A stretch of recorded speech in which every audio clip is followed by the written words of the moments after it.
Ning quickly arrived at the Gaddis to his immortal estate. The servant outside it said respectfully, "Outside our royal estate, a short old man who styles himself Immortal 5 Craze wishes to see you, milord." Immortal 5 Craze? Ning was startled, but he immediately said, "Understood." Outside the gates to King Yan's estate. There was a rather sloppily dressed short elder who was waiting here. As Ning appeared at the gates, Ning immediately cried out in delight, "Patriarch!" Ning. Immortal 5 Craze beamed as well. "Please, come in, Patriarch." Ning hurriedly led the way. "Come to my place." "All right." Immortal 5 Craze nodded. Immortal Floatcloud had been waiting outside this entire time, waiting for a good opportunity to assassinate Ji Ning. "Senior, Ji Ning has arrived at the gates to the royal estate." "Is he coming out?" Immortal Floatcloud grew eager and excited. "No." He went back inside. It seems he was welcoming a short, sloppy-looking old man. "Keep watching for me." Immortal Floatcloud was beginning to grow a bit frantic. When he had sworn the oath to the Tao of the Heavens, he had said that he would kill Ji Ning within 3 days, else, his soul would be shattered. If Ji Ning continued to hide within King Yan's estate for 3 days and refused to come out, then Immortal Floatcloud would have no choice but to allow his soul to be destroyed. Ji Ning led Immortal 5 Craze back to his own immortal estate, preparing immortal wine and fruit for him. "Patriarch, how did you know I was here at King Yan's estate?" Ning said with a laugh. "I came here for the express purpose of seeking you out," Immortal 5 Craze said. "Seeking me out?" Ning was surprised. Immortal 5 Craze nodded. "Right. Your master, Immortal Diansai, has gone out adventuring. Before doing so, he asked us to all give you a hand. Our Black-White College is unable to help you directly fight against the Young Flame clan. The only thing we can do is give some of the secret arts and manuals of the school to you. We wanted to do so, but we weren't able to find you.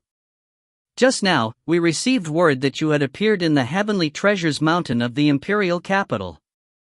Only after I arrived at and searched everywhere in the Heavenly Treasures Mountain did I learn that you had entered King Yan's estate. I've brought scrolls for your key refining technique and your fiend god body refining techniques over," Immortal 5 Craze said. "Also the divine abilities and secret arts of our college, I've brought all of them as well. Look at and memorize all of them. After memorizing each one, destroy it." As he spoke, 36 formation flags suddenly appeared in midair around them. As they hovered there, they emanated a series of pulses of light which covered the region. "Not even celestial immortals can think about spying on you." Immortal 5 Craze looked at Ji Ning. "Hurry up and view them." As he spoke, he offered them to Ning. Ning was speechless. So Immortal 5 Craze had hurried all the way from Stillwater Commandery to deliver him divine abilities and secret arts? Don't stand there like a fool. You are a student of the Black-White College, you are supposed to be able to train in these anyhow. The point of those so-called Black-White pellets is just to ensure that you will work hard and test yourself. We can't just give everything to you without making you work for it, right? Immortal 5 Craze sighed. This is all the Black-White College can do for you now. If you find any errors, ads pop up, ads redirect, broken links, non-standard content, etc., please let us know. Report chapter so we can fix it as soon as possible. Book 11, Chapter 24, Invitation. Chapter 24, Invitation. Ji Ning's eyes stung. After killing Young Flame Nong, Ning had never hoped for the Black-White College to help him, their disciple. In truth, he felt guilt towards the Black-White College. Because of him, the relationship between the Black-White College and the Young Flame clan had almost assuredly turned quite stiff. Thus, Ning had only planned to rely on his own power to fight against the Young Flame clan. Master went out adventuring? Ning asked, worried. Right. Your master is unable to assist you in resolving it. This had a tremendous impact on your master. In addition, he isn't certain of his ability to overcome the celestial tribulation. Thus, he is going to go out and adventure and temper himself. Immortal 5 Craze said with a sigh, however, how can the matters of the world always go as you desire them to go? Your master is too stubborn and fixated. Ning didn't say a word. Hurry up and read. Immortal 5 Craze handed the flowing water source to Ning. Right. Ning nodded. No matter how many thoughts he had in his mind, given his power was insufficient, those thoughts were useless. In the past life, or in this life, my goal is to have my destiny in my own hands. That powerful desire filling Ning's heart continued to cause his Tao heart to grow firmer. He flipped through the second half of the flowing water source, memorizing it carefully. After doing so, a flame emerged from Ning's hand which completely burned the book into ash. Next, Immortal 5 Craze gave him the third scroll for the crimson bright diagram of the 9 heavens. The full copy of the flowing water source. The third scroll of the crimson bright diagram of the 9 heavens. The full copy of heavenly transformation. The full copy of the divine thunderbolt eye. The full copy of the myriad hibernating venoms. The full copy of 3 heads, 6 arms. The full copy of the eye of the luminous heart. The full copy of the soul shaker art. The full copy of the soul charmer art. The full copy of the soulslayer art. This was what Immortal 5 Craze had brought him. Almost all of the most important divine abilities and secret arts of the Black-White College, he had brought them all for Ning. After each read, Ning would burn the book. Some of the divine abilities took up 10 full books. Immortal cultivators had utterly astonishing memories, but Ning still needed to read all the way to the dawn of the next day before completely memorizing all of the techniques. But of course, halfway through the process, Ning had taken a break and taken the patriarch to participate in the dinner banquet which Princess Xia had prepared for him. No need to see me off. Ning was at the gates to the royal estate, sending off Immortal 5 Craze. Ning, Immortal 5 Craze looked towards Ning, then said with a laugh, last night, I could tell from the banquet that King Yin treats you with great importance. He is a celestial immortal patriarch, and yet he views you so highly, you need to work hard. Every bit of help the Black-White College can possibly give you, we have already. As for myself, I'm just trying to overcome as many tribulations as I can before succumbing. I don't have much time left to me. I truly hope to be able to see one of the disciples of the Black-White College become a celestial immortal. Your master is striving to do this, you need to as well. Right. Ning nodded. In the imperial capital, when you are alone, you need to be careful. Immortal 5 Craze cracked a smile. Since you are going to the conclave of immortal destiny, you need to go all out. If you can apprentice yourself to a major power of the 3 realms, by then, the young Flame Clan will be completely stupefied. Right. I'm going to go all out. Ning nodded. All right. I'm leaving now. Immortal 5 Craze turned and left. He was holding up his calabash of wine, appearing to be quite relaxed and at ease. Moments later, he disappeared from Ning's field of vision. Ning took a deep breath. In this moment, Ning felt an incomparably powerful sense of belonging for the Black-White College. No matter how much time passes, I, Ning, shall forever be a disciple of the Black-White College. These were the words Ning said silently to himself.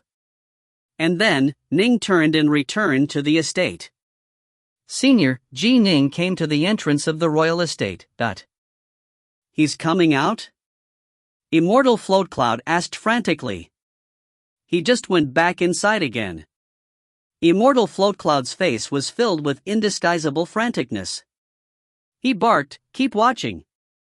Although he was a loose immortal, and although he was extremely patient, he had already sworn an oath to the Tao of the Heavens before Patriarch Arcanum. He had to kill Ning within 3 days. It's already been a day and a half. Immortal Float Cloud said frantically to himself, Ning, oh, Ning, are you going to stay inside the entire time? then my death will really have been for nothing. Within King Yan's estate. The underwater estate. Ning, that fellow named Fivecraze, brought over quite a few divine abilities and secret arts. The secret arts are one thing, you can do as you please.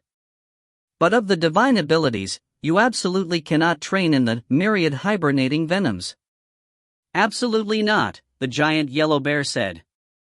Ning said, surprised. This myriad hibernating venoms is said to be one of the most powerful divine abilities the Black-White College possesses. The cost in black-white pellets is as high as the eye of the luminous heart. They are the most expensive of all. And isn't it better to have as many divine abilities as possible? There shouldn't be any issues. The giant yellow bear shook his head. Yes, the more divine abilities the better, but training in divine abilities will distract you, take up your time, won't it? As for the myriad hibernating venoms, you will need to use more than 10,000 types of strange venoms in order to train in it. Searching for and acquiring so many venoms will cost you a great deal, and merging those venoms into your body is extremely troublesome.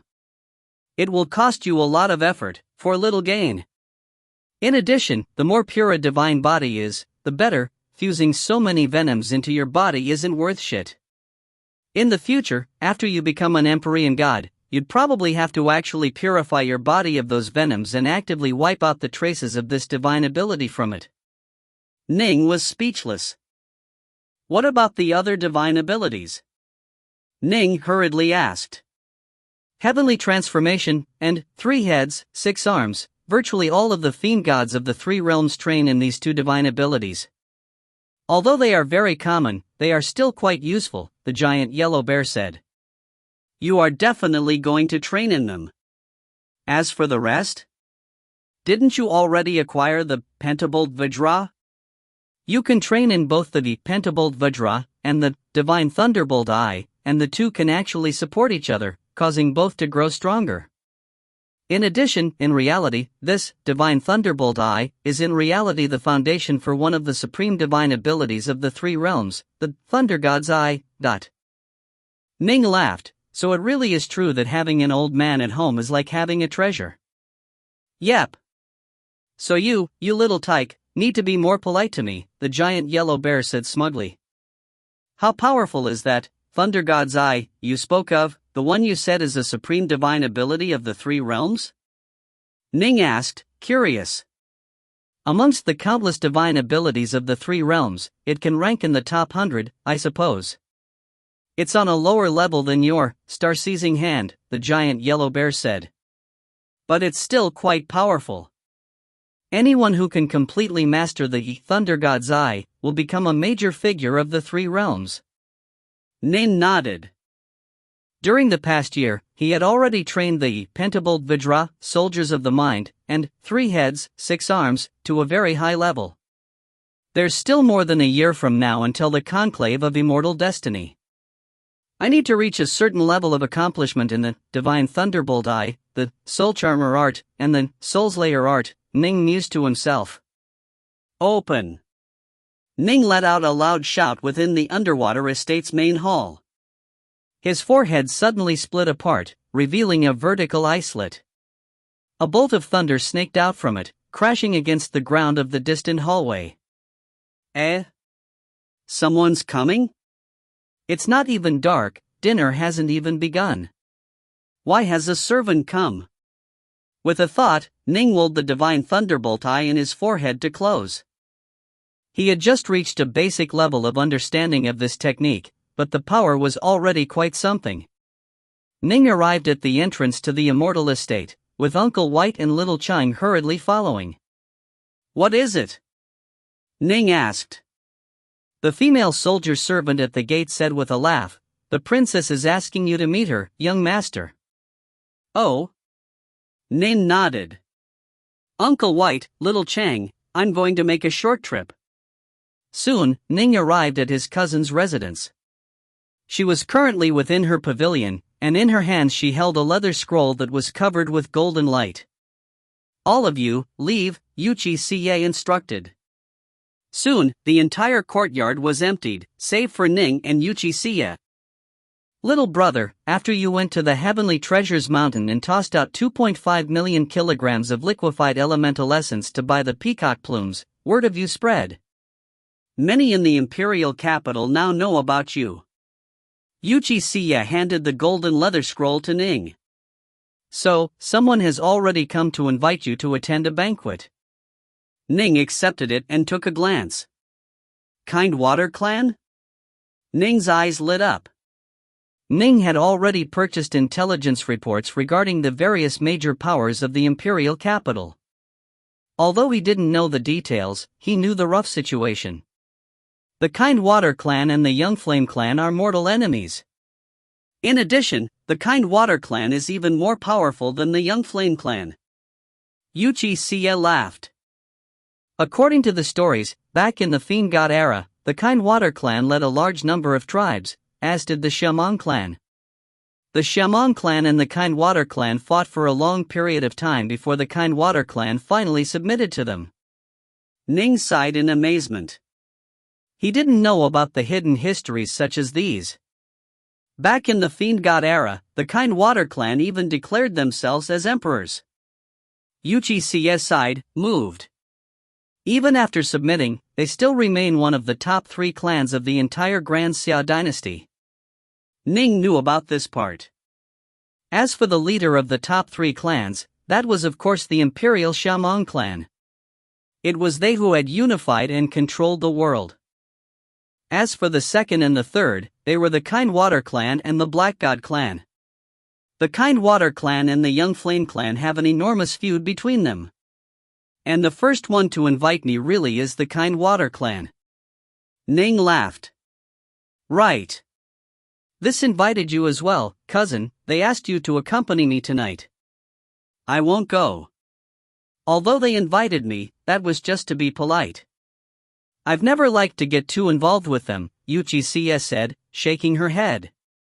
Don't force me. Then I won't try and compel you, cousin. Ning nodded. Ning led the Whitewater Hound and Little Qing to the gates of the royal estate. Outside, 50 golden Imperials were already congregating. Our respects to you, young master.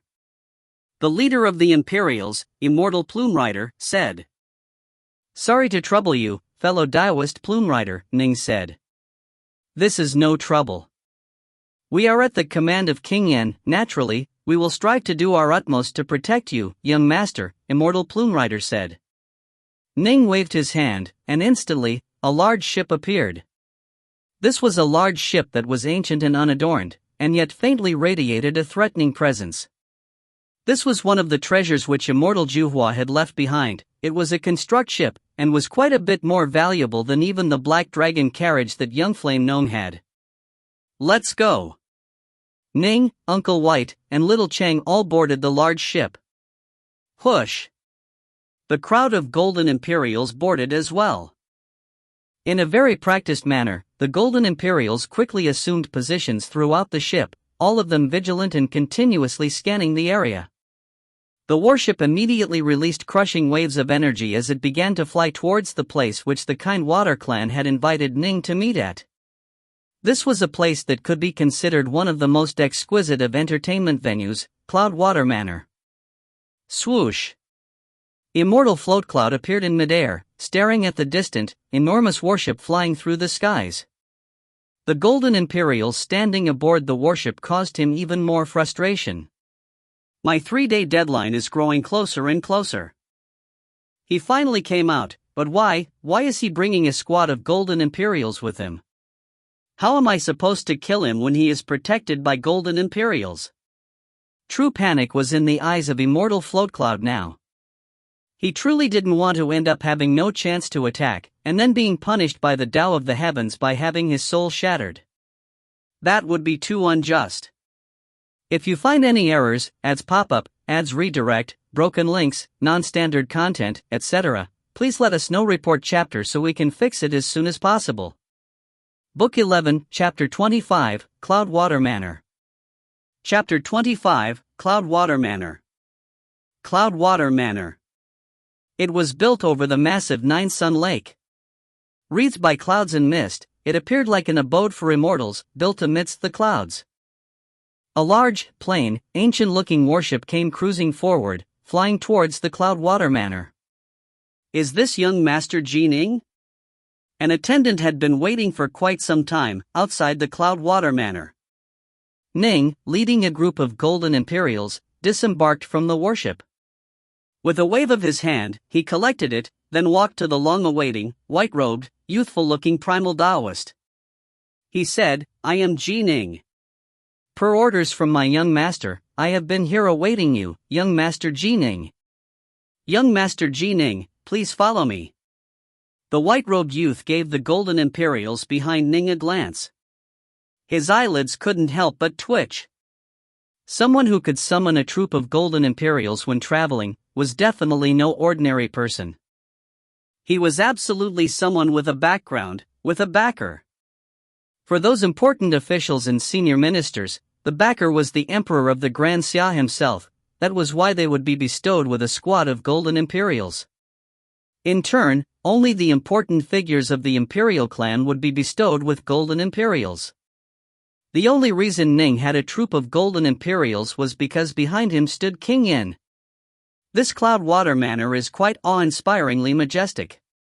A little azure serpent was wrapped around Ning's arm, while by his side was a large, snowy white dog. Behind him was a large group of golden Imperials. This impressive troop moved through the Cloudwater Manor, moving swiftly and unopposed as they glided many kilometers each moment.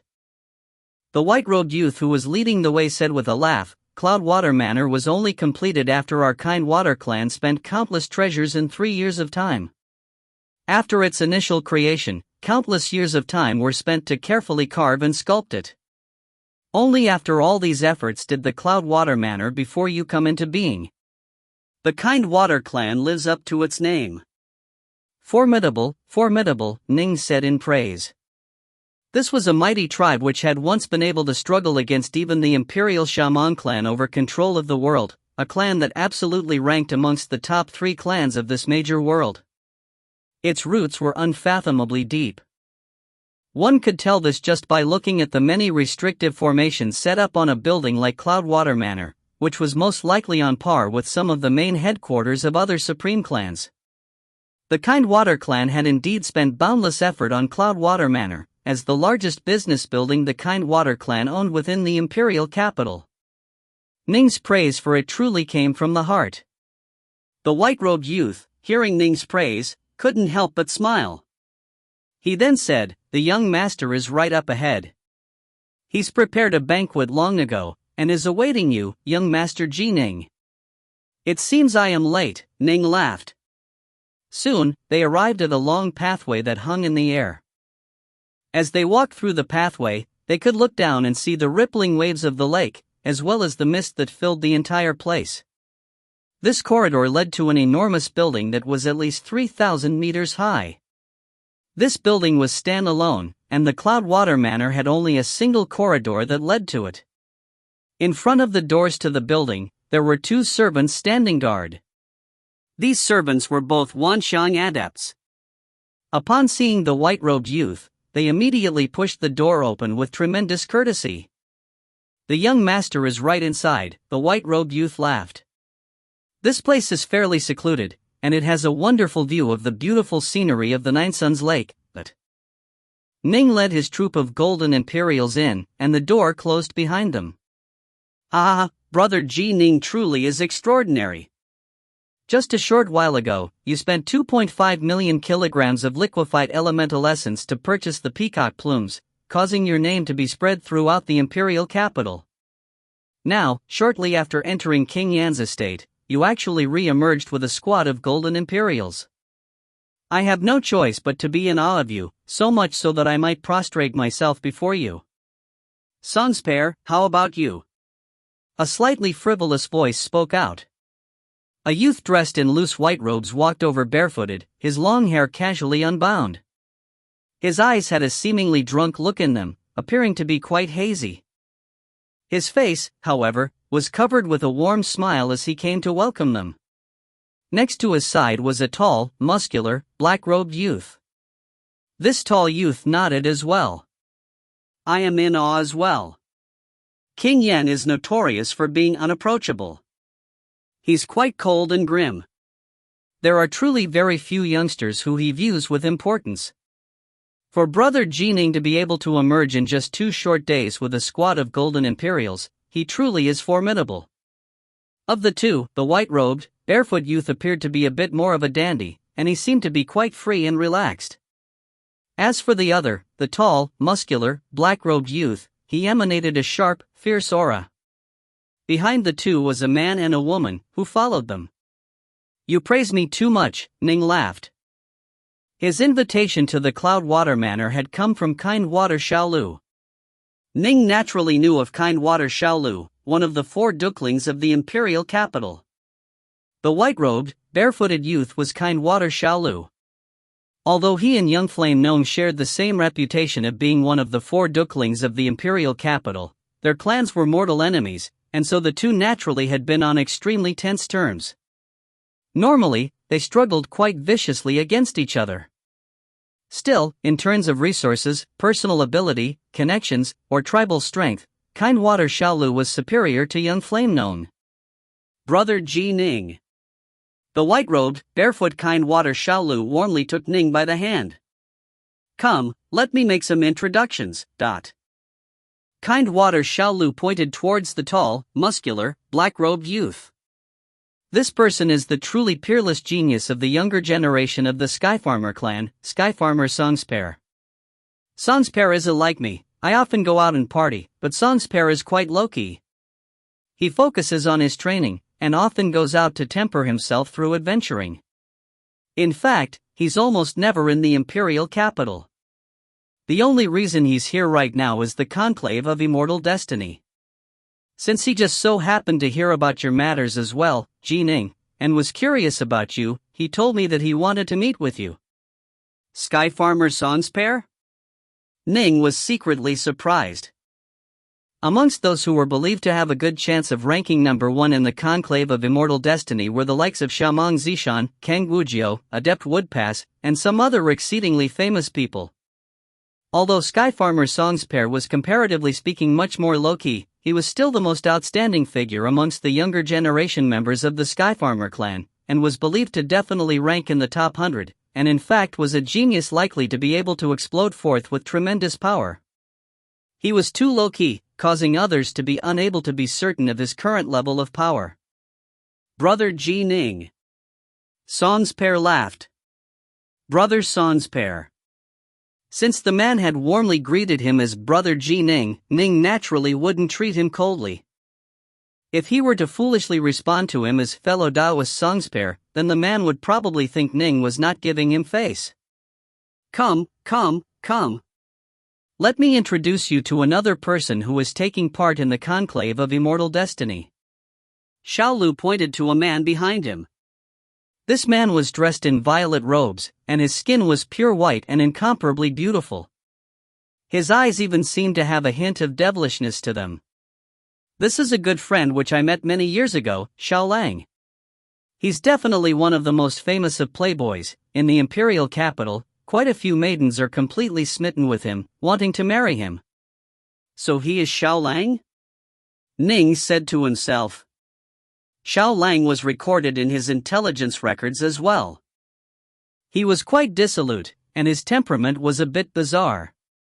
Still, in the Heavenly Treasures Mountains reports, he was a figure who was only mentioned. There was no way he could compare with Skyfarmer Songspair. "My respects to you, fellow Taoist Ning." Xiaolang looked at Ning, clasping his hands in greeting, a smile that wasn't a smile on his face. "Fellow Taoist Xiaolang." Ning nodded as well. The nearby Songspair said with a laugh, "I have a good friend as well. I met her while adventuring in the outside world, and she came back with me to the imperial capital on this trip. She is also going to participate in the conclave." As he spoke, the alluring, red-robed woman behind him walked forward. "Wave Color greets you, fellow Taoist Ning." Fellow Taoist Wave Color, Ning greeted her as well. "Kindwater Xiaolu, Skyfarmer Songspair, Xiaolang, Wave Color." Ning secretly sighed in amazement. all four of these figures were extraordinary. Xiao Lang was a dissolute figure with a strange personality and a bizarre temperament. Wave Color was a figure who was quite famous in the northern seas. However, her fame came primarily due to her beauty. "Come, let's sit over there," Kind Water Xiaolu said. The Golden Imperials, Little Chang, and Uncle White sat down to one side. There were sitting mats specially prepared for them as well. As for Xiaolu, Song's pair, Xiao Lang, Wave Color, and Ji Ning, they walked to another place. There, all five of them sat down.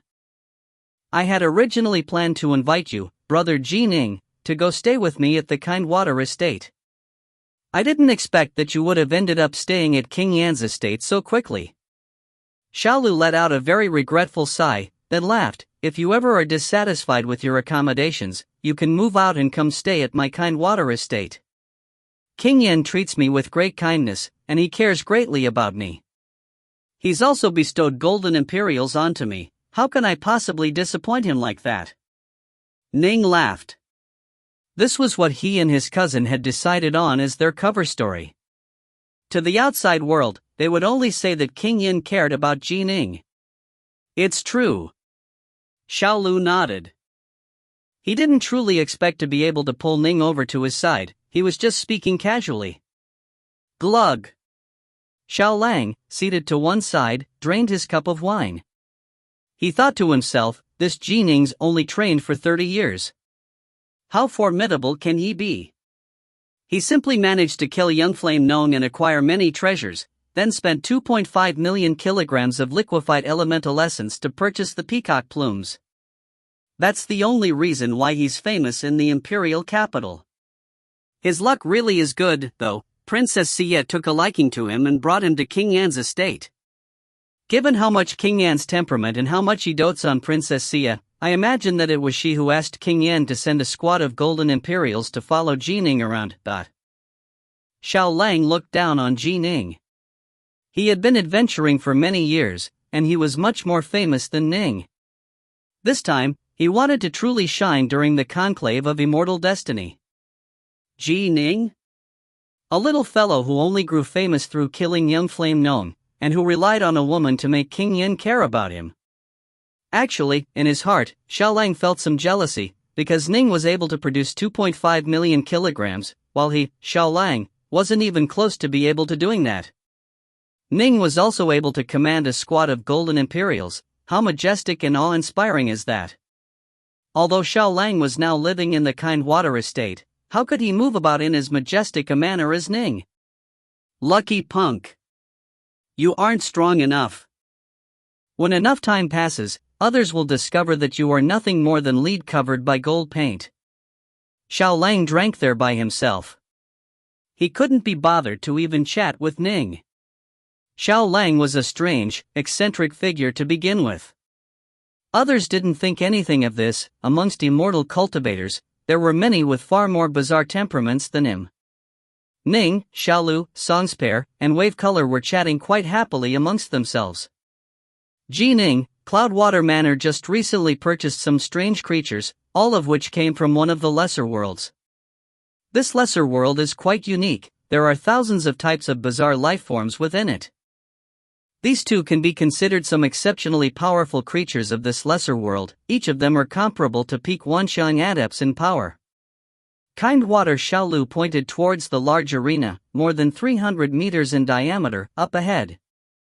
There were people carrying enormous metal cages towards it. Within one of the two metal cages was a golden-haired giant who was more than 10 meters tall, while in the other was a strange creature with the lower body of a lion and the upper body of a human. Let's watch these creatures fight each other. It can be considered somewhat amusing. Xiaolu clapped his hands. Instantly, a rumbling sound could be heard. A grand ceiling formation instantly covered the entire arena. Within it, with clanking sounds, the cages were automatically unlocked. The golden-haired giant, clad only in beast furs, came charging out from his cage, with the Sphinx charging out of the other. If you find any errors, ads pop up, ads redirect, broken links, non-standard content, etc., please let us know. Report chapter so we can fix it as soon as possible. Book 11, Chapter 26, Provocation. Chapter 26, Provocation. Kindwater Xiaolu, Ning, Skyfarmer Songspair, and the others each held cups of wine, chatting while watching the battles going on in the center of the arena.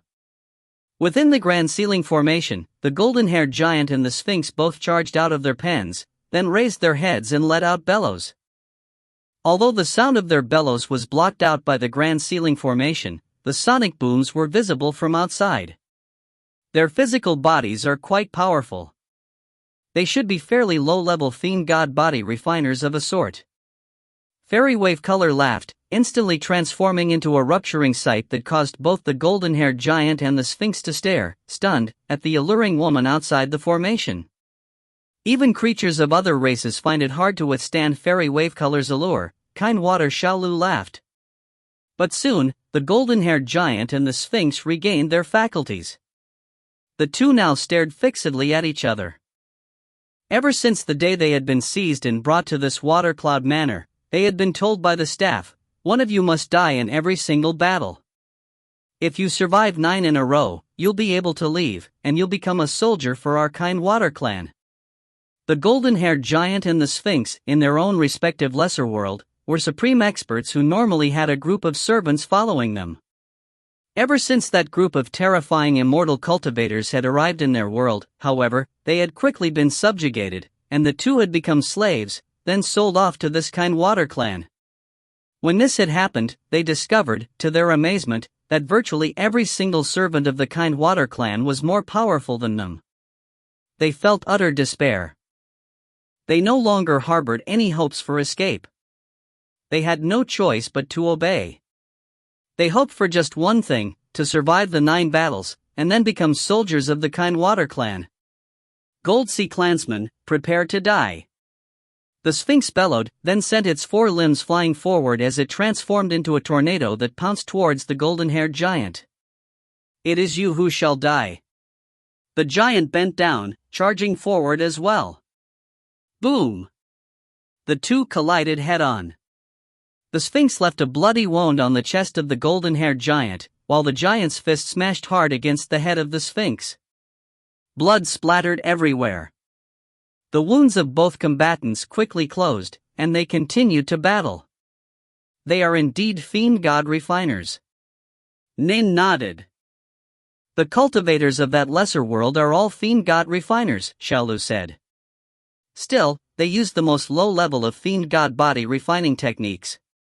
Supposedly, the 3 most powerful figures of that lesser world were 3 fiend god body refiners that were roughly at the primal level. They also have extremely poor comprehensions of the Tao. Any primal Taoist of our Grand Xia dynasty could use magic treasures to effortlessly take care of those 3 strongest figures from that lesser world. Ning nodded. Key refiners required an extremely high level of comprehension of the Tao so as to control elemental ki well. As for fiend god body refiners, comparatively speaking, there wasn't as high a requirement in terms of the Tao. Of course, the most supreme, crimson bright diagram of the 9 heavens had a ridiculously high level of demand regarding the Tao. Some of those comparatively poorer techniques, especially those which could be described as the weakest of fiend god body refining techniques, had no requirements with regards to understanding the Tao at all. However, with such a poor foundation, it was naturally hard for one to reach a very high level of insight. Training to the Wanxian level was essentially the limit. To reach the primal level as in fiend god body refiner was a stroke of tremendous luck. Their close combat abilities are roughly at the one with the world level, Skyfarmer Songspair laughed. "Victory is about to be determined," Xiaolu said. The Sphinx let out a savage bellow, charging forward repeatedly with paws flying and hands grappling. But the golden-haired giant was clearly more nimble, sometimes appearing on the left, other times appearing on the right. He left behind one massive, gaping wound after the other on the body of the Sphinx, using up the Sphinx's divine power. Whoosh! The golden-haired giant brushed past those trampling paws, at the same time stabbing his right hand directly into the chest of the Sphinx, as though his hand was a knife. Slash! The chest was ripped open, and blood flew everywhere. Bang! The Sphinx swiped out with both hands, and the golden-haired giant hurriedly moved to block, in the end being knocked flying by the blow. Ah! The golden-haired giant laughed wildly, then continued to encircle and strike at the Sphinx with lightning-fast blows, leaving behind massive wounds on his body each time. In the end, the Sphinx's divine power was used up, and his wounds would no longer close. His speed dropped as well. Crunch! The golden-haired giant was like a golden bolt of lightning. He hurled through the air, then caught the Sphinx's head and gave it a hard twist. The head was forcibly ripped off. Picking up and hoisting the head aloft with one hand, the golden-haired giant looked as though he was a victorious general. As for the Sphinx, its body slumped to the ground with a thud, blood staining the ground. Whoosh! The grand ceiling formation disappeared, and the servants of the Cloudwater Manor hurriedly moved forward to quickly scrub the ground clean.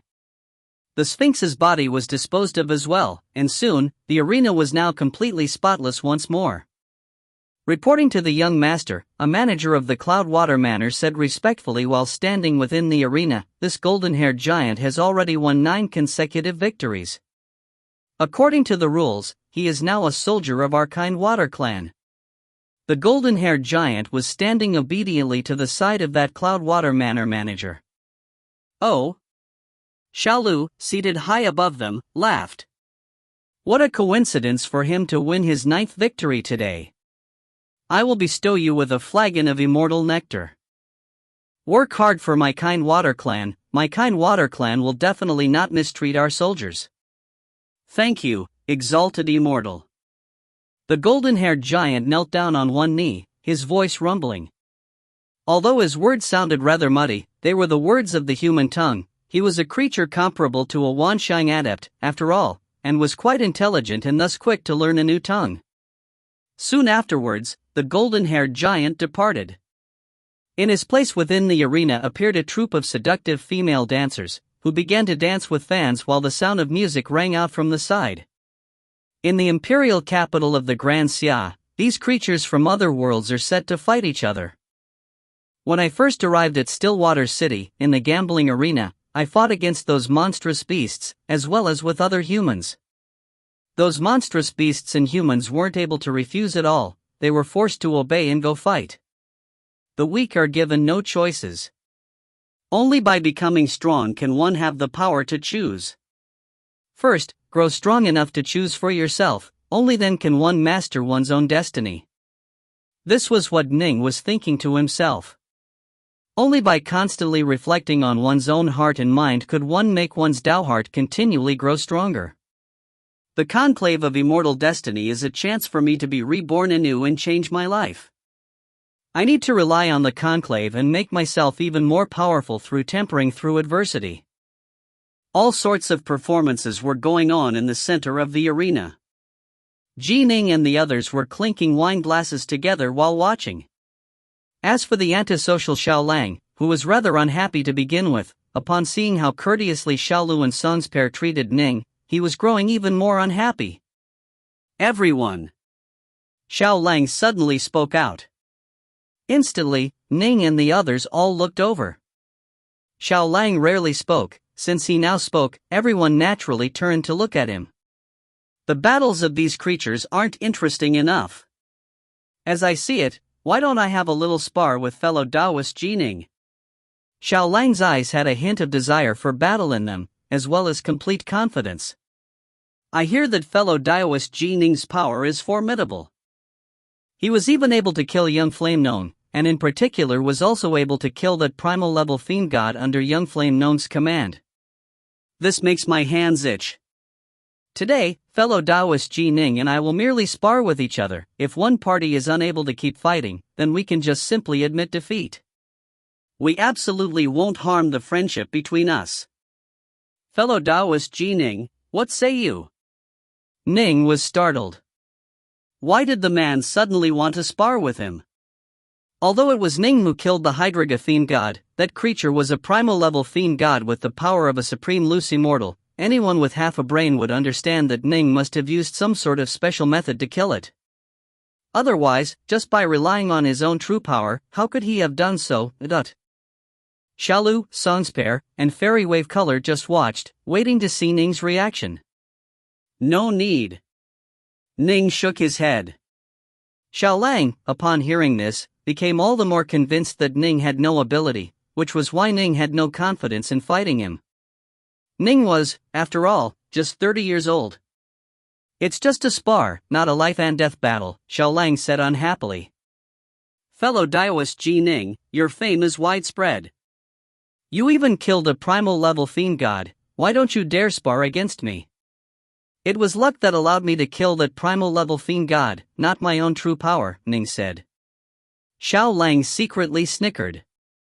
Everyone knew that there was no way Ning could have done it through his own power. But today, so long as Ning could be convinced to spar, he was going to make Ning look like a fool. We are all going to participate in the conclave of immortal destiny. By then, life-and-death battles will come in a steady stream. Today is just sparring. If you don't even dare to spar, how can you participate in the conclave? Xiaolang intentionally put on an angry, unsatisfied appearance. Are you actually afraid, fellow Daoist Ji Ning? Ning frowned. Why was this Xiaolang trying to force him into this? I don't want to spar. Ning shook his head. If fellow Daoist Xiaolang truly wishes to fight me, once the conclave of immortal destiny begins, we can fight then. Conclave of immortal destiny? That's more than a year from now. And those battles are all life-and-death battles. If you don't even dare spar, how? Xiaolang laughed coldly, a look of disdain already on his face. Enough. Kind Water Xiaolu frowned and spoke out. Xiaolang nodded. I won't force fellow Daoist Ji Ning. Since fellow Daoist Ji Ning won't spar, then forget it. Fellow Daoist Wave Color, how about we two spar for fun? Fairy Wave Color frowned slightly, but then she laughed and said, then I'll ask you, Xiaolang, to show mercy in our fight. Don't worry, I won't hurt you, Xiaolang said.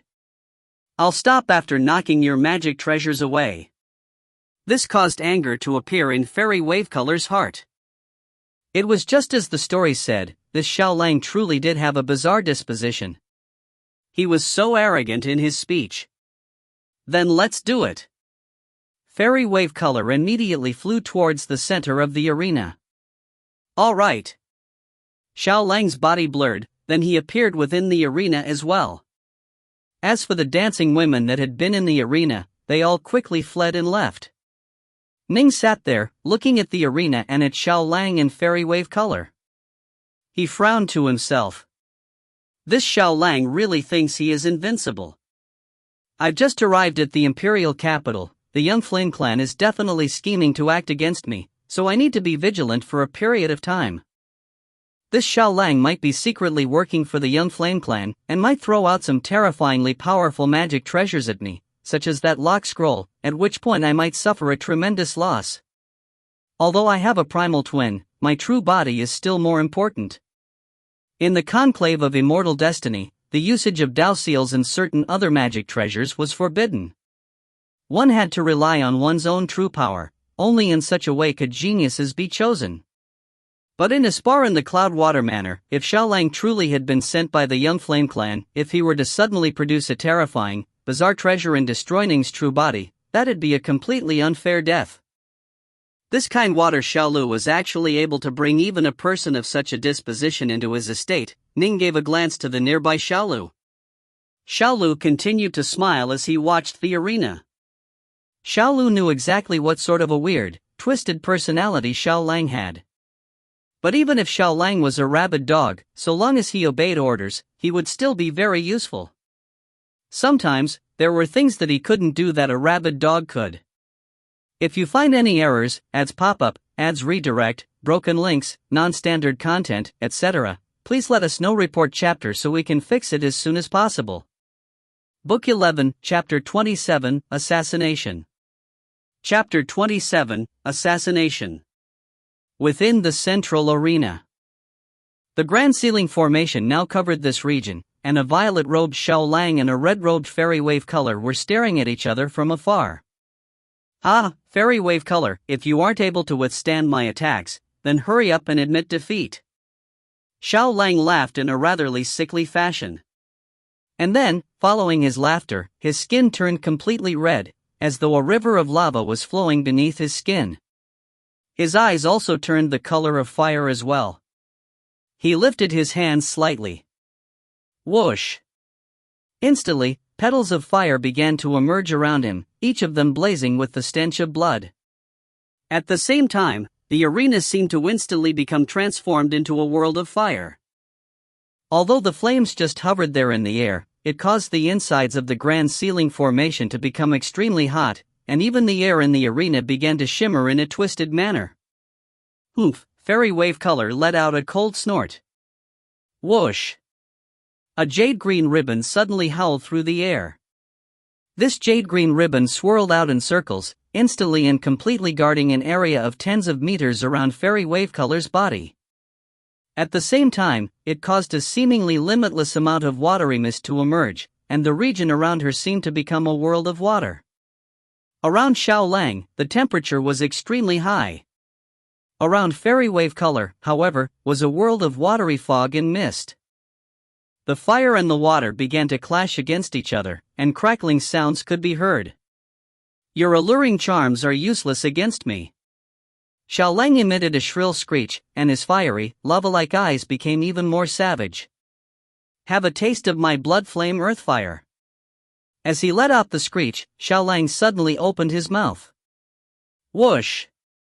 Instantly, flames that reeked of blood billowed out, instantly filling the region. The petals of fire that were hovering in the area around him, under the guidance of the earthfire, actually formed into an enormous formation, transforming into an enormous midair millstone formed from blood flame earthfire that slowly swiveled, grinding downwards. Swish! The jade-green ribbon continued to swim about in circles, and the runes on it began to glow, with undulating ripples rising up then snapping back down like bubbles. The ribbon was incomparably flexible and resilient, and it was able to forcibly resist the blood flame earthfire. Outside the formation, Ning and the others focused their attentions as they watched. Kind Water Xiaolu said, Xiao Lang's blood flame earthfire has already reached the first grade. When forged into this bloodfire millstone technique, it is quite formidable. Ordinary primal Taoists aren't able to withstand the crushing pressure of the bloodfire millstone. The nearby Sky Farmer Song's pair laughed. Fairy Wave Color perfectly counters him. Her Skywater net formation is perfect and legendary for defense. To break through it is actually an incredibly hard feat. Fairy Wave Color has fairly few techniques. Xiaolu shook his head. She generally uses her Skywater net formation to protect herself, then relies on her divine will and her charming abilities, and she has indeed reached a formidable level in them. But Xiao Lang is a madman, it's simply too hard to mesmerize him. Aside from her charming techniques, Fairy Wave Color is skilled in other divine will techniques as well. So long as Xiao Lang succumbs to one of them, she will immediately be able to switch from defending to attacking. Song's pair said. Ning, curious, just listened. The report from the Heavenly Treasures Mountain only had cursory explanations. How could they be as well informed as Song's pair and Xiaolu regarding their own friends? You crazy bitch, arg. Xiao Lang pressed a hand against his head, howling savagely. As for Fairy Wave Color, she just laughed coldly. Those ribbons that had been circling around her suddenly expanded dramatically, and at the same time, one drop after another of incomparably dense and heavy water, each one having the weight of a mountain, came smashing towards Xiao Lang. Xiao Lang howled shrilly, and then he suddenly grew out 4 more arms, and 2 more heads emerged from his shoulders as well. 3 heads, 6 arms. Each of Xiao Lang's 6 arms clenched a long black awl in them, and with the shrill howl, the long black awls transformed into a rainbow streak of light as it struck straight towards Fairy Wave Color, carrying the limitless force of the blood flame earthfire with it. Every single one of those 6 long black shuttles were capable of causing the colors of the world to change, and gave off the strange feeling of being able to puncture a hole through reality. Whoosh! Whoosh! Whoosh! Xiao Lang, with 3 heads and 6 arms, attacked wildly as the surrounding area once more manifested the millstone of blood flame earthfire, which crushed down towards her. F***ck off. Fairy Wave Color struggled to execute her Divine Will technique once more. She was skilled in 3 mighty Divine Will techniques, one was a charm, one was for ambushing, and one was for forceful assault. She had trained all 3 to an extremely high level, and by relying on her powerful soul as a reincarnated immortal, she was extremely powerful when using them. She had, indeed, gained quite a bit of fame. But if, however, an opponent was able to resist her secret arts, then her chances for victory would be much lower. Boom! With the support of the millstone of Bloodflame Earthfire, the 3-headed, 6-armed Xiaolang attacked with incomparable savagery, forcibly breaking through one layer of the defense of the Jade Green Ribbon. I admit defeat. An unhappy voice rang out. Bahaha. Only now did Xiaolang stay his hand, dismissing his Bloodflame Earthfire and his divine ability. He laughed wildly, and his body continued to emit a scorching heat. Fairy Wave Color, I told you that you'd lose. That Divine Will technique of yours? Bahaha, you want to shake my soul? In your dreams. The Grand Ceiling formation disappeared. Fairy Wave Color, with a cold face, flew back to her own position, not even bothering to look at Xiaolang. Ning, wanna spar? Xiaolang gave Ning a glance, appearing quite smug. No need, Ning said calmly. Humph! Xiaolang flew straight back to his own seat, clearly quite delighted with himself. Generally speaking, madmen with twisted personalities actually had extremely tough Dao hearts. Xiaolang was one such twisted madman. He was the sort who would never bow his head, even in the face of death. He'd remain as arrogant and unbridled as ever. Although he had offended quite a few people, he remained true to his own personality. Still, he also knew who he couldn't afford to offend. For example, he never tried to set himself up against Kindwater Xiaolu. Cloudwater Manor. In the air above the long passageway that led to the place where Ning currently was, a bald old man suddenly appeared. It was Immortal Floatcloud, who had changed his appearance. Ning. Immortal Floatcloud walked through the Madare corridor, no thoughts in his mind save one, to kill Ning, but when he saw Ning lead a group of Golden Imperials to Cloudwater Manor, Immortal Floatcloud understood that he would have no other opportunities. In King Yan's estate, there was no way to kill Ning at all. When leading a group of Golden Imperials on his flying ship, Immortal Floatcloud still didn't have even the slightest hint of a chance. But right now, Ning was chatting and merrymaking with others, and his servants and guards were all stationed somewhere else. This actually gave Immortal Floatcloud his one and only chance. Although the Cloudwater Manor definitely had experts guarding it, as well as layers of protective formations and spells, as far as Immortal Floatcloud was concerned, this was going to be the best chance he had.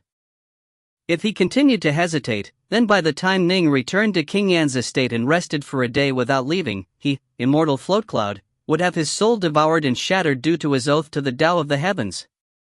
This is my final chance. Ning. Either you die, or I die. Immortal Floatcloud walked on the levitating pathway, moving straight towards main door towards the 3,000-meter-tall building. There were 2 Wanxiang adepts standing guard at the door. They were here to prevent others from disturbing the people inside. One of the guards immediately spoke out. What are you doing here?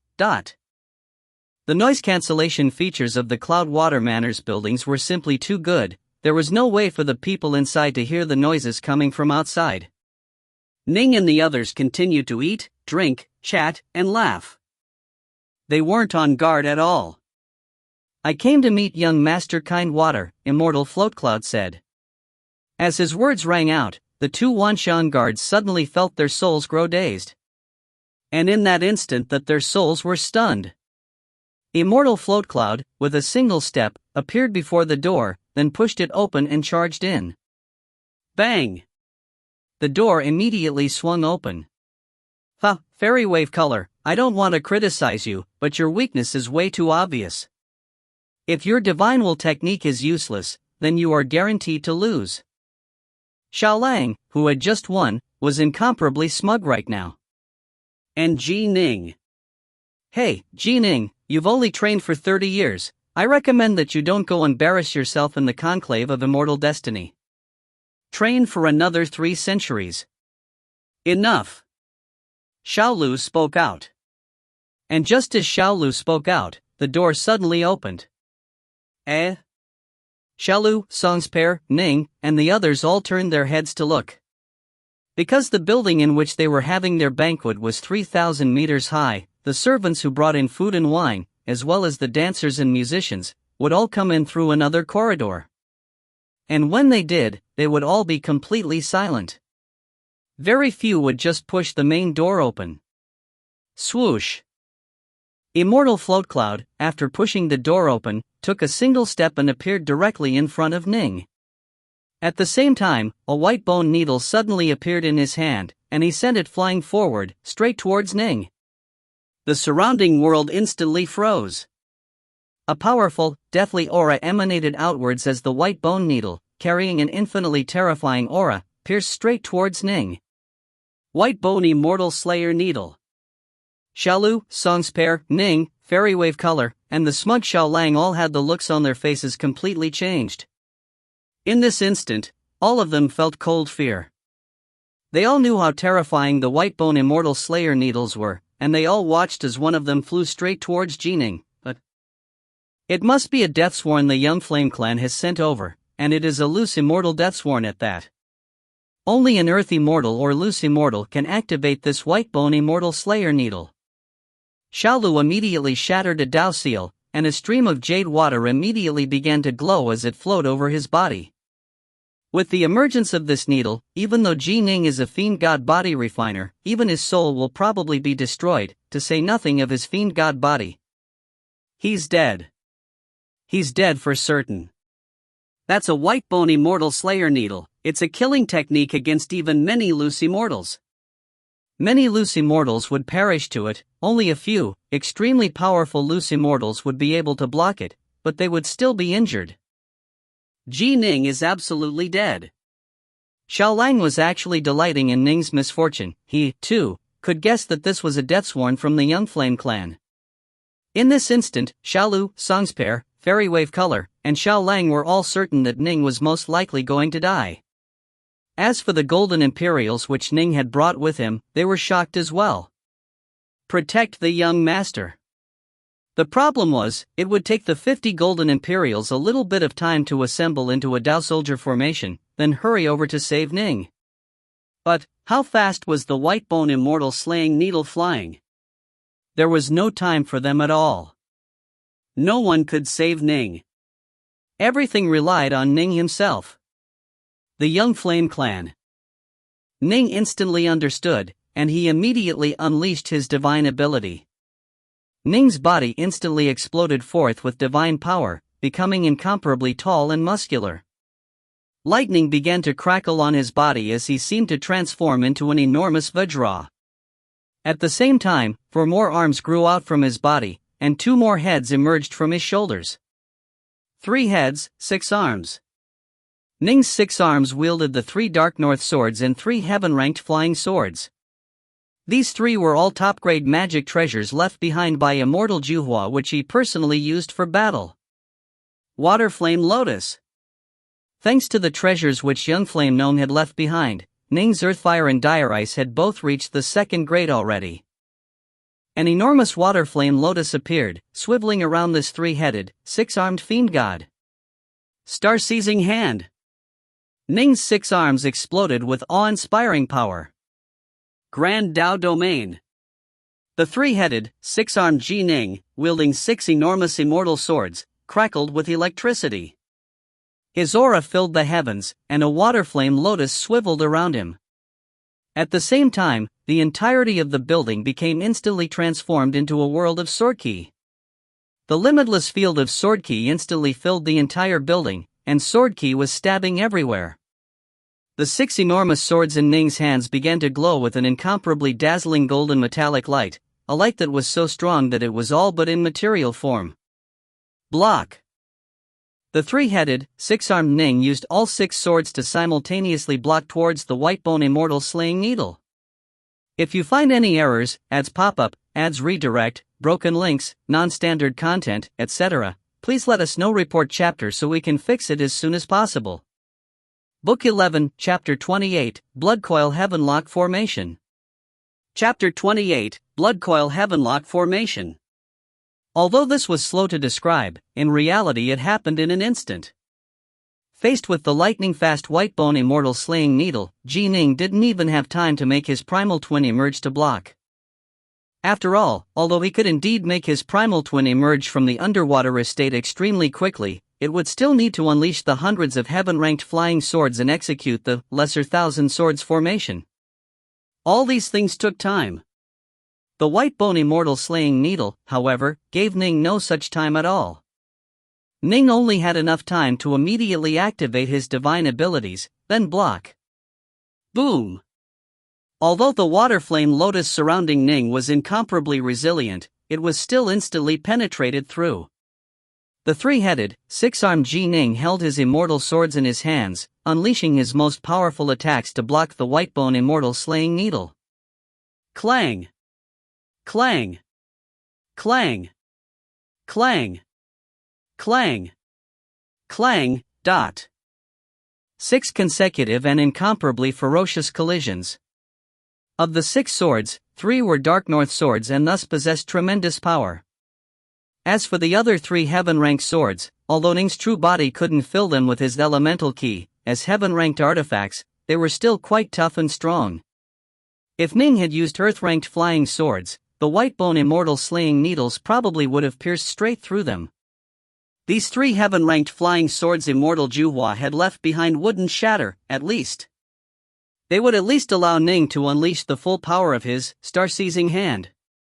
Each collision was like an enormous mountain range smashing towards Ning. 6 consecutive collisions. Fortunately, Ning's palms had been strengthened by the 6 cycles of the Starsizer, to be even more powerful than heaven-ranked magic treasures. That's the only reason why he was able to hold the hilts of the swords securely. Boom! As the 6 sword-wielding Rs all executed the star-seizing hand, and strove to block the Whitebone Immortal slaying needles, Ning himself was knocked flying back by the terrifying collisive force. He shot out backwards like a meteor. Block, block, block. Ning strove his utmost to block for as long as he could. Although Ning had already trained to the 11th stage of the Crimson Bright diagram of the 9 heavens, as a fiend god body refiner and was nominally only at the peak Wanxiang adept level, because Ning had acquired the peacock plumes and trained to the 2nd cycle of the 6 cycles of the Starsizer, his star-seizing hand technique was now capable of exploding with incomparably terrifying force. This caused Ning's power to instantly surpass the primal stage and charge all the way into the void-level Earth Immortal stage. With the additional support of his current Grand Dao domain, his nearly perfect Dao of rainwater, and the fact that sword immortals were extremely skilled in attacks. Bang! Ning's towering fiend god body struck heavily against a wooden pillar. This wooden pillar, however, was covered by the restrictive spells which stretched across the entire Cloudwater Manor. It was extremely stable, and it wasn't damaged in the slightest. Ugh! Ning spat out a mouthful of fresh blood. His physical body actually was already covered with all sorts of scars and wounds by now, and blood was oozing out from them. But collisive forces had been far, far too powerful. Although Ning had executed heavenly transformations and pentabolt Vajra to stabilize and bolster his divine body, his body was still vastly inferior to his 2 hands. The force of the collisions caused his flesh to split open into countless wounds. I didn't die. Ning was startled. He had gone all out to block the Whitebone Immortal slaying needle, and as he had continued to block, the power of the needle had continuously been whittled away. In the end, as it smashed down against the final sword, it had caused the sword to slash across Ning's chest. The force of that final collision had nearly caused Ning's body to implode, but in the end, although countless tears and rips appeared on his body, he didn't truly perish. I blocked it. Ning mentally began to celebrate wildly. Fortunately, I trained in the 2nd cycle of the 6 cycles of the Starsizer. And fortunately, during this past year, I began to train in the 3 heads, 6 arms ability. This allowed all 6 of my arms to execute the star-seizing hand. Crimson bright divine energy began to flow over the countless wounds covering his body, and the divine energy quickly began to cause the wounds to heal and close. Ning's 6 arms continued to each grasp an immortal sword. The sword light unique to sword immortals filled the skies. Sword Key filled the entire area with their awe-inspiring might. He didn't die. As Ning was knocked flying backwards, Immortal Float Cloud had charged forward as well. Although he was amazed by the fact that Ning had managed to block it, he didn't pause or hesitate at all. This was because he had sworn an oath to the Tao of the Heavens for this assassination. If Ning didn't die, then his soul would be shattered. Thus, his reaction came quite quickly. Whoosh! As he charged straight towards Ning, Immortal Float Cloud waved his arm. Instantly, a golden heart appeared in midair.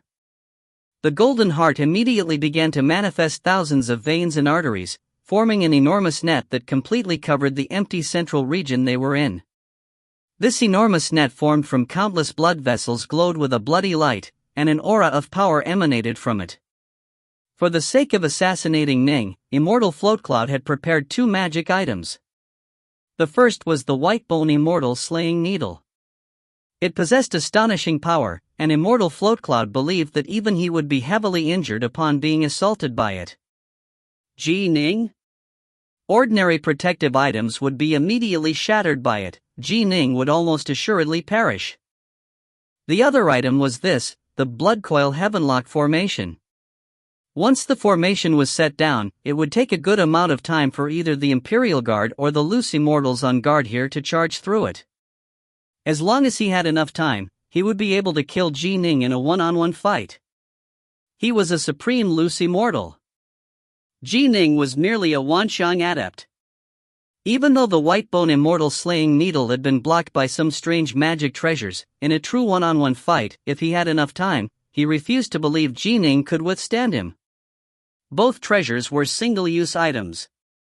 Although he had paid a high price of many magic treasures, in truth, the Young Flame clan had essentially gifted these 2 items to Immortal Float Cloud. Cloudwater Manor was the largest, most important trading ground for the Kind Water clan in the imperial capital of the Grand Xia. There were 36 loose immortals permanently stationed here. The Kind Water clan had thousands of loose immortals and earth immortals. For only 36 to be stationed here, on the surface, the number seemed to be quite low. In truth, however, these 36 loose immortals were all dressed in immortal-ranked Dao soldier armors. Once they all joined forces, they could even force a celestial immortal to retreat. Earth character, 2nd number. There's an assassination attempt there. Some of the 36 loose immortals were in private training, while others were drinking and carousing. However, upon the primal Taoist overseeing Cloudwater Manor sending them mental messages, they all instantly arrived in the air above Cloudwater Manor. 36 of them in total.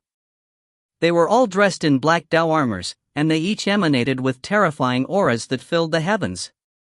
They hung there in midair for a moment, then suddenly all 36 of them joined together to transform into an enormous black serpent. As soon as it appeared in the skies, a stream of water appeared.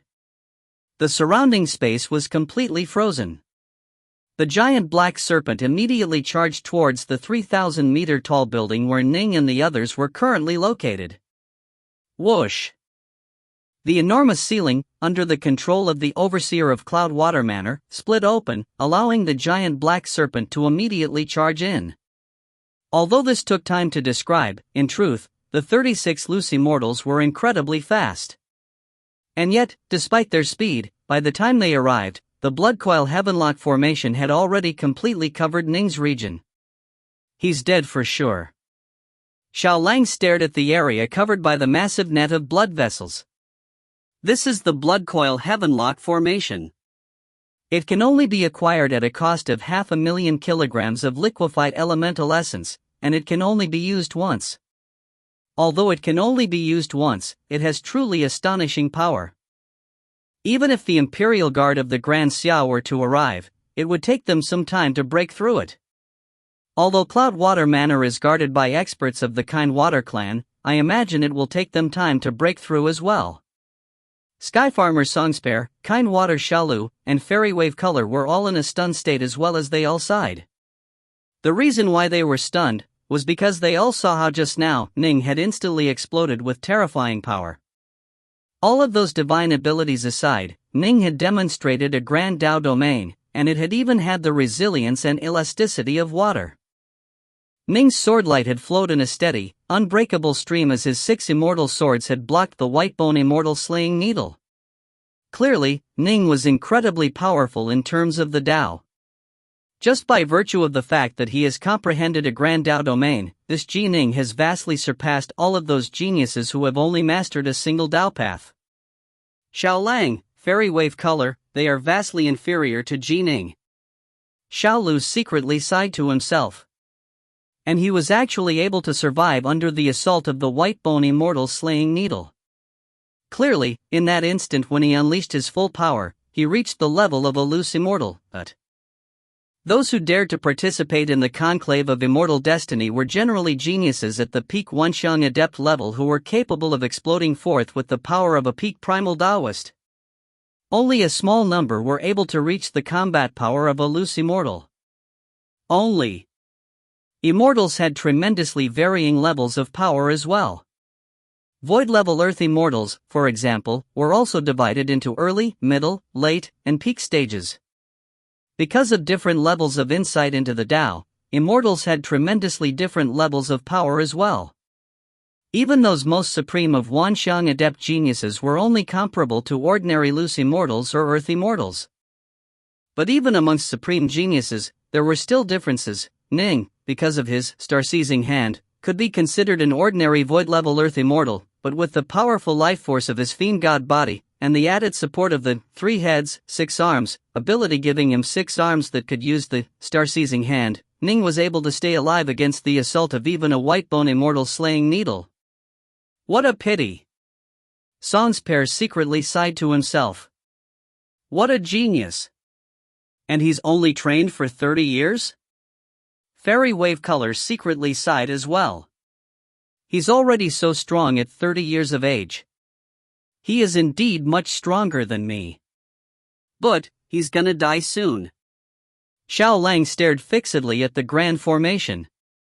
Young master, ... The squad of golden Imperials instantly transformed into a divine golden dragon, battering and smashing towards the Bloodcoil Heavenlock formation. Rumble! The thousands of blood vessels covering the formation just bulged slightly, then easily deflected the force of the attack. The golden heart was pumping blood in an endless stream to them, causing the grand formation to remain standing. Only the blood was used up would the formation dissipate. Break! The 36 loose immortals in the form of a giant black serpent flew in from above. With power that was tens of times more powerful than the divine golden dragon, they launched an awe-inspiring strike against the formation. The formation trembled, and many of the blood vessels actually splintered and shattered. The golden heart, however, frantically sent out more blood, causing many new blood vessels to be grown out, allowing the formation to be sustained. No one can save you now. Immortal Float Cloud was within the formation.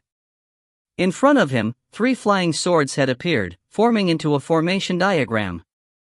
As for Ning, who had been smashed against the wooden pillar, he laughed coldly.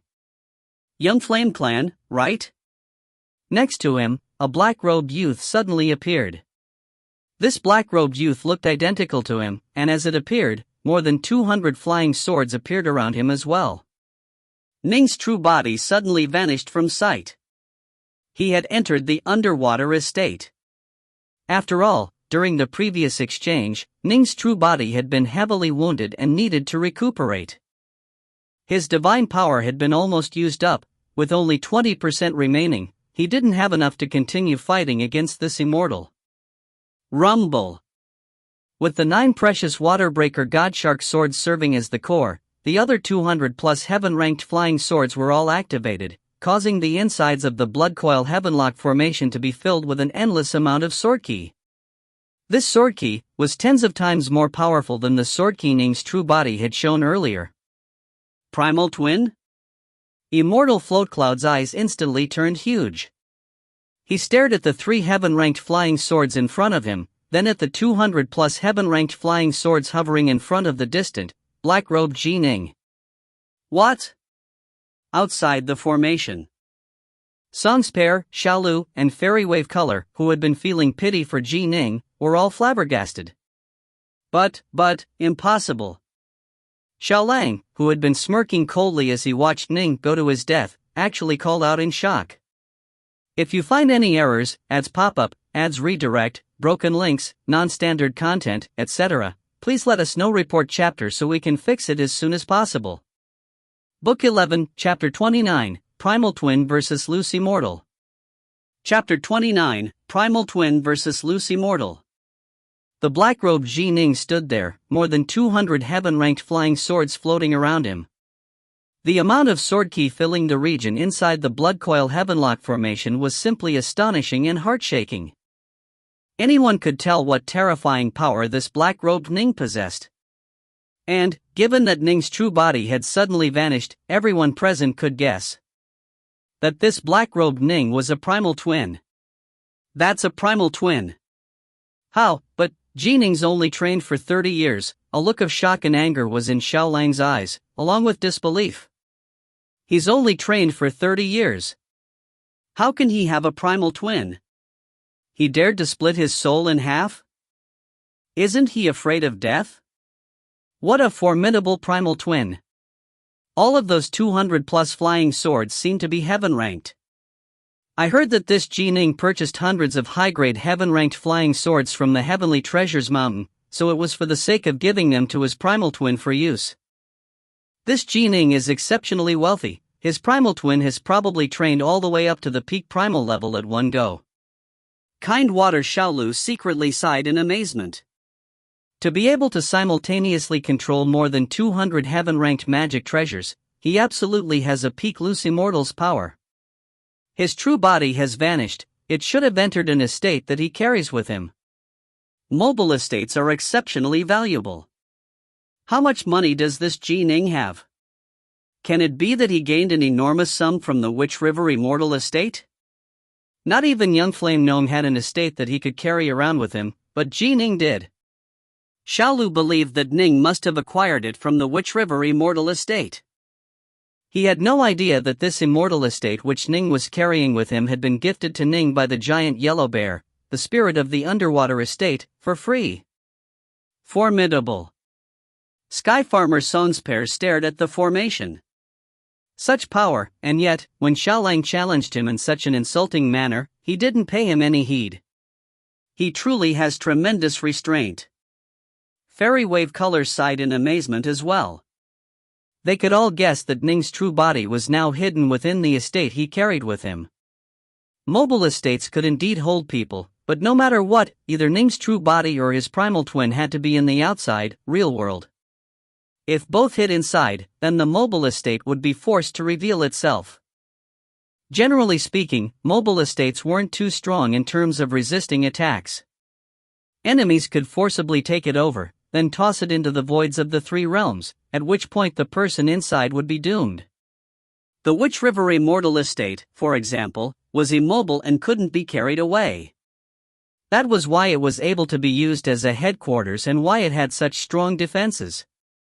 Estates that one could carry, however, were generally very weak. One had to choose between strong defenses and mobility. Generally speaking, one could only choose a single quality from the two.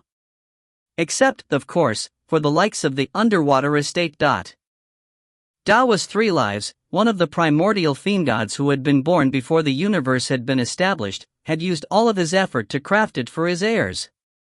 Only at the primal level could it be carried, and it was exceedingly strong in defense. However, the value of such a treasure far surpassed even pure Yang magic treasures. This was why it was so special. Normal estates, however, had to obey the normal rules. Mobility or defensive strength, the two couldn't coexist. If my true body and primal twin both hide within the underwater estate, then under the wild attacks of this loose immortal of the Young Flame clan, the secrets of my underwater estate will probably be revealed. Ning absolutely would not permit this to happen. What's more, my primal twin has already reached the peak primal level. Although in terms of a base of power, he's on a much lower level, that's not insurmountable. It's actually a primal twin. Patriarch Arcanum, you screwed me over. Immortal Floatcloud was howling with grief in his mind, and then, a look of savagery filled his eyes. I have no way out. Either Ning dies or I die. I refuse to believe that I, who have trained bitterly for more than 100,000 years, can't do anything to this little fellow who trained for 30.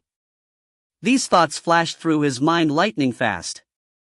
After Immortal Floatcloud had laid down his blood coil heavenlock formation and saw Ning's primal twin, he spent just a brief moment in shock before executing his most powerful attack.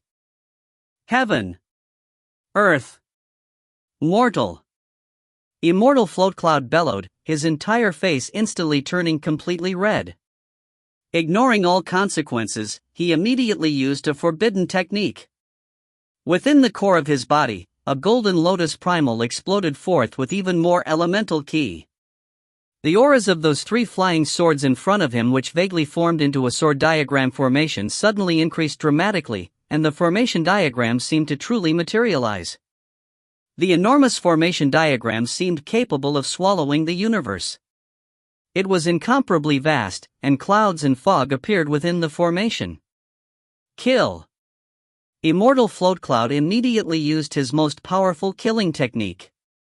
He had no time to waste.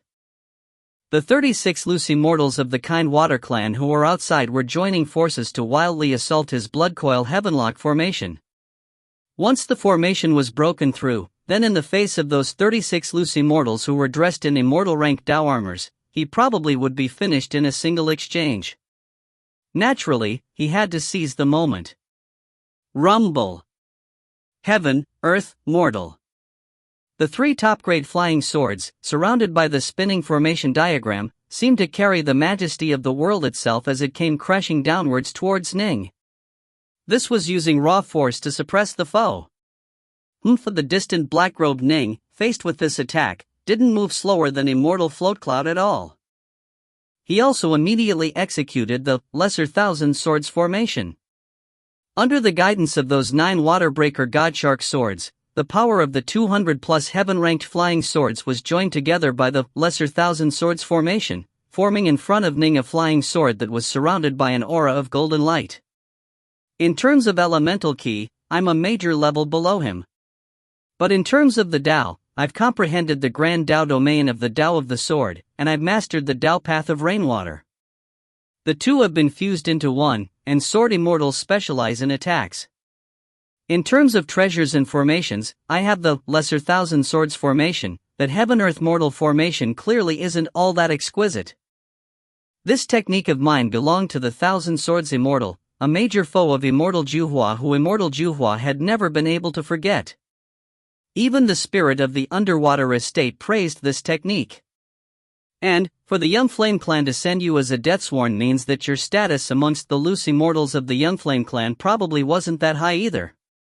You are vastly inferior to the Thousand Swords Immortal and Immortal Juhua. In terms of flying swords, the Wavebreaker Godshark swords come from the underwater estate, and are vastly superior to your 3 flying swords. In addition, I have 9 of them. In terms of raw numbers, I have more than 200 flying swords. I refuse to believe I can't win. A cold light flashed through the eyes of the black-robed Ning, and his savage aura filled the skies. One was dressed in black robes, the other in white. They stared at each other from afar. Boom! Boom!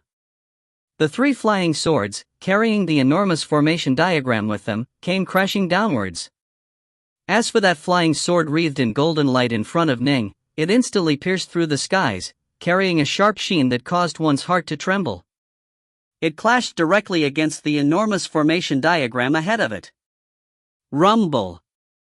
An enormous rumbling sound of a collision. Elemental ki exploded, causing space to distort. The three flying swords were actually forced backwards by several meters, and many cracks had appeared atop the foggy formation diagram. As for Ning's flying sword, it dispersed into nothingness. Again. The black-robed Ning laughed coldly, and the 200-plus flying swords around him undulated once more. A large amount of sword ki coalesced in front of his chest, forming yet another flying sword that was covered with a golden glow. How can this be? He blocked it. Immortal Floatcloud felt his heart grow cold. It was as though he was beneath the moon in a freezing winter night, and someone had just poured a bucket of ice water over his head. Even his soul felt cold. He had a feeling that he was going to lose. He had executed a forbidden technique to unleash his most powerful killing attack, but his attack had actually been met head-on and blocked. A head-on collision was the most effective way to judge the opponent's strength. His primal twin has the power of a supreme loose immortal in combat. Immortal Floatcloud now understood. This is a true genius. His primal twin is probably only at the peak primal level, and he has only trained for 30 years, but he's comprehended a grand Dao domain. His insights are not inferior to mine, and the power of that grand flying sword formation is simply marvelous and unfathomable. His power is no lower than mine either. Can it be that I, Floatcloud, am going to die here? Immortal Floatcloud felt despair for just a brief moment. He wouldn't so easily discard more than 100,000 years of cultivation. I failed to crush him with raw force, then I'll try techniques, speed, and other secret arts. Immortal Floatcloud had gone completely mad. He was using all of his power to struggle to kill Ning. Whoosh! The entire region within the Bloodcoil Heavenlock formation became filled with white fog. The fog was incomparably thick, so thick that not even divine sense could penetrate it. This was Immortal Floatcloud's most powerful supportive art, the heaven-covering fog. However, executing this secret art consumed an enormous amount of his mental energy, and he was no longer able to keep his flying swords at peak power. I can't see anything. Xiaolang, who had been staring so hard and fixedly that his eyes had gone bloodshot, instantly grew frantic. Why is there so much fog there? I can't see anything. Fog? This fog is definitely capable of blocking out divine sense, otherwise, that Deathsworn wouldn't use it. Kind Water Xiaolu was pondering. Of the many loose immortals of the Young Flame clan, there should be a few dozen that are close to the point of being unable to resist the 3 calamities or 9 tribulations. Those amongst them that are capable of unleashing this sort of mist, it seems the only one is loose immortal Floatcloud. Celestial immortal patriarchs were truly ageless, they would only ever die in combat. Thus, they generally would live extremely long lives and experience countless things.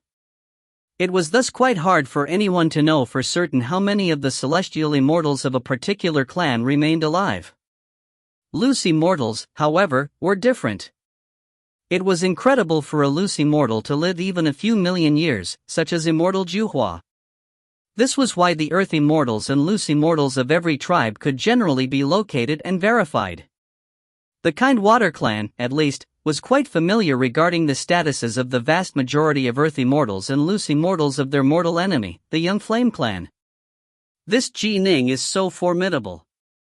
His primal twin definitely has the power of a supreme loose immortal, and he's also a sword immortal.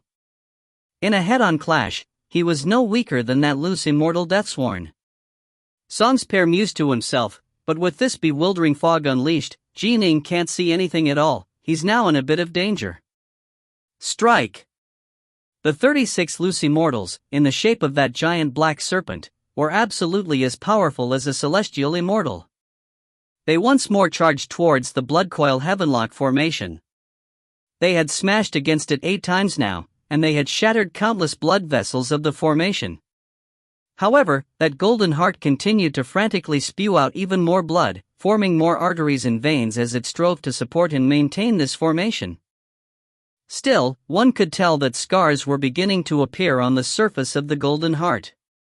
Clearly, the attack of the 36 loose immortals was simply too strong. Within the grand formation, fog was everywhere. Grand Tao Domain. Water Flame Lotus. My own world. The black-robed Ning stood there. Faced with this divine sense smothering technique, he finally unleashed the protective technique which he had developed during this past year within the underwater estate. It must be understood that key refiners had very weak bodies, thus, they usually researched protective techniques that would prevent the opponent from easily reaching their flesh. Ning naturally had to consider the best way to protect his primal twin. Under the guidance of the spirit of the underwater estate, Ning had used his Grand Tao Domain, his Water Flame Lotus, and the My Own World Technique 1 to serve as the foundation for the development of a powerful protective technique. The Lotus Flower Swordland. 1. This was the technique of merging the Grand Tao Domain and the Tao Path of Rainwater, which I realized I accidentally missed in B11C3. If you find any errors, ads pop up, ads redirect, broken links, non-standard content, etc., please let us know. Report chapter so we can fix it as soon as possible. Book 11, Chapter 30, A Loose Immortal Dies. Chapter 30, A Loose Immortal Dies. Rumble. The 36 loose immortals of the Kind Water clan, in the form of the giant black serpent, launched a 12th attack against the Bloodcoil Heavenlock formation. It was already beginning to shudder, and the color of the golden heart was beginning to change. Beginning to grow dim, as the cracks and scars on its surface multiplied. Break, break, break. Immortal Float Cloud was in a berserk state, his white hair flying about. His 3 flying swords clashed hard against Ning's Lotus Flower Swordland. Crackle. Layers of lotus petals continuously defended, one layer after the other. The Lesser Thousand Swords formation, formed golden flying sword was as fast as lightning. By comparison, the speed of the flying swords of Immortal Float Cloud was much lower. They were once more struck, then sent back. It's over. Immortal Float Cloud suddenly gave up. His 3 flying swords no longer attacked. He just stood there, staring blankly at the black-robed Ning, who stood there within the Lotus Flower Swordland. In the face of the Lotus Flower Swordland, Immortal Float Cloud felt as though he was facing a turtle that had retreated into its shell. There was no way to break it at all. Or, at least, he wasn't going to be able to do it in a short period of time. In addition, he could sense that his Bloodcoil Heavenlock formation was at the breaking point. He felt despair. He gave up. He understood that this time, he had failed. Immortal Float Cloud looked at Ning, his face incomparably calm and peaceful. He said mentally, Ning, tell me, what technique is this? The black-robed Ning, seeing that the opponent had actually stopped attacking, realized that the opponent had given up. Towards the bald elder in front of him, Ning actually didn't feel any hatred, instead, he felt pity. This was because Ning could tell that this person was a deathsworn. This is my Lotus Flower Swordland. Every single lotus petal was formed from my elemental key and the swordlight. The region covered by my lotus flowers becomes my world. This is a world with the Tao of the Sword, the Tao of Rainwater, the Tao of Space, and the Tao of the Inferno. This is the most powerful technique which I have developed. The black-robed Ning spoke mentally to his foe. In this moment, Ning understood that the man had chosen death. Immortal Float Cloud looked at Ning, envy in his eyes. The Tao of the Sword? The Tao of Space? The Tao of Rainwater? The Tao of the Inferno? So many Taos, and 2 of them are Grand Taos. You've actually been able to join them together perfectly and create a technique of your own. At only 30 years of age, you are already so talented. I've never before met a genius like you in my life. I can't even imagine what your future shall be like. I am wholeheartedly convinced that my defeat was deserved. Ning, however, knew exactly how much effort he had put into the creation of this technique. He had often gone to the Stellar Hall to meditate on the Tao. He had often gone to the still room to quietly ponder. He had repeatedly, tirelessly tested time and time again. The spirit of the underwater estate had guided him as well, and all of these things had helped to inspire him, allowing him to develop this protective technique, this technique that was completely focused on defense. Kill me. Let me die by your hands. A dreamy look was in Immortal Floatcloud's eyes. In the moment before his death, his subconscious was telling him that this peerless genius in front of him, Ning, would have an astonishing future. In fact, he even had the vague feeling that an incomparably massive storm was about to arise, and that the peerless genius before him would become one of the most dazzling figures to emerge from the storm. As you desire. The black-robed Ning nodded. Swish! A golden swordlight flew out. Immortal Floatcloud didn't block at all. He allowed it to slash directly through his body, piercing into the golden lotus primal within his body. The golden lotus, upon being pierced through, began to collapse. Although Ning hadn't destroyed Immortal Floatcloud's soul, because of the oath he had sworn to the Tao of the Heavens, Immortal Floatcloud knew that his soul was about to be shattered regardless. He knew this, because he could sense the ripples from the impending descent of the Tao of the Heavens. Patriarch Arcanum. In this moment, my subconscious is telling me that an enormous tempest is about to descend, one dazzling, eye-catching figure after another is going to arise from the storm, and this Ning is going to be one of them. Our young flame clan is going to have a calamity befall us because of this. Patriarch Arcanum, it is one thing for you to have doomed me, but how terrifying of an enemy have you made for our young flame clan? In the future, you will regret it. You will regret it. You are the criminal, the sinner of our young flame clan. The sinner.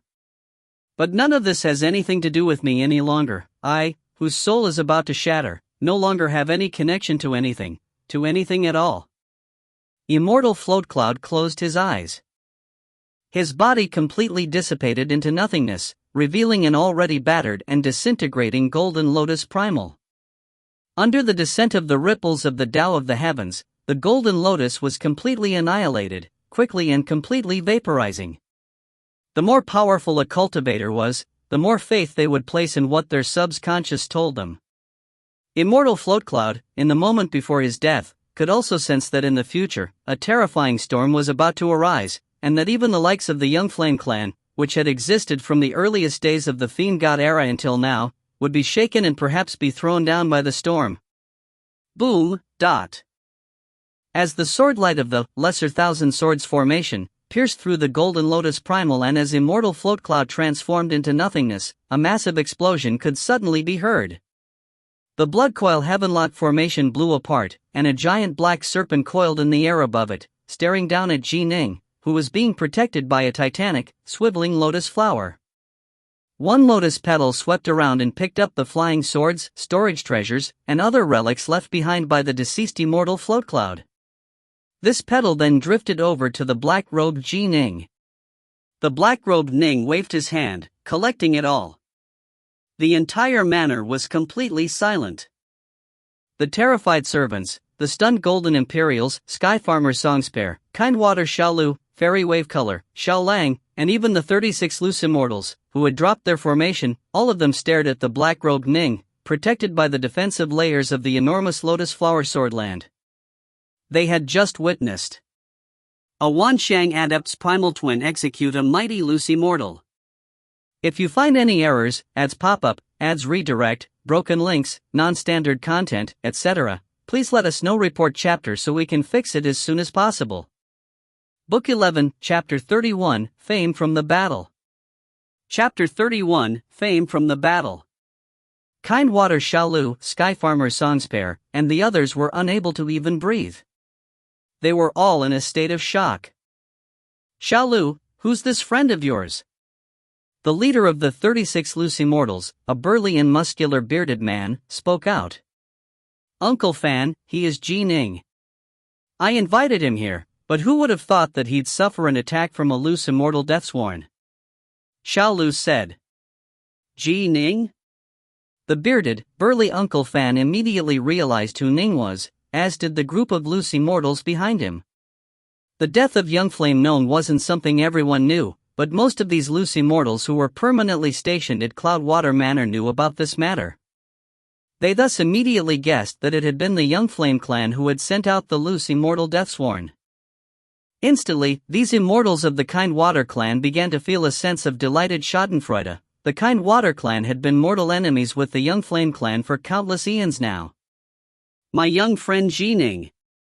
Kind Water Sanfan looked at the black-robed Ning, then said with a loud laugh, "You truly are formidable." If my guess is correct, this loose immortal should have been Immortal Floatcloud. He's a loose immortal who has lived for 100,000 years, but he actually died in your hands, and your primal twin should be at the peak primal level, correct? For a peak primal to be able to kill a supreme loose immortal, you clearly are a level lower in terms of elemental ki, and you've only trained for 30 years, but, formidable. That lotus technique truly broadened my horizons as well, and that sword formation technique was also quite impressive. The group of loose immortals of the Kind Water clan all laughed and praised Ning. The reason why they praised him was not just because Ning truly had surprised them, more importantly, there was a huge grudge between Ning and the Young Flame clan. Since the Kind Water clan was mortal enemies against the Young Flame clan, they took a true liking towards Ning. The more impressive he was, the more of a threat he would be to the Young Flame clan, and the more they would like him. You praise me too much. The black-robed Ning shook his head. The only reason I won was because your combined powers, seniors, was far too strong. You caused the Blood Coil Heavenlock formation to nearly break down. Immortal Floatcloud knew that he had no more time left, and so he voluntarily gave up. Only thus could I kill him. In terms of power, Ning's primal twin was actually only on par with Immortal Floatcloud. If they had been in a simple one-on-one fight, it would be hard to say who would be the winner. But this was no simple battle, it was an assassination attempt.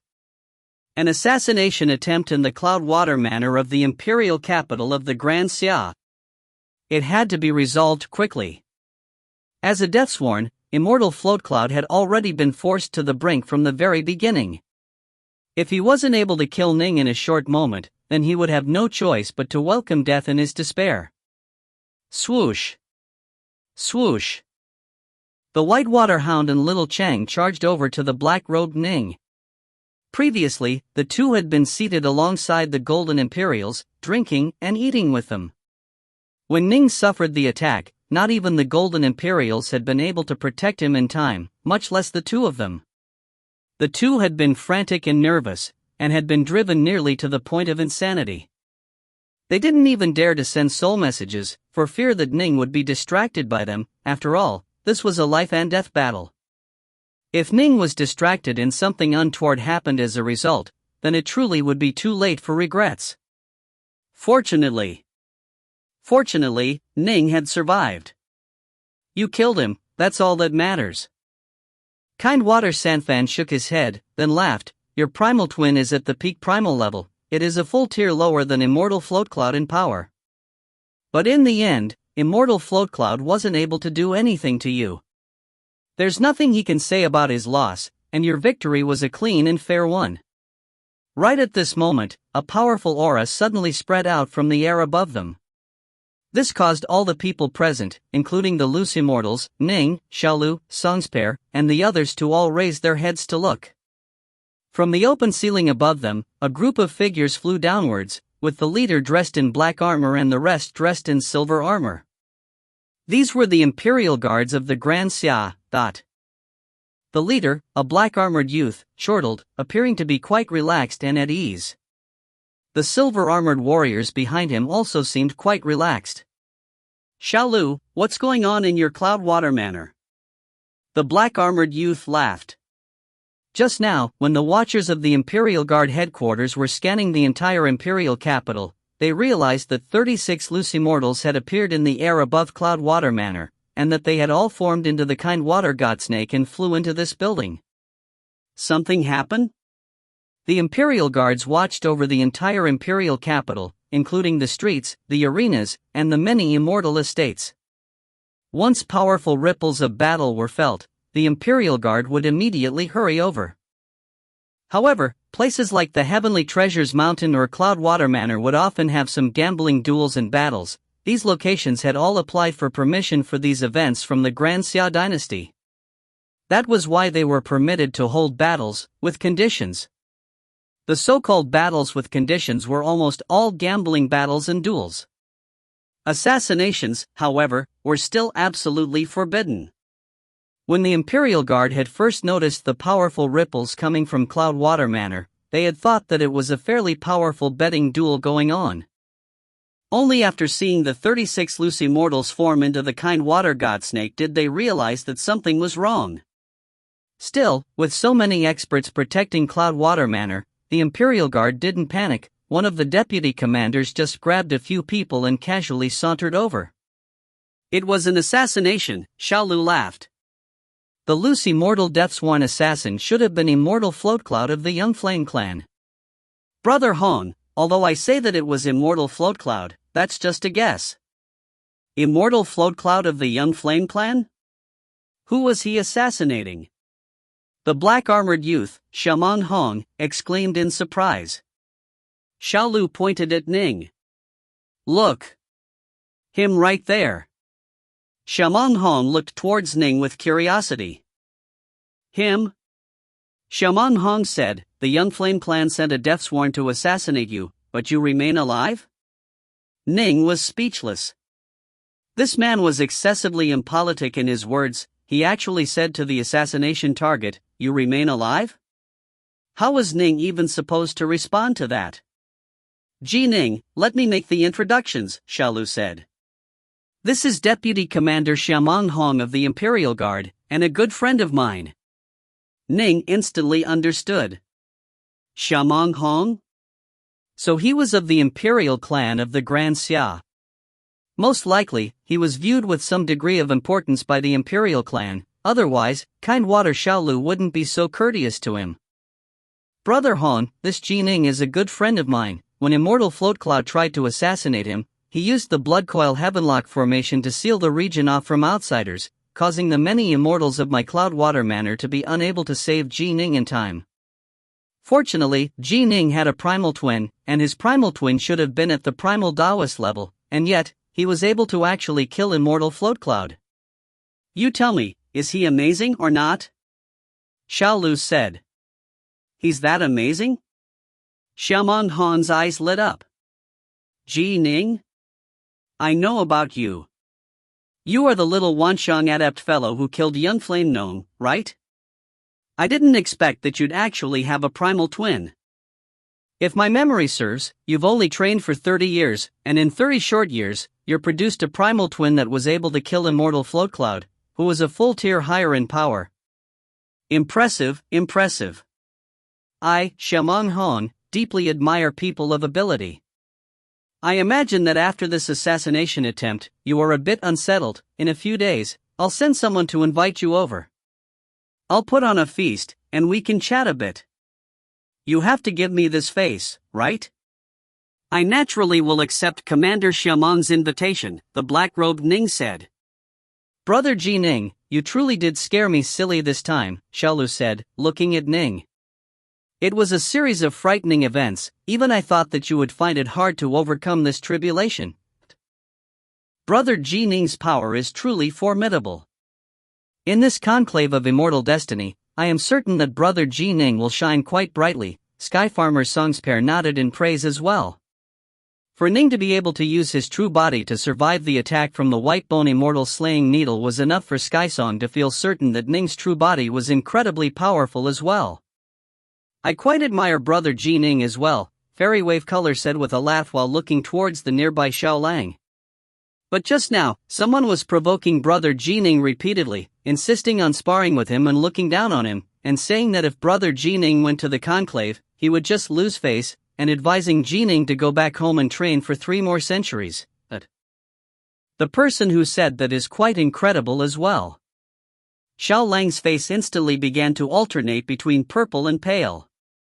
It was true that earlier, he had provoked Ning repeatedly, and had even spoken disdainfully about Ning afterwards. When he had defeated Fairy Wave Color, he had indeed felt quite smug, and in his arrogance had said quite a few unpleasant things. Now, looking back, it did all seem quite laughable. Look down on Ji Ning? Told him to not to go lose face in the conclave of immortal destiny, and to go home and train for 3 more centuries instead? Xiaomeng Hong could tell what was going on, but he put on an act as he asked with curiosity, who in the world said that?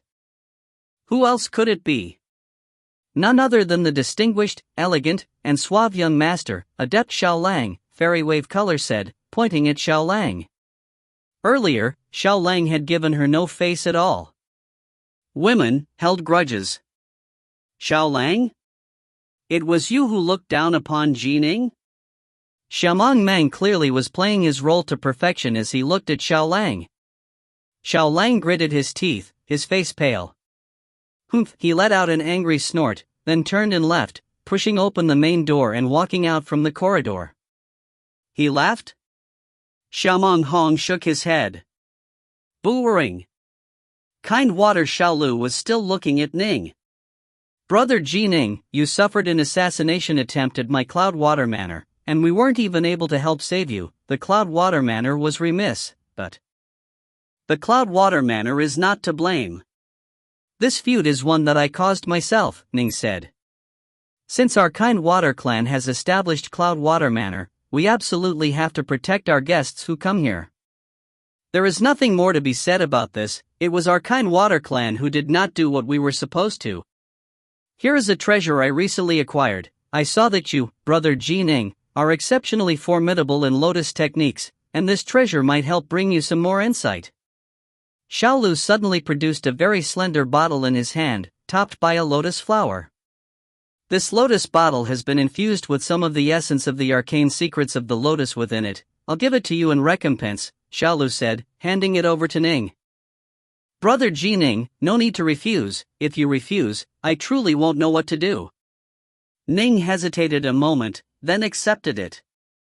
Ning was able to tell at a single glance that this lotus bottle was extraordinary. The bottle itself wasn't too impressive of a treasure, but the lotus flower on top of it was covered with many runes. It was indeed worth analyzing. It might indeed help inspire Ning to further perfect his lotus flower swordland. After chatting for a few more moments, Ning made his farewells. He had just suffered an assassination attempt. After all, there was no way this banquet could continue. Before Cloud Water Manor, Kindwater Xiaolu and Skyfarmer Songspair watched as Ning flew out within that giant warship, which sent out waves of energy as it departed. They were silent for a moment. Xiaomeng Hong led a group of Imperial Guard over and learned about this event. I imagine that soon, the entire Imperial Guard will know about it, and as a result, the entire Imperial capital will know about it. Xiaolu sighed. Word of this battle is going to quickly spread over the entire Imperial capital. Ning has now truly become famous. Previously, when Ning had purchased the peacock plumes, others thought that he had simply been lucky. But this time, however, Ning had proven his power in battle. Only now would others truly esteem him. It is true. He's only trained for 30 years, but has already produced a primal twin, and one which can kill a supreme loose immortal at that. A genius like him is quite rare, even in the Imperial capital. The Young Flame clan has actually attracted an enemy like him. I imagine that in a few thousand years or a few tens of thousands of years, Ning will be able to give the Young Flame clan quite a few good battles, Songspair said with a laugh. If you find any errors, ads pop up, ads redirect, broken links, non-standard content, etc., please let us know. Report chapter so we can fix it as soon as possible. Book 11, Chapter 32, A Silent Prayer. Chapter 32, A Silent Prayer. Nightfall. A cold wind was howling through the air. Within the Young Flame clan's estate. The current clan leader of the Young Flame clan, the God Plume Duke, was currently seated in his study. He had no desire to keep reading through the book he was holding.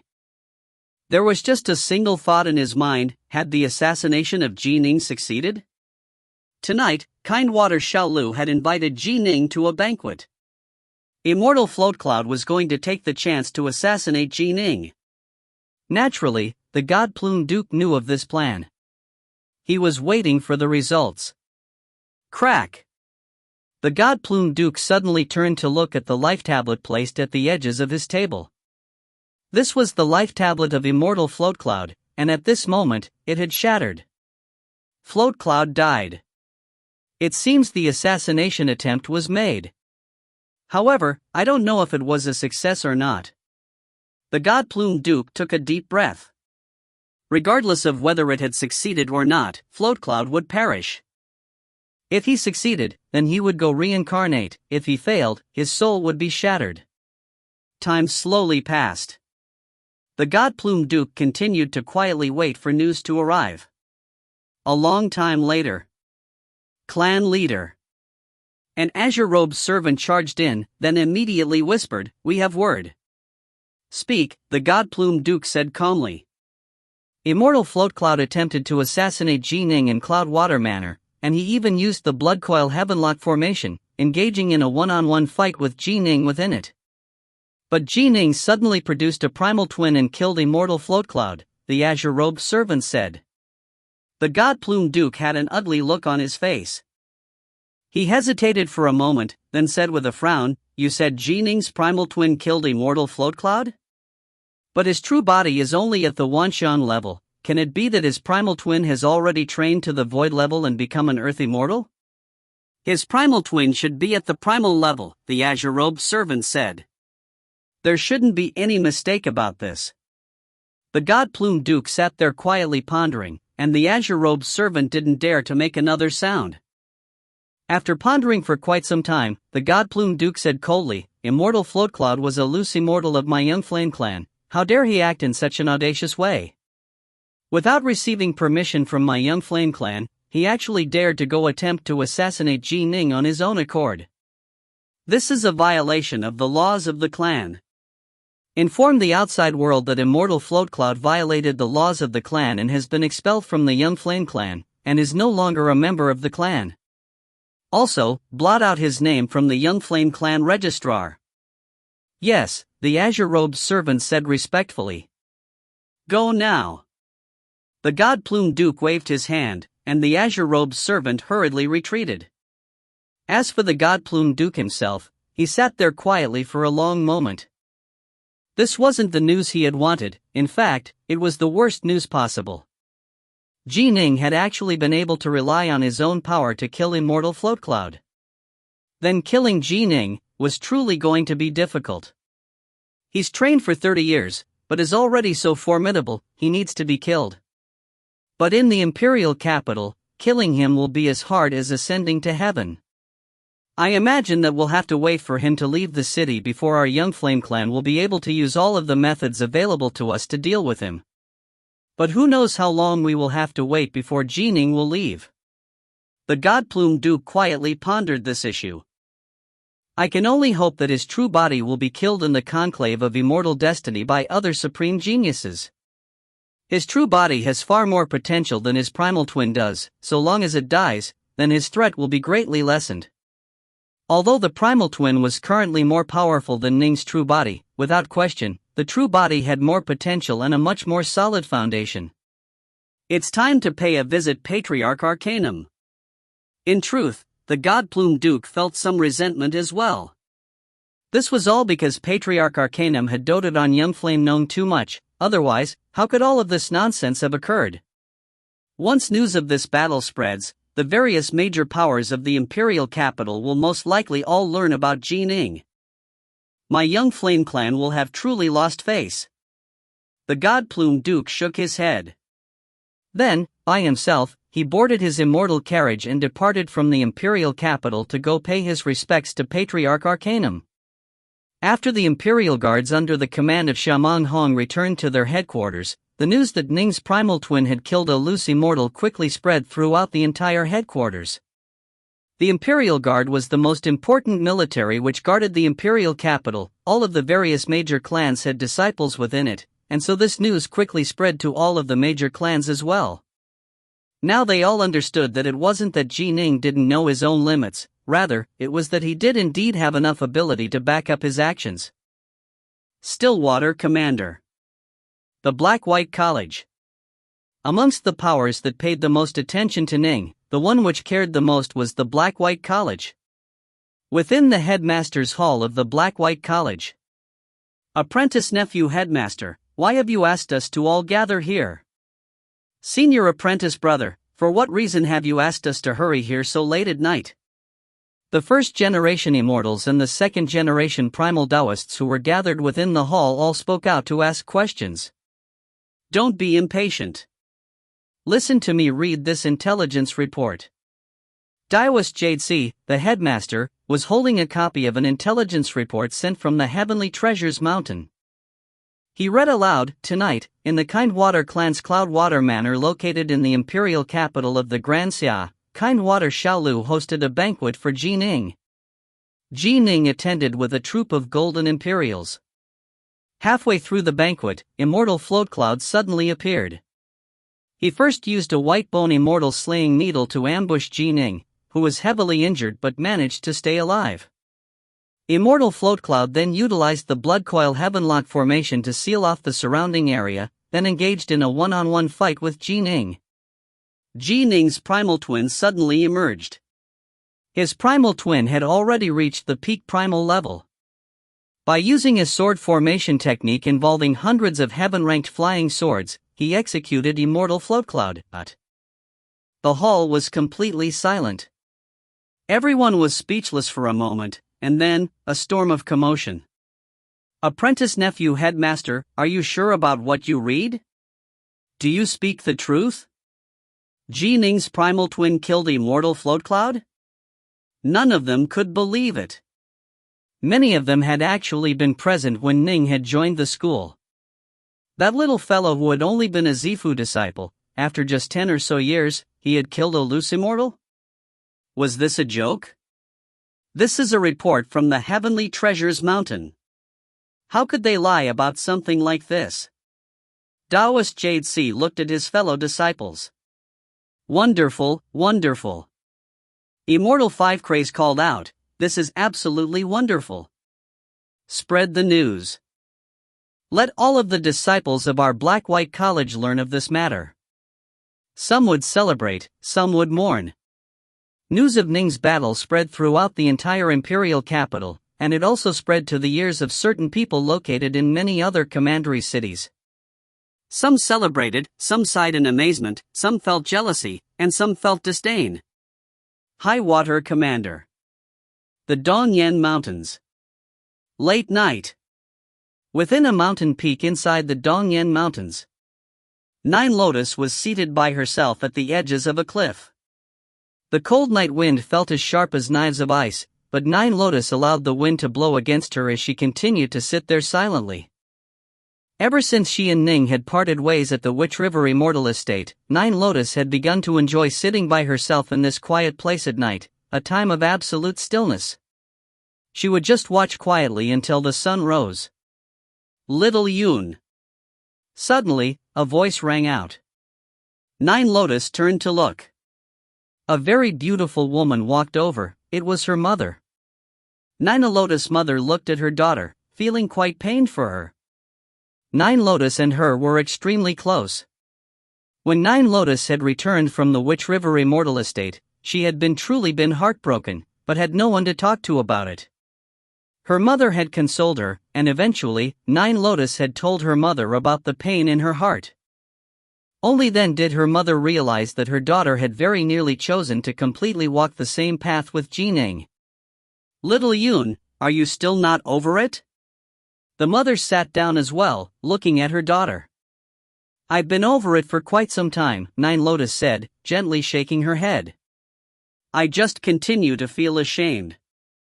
If you feel ashamed, how can you say you are over it?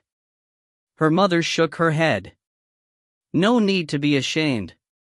This Ji Ning, he isn't worth you feeling ashamed over. He just came from a backwater clan, how good could his upbringing have possibly been? The two of you belong in completely separate worlds. There's no way the two of you could have been together. No way at all. Enough, Nine Lotus said softly. You are going to command the entire Dongyan clan, and the forefather of the Dongyan clan has full faith in you. You need to stir yourself up. You might not be able to forget about him now, but in a few centuries or millennia, you'll realize that he was actually just a very ordinary passerby in your life. Nothing more than a bumpkin. Forget about him, Nine Lotus' mother said. Before Nine Lotus was born, her mother and her father had decent lives in the Dongyan clan, but were quite ordinary figures. However, after Nine Lotus was born, she was loved and doted upon by the Dongyan clan's forefather, who trained her and assigned her to be the next clan leader. Thus, Nine Lotus' father and mother saw their statuses skyrocket, and they now had a very great deal of power within the Dongyan clan. He isn't a bumpkin. Nine Lotus stared at her mother. He is my former Dao companion, and a true genius. And what good is a genius? He might just end up being killed by the Young Flame clan, her mother said angrily. Enough. Nine Lotus was growing angry as well. Her mother forced down her anger. Nine Lotus was the next clan leader, after all, and so normally she and her husband would listen to Nine Lotus. But with regards to Ning, the mother had always nursed a belly full of anger. How exalted a status did her daughter have? How could she possibly be together with someone who came from a backwater tribe? That was an absolute travesty. Mistress, mistress. Suddenly, a female servant flew in on a flying sword, landing on the mountain peak. Nine Lotus looked at her servant. The Heavenly Treasures Mountain sent an intelligence report. It has to do with young Master Ning, the female servant said. Nine Lotus waved her hand, and the intelligence report scroll immediately flew towards her. By her side, her mother said unhappily, "You said you are over it, but you continue to pay attention to his intelligence reports? Does being over it mean that I can no longer pay attention to news regarding him?" Nine Lotus gave her mother a glance, then unfurled the scroll to read it. A look of shock and amazement appeared on her face. "Let me take a look. What's this all about? Was he killed by the Young Flame clan?" Her mother snatched it over to take a read.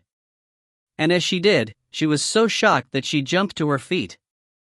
Kiki killed Immortal Float Cloud of the Young Flame clan? She was astonished. He's only trained for 30 years, right? How could? I told you. He is a genius. Nine Lotus said softly, "Mother, go home. Let me be by myself for a while." Her mother was truly stunned by this news as well. She simply couldn't comprehend it. How could this young fellow from a backwater tribe, who was even younger than her own daughter, have actually killed a supreme loose immortal? Stunned, she left obediently. The maidservant left as well. Nine Lotus sat there by herself, silent. As long as you are doing well, I can be at ease. Ning, stay alive. Nine Lotus could only pray silently in her heart. When she had chosen the path of becoming the next leader of the Dongyan clan, she had decided to follow this path to its completion. As for Ning, all she could do was silently pray for him in her heart. This was because, after their parting at the Witch River Immortal estate, you shall be you, and I shall be me. If you find any errors, ads pop up, ads redirect, broken links, non-standard content, etc., please let us know. Report chapter so we can fix it as soon as possible. Book 11, Chapter 33, From Whence Came, to Where Go. Chapter 33, From Whence Came, to Where Go. It was a late, cold winter night. The temperature was bone-chillingly low. But Princess Sia, of King Yan's estate, was filled with burning rage. She angrily slammed her hand against the table. The Young Flame clan is truly damnable. They actually dared to attempt an assassination within the imperial capital. Damnable, absolutely damnable. Cousin, although the Young Flame clan sent a loose immortal deathsworn, that person ended up dying in my hands, Ning said. Don't be so angry, cousin. How can I not be angry? Princess Sia looked towards Ning. I'm still covered in cold sweat. Fortunately, you are strong and were able to block both the Whitebone Immortal slaying needles as well as Immortal Float Cloud. If not, little brother, aside from Grandpa, you are my own family. If her one and only little brother would have died, Princess Sia didn't even know what she would have done. The young flame clan is utterly damnable, Princess Sia said, so angry that she was shaking. Their strategy this time of sending out a loose immortal deathsworn failed. I imagine that for now, they won't have any other tricks up their sleeves. So long as I stay within the imperial capital, the young flame clan shouldn't be able to do anything to me, Ning hurriedly consoled his cousin. Princess Sia took a deep breath, then nodded. Right. There is nothing else they can do to you. I imagine that a year later though, during the conclave of immortal destiny, they will use the rules of the conclave to act against you. Against others who are at the peak Wanshan level, although I don't dare say that I am unequaled in the world, I should be able to keep myself alive. Ning's eyes suddenly lit up. Cousin, my primal twin just finished binding the storage treasure which the deceased immortal float cloud left behind. Oh? Yuchi Siye's eyes lit up as well. Let's see what sort of treasure immortal float cloud left behind. However, since he dared to attempt to assassinate you, and also carried a white bone immortal slaying needle and a blood coil heavenlock formation with him, I imagine that he no longer had many other treasures on him. Let me take a close look. Nin nodded. He immediately began to have his primal twin, located within the underwater estate, to carefully investigate each treasure. Suddenly, Ning revealed a look of astonishment. What is it? Yuchi Siye asked hurriedly. The other treasures are as I expected, but I found a scroll. Ning waved his hand, and a golden scroll suddenly appeared within it, emanating ripples of power that were ancient and strange. This scroll. Yuchi Siye looked at it, also curious. Ning unfurled the scroll. Atop the golden scroll, there was just a single, simple line of characters. They stated, "From whence come, to where go?" Xiaomong's son. Every single stroke was simple and plain, but an aura of majesty exploded forth from them. Both Ning and Siye felt their hearts tremble. They felt as if they were facing the heavens themselves. Even Ning, when facing that ancient fiend god in the wild marshes of the Jail Mountains, hadn't felt such terror. Whoosh! Ning hurriedly closed the scroll, and only then did the terrifying majesty completely disappear. What in the world is this? Siye was absolutely amazed. I don't know either. Ning shook his head. Just a single line of characters, from whence come, to where go. And a single, simple signature inscription, Xiaomong's son. Who exactly is Xiaomong's son? Can it be that he is an ancient member of the Imperial Xiaomong clan? Siye was completely puzzled. Why haven't I ever heard of this name before? Ning said with a frown, the person who wrote the line of words should be named Xiaomong's son, and judging from the majestic power from those words, he should be an incredibly powerful figure. I'll go ask Grandpa, Siye immediately said. Wait a moment for me. Right now? So late at night? Ning was amazed. It's fine. My grandfather is a celestial immortal. Do you think there is a big difference between day and night for him? And he lives by himself. He doesn't even let maidservants move close to him. It's fine for me to find him late at night. And I'm in quite an uneasy mood as well. I feel as though this scroll is quite extraordinary. Wait a moment, I'll be back shortly. Siye hurriedly departed. In just the amount of time needed to boil a kettle of tea. Siye once more flew back gracefully, her face filled with excitement. Cousin, what did he say? Ning was quite curious as well as to exactly what this scroll is. Do you know who Xiaomong's son is? Siye had a secretive look on her face. Who? Ning asked.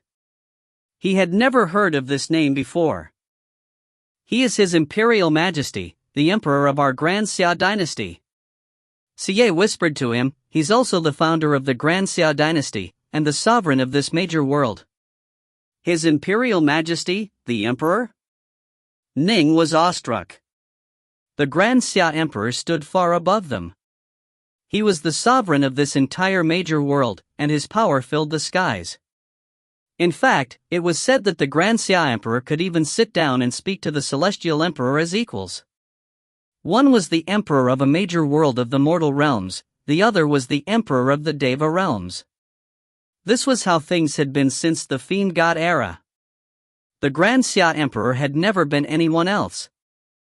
He rarely showed himself. After all, this ancient dynasty which he had founded and which had existed for countless millions of years had long ago stabilized. It had its own laws, and most matters could be handled by his senior officials. He was powerful. After all, he had single-handedly established an enormous dynasty and unified the world, after the end of the fiend god era. He was mysterious. Over the course of countless years, he had almost never shown himself. He was exalted. No one in the Grand Xia dynasty dared to go against his decrees. As the sovereign of this major world, who had stood at its very peak from the fiend god era until now, a figure who the vast majority of Earth Immortals and loose Immortals couldn't even approach, very few people even knew his name. Right. His Imperial Majesty, the Emperor. This is his name. Xia was extremely excited. Shamong Sun, that's the name of his Imperial Majesty. Shamong Sun, his Imperial Majesty, the Emperor. Ning's heart was suddenly filled with fright and nervousness. In his subconscious, he suddenly felt as though a pair of eyes was staring directly at him. Previously, when he hadn't known this was the name of the Emperor, Ning hadn't felt anything. But now that he knew, he felt in his subconscious as though a pair of eyes had suddenly turned towards him. Do you know what this scroll is? Xia didn't sense anything amiss at all. All she felt was excitement and energy. A Dharmic decree of reincarnation. This is a Dharmic decree that was personally penned by the Grand Xia Emperor. If you possess this decree, once you perish, the Dharmic decree will escort and accompany your soul into the netherworld kingdom. When the Yama kings of the 10 halls see this Dharmic decree, they will naturally give some face to our Grand Xia Emperor. The line of "from whence come, to whence go" is an instruction. It means that the bearer is to reborn back into the major world and the clan from whence he last lived in. Ning was enlightened. The Yama kings of the 10 halls. The Lord of Chui Palace. All of them had exalted statuses in the netherworld kingdom. For them, letting a few immortals return to their own major world and clans was nothing more than a minor matter.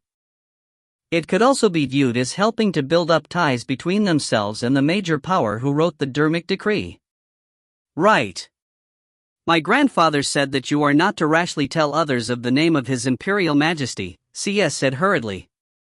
According to what my grandfather said, if you say His Imperial Majesty's name aloud, His Imperial Majesty will sense it. However, since we are within King Yan's estate, His Imperial Majesty won't mind too much. Understood. I won't tell others, Ning immediately said. In his heart, however, he felt shocked. So just now, when he felt in his subconscious as though a pair of eyes were paying attention to him, it had probably been His Imperial Majesty, the Emperor. Time flowed on. News of Ning's primal twin's slaying of Immortal float cloud spread, and Ning's fame grew greater and greater. In the imperial capital, almost everyone believed that Ning had an exceedingly high level of insight into the Tao, far higher, at least, than Immortal float cloud possessed. Otherwise, how could he have so fought him, despite Immortal float cloud being at a higher tier of power? Stillwater Commandery. Within a private training room in the Black-White College. The sloppy Taoist, the number one figure amongst the third-generation disciples, was seated in the lotus position. He was only wearing pants, his upper body unclad. The skin on his upper body was actually covered with runes that looked like the shell of a tortoise, and series of ancient-feeling ripples of power poured out from him. Whoosh! Suddenly, within the private training room, the illusion of an incomparably enormous turtle snake appeared. This turtle snake filled nearly the entire training room, and the sloppy Taoist stood on the illusory turtle snake's back. The entire turtle snake began to move, and both the turtle head and the serpent head emitted growling roars. A layer of turtle shell began to appear on the sloppy Taoist's entire body as he sat there, but his eyes were like the eyes of a snake, capable of filling the hearts of viewers with terror. His aura was incredibly ancient and powerful. The The sloppy Taoist suddenly frowned. In his subconscious, he could feel something calling to him. It was the conclave of immortal destiny? The sloppy Taoist mumbled to himself, "What's going on? Why is it that when I'm training in the Black Tortoise One divine ability, my subconscious is foretelling that this upcoming conclave is going to be quite important? It seems as though it is a major chance for me." The powerful call was so strong that the sloppy Taoist was almost unable to suppress it. The sloppy Taoist knew very well that this sort of subconscious feeling didn't need to be doubted. If he could sense that it was going to be a major stroke of luck for him, then he had to go. "I don't like fighting and struggling with others. I just want to quietly relax and train. But I didn't expect that in the end, I still have to go to this conclave of immortal destiny." The sloppy Taoist nodded lightly. "What shall be, shall be. Those things that are meant to be mine will be. For those things that aren't meant to be mine, there's no need to force it. I'll go give this conclave a try and test out these geniuses of our major world. I've just reached the second cycle of my Black Tortoise divine ability. I was planning to break through to the primal level, but it now seems that I shouldn't be in a hurry. After this conclave of immortal destiny is concluded, I'll make my breakthrough." The sloppy Taoist no longer considered this matter, and began to train once more. The enormous phantom of a turtle snake once more filled the entire training room. The sloppy Taoist was like an ancient, primordial fiend god. He sat there quietly, meditating. In the great dark North Sea, there was an immortal island known as Gold Crow Island. The master of this island was referred to as Immortal Gold Crow. He was a truly mighty void-level Earth Immortal. Although he had only reached the void level a century ago, he had been famous for a long period of time. He had the lineage of the Golden Crow, and so although he was merely a void-level Earth Immortal, he was close to celestial immortals in power. In the dark North Sea, there were countless powers who wanted to befriend him, but Immortal Gold Crow was solitary and did as he pleased. As someone with the lineage of the Golden Crows, and as a man with a strange temper who was quite bloodthirsty, there were very few powers who dared to antagonize him. Within Gold Crow Island, a golden-robed immortal Gold Crow was seated at the front of a grand palace, expounding on the Tao. Before him were 6 young men and women who were listening reverently. These were the 6 major disciples of Immortal Gold Crow. During a pause in the expounding of the Tao, the eldest of the 6 disciples, a human, spoke out and asked, "Master, I heard that the Grand Xia dynasty is about to hold the conclave of immortal destiny.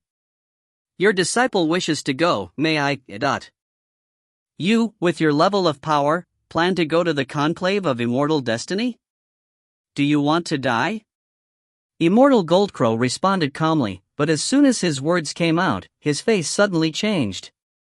1. This term Chuanwu literally translates as Black Warrior, but is also supposed to be, in Chinese mythology, either the name of the black tortoise/turtle snake of the 4 beasts, or the immortal whose pet is the black tortoise. If you find any errors, ads pop up, ads redirect, broken links, non-standard content, etc., please let us know. Report chapter so we can fix it as soon as possible. Book 11, Chapter 34, A Gathering of Heroes. Chapter 34, A Gathering of Heroes.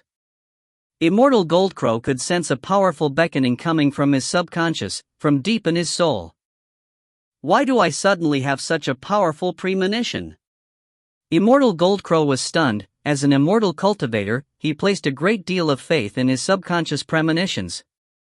It seems as though this conclave of immortal destiny will be very important to me, as though it is calling for me to attend. Master, your disciple isn't that bad. If I truly am unable to win it, then I will immediately give up and admit defeat. The senior disciple, unhappy, hurriedly added, "This conclave of immortal destiny will see countless geniuses from this major world gather together. A chance like this will probably only come once in a lifetime." Immortal Gold Crow, whose mind had been wandering, quickly returned to his senses. Enough!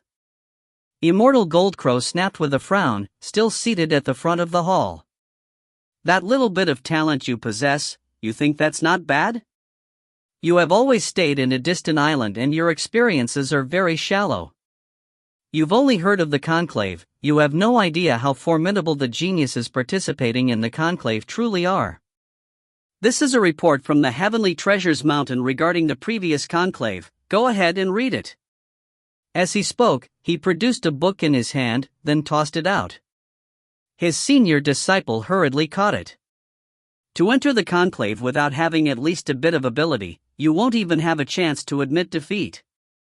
Immortal Goldcrow rose to his feet. Whoosh! He transformed into a rainbow, disappearing from their sight. "Eldest apprentice brother, you angered master. Eldest apprentice brother, let me take a look at this book as well. How formidable are the participants of the conclave?" The other junior apprentice brothers and junior apprentice sisters all crowded around as well. As for Immortal Goldcrow, he had already arrived within his own immortal estate. This immortal estate could not be carried away, but it had tremendous power. No one else was inside the estate. Immortal Goldcrow quickly entered a pavilion, within which sat a black-robed man. The black-robed man and Immortal Goldcrow appeared nearly identical, only, Immortal Goldcrow had a stronger and more bloodthirsty aura. "It seems as though the reason I had that premonition is because my true body is still at the peak Wanshan level." The black-robed man rose to his feet. "Although I have already had a stroke of great fortune, from my subconscious premonition, it seems as though this conclave is going to be an extremely important one. I might be able to truly soar into the heavens at this conclave. If I, Bui, wish to become a celestial immortal, it seems that my chance will come through this conclave of immortal destiny." The black-robed man continued to mutter to himself. He had been the son of a fisherman. In his youth, he accompanied his father out to sea to catch fish, but because of a great storm, the waves had caused the ship to capsize. He had passed out, and by the time he had woken up, he had found out to his astonishment that he had entered an estate in the bottom of the sea. This was an estate left behind by a powerful predecessor, and was filled with many cultivation techniques, arts, divine abilities, and even some supreme visualization techniques, along with magic treasures and curious items. There had even been an amount of liquefied elemental essence which had accumulated over the course of years within the estate, forming a giant pond with at least 5 million kilograms. Amongst the various precious treasures, he had also discovered a golden crow's egg. His youthful self had settled down in the estate, focusing on his training. Most likely, he had been a cultivator in his past life as well. His soul was innately powerful to begin with, and with the aid of the supreme visualization techniques, when his true body had reached the Wanshan level, he had split his soul, using the created half to possess the golden crow's egg. Afterwards, the egg had hatched, and the golden crow had been born. This golden crow had an extremely pure lineage. Only after training to the void level had he been able to transform into human shape. Over the course of many long years, Bui had wandered the great dark North Sea, experiencing many life and death dangers. Thanks to the golden crow primal twin body he had acquired thanks to his great stroke of fortune as a youth, he had managed to overcome those dangerous situations and profit from them. After his primal twin had experienced the 3 calamities and 9 tribulations, he had decided to break through to become a void-level Earth immortal. He had more than 200 years before the next calamity descended. For Bui, this was more than enough time. "Although my primal twin's body is that of a golden crow and is extremely powerful," the black-robed Bui shook his head. "But the body is a possessed one. I'm a human, whereas golden crows are monsters. Although I possessed the egg, I was at most able to complete a 70% or 80% fusion with it. Training to the void level is most likely my limit. To overcome the tribulation and become a celestial immortal? There's no hope at all." Possessing a golden crow's egg was a stroke of tremendous fortune. When he had been very weak and young, he hadn't hesitated at all to make this choice. However, a primal twin acquired through possession wouldn't be sufficiently well fused together, and becoming a celestial immortal was difficult to begin with. Even creatures such as a golden crow godbird with exceedingly pure golden crow lineages would find it hard to overcome the celestial tribulation. He, whose soul and body had only fused 70% or 80%, had almost no chance of overcoming it at all. He knew this quite well. I can sense that this conclave of immortal destiny is a chance for me. I, Bui, have roamed and dominated the dark North Seas. It has always been my primal twin, Immortal Goldcrow, who was famous. This time, my true body shall reveal its own brilliance as well at this conclave of immortal destiny. The black-robed Bui felt tremendous eagerness. 3 days later, Immortal Goldcrow gave instructions to his disciples to train hard, stating that he was going out for some wandering, and then quietly left, heading towards the imperial capital. A small ship was flying through the misty clouds, atop which was a black-robed man seated in the lotus position, a sharp, saber-hacking aura emanating from him. Eh? The black-robed man suddenly opened his eyes. Previously, his eyes had been closed as he was meditating, but the conclave of immortal destiny had suddenly come to his mind, and as it did, his subconscious began to whisper to him. After bidding Master farewell, I began to rove through the various major worlds to adventure and train. This world of the Grand Xia dynasty is already my 9th major world. I completely have no interest in this so-called conclave of immortal destiny. After all, I apprenticed myself to Master long ago. But why is it that I suddenly have a feeling, as though I should go participate? It seems as though if I don't go, I'll miss something or will lose something. The black-robed man was mystified. However, he didn't doubt the premonitions of his subconscious. If that's the case, then I might as well make a trip to the imperial capital of the Grand Xia and participate in the conclave of immortal destiny. I want to see how formidable the geniuses of this major world are. The black-robed man willed it, and the air around the small ship began to shimmer. It then disappeared completely. He had used a void teleportation technique to head directly towards the imperial capital. An ordinary tavern within a commandery city of the Grand Xia. A dirty-looking maiden was completely drunk, and there was even some straw in her hair. She continued to call out loudly, "More wine, quick, more wine!" "Miss, you've used up all your money already," the tavern waiter hurriedly said. The dirty-looking maiden opened her eyes. "Used up, dot. Listen up, all of you. I'll let you guys hit or kick me as you please, I definitely won't fight back at all. But you have to help me pay some money for wine. You don't need to pay too much, just a gourd's worth of wine is enough. Just let me fill up my gourd," the dirty-looking maiden called out. "Beat you as I please?" Instantly, a newcomer was intrigued. Yet another poor bastard is going to fall for it. That gourd just won't fill up no matter how you try. Some of the regulars were secretly muttering to each other. The guest who had wanted to give her a kick for fun felt that something was off and immediately stopped himself. The dirty maiden, holding that gourd of wine, looked around herself. No one had come to hit her. "I'll let you hit or kick me as you please. I definitely won't fight back," the dirty maiden called out. "Ugh. It seems I need to switch places again. I can't swindle too much in a little place like this anyhow. Why don't I go to a larger place, say, the imperial capital, the largest city of them all?" The maiden was suddenly stunned. Her blurry, drunken eyes suddenly grew clear. The conclave of immortal destiny? She could feel a powerful call from it. Originally, in accordance with the way she trained her Tao, she shouldn't have participated in the conclave at all. But her subconscious premonition couldn't be wrong. As soon as I had the idea to go to the imperial capital, I immediately felt a strong premonition regarding the conclave of immortal destiny. It seems as though I truly will have to go attend. Perhaps this conclave of immortal destiny will be of help to me in overcoming the tribulation and becoming a celestial immortal. I've reincarnated 9 times now. If I fail again, then I truly will have no more hope for the future. Whoosh! The drunken woman suddenly disappeared from within the tavern. As for the ordinary mortals within the tavern, they didn't notice anything at all. It was as though this maiden had never appeared in their midst before at all. The truly formidable figures who had secluded themselves throughout the vast Grand Xia Empire, including some truly peerless monsters who had originally disdained from attending the conclave, all felt a call from their subconscious. All of them changed their minds, hastening towards the imperial capital. The imperial capital. King Yan's estate. Ji Ning's immortal estate. There was a lake in front of it, and atop the lake, there was a small ship. Ning was lying down in the middle of the ship, allowing it to drift where it pleased.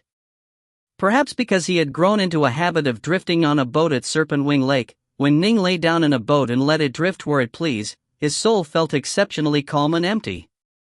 It was even often a benefit to him in pondering secret arts. Young Master Ji Ning. A maidservant, standing at the side of the lake, called out. A handsome, slender fur-clad youth suddenly stood up from within the distant wooden boat. With a single step, he disappeared from the boat and reappeared on the shore. Young Master Ji Ning, the maidservant said respectfully, a group of people are at the royal estate and wish to meet you. Meet me? Who are they? Ning asked. They say that they are your fellow disciples from your school, or something like that, the maidservant said. Ning's eyes lit up. He immediately transformed into a gust of wind, howling through the air as he disappeared. King Yan's estate's front gate. A gust of wind blew past, and Ning appeared at the entrance. Senior apprentice brother Ji Ning. A white-robed youth ran over excitedly. Junior apprentice brother North's son. Ning, upon seeing his junior apprentice brother, felt extraordinarily happy as well. The two of them clutched each other in a bear hug before letting go. Ning had long ago begun to view North's son as he would a true little brother. Senior apprentice brother, you truly are amazing. You actually produced a primal twin and even killed Immortal Float Cloud. North's son was extraordinarily excited. When I was in the Black-White College, I heard the news and was absolutely tickled. Haha, you killed young Flame Gnome and that fiend god, and then you caused even a deathsworn sent out by the Young Flame clan to perish. Hee, I wonder how infuriated the Young Flame clan is right now. Hopefully, they'll die from their anger, Ning said. And then he looked at the other three in front of him. Senior apprentice brother Vast River, senior apprentice sister Yue, and eldest apprentice brother, why have you all come? The figures in front of him were the sloppy Taoist, Yue, Vast River, and North Sun. Yue laughed, both myself and our eldest apprentice brother are participating in this conclave.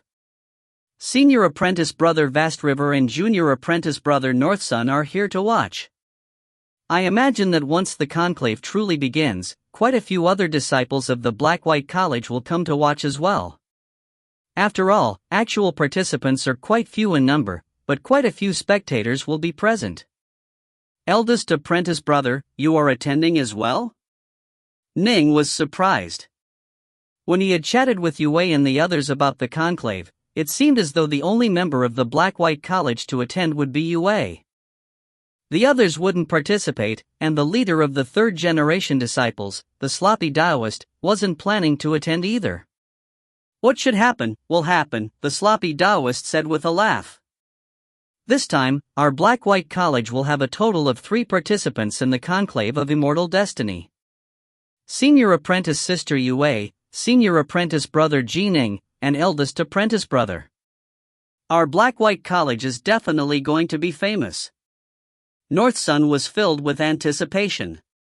If you find any errors, ads pop up, ads redirect, broken links, non-standard content, etc., please let us know. Report chapter so we can fix it as soon as possible. Book 11, Chapter 35, The End Days for Snow Dragon Mountain. Chapter 35, The End Days for Snow Dragon Mountain. UGCA was also aware that Ji Ning's fellow disciples had arrived, and she arranged a special banquet for them, inviting the disciples of the Black-White College to attend. On this very day, in the distant Stillwater Commandery, a giant warship, covered with flowery golden tattoos, was howling through the air, sending out waves of energy in its wake. Aboard the warship there was a large, tightly clustered group of golden Imperials. Upon the deck, there were also 9 black-armored captains of the Imperial Guard, each of whom emanated unfathomably mighty auras. Snow Dragon Mountain is up ahead, a black-uniformed man said with a laugh. Sorry to trouble you, fellow Taoist Skyfall, one of the 9 Golden Imperial captains said. This is a small matter. It is the good fortune of myself, Northmont Skyfall, to be able to assist King Yen in handling this matter. Skyfall spoke in a flattering manner, but in his heart, he sighed to himself. Oh, Snow Dragon Mountain, how could you be so foolish as to offend King Yen? Even though in the past King Yen was in dire straits, he still wasn't someone which your puny little Snow Dragon Mountain sect could afford to offend.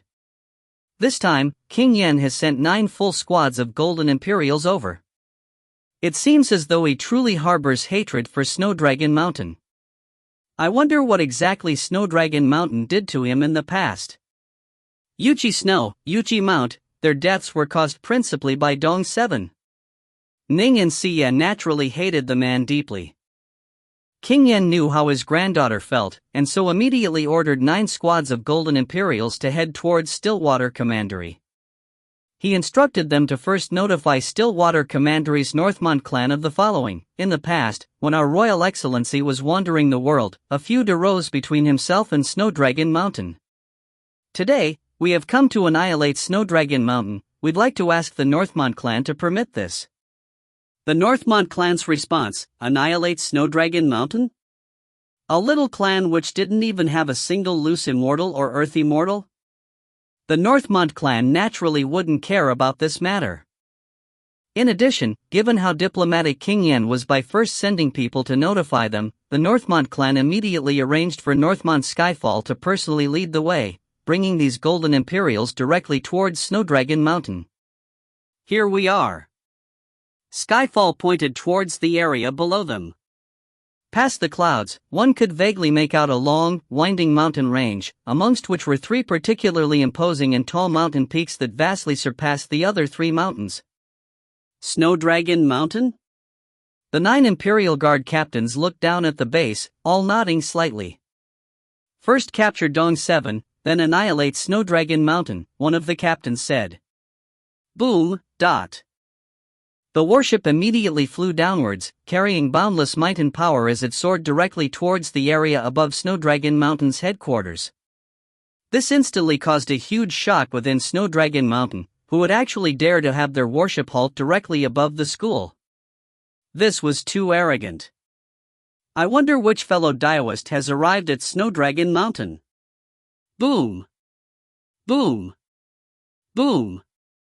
3 figures soared into the skies. They were the 3 primal Taoists of Snow Dragon Mountain. Taoist Snowplume, Taoist Cold Sun, and Taoist Black Dragon. Upon flying upwards, their gazes were immediately drawn to the eye-catching, golden-armored soldiers. The terrifying majesty and aura of power emanating from the soldiers caused their hearts to quail. However, upon seeing the black-uniformed Northmont Skyfall, Taoist Black Dragon hurriedly said, "Senior Skyfall, why have you come to our Snow Dragon Mountain? If there's anything you need, just summon us, we will simply go to you. There's no need for you to personally make a trip." Senior Skyfall, might I ask why you have come to Snow Dragon Mountain? If there is anything you need, just tell us, we will definitely strive to accomplish it, Taoist Coldsun said hurriedly as well. All 3 primal Taoists were extremely courteous. Gentlemen? Skyfall just looked at the 9 Imperial Guard captains. All 9 of them were loose immortals. Found him. The eyes of one of the captains lit up. Whoosh, dot. He took a single step, then disappeared from his original location, reappearing inside the Snow Dragon Mountain headquarters. In the blink of an eye, he suddenly flew back with a white-robed youth in tow. The white-robed youth's face was ashen. His entire body was shaking in abject terror. Dong 7. Taoist Coldsun called out in shock. "Grandpa, Grandpa." The white-robed youth was utterly terrified. He hurriedly called out, "My Zifu has been destroyed, my Zifu has been destroyed." Taoist Coldsun's face instantly changed. A hint of rage was now visible, but he forced it down and said angrily, "Senior Skyfall, what's this all about? Why have you led people here to apprehend disciples of Snow Dragon Mountain? If Snow Dragon Mountain has offended you in some way, just tell us, those who deserve to be punished will be." Snow Dragon Mountain will definitely give you a satisfactory response. These aren't my men. Northmont Skyfall shook his head. You really have no vision, have you? You aren't even able to recognize the most formidable soldiers of the imperial capital of the Grand Xia, the Golden Imperials. Golden Imperials? Taoists Cold Sun, Black Dragon, and Snowplume were all shocked. Imperial Guards? Even in Stillwater Commandery, Snow Dragon Mountain was a fairly ordinary sect, located in a fairly distant location, without even a single loose immortal or earth immortal to their name. Naturally, they knew very little about the distant imperial capital. Although Taoist Black Dragon would occasionally make a visit to the imperial capital, he had never even seen an imperial guard, much less the elite golden imperials of the guard. When they saw the golden armor worn by the soldiers, they had taken them to be soldiers of the Northmont clan of Stillwater. Generals, Taoist Black Dragon said hurriedly, if Snow Dragon Mountain has acted offensively in some manner, please tell us. Taoist Cold Sun and Taoist Snowplume were terrified and restless as well. We have come on orders to apprehend Dong 7 and wipe out Snow Dragon Mountain, one of the captains said coldly. Apprehend Dong 7? Wipe out Snow Dragon Mountain. Taoist Black Dragon and the other two felt as though thunderbolts had suddenly come crashing down out of the clear sky. Both were stupefied. Wipe out their school. Good heavens. Their school was one which had existed for a very long time. Everything had been perfectly fine. Why had the Golden Imperials suddenly come to wipe them out? Cold Sun. Taoist Black Dragon, upon seeing the captured Dong 7, instantly understood what this was about. He stared at the nearby Taoist Cold Sun, then roared furiously, "It is all your fault. You coddled Dong 7. Dong 7 has harmed countless people in the outside world, even in our own school. He's harmed quite a few of our female disciples. But you've always protected him. Dong 7 must have offended a powerful figure at some point, causing our Snow Dragon Mountain to now face complete annihilation." Taoist Cold Sun's face was completely ashen now as well. Taoist Snowplume begged, "Everyone, you can punish Dong 7 as you please. You can even have Snow Dragon Mountain do whatever you wish us to do. Just, please give us a way out. Everyone." The captain who had apprehended Dong 7 spoke out emotionlessly. "Let's do it." With this order given, the squads of Golden Imperials immediately began to fly out of the warship. Formation. Protect the mountain. Taoist Black Dragon let out an ear-splitting bellow, and his voice rang out in the ears of every single disciple. Seals. Snow Dragon Skysoar Formation. Every single formation and restrictive spell which the previous generation's experts of Snow Dragon Mountain had ever created were instantly activated. One seal after another instantly appeared, hovering in the air. Clouds and mist appeared. One snowy white dragon after another began to appear as well, flying and weaving amidst the skies above the mountains. When a school unleashed all of its stored powers at once, even a loose immortal would find it difficult to break through the school. Rumble. One divine golden dragon after another began to appear in the skies. There were a total of 8 divine golden dragons, each of which was coiled and nearly 10,000 kilometers long, and emanated a majestic presence. It was true that ordinary loose immortals would find it difficult to break through Snow Dragon Mountain's headquarters, but a squad of Golden Imperials consisted of a loose immortal commanding 49 primal Taoists, all of whom were dressed in Tao armor, and who joined together to form into a divine dragon. Their might was at the very least comparable to 10 ordinary loose immortals. And here, there were 9 squads. Rumble. The golden dragons coiled and writhed in the sky. A simple thwack from one of the tails caused all of the seals to explode and crack, bursting as if they were soap bubbles. The captain who had captured Dong 7 just watched from above.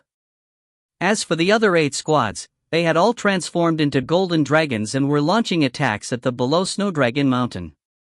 With absolute superiority and raw power, they smashed through every single grand ceiling formation. As for the so-called bewildering formations, Every single divine dragon was 10,000 kilometers in length. A single trembling movement from them caused entire formations to break apart. This Taoist Cold Sun had led his own disciples to form into an enormous snow dragon.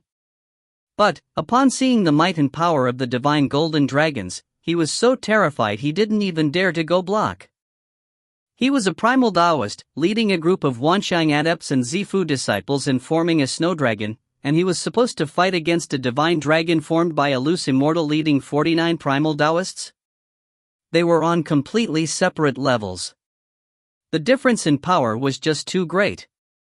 "Oh, Dong 7, who the hell did you offend?" Taoist Cold Sun felt both fury and despair. "It's finished." Taoist Snowplume led his disciples to block, but at the very first exchange, more than half of his disciples perished and the snow dragon was completely shattered. A look of despair appeared on Taoist Snowplume's face. "Snow Dragon Mountain is finished. Damn us for not being strict in carrying out the laws of the sect. Our disciples have caused harm everywhere, and in the end, they finally offended a powerful figure." Boom! Taoist Snowplume instantly blew apart, causing an enormous storm of elemental ki. He had chosen self-detonation. This way, at least his soul would be able to reincarnate. Taoist Snowplume self-detonated. Taoist Cold Sun was killed. Taoist Black Dragon was killed. Every single mountain peak that belonged to Snow Dragon Mountain was overturned. Under the majestic power of these 8 divine dragons that were 10,000 kilometers in length, some parts were crushed down to form a lake bed, while other parts were flattened into plains. In short, not a single true mountain could now be seen. This, Dong 7 was completely stunned. "Fellow Taoist Skyfall, sorry for the trouble. We'll head straight back to the Imperial capital now. This was a small matter. Snow Dragon Mountain offended King Yan, they invited annihilation upon themselves. They cannot blame anyone but themselves. Then we'll leave now. Please do. I won't send you off." The group of Golden Imperials immediately led Dong 7 aboard their warship, then departed. As for Northmont Skyfall, he stared at the former Snow Dragon Mountains, which had now been smashed into lakes and plains. He couldn't help but shake his head. A small sect like this, they weren't strict in their rules, and their disciples harmed many. The karmic luck of the school would naturally continue to drop, until finally, one day, annihilation arrived. How utterly laughable! Even the imperial clan of the Grand Xia erected the Rain Dragon Guard and sent them out to apprehend and execute sinners for the sake of improving their luck, but a small sect like this actually acted with such wild abandon. Whoosh! Northmont Skyfall disappeared into thin air, teleporting away. The imperial capital of the Grand Xia. King Yan's estate. The snow was drifting downwards right now as a group of Golden Imperials entered King Yan's estate. "Brothers, go get some rest, but keep an eye on that Dong 7. I'm going to go report to the princess right now," a captain said, then immediately went to go see her. Within a wide, spacious hall. A banquet had been prepared here. Ning and Siye were currently accompanying Northsun and the others, watching the snow while eating and chatting together. Reporting to the princess, the captain said respectfully as he appeared, "We've caught him." Ning and Siye both looked at the captain, and as they did, both were breathless. Upon hearing the words, "We've caught him," both of them couldn't help but rise to their feet. "Everyone, Ji Ning and I have something to attend to. We'll return shortly," Yuchi Siye said immediately. "If you find any errors, ads pop up, ads redirect, broken links, non-standard content, etc., please let us know. Report chapter so we can fix it as soon as possible." Book 11, Chapter 36, The Grand Xia Emperor. Chapter 36, The Grand Xia Emperor. A dark, gloomy room. There were many instruments of punishment located in this room. In the center, there was a punishment rack, atop which was bound a terrified, pathetic-looking white-robed youth. This, Dong 7 stared at the punishment instruments, face utterly ashen. "Who is it? Who exactly did I offend?" Dong 7 was absolutely horrified. They actually annihilated Snowdragon Mountain.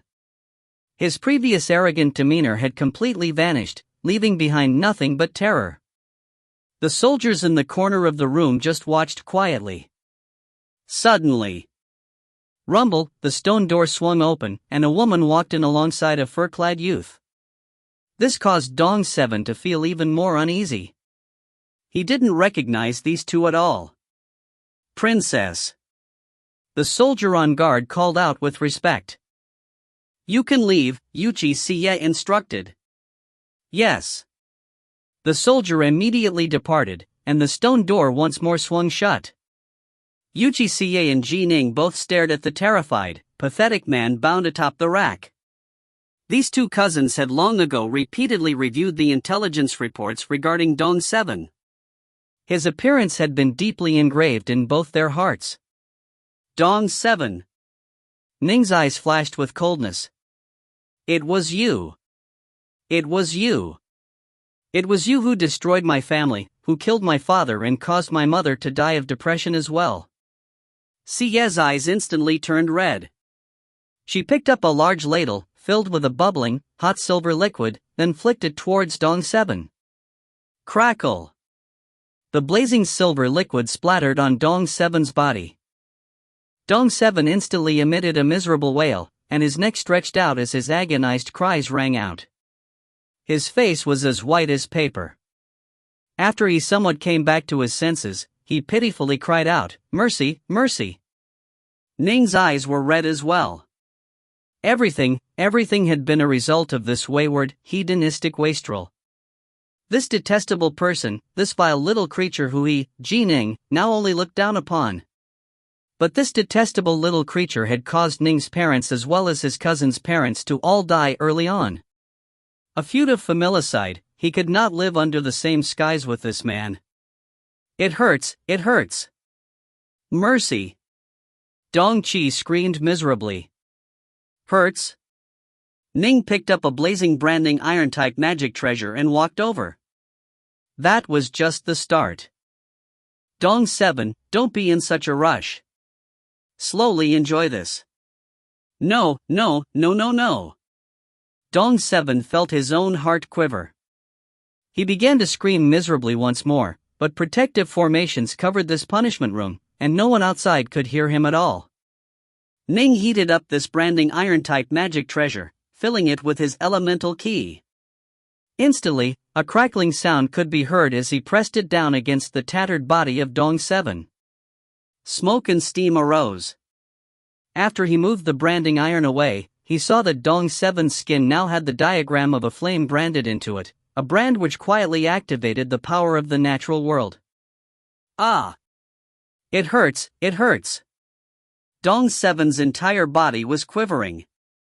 That brand diagram seemed to be causing his entire body to burn, and this sensation of being burned to death repeatedly nearly caused him to mentally collapse. The nearby CS said coldly, "Don't worry. These are all instruments of punishment used by the imperial clan of the Grand Xia. You've only tasted 2 types so far. I won't let you die that easily. I've prepared many fine spirit pills. I'll heal you repeatedly and let you taste the more than 10,000 types of corporal punishment the Grand Xia dynasty has to offer. I'll let you learn what pain is, what regret is." Dong 7, upon hearing this, nearly broke down. 10,000 types of punishment? The first 2 had already nearly driven him to insanity. How the hell did I offend you too? What the hell did I do? You must have the wrong person. Dong 7 was almost crying now. Rumble, the stone door was once more pushed open. From outside padded in a large, snowy white hound. The stone door then shut once more. Do you still recognize me? Savagery was in the eyes of the Whitewater Hound as he stared at Dong 7. Whitewater Hound? Dong 7 was stunned. Deep in his memories, a scene from decades ago began to replay. A scene with a tall, muscular man and a loving couple. The wife was pregnant and truly beautiful, with a rare and noble aura. Her pregnancy just added a strange mystique to her charm, and Dong 7 had been incredibly aroused. And so, he had ordered Yu Dong and Shui Yi to make their moves. You remember now? Ning said coldly. That couple back then, they were my mother and father. The one that was killed by your group back then was my father. Xie began to grow even more crazed. Her father had absolutely doted on her when she was a child. His wide, Malpu-like shoulders, his loud laughter, his repeated appearances in her dreams. He was her most beloved father, and she had been her kind and gentle man. Ning and Xie both stared at Dong 7. Dong 7 felt coldness in the bottom of his heart. It was you who killed Shui Yi and Yu Dong? Dong 7 said quaveringly. Right. Ning nodded. And now, it is time for you. The principal instigator. My cousin was far too gentle, he simply used the heartburner art to torment those two. Xie was gnashing her teeth. Those two died, so that's that, but as for you, the main culprit? I'm going to let you taste all of the 10,000 plus punishments the Grand Xia has to offer. When the time comes for you to die, I will absorb your soul into the furnace of despair. I am going to torture your soul every day and every night for thousands of years. Dong 7's gaze grew numb as he listened. Ning looked at his nearby cousin. Although he felt tremendous hatred as well, and also wanted to torture and shatter this man's soul, compared to his cousin, he was far off. Cousin, it's enough for you to torment his soul for 10 days and 10 nights, Ning said mentally, his eyes red. There's no need for you to steep your soul in hatred for thousands of years for the sake of this piece of trash. But torturing Dong 7 for thousands of years would also mean that Yuchi Xie would be steeped in hatred for thousands of years. Torturing others was a form of tormenting oneself as well. The seeds of my hatred are deep. Little brother, don't worry about me. Xie's gaze had become twisted from madness. As Ning had grown up, he had been taught by his parents for more than 10 years, then taught by Immortal Diansai as well. He also had his good friend, Mu Northsun, thus, Ning's inner heart had never become twisted. As for Xie, however, after her parents had died, she had lived by herself and suffered tremendously. She didn't wish to think back to her days of suffering, but even after being brought back by her maternal grandfather to the imperial capital of the Grand Xia, she remained quite solitary. Only in front of her cousin would her heart feel slightly warm. Dong 7 died an agonizing death. After having been tortured for 3 months and perishing, his soul was indeed drawn into the furnace of despair and tormented for more than another month. In the end, it had been King Yin who intervened. Although Princess Xie kept the furnace of despair on her own person at all times, and although there was no way an ordinary person could kill a soul that was located with a magic treasure, King Yin could. He destroyed Dong 7's soul. Ji Ning, spend more time with Xie. She's given vent to her hatred for nearly half a year now, she should be about done. If she continues like this, then she will completely lose herself to madness. Spend more time with her, this will help her slowly begin to walk out from the grips of hate. King Yin personally chatted with Ning on this, and Ning naturally memorized these words. Deep autumn. In the deepest reaches of the skies above the imperial capital, there was a hazy gray void. Whoosh, the dim gray void suddenly parted, revealing an enormous corridor which was filled with a hazy golden light. A large number of black soldiers flew out in columns, and behind them there was a group of black armored warriors that were riding on celestial horses. Behind the riders, there was an enormous coiling black dragon whose incomparably powerful aura filled the skies. It was pulling an enormous immortal carriage that emanated golden light. There were golden lamps hanging from the immortal carriage, and seated atop it was a black-robed man. This black-robed man had a plain, unassuming face. His eyes, however, seemed to hold thunder within them. Wherever his gaze passed, the world itself seemed about ready to split apart. His might and prestige caused the surrounding soldiers to feel absolute submission in their trembling hearts. Behind this immortal carriage, there was a group of black-armored soldiers who were seated obediently within a warship. This warship was 300 meters long, but it was much smaller than the immortal carriage. It must be understood that the black dragon was more than 30 kilometers long, and the immortal carriage was roughly the same size as the black dragon. Whoosh! The emperor was out and about, with 999 guards escorting him. This squad flew downwards, flying directly towards the Skylight Palace. Amidst the clouds at the highest point of the Skylight Palace, a large group of immortal maidens and soldiers were already waiting. They all fell to their knees. Each of them were at least at the primal Taoist level, but for them to be able to serve the Grand Xia Emperor was their fortune. "We bow to you, your Imperial Majesty." A muscular, two-headed fiend god was the first to immediately kneel down and call out the words. Instantly, the other immortal maidens and soldiers all knelt down as well. "We bow to you, your Imperial Majesty." The black dragon pulled the immortal carriage downwards. The many black-armored soldiers that were escorting the carriage all quickly separated, moving to stand in different positions. The black-robed man left the immortal carriage. With but 2 steps, he arrived at the nearby imperial throne, then sat down. He looked downwards at them from his position on high, then instructed, "Send an order out to have King Chi come." Yes. The twin-headed fiend god immediately obeyed the order. The black-robed man continued to sit there on the throne. He swept his gaze forward, seeming to stare through the layers of clouds and be able to inspect everything within the imperial capital. He sat there on high. This was the emperor of this major world, the one who had truly, absolutely unified it. However, he had set his sights on the 3 realms long ago. He rarely came back to spend time in this major world of the Grand Xia. A few decades ago, the netherworld kingdom of the 3 realms suffered an attack. The 6 paths of reincarnation were collapsed and destroyed, and then the attackers suddenly vanished without a trace. The black-robed emperor mused softly to himself, "The netherworld, that is where the souls of the 3 realms reside. How important it is. The defenses there are very tight. The Yama Kings of the 10 Halls and the Lord of Chui Palace are all pure young true immortals, and each of them are formidable. Shittagarbha I, of the Buddhist schools, stands guard there as well. The netherworld has some other ancient fellows there as well. It is a place of tremendous power, but upon suffering a sneak attack, it wasn't able to fight back at all. In a very short period of time, the 6 paths of reincarnation were destroyed, and they haven't even been able to find out who caused it or where the attackers came from. Even someone like Master was unable to find out. These forces which lie in the shadows, they are terrifying powerful. And their very first attack was against the 6 paths of reincarnation.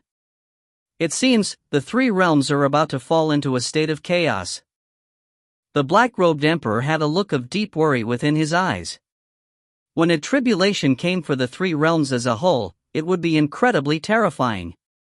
In the unfathomably ancient past, after Pangu established the world, the first era had been the primordial era. Afterwards, the primordial world had been shattered, only then had the 3,000 major worlds and the trillions of smaller worlds been created. From this, one could tell how terrifying that storm had been. Every single major cataclysm will give birth to some truly supreme heroic figures. The black-robed emperor stared downwards towards the imperial capital of the Grand Xia. As the saying went, heroes were born in the midst of chaos.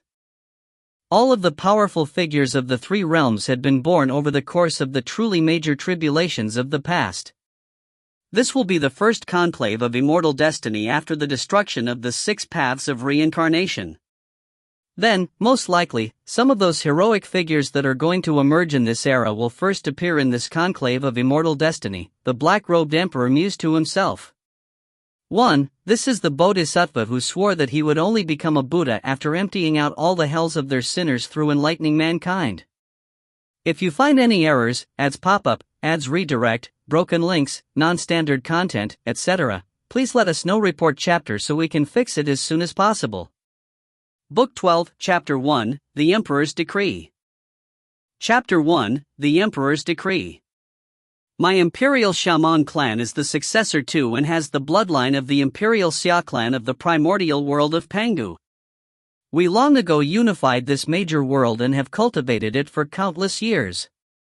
I then apprenticed myself to Master, who once said, in terms of strength of karmic luck, the major world of the Grand Xia dynasty ranks as number one amongst the tens of major worlds under his control.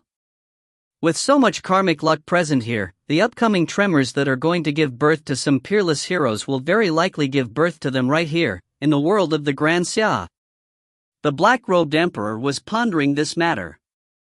Master is someone who mastered a heavenly Tao. Even in the three realms, he is one of the most absolutely supreme of major powers, but even he is worried about the major storm that is going to sweep the three realms. If I am careless, the imperial clan of the Grand Xia might be wiped out. He knew very well that his master was one of the truly supreme powers of the three realms, with tens of major worlds that completely obeyed his orders. The Grand Xia's world was just one of them.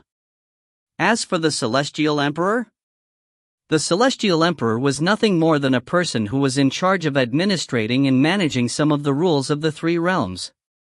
In terms of power and authority, the Celestial Emperor wasn't that much higher than the Grand Xia Emperor, much less his master. Only individuals on the level of his master were hegemons who truly governed the destiny of the three realms. In the past, when there had been some disturbances in the three realms, quite a few Celestial Emperors had been appointed. Who would be the Celestial Emperor? This was something that would be decided by the supreme experts on his master's level. If even someone like Master is worried, then his disciples, such as myself, have a very high chance of falling. I must be absolutely cautious, as careful as I can. The black-robed emperor had lived from the era of the primordial world until this era. In the past, he had led his tribe from the primordial world and relocated to this world, later known as the world of the Grand Xia dynasty. He had battled against the local fiend gods and the other tribes before finally unifying the world. He wasn't an easy person to deal with. He knew exactly what needed to do in order to survive a major cataclysm. I need to befriend even more experts of the three realms. It would be ideal if some of them were willing to put themselves under my command. My luck would improve significantly if they did. During this conclave of immortal destiny, I imagine that future experts of the three realms will be born. The black-robed emperor's eyes were hooded. Suddenly, from afar, a figure appeared atop the clouds. This man was dressed in long yellow robes that were embroidered with the image of a rain dragon. His face was round, with soft lines, but his eyes were like the stars themselves. He was King Qi, a celestial immortal. I bow before you, your imperial majesty, King Qi said, bowing respectfully. King Qi, have any major matters occurred during this period of time when I was gone? The black-robed emperor asked. Normally, it was the emperor's clansmen and senior officials who managed the major affairs of the empire. Only the truly major matters would be reported to the emperor. Your imperial majesty, you already know that King Yan has become a celestial immortal. As for other matters, nothing major has occurred. Everything in the Grand Xia dynasty is rather peaceful, King Qi said respectfully. The death of Yun Flame known? Forget about the next Godplume Duke. Even if the current Godplume Duke died, it would be a petty, minor matter that was not worth mentioning to the emperor. But of course, if a celestial immortal like Patriarch Arcanum perished, it would be worth reporting. The black-robed emperor nodded. There are a few months left before the conclave of immortal destiny. Have you heard any unusual news regarding this conclave? The conclave? King Qi was startled. The conclave of immortal destiny was carried out every 3 centuries. For short-lived immortal cultivators, this was something that happened only once in a lifetime, but for someone as exalted as the Grand Xia Emperor, the Emperor had lived for so incomparably long that for him, the tricentennial conclave was quite an ordinary, regular event. He might spend 10,000 years in a single closed-door meditation session. He normally wouldn't pay any attention to the conclave. It would be his subordinates, the celestial immortals, who would spend a bit of time on it. For celestial immortals to officiate over it was already putting it on a very high pedestal. If I must point out something unusual regarding this conclave of immortal destiny, King Chi pondered for a moment as he thought about an intelligence report that had been delivered to him by the Heavenly Treasures Mountain, then said, I suppose there is something. In past conclaves, some of the truly proud and peerless geniuses would disdain from attending, but all of the extremely famous peerless geniuses are attending this time. In terms of quality, the competitors in this conclave should be exceptionally high. Peerless geniuses wouldn't necessarily take part in the conclave of immortal destiny. Because of their own personality, characters, and training techniques, quite a few would not attend. For example, the sloppy Taoist had originally not been planning to attend at all. Oh? The black-robed emperor nodded lightly. Indeed, the signs were all there. Luck, the invisible intrinsic, was beginning to gather. This conclave of immortal destiny was going to be one of the places where karmic luck would gather. Those peerless geniuses would innately be drawn to attend, because the most outstanding of them would gain the blessing of even more luck, allowing their future potential to be limitless. I shall personally host this conclave of immortal destiny, the black-robed emperor said. Persona King Chi said, astonished, the conclave happens every 3 centuries, it isn't that important. Your Imperial Majesty, you are going to personally host it? The black-robed emperor nodded. Yes. I shall personally host it, and I am going to increase the rewards for this conclave 100-fold as well. 100-fold? King Chi's heart shook. In the past, only the top 3 competitors of the conclave would be bestowed an immortal-ranked magic treasure. Then this time, spread my command to the various marquisites and the major schools and sects of the world, the black-robed emperor said calmly. Tell them that I am paying close attention to this conclave, and that I will personally officiate over it. Have the various marquisites, schools, and sects all arrange for their most supremely talented disciples to attend this conclave. Command? King Chi was even more speechless. The question of participation was generally a matter of personal choice. King Chi, you should know about the major upheavals that occurred in the Netherworld Kingdom a few decades ago, yes? The black-robed emperor looked at King Chi. I do. Of course I know about the collapse of the 6 paths of reincarnation. But what does this have to do with the conclave of immortal destiny? King Chi had some vague premonitions, but because his vision was limited to this major world, he didn't truly understand. In his heart, however, he understood that most likely it was the prior upheavals in the Netherworld Kingdom which caused the emperor to pay such attention to this conclave. If that was the case, then he definitely could not be negligent. I'll send your commands right away, King Chi immediately said. Good. Arrange for the opening ceremony of the conclave to be on the 16th of the first lunar month, the black-robed emperor ordered. Yes, King Chi acknowledged. Soon, the news that His Imperial Majesty the Grand Xia Emperor was going to personally host this conclave of immortal destiny and was ordering the various marquisites, schools, and sects to arrange for their most elite of disciples to participate quickly spread from the imperial capital to the entirety of this major world. The countless marquises of this vast world, as well as the major powers located in the boundless seas, all received the Emperor's commands. The Emperor is going to personally officiate. The last time the Emperor officiated a conclave of immortal destiny was back when the revolting Dong Yi clan and the other clans were annihilated. That was already countless years ago, and the only time that he officiated before that was during the very first conclave. Why is the Emperor going to host the conclave of immortal destiny this time? All of the marquises, major schools, and major sects were all uneasy. They weren't worried about the deaths of their Wansheng disciples. Even if all of them perished, that would simply mean that there would be a gap at a certain level of experts for a few centuries, after which new geniuses would have arisen. What they were worried about was what the Emperor was planning. This was the Emperor who controlled the destiny of this entire major world. He was going to personally officiate, and had sent commands to them. The hidden meaning behind this was extraordinary.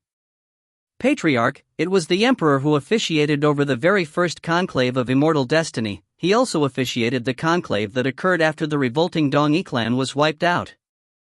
This will be only the 3rd time the Emperor is personally hosting the conclave, there must be a reason behind it. Enough. Don't trouble yourself about it. How can someone like you possibly comprehend the thoughts of someone as exalted as His Imperial Majesty? Even if he ordered all of the younger geniuses in our clan to go die, we would still obey. Arrange for the top 3 Wanxiang disciples of the younger generation in our clan to go attend this conclave of immortal destiny. As for the others, let them do as they please. Summon the 3 sacred childs. They are to prepare to join the conclave of immortal destiny. Yes, sacred master. The 5 highest-ranked disciples of our school, Heaven's Equal, are all required to participate in the conclave of immortal destiny. As for the others, they can do as they please. Yes, Supreme One. Not a single one of the many powerful forces of the world of the Grand Xia dared to disobey. Those who received the orders were all at least on the level of the Northmont clan of Stillwater. As for the likes of the Black-White College, they weren't even qualified to receive these orders. Another winter had arrived.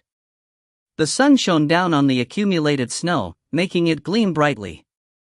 Jining, Yuchisiya, Yue, Mu North Sun, Adept Vast River, and the sloppy Daoist were all together, drinking immortal nectar, eating seafood, and chatting casually. The order has already come down from within the Imperial Citadel, CS said with a laugh. The date of this conclave has been set down as the 16th of the first lunar month. A little more than a month remains now. Every single conclave was hosted during the first lunar month. I was wandering the imperial capital the other day, and when I was eating, I heard people next to me chatting. They said that 3 of the 9 top-ranked disciples of their school had arrived, and that various other figures from other schools had arrived as well. It seems as though very many geniuses are participating this time. North Sun, holding a beast-head goblet of wine, spoke quite excitedly. From the intelligence reports I purchased from the Heavenly Treasures Mountain, I can see that one batch after another of geniuses are gathering here at the imperial capital, Yue said solemnly. CS said with a laugh, it seems as though you don't know enough of the inner details. In reality, it will be His Imperial Majesty, the Emperor himself, who will personally officiate over this conclave of immortal destiny. The various schools, sects, and marquisites are all naturally sending their most talented geniuses over, in the hopes of ingratiating themselves with His Imperial Majesty. His Imperial Majesty is personally officiating? Ning, Yue, and the sloppy Daoist were all surprised. Actually, all of the marquisites know about this matter, and I imagine some of the peerless geniuses of the various schools know as well. However, they don't dare to casually discuss this with others, CS said. I'm letting you know now, but don't let others know. Of course. Ning and the others were still in a state of shock. The Grand Xia Emperor? The person who unified this entire major world? Someone who stood at the true peak of this land, Ning and the others couldn't help but feel even more eager now. As time flowed out, more and more geniuses arrived at the imperial capital of the Grand Xia. In fact, there were some people who originally hadn't planned to come, but decided to hurry over specifically because they heard that a truly staggering number of geniuses was attending this conclave. Time passed in the blink of an eye, and it was now the 16th day of the first lunar month. If you find any errors, ads pop up, ads redirect, broken links, non-standard content, etc., please let us know. Report chapter so we can fix it as soon as possible. Book 12, Chapter 2, The World Guarding Formation. Chapter 2, The World Guarding Formation. The day was just beginning. The Wanxiang adepts who were scattered in residences throughout the imperial capital, as well as the 3,600 marquises and their entourages, were all floating towards the imperial citadel. So many people. Jining, Yue, and the sloppy Daoist were currently flying together shoulder to shoulder on a cloud towards the imperial capital. Junior apprentice brother, where are the others? The sloppy Daoist seemed to have just woken up. He asked, puzzled, why haven't junior apprentice brother Vast River and the others shown up? Ning laughed, junior apprentice brother North Sun and senior apprentice brother Vast River have gone to go join with the main delegation from Stillwater Commandery. His Imperial Majesty is personally officiating over this conclave, and delegations have come from all 3,600 commanderies to pay their respects to His Imperial Majesty. They have to be alongside the Stillwater delegation, otherwise, they won't even be able to enter the Imperial Citadel. Oh. The sloppy Taoist nodded, now understanding. I thought anyone who wanted to go watch could just go in and watch.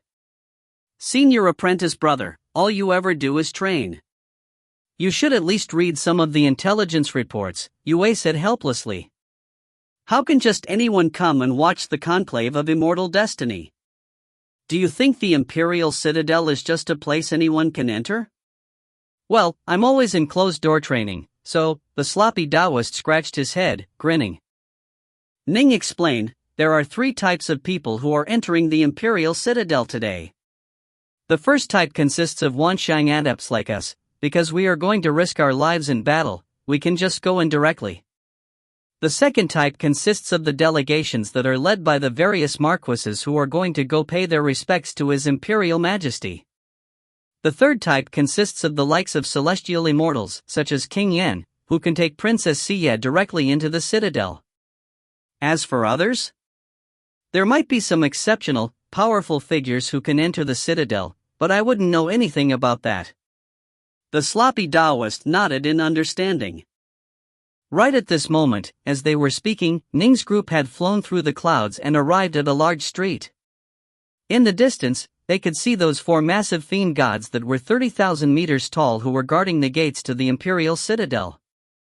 Whoosh! One squad after another of immortal cultivators flew past, either in groups of 2 or 3, or in giant delegations.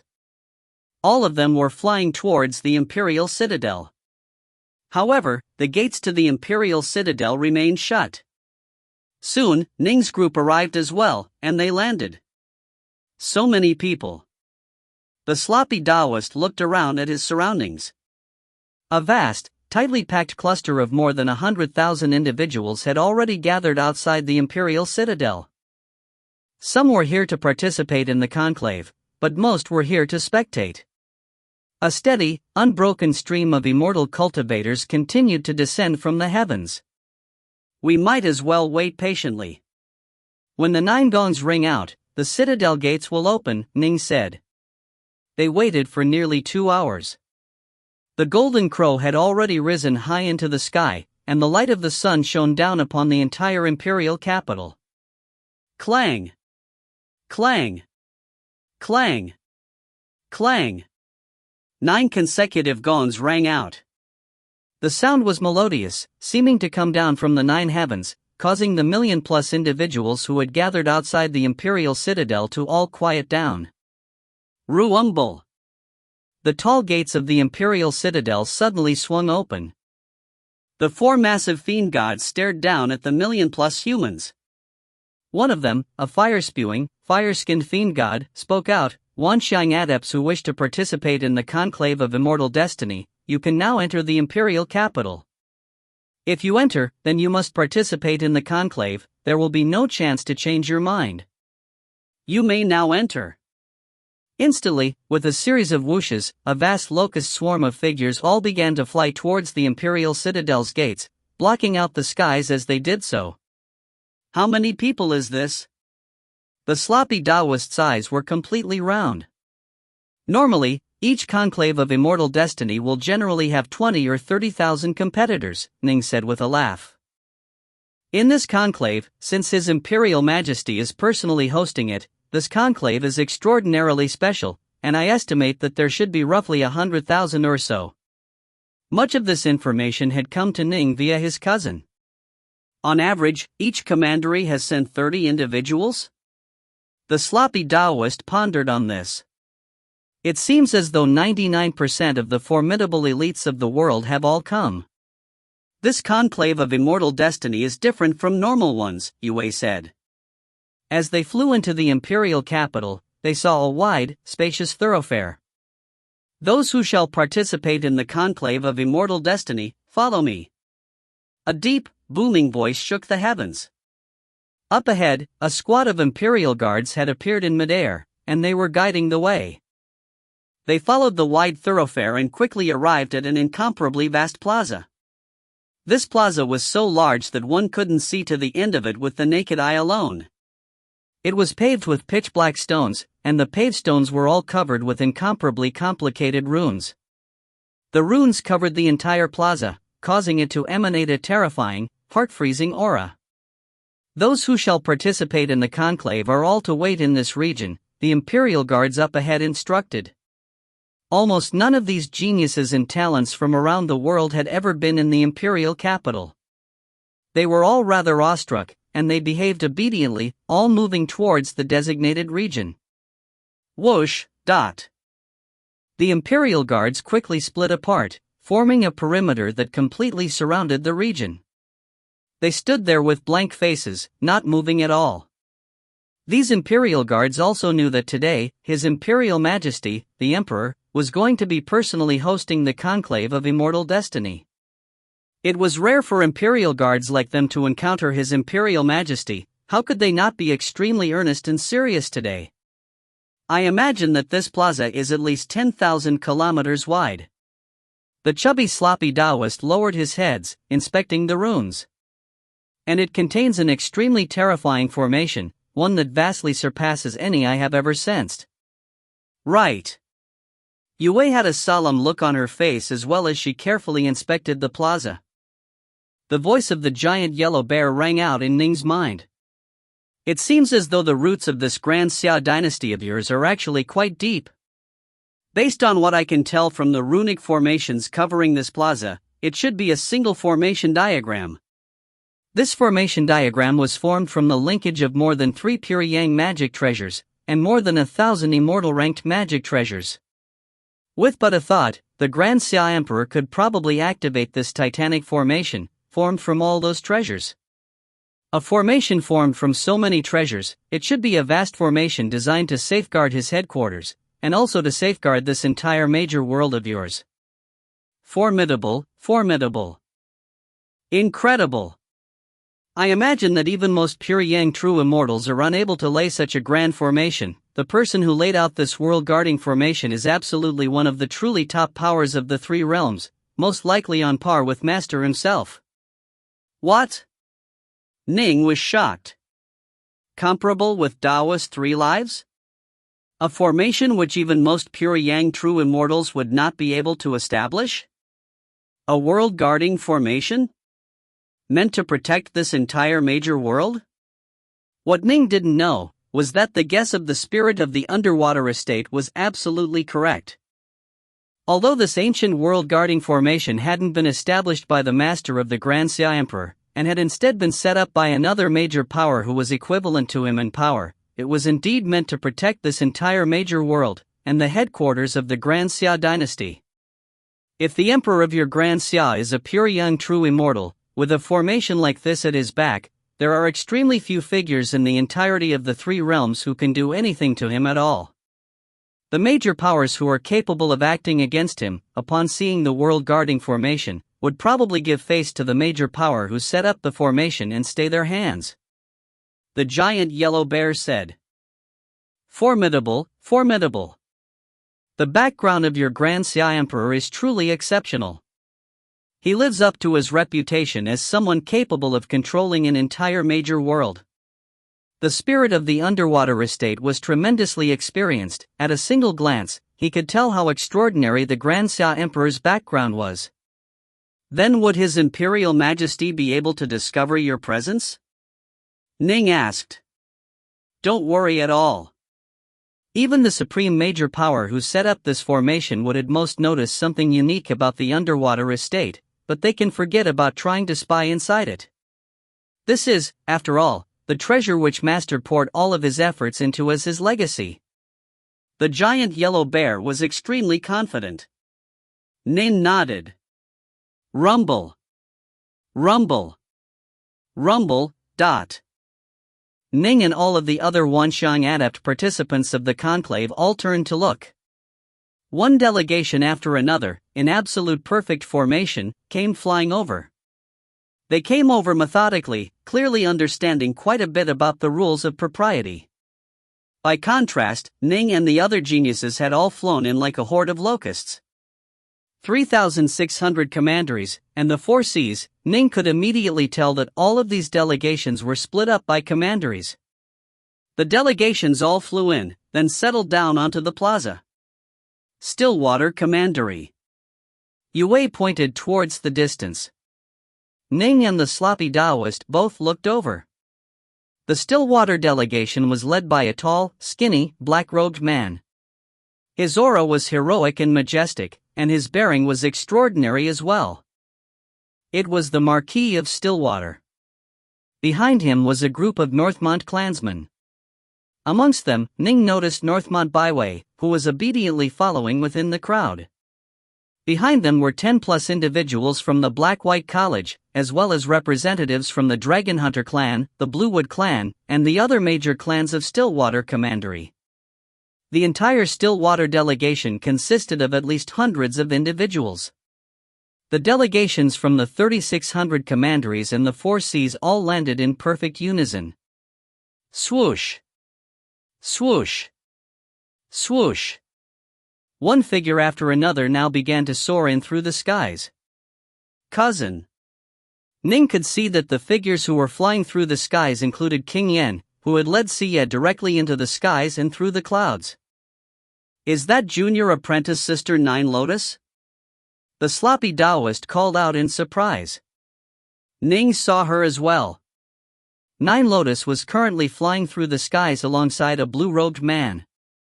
Ning had heard his cousin speak of this as well. Only celestial immortals were allowed to fly directly into the main hall of the Skylight Palace and go see the Grand Xia Emperor.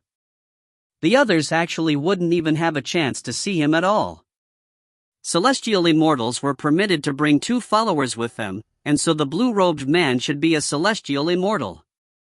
As Ning lifted his head, Nine Lotus looked downwards with a searching gaze as well.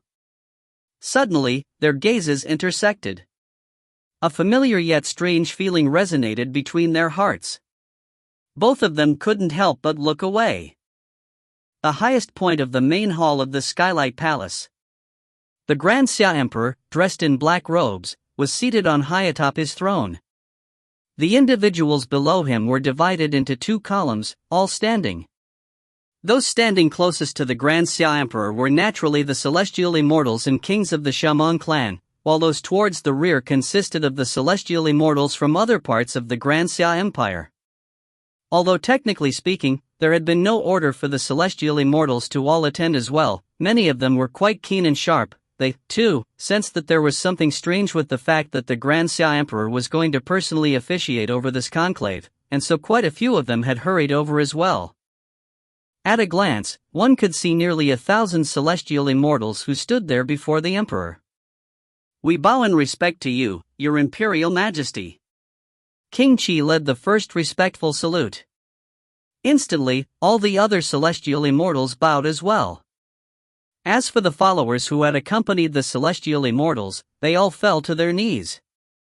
In this moment, every single individual present on the vast plaza located far below the Skylight Palace, be it the 100,000+ geniuses who were participating in the conclave or the million+ members of the delegations from the 3,600 commanderies and 4 Cs, they all knelt down in unison, kowtowing and pressing their foreheads against the ground. In unison, they called out, "We bow in respect to you, your Imperial Majesty." The sound echoed like thunder, shaking the entire world. Arise! The voice of the Grand Xia Emperor shook the world as well. If you find any errors, ads pop up, ads redirect, broken links, non-standard content, etc., please let us know. Report chapter so we can fix it as soon as possible. Book 12, Chapter 3, The Bright Moon Diagram of the Mountains and Rivers. Chapter 3, The Bright Moon Diagram of the Mountains and Rivers. The black-robed emperor, seated at the highest point of the main hall of the Skylight Palace, spoke out. King Qi. Your Imperial Majesty, King Qi immediately acknowledged. Announce the rules for this conclave, the black-robed emperor instructed. Yes. King Qi immediately flew out of the main hall. He stood atop a cloud, staring downwards as his voice echoed out within the heavens. This conclave of immortal destiny has a total of 109,362 participants. His voice rang out clearly, echoing in skies. More than 9,000 kilometers below him, the Wanxiang adepts of the Grand Xia Empire as well as other major worlds all listened carefully. More than 109,000? Ning's eyebrows twitched. Although he could clearly calculate the number of people present through a simple sweep of his divine sense, this was the Imperial Citadel, and the Grand Xia Empire was seated directly above them. No one dared to wildly spread out their divine sense to investigate the place. The voice above them continued to speak. Wanxiang adepts, each of you shall receive a talisman. All of you shall enter the magic treasure which His Imperial Majesty shall use, the bright moon diagram of the mountains and rivers. This painting is capable of holding the cosmos, of holding Qian and Koan. It forms an independent world of its own. Within the bright moon diagram of the mountains and rivers, you can battle each other and seize each other's talismans without any restrictions. If you feel that you are not strong enough, you can discard your talisman, which will cause you to immediately be teleported out from the diagram. Although this will represent defeat, you will at least be able to stay alive. Those who choose to give up. Those who are killed. Your talismans will be taken away by the victor of your battle. The length of time you are to remain within the diagram is at most 1 year. After a year, the 80 competitors with the most talismans will have passed the trial of the diagram. If, however, before the year is up, if, for example, after 3 months, only 80 of you are still alive, then the trial of the diagram will be stopped early, and the 80 lucky survivors will have passed. If after a year has passed and 80 victors are selected, but other Wanxiang adepts remain alive within the bright moon diagram of the mountains and rivers, then the remaining survivors will be put together in one place and engage in a final battle. You shall fight until only 16 of you remain. Those 16 will receive chances as well, but in other words, the trial of the bright moon diagram of the mountain and seas will have at least 80 victors, and at most 96. Remember, within the diagram, you are forbidden from using any Dao seals, golems, or strange treasures. This trial is meant to test your personal ability. All of your actions within the diagram shall be under the gaze of His Imperial Majesty, as well as the gazes of the celestial immortals present. You absolutely cannot act improperly. Those who disobey shall be slain without exception. Slain without exception. These final 3 words caused the hearts of all of the competitors to quiver. At least 80? At most 96? Ning, Yue, and the sloppy Taoist exchanged glances. They all could sense how bloody the upcoming battles would be. This was absolutely insane. All of these 100,000 plus individuals were peerless geniuses who were at least at Holy Fire's level. 100,000 plus peerless geniuses, many of whom would most likely have a high chance of becoming Earth Immortals or Loose Immortals, but because of the conclave of immortal destiny, they had to engage in a bloody battle against each other. Although it was said that one could give up, in the heat of a battle, it was very likely that many would end up perishing. At most 96, and the world has 3,600 commanderies, as well as 4 vast seas. On average, there will only be a single victor for every few dozen commanderies. The sloppy Taoist let out a sigh. This is crazy. I wonder if the 3 of us will be able to overcome this trial. Yue's gaze was much more solemn now as well. Ning, too, felt the pressure. In the past, the conclave had generally not been this bloody. In the past, there were usually only 20 or 30,000 Wanxiang adepts, all of whom would go through several rounds of selection, resulting in the top 100, then top 50, then slowly a top 10 and top 3. But this time, more than 100,000 of them were going to be sent directly into the bright moon diagram of the mountains and rivers, with this competition intended to produce between 80 to 96 victors. The main hall of the Skylight Palace. King Qi walked back, bowing respectfully. Reporting to your Imperial Majesty, the proclamation has been made. The black-robed emperor nodded lightly. His gaze pierced past the blocking hall and clouds, landing upon the bodies of the 100,000 plus youths. He wanted to watch, watch and see which of them would rise up to become truly powerful figures within this upcoming storm for the three realms. There are more than 100 who are surrounded by the golden light of karmic virtue. The black-robed emperor reflected silently on this. The more karmic merits one has rendered, the better one's luck shall be. But it is also possible for those who have ordinary karmic merits to be tremendously lucky as well, and sometimes even astonishingly so. Karmic luck and karmic virtue weren't identical. If one had a high level of karmic virtue, then one would naturally be blessed with additional luck. But, for example, if one apprenticed oneself to a major power of the three realms, one would also be blessed by karmic luck. If one's parents were major powers of the three realm, one would similarly be blessed. Or perhaps, because of a tremendous stroke of fortune, one would suddenly have the blessing of luck. One could tell at a glance if a person had high or low karmic virtue, but luck, this was unfathomable and invisible. Whoosh! The black-robed emperor suddenly produced a wrapped diagram in his hand. He unfurled the diagram, and atop it, one could vaguely make out a painting of a bright moon, hanging over a mountain and a river. The eyes of the celestial immortals all lit up. The bright moon diagram of the mountains and rivers.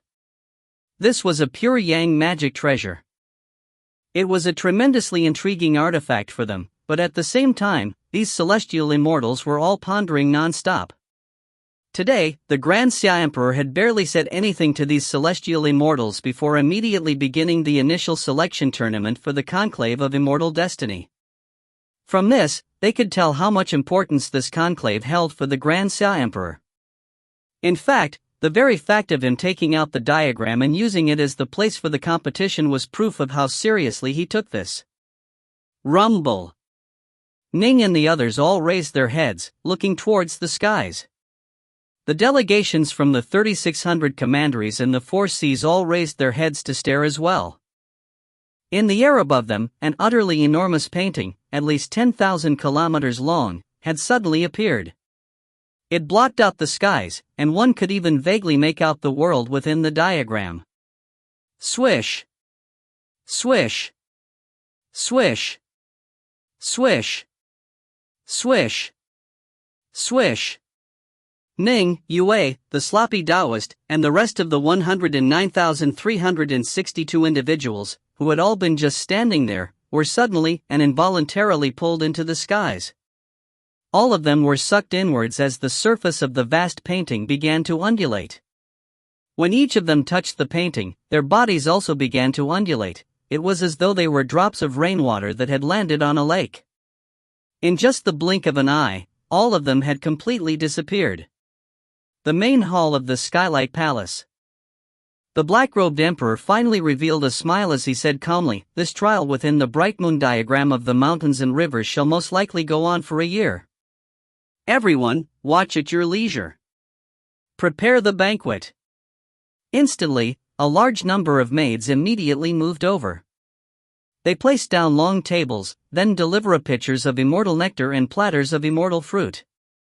All of the celestial immortals sat down in the lotus position. As for the followers that had come alongside them, they sat down in the lotus position to the side of and slightly behind the celestial immortals. You can watch everything which is going on within the diagram. The black-robed emperor pointed towards the clouds outside the main hall. The vast, 10,000-kilometer-long diagram hung there amidst the clouds. The world within the diagram was clearly visible. Within it, there were mountains, rivers, a bright moon, and more than 100,000 Wanxiang adepts who were scattered in different areas. Dong Yan, tell me, why do you think His Imperial Majesty cares so much about this conclave of immortal destiny? A scabby-looking old man seated next to the Dong Yan forefather spoke out. He's personally hosting it, and even commanded people to participate. Although so many of us celestial immortals have arrived, he is still mostly paying attention to the conclave. Can it be that this conclave is very special? Does it involve the reincarnation of someone exceptionally powerful? As I recall, a few decades back, the Netherworld Kingdom suffered a sudden attack, and the 6 paths of reincarnation collapsed, right? Can this have something to do with it? How am I supposed to know? However, the collapse of the 6 paths of reincarnation is an absolutely world-changing event. The mysteries behind its collapse must definitely be quite shocking. We should just stay in our own major world and not go running around wildly, otherwise, something might happen and we might even fall. In addition, although the 6 paths of reincarnation collapsed, the Venerable Taofather has re-established the cycle of reincarnation for us in several dozen other major worlds.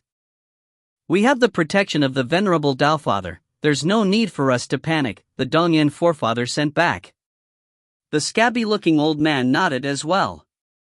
While the Dongyan forefather and Patriarch Riverbridge were discussing their worries regarding the impending storm, Nine Lotus, seated behind the Dongyan forefather, was carefully watching the 10,000-kilometer-long painting. The painting was truly enormous, so much so that the individual figures within it could be seen clearly. Where is Ning? Nine Lotus couldn't help but search for him. Where is Ning? Yuji Siye was seated behind King Yen in the lotus position. She, too, was carefully staring at the enormous painting. Little brother, you have to be careful. Be careful. Where is Master? In the plaza below the painting, amidst the delegation led by the Marquis of Stillwater, Mu Northsun was standing next to a large, snowy whitehound and an azure-robed maiden. Ning had gone out to battle, but spirit beasts were forbidden from participating. Thus, Uncle White and Little Ching had to stay with Northsun for now as they watched the battle. Don't worry. Senior apprentice brother is a truly monstrous genius. Back in the Witch River Immortal estate, he was in such dire straits, but in the end he was still able to kill young Flame Nong and that fiend god. He absolutely will not easily die or easily give up. Northsun's eyes were shining as he stared at the skies above him, and at the massive, illusory world that had appeared there. This illusory world was an image of the situation within the bright moon diagram of the mountains and rivers. One could clearly see every single figure located within the mountains, the rivers, the grasslands, and the forests of the world. The Whitewater Hound, Little Ching, and Northsun quickly scanned the massive painting with their gaze, flashing past one figure after another. Look! Uncle White suddenly spoke out as he stared at one location. Northsun and Little Ching followed Uncle White's gaze, looking over as well. Indeed, within one particular corner of that world, there was a fur-clad youth within a mountain gorge. Senior apprentice brother. Northsun's eyes lit up. Master. Little Chang watched with excitement as well.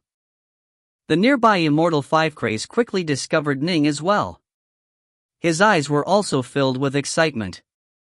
The people of this plaza, filled with delegations from the 3,600 commanderies and 4 seas, were all staring upwards, trying to find the people they cared about within the painting. They quickly were able to find them, and they began to watch eagerly, quietly praying for the people they cared about to end up as one of the final 96 survivors. Within the world of the diagram, Ning had suddenly felt the world change as soon as he touched the diagram. He had suddenly appeared within a mountain gorge. A gorge? The Dark North swords instantly appeared in Ning's hands. He carefully scanned his surroundings, so cautious that he didn't even use divine sense. This was because, upon using divine sense, the enemy would locate him as soon as he found them. A solid majority of the participants of this conclave all possessed divine sense, after all. Swoosh! Suddenly, a light flashed past Ning's eyes, and a green talisman appeared before him. Each of you shall have a talisman. If you no longer wish to fight and wish to give up, you only need to throw the talisman away, and I will immediately throw you out of the bright moon diagram of the mountains and rivers. The voice of the Grand Xia Emperor rang out in the minds of the 100,000+ individuals. Ning immediately reached out to grasp the talisman. If you find any errors, ads pop up, ads redirect, broken links, non-standard content, etc., please let us know. Report chapter so we can fix it as soon as possible. Book 12, Chapter 4, True Immortals, Bodhisattvas. Chapter 4, True Immortals, Bodhisattvas. After taking the talisman, Ning turned to stare at the gorge before him. He was the only person present within it. So I was separated from senior apprentice sister Yue and eldest apprentice brother Sloppy, just like that. It makes sense. The Grand Xia Emperor won't let us so easily join forces. In addition, per the rules, the more talismans you acquire, the better a chance you would have of passing this trial. If I don't kill others, others will still try to kill me. In this trial, I will have to kill. Ning made up his mind on what to do, but suddenly, his ears twitched. Rumble. A faint ripple of power swept out. With a swoosh, Ning immediately flew to the very top of the nearby mountain, stealthily looking towards the source of the ripples. In the distant wilderness, 8 men and women were separately using magic treasures and techniques against each other. It was an utter clash of attacks, causing the color of the sky to change. These were all peerless geniuses from various places of the Grand Xia Empire, all of whom had the pride innate to all geniuses. How could they easily admit defeat? However, one of the young women quickly began to weaken slightly, and the other 7 immediately began to focus their attacks on her. That woman, dressed in violet, immediately sent out her divine sense to scan the nearby 300 kilometers, then hurriedly sent mentally, "Everyone, let's stop fighting. There are a total of 103 Wanxiang adepts who are hidden in the surrounding area. If we keep fighting like this, we are going to get ambushed by others." What? 103? The other 7 were badly frightened. None of them knew exactly how large this world within the bright moon diagram of the mountains and rivers was. They thought that a short battle wouldn't attract too much attention. Who would have imagined that 103 individuals would come? Although they were very self-confident, they knew that all the participants in this conclave were formidable and could not be underestimated. Rumble. After the violet-robed maiden sent out her divine sense, the other Wanxiang adepts all sent out their own divine senses to investigate in succession. Some of them were reincarnated immortals, while others had been at the Wanxiang level for far too long, and so their soul had also reached the divine sense level. A few also has supreme visualization techniques. In short, they did a scan, and they were all shocked by what they found. A fur-clad youth? That's Ning. Ning, up there on the mountain. He's the one who killed a loose immortal. Ning is atop that mountain. Ning is ranked in the top 100 for this conclave. Let's join forces to wipe him out first.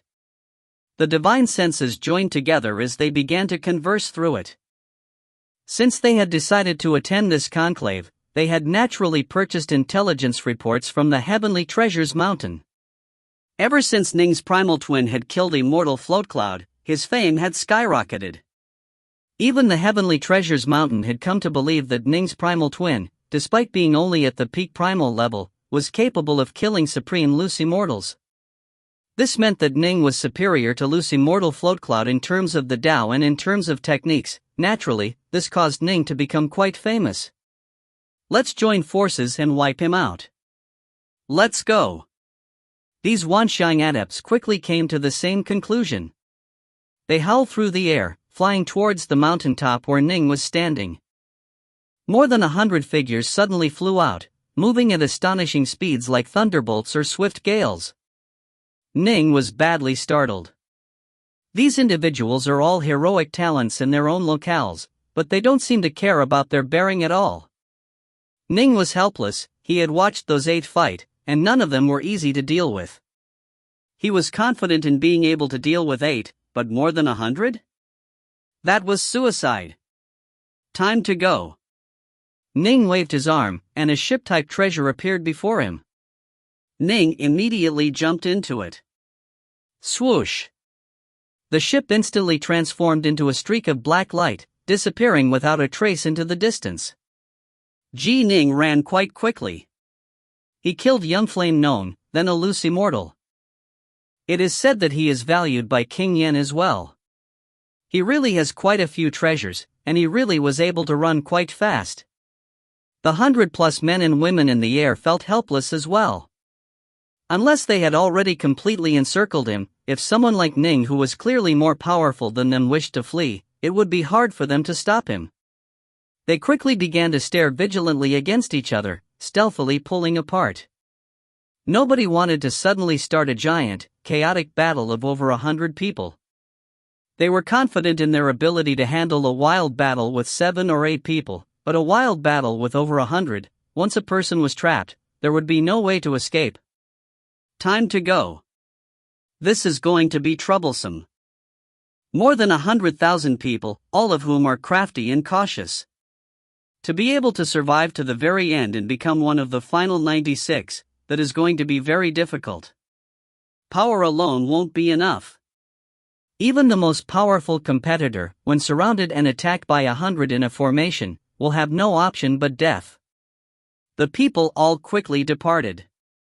As for Ning, only after his ship had fled more than several thousand kilometers and entered a large mountain did Ning reappear. To overcome the trial of the diagram, power is just one aspect of it. This is also a trial of the mind, a trial of intelligence. Ning quickly understood this. Everyone was a Wanxiang adept, after all, and everyone was a supreme talent. They had all essentially reached the limit of what was possible for a Wanxiang adept to accomplish. To be able to improve any further would be incredibly difficult. The average person here was at least comparable to an ordinary peak primal Taoist.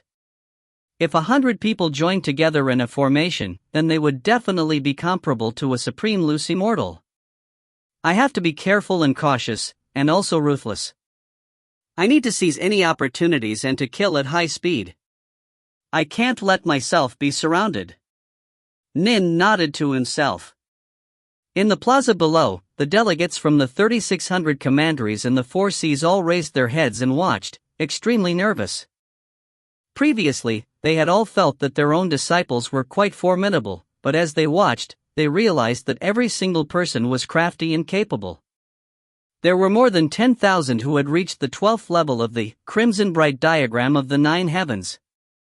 There were even more who had cultivated earthfire or dire ice to the 1st grade. None of them were easy to deal with. Why is it that I suddenly feel as though senior apprentice brother Ji Ning, senior apprentice sister Yue, and eldest apprentice brother are all in a lot of danger? North Sun blinked. Right. Adept Vast River shook his head. As I see it, I imagine that most likely, more than half of these individuals are reincarnated immortals, but... The White Water Hound and Little Qing just stared fixedly at the skies, paying attention to Ning the entire time. Wherever Ning ran to, their gazes would turn to. The atmosphere within the main hall of the Skylight Palace, by contrast, was much more relaxed. The black-robed emperor sat there. He took a sip from the wineglass he was holding, then said with a smile, "This conclave shall initially proceed within the bright moon diagram of the mountains and rivers for a year. This is just the beginning, the most exciting parts will come later." The celestial immortals seated below him were all chatting and laughing as well. That little fellow isn't bad. He actually killed someone, then scared someone into throwing their talisman away. Who is that little fellow? I don't recognize him, Never seen him. The celestial immortals chatted and laughed, but as they watched, they saw that likes of the long-famous Shaman Zishan, Kang Wujiu, Adept Woodpass, and others had yet to truly put on an awe-inspiring display. Instead, they suffered repeated attacks by groups of others and were often put in quite sorry positions. To the contrary, it was the figures that they had never heard about and who were heretofore unknown who were suddenly revealing their terrifying power. A cataclysm of the 3 realms truly does cause heroes to gather. The black-robed emperor was quite satisfied. I imagine that many formidable figures who no one had ever known about in the past are going to display their truly shocking power. Right at this moment. Suddenly, a clear voice rang out. "Fellow Taoist Jamon, I come uninvited. Are you willing to welcome me, fellow Taoist?" The black-robed emperor's face changed slightly, and the 1,000 celestial immortals seated below him all quieted down as well. From the mists and clouds outside, 8 figures suddenly appeared, each of whom had different appearances. There was a dissolute, handsome man who was dressed in an azure Taoist robe. There was a middle-aged Buddhist who was dressed in yellow robes. There was an old man who was riding an old bull, there was a muscular, golden-eyed man who was dressed in dragon robes. All 8 of them had marvelous, unfathomable, profound auras about them. The 8 caused the 1,000 celestial immortals to secretly feel as though their hearts were trembling. As for the Grand Xia Emperor, he immediately arose from his throne and walked down. Fellow Taoists, why is it that you've decided to come to my Grand Xia? The black-robed emperor laughed. Come and sit. He waved a hand, and on the 2 sides next to his throne, 8 more seats and tables appeared. Immortal fruit and nectar appeared atop the tables as well, and they were far better than the fare provided to the celestial immortals. Why we came to your Grand Xia? Fellow Taoist Xiamong, can it be that you don't know? The leader of the group, an azure-robed man who carried an immortal sword on his back, laughed in a hearty manner. The 3 realms are currently filled with dangerous hidden undercurrents. Most likely, a great cataclysm is coming. This is precisely the point in time when heroic figures will emerge into the world. Your Grand Xia is one of the most highly ranked of the 3,000 major worlds in terms of karmic luck. Perhaps one of the peerless figures of the future will be born here. That is why I, Lu Dongbin, have shamelessly come here. You won't mind, will you, fellow Taoist Xiamong? 1. Although his voice echoed loudly, none of the nearby celestial immortals could hear anything. Senior apprentice brother Xiamong, my own major world just concluded a conclave of immortal destiny, and so Eastflower paid a visit to my place, then insisted on pulling me here as well. The muscular, golden-eyed man who was dressed in dragon robes spoke in a resigned manner. Sovereign Hao, since you knew how shameless this Lu Dongbin is, you truly should have stopped him. The Xia Emperor spoke with resignation. As for myself, this old man is just here to watch the fun. Don't worry, I'm not here to try and snatch some of the geniuses from your major world, the old man riding the old bull laughed merrily. I'm just here to watch the fun as well. I'm just wandering about. They all spoke out. This caused the Xia Emperor to feel exceptionally resigned. The individuals in front of him were all awe-inspiringly famous and influential figures of the 3 realms. For example, there was Lu Dongbin, the leader of the 8 immortals of the High Caves. Lu Dongbin was the reincarnation of Emperor Eastflower, and back when he had been Emperor Eastflower, he had apprenticed himself to a major power. After reincarnating and becoming Lu Dongbin, he had apprenticed himself to a second major power. Behind him, a single person, stood 2 major powers. What's more, Lu Dongbin had merged the strong points from both schools, infusing them into his Tao of the Sword. He was known in the 3 realms to be frighteningly powerful, and he was a famous, awe-inspiring sword immortal. Even amongst pure Yang true immortals, he was ranked towards the very front. However, Lu Dongbin was utterly shameless, had a weird temper, liked to play tricks on people, and cursed or giggled as he pleased, and he often liked to wander about the mortal realms, leaving behind quite a few legacies in many of the worlds he passed through. And you, Mahastama Prapta? Why have you, a member of the Buddhist way, come here? The Xia Emperor's gaze fell upon the yellow-robed Buddhist. Followers of the Taoist path felt a certain degree of disliking towards followers of the Buddhist path. 2. The male Buddhist had a smile on his face that made others feel calm. Clasping his palms together in a prayer, he said, I'm just here to take a look. The Xia Emperor was helpless. Bodhisattva Mahastama Prapta, the Bodhisattva of great strength, was someone who had an extremely high status amongst those of the Buddhist path. He was someone who had followed Lord Buddha for a long period of time, and was also someone comparable to a pure young true immortal. In addition, he had an extremely good temperament, always having a smile on his face whenever he met anyone. In the face of such a truly kind, amiable individual, there was no way the Xia Emperor could shoo him off. Everyone, take your seats. Why are you all standing? Others will think that the Xia clan doesn't understand how to treat guests. The Xia Emperor said, rather impolitely, but everyone, please understand this, I'm not the only person paying attention to this conclave of immortal destiny of the Grand Xia. Even my venerable master is paying close attention to it as well. Thus, the only one who can choose a disciple must be my venerable master. We naturally won't fight over with the Tao Father over a disciple. Shaman, stop worrying. After you have made your picks, if I take a fancy to one of the remaining individuals, there won't be any problems if I choose him, right? Lu Dongbin had been the first to plop his butt down on the seat, then had picked up a bottle of immortal nectar and started to drink. His eyes instantly lit up. Hey, this is good wine. Not bad. Your Shamong clan truly lives up to its reputation as being of the lineage of the Imperial Xia clan of the primordial era. You have so much fine wine, and it's even better than the celestial courts. What's the name of this wine? As he spoke, Lu Dongbin's eyes began to spin as he turned to stare at the massive bright moon diagram of the mountains and rivers, carefully inspecting each of the young men and women within it. 1. Lu Dongbin is one of the most famous immortals in Chinese mythology, and he is reputed to lead an entire group known as the 8 Immortals, although these 8 are not them. From this point on in the story, a lot of real Chinese mythology is going to be incorporated. I will do my best to point it out when it occurs via footnotes.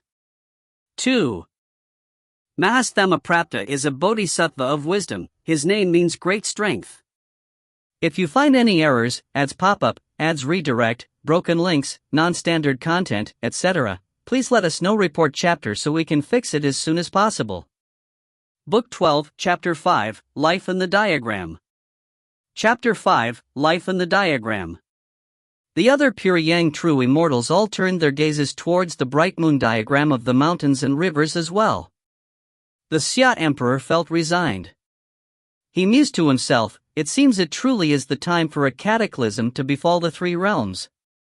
All the major powers are beginning to make their preparations. My master, Tao Father Crimsonbright, has previously provided some tutelage to Lu Dongbin in the past as well.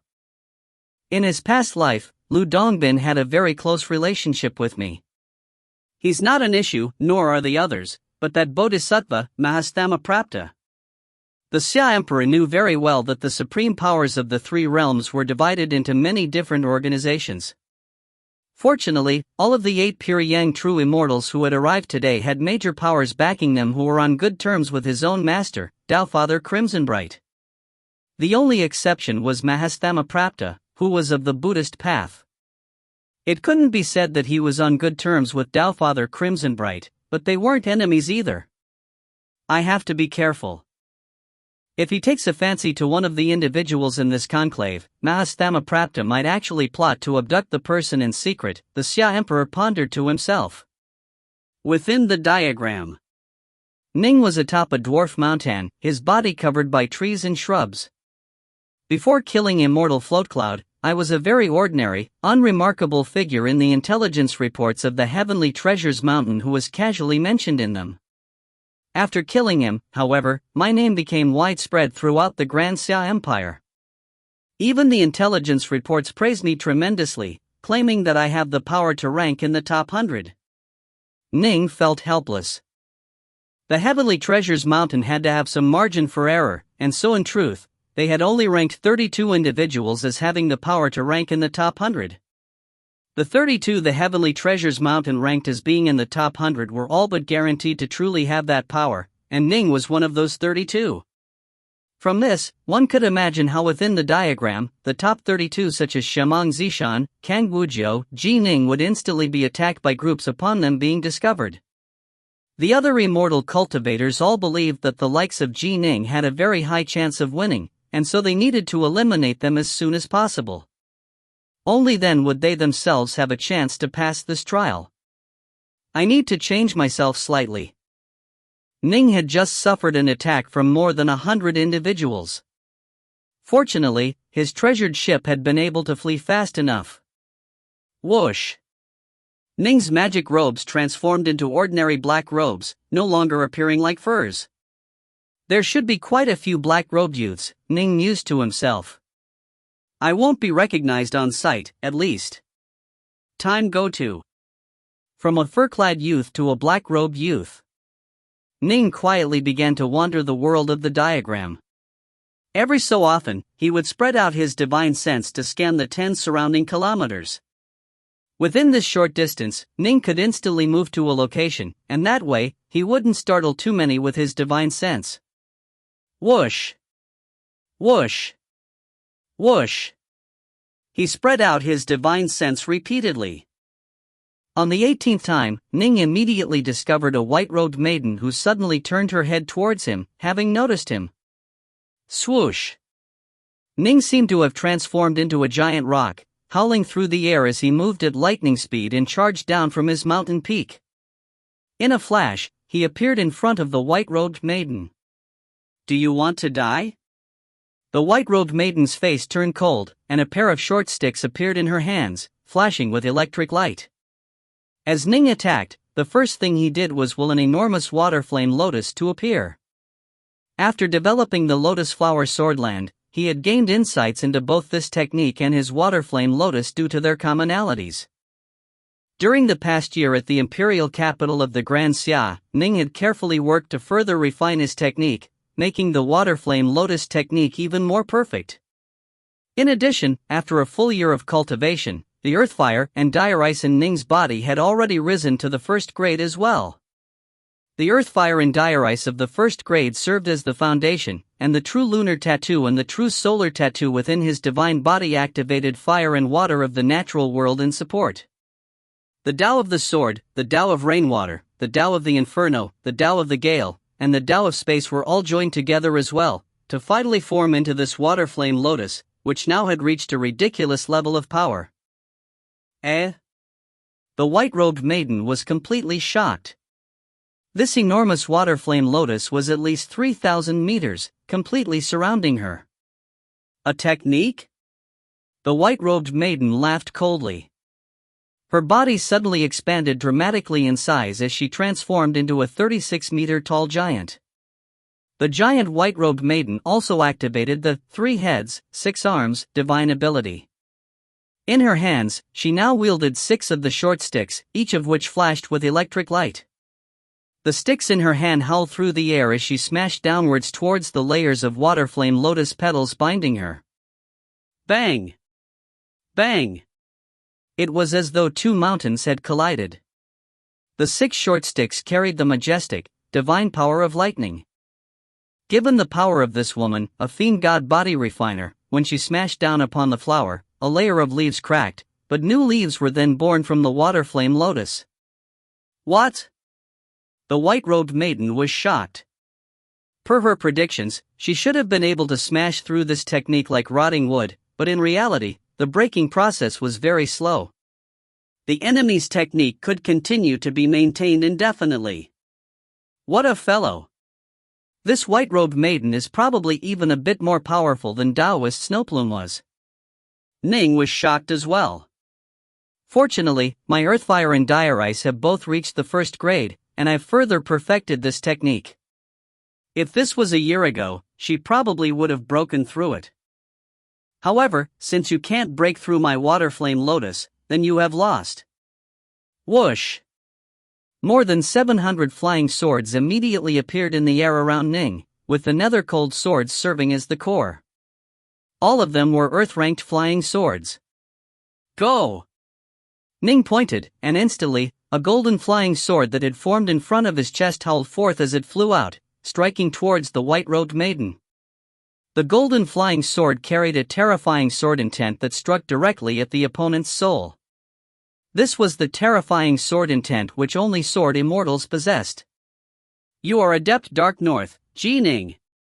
The white-robed maiden called out in shock. Lotus-type techniques were fairly common, but upon seeing those 700-plus flying swords? If she wasn't able to put 2 and 2 together and recognize Ning from this, it would have been bizarre. Clang! In the face of the attack of the sword light from Ning's lesser thousand swords formation, the white-robed maiden hurriedly used all 6 short sticks to block. Boom! The power of Ning's lesser thousand swords formation was far greater than the water flame lotus. The water flame lotus was primarily meant to bind and grind an opponent, whereas the lesser thousand swords formation was a purely offensive technique. Ning was using nearly 90% of his spiritual energy on maintaining the lesser thousand swords formation. The white-robed maiden was knocked flying backwards, and 2 of the short sticks flew out of her hands. She was, however, blocked from behind by the water flame lotus once more. Whoosh! The killing, grinding power of the water flame lotus was constantly pressing down on the white-robed maiden's body. Damn you! The white-robed maiden gritted her teeth, staring viciously at Ning. Ning, you are a piece of work. She tossed out her talisman. Rumble! An invisible power instantly covered her body, and then she was teleported away. How powerful! Ning waved his hand, collecting the talisman. A random person I encountered was already this powerful. Fortunately, I was able to use the water flame lotus to bind her. Otherwise, she would have fled upon realizing she couldn't beat me. The intelligence reports of the Heavenly Treasures Mountain stated quite clearly that Ning's true body was skilled in close combat. Next was his flying swords formation, which was significantly weaker than Ning's close combat ability. The white-robed woman had realized that Ning was capable of using just his sword formation to completely suppress her, and would most likely be able to kill her in just 10 exchanges or so. If he chose to engage in close quarters combat, he might be able to kill her in just 1 or 2 exchanges. With the water flame lotus binding her and preventing her from fleeing, she had no choice but to admit defeat. That way, she would at least stay alive. Ning carefully advanced, continuing to be very cautious for fear of suffering another group attack. There was a reason why his power was such that the Heavenly Treasures Mountain ranked him as being within the top 100. After all, Ning's true body relied on his divine abilities to do battle, and had been able to stay alive against the assault of a white-bone immortal slaying needle. This was enough to ensure that the Heavenly Treasures Mountain viewed Ning's true body as definitely being extremely formidable in close combat. 1 against 1. It was true that within the diagram, Ning was indeed one of the supreme fighters. Against ordinary foes, the Lesser Thousand Swords formation and the water flame lotus was already enough to suppress them.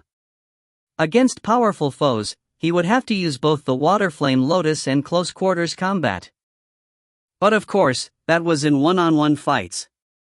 All of the fairly famous individuals are beginning to slowly display their might.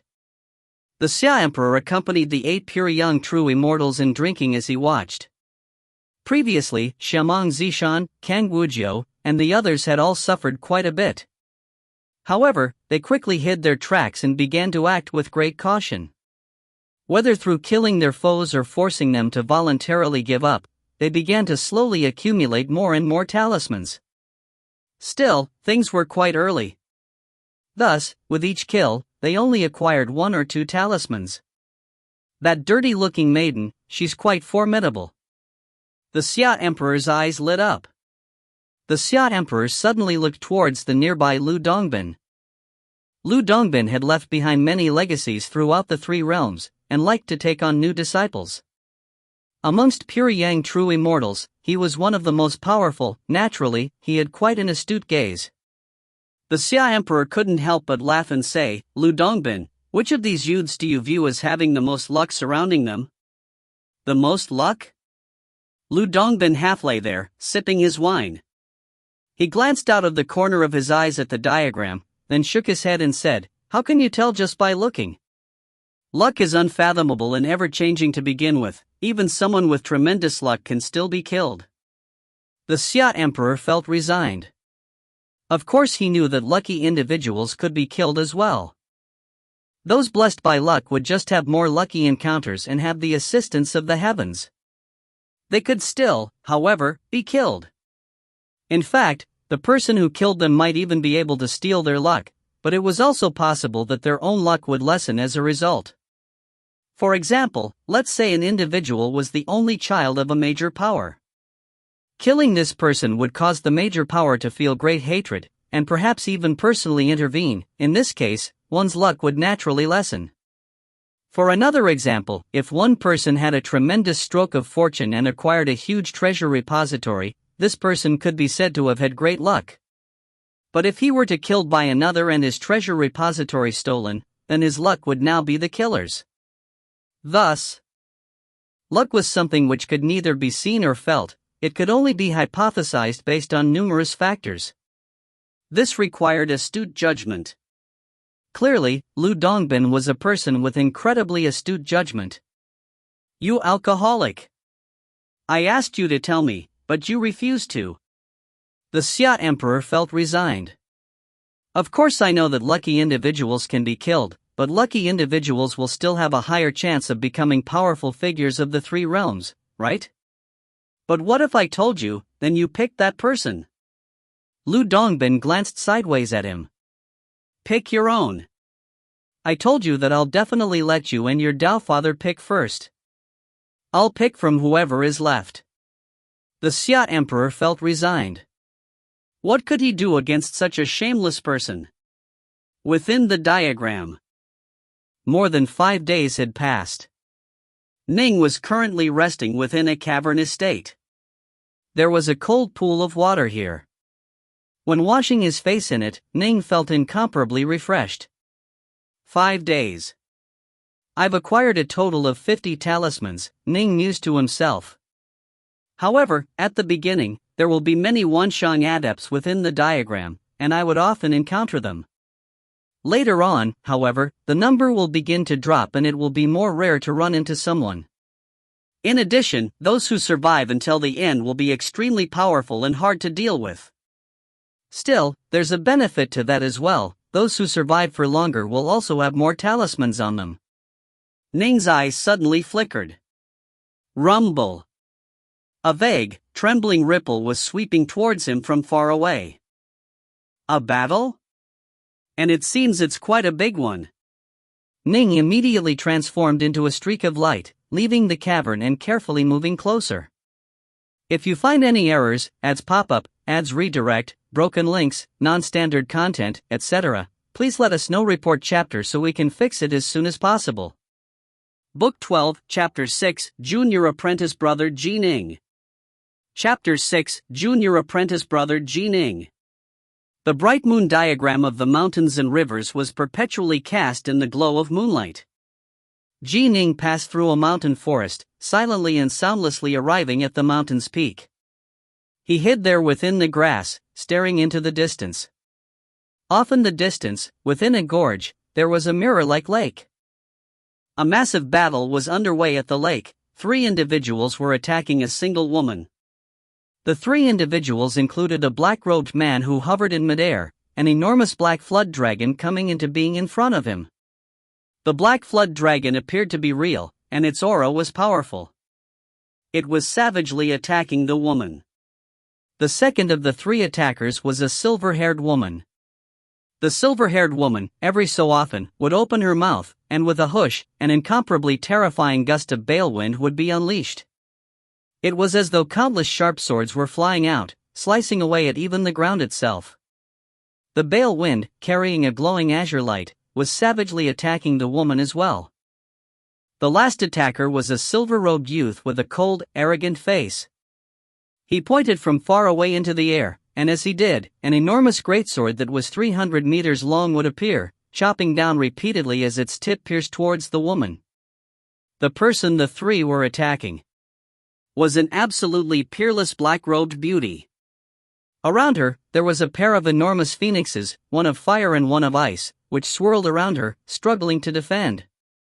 However, under the triple attack, the woman was clearly finding it quite hard to endure. In addition, the coiling black dragon continually attacked her as well, giving her no way to flee or escape. Senior apprentice sister Yue. Ning stared. The woman being attacked was, amazingly, Yue. The black-robed man's eyes had grown bloodshot, and it seemed as though the black flood dragon was about to change. Hold! A sudden, explosive roar exploded from Ning's lips. Swoosh! Ning immediately utilized the windwing evasion, seeming to have transformed into a giant rock as he howled through the air towards them. Yue had felt that she had become trapped in a dire situation. The 3 in front of her were all extraordinarily strong, especially the one with the giant black dragon. The black flood dragon was the personification of a magic treasure formation that was absolutely massive. Its coiling body completely surrounded her.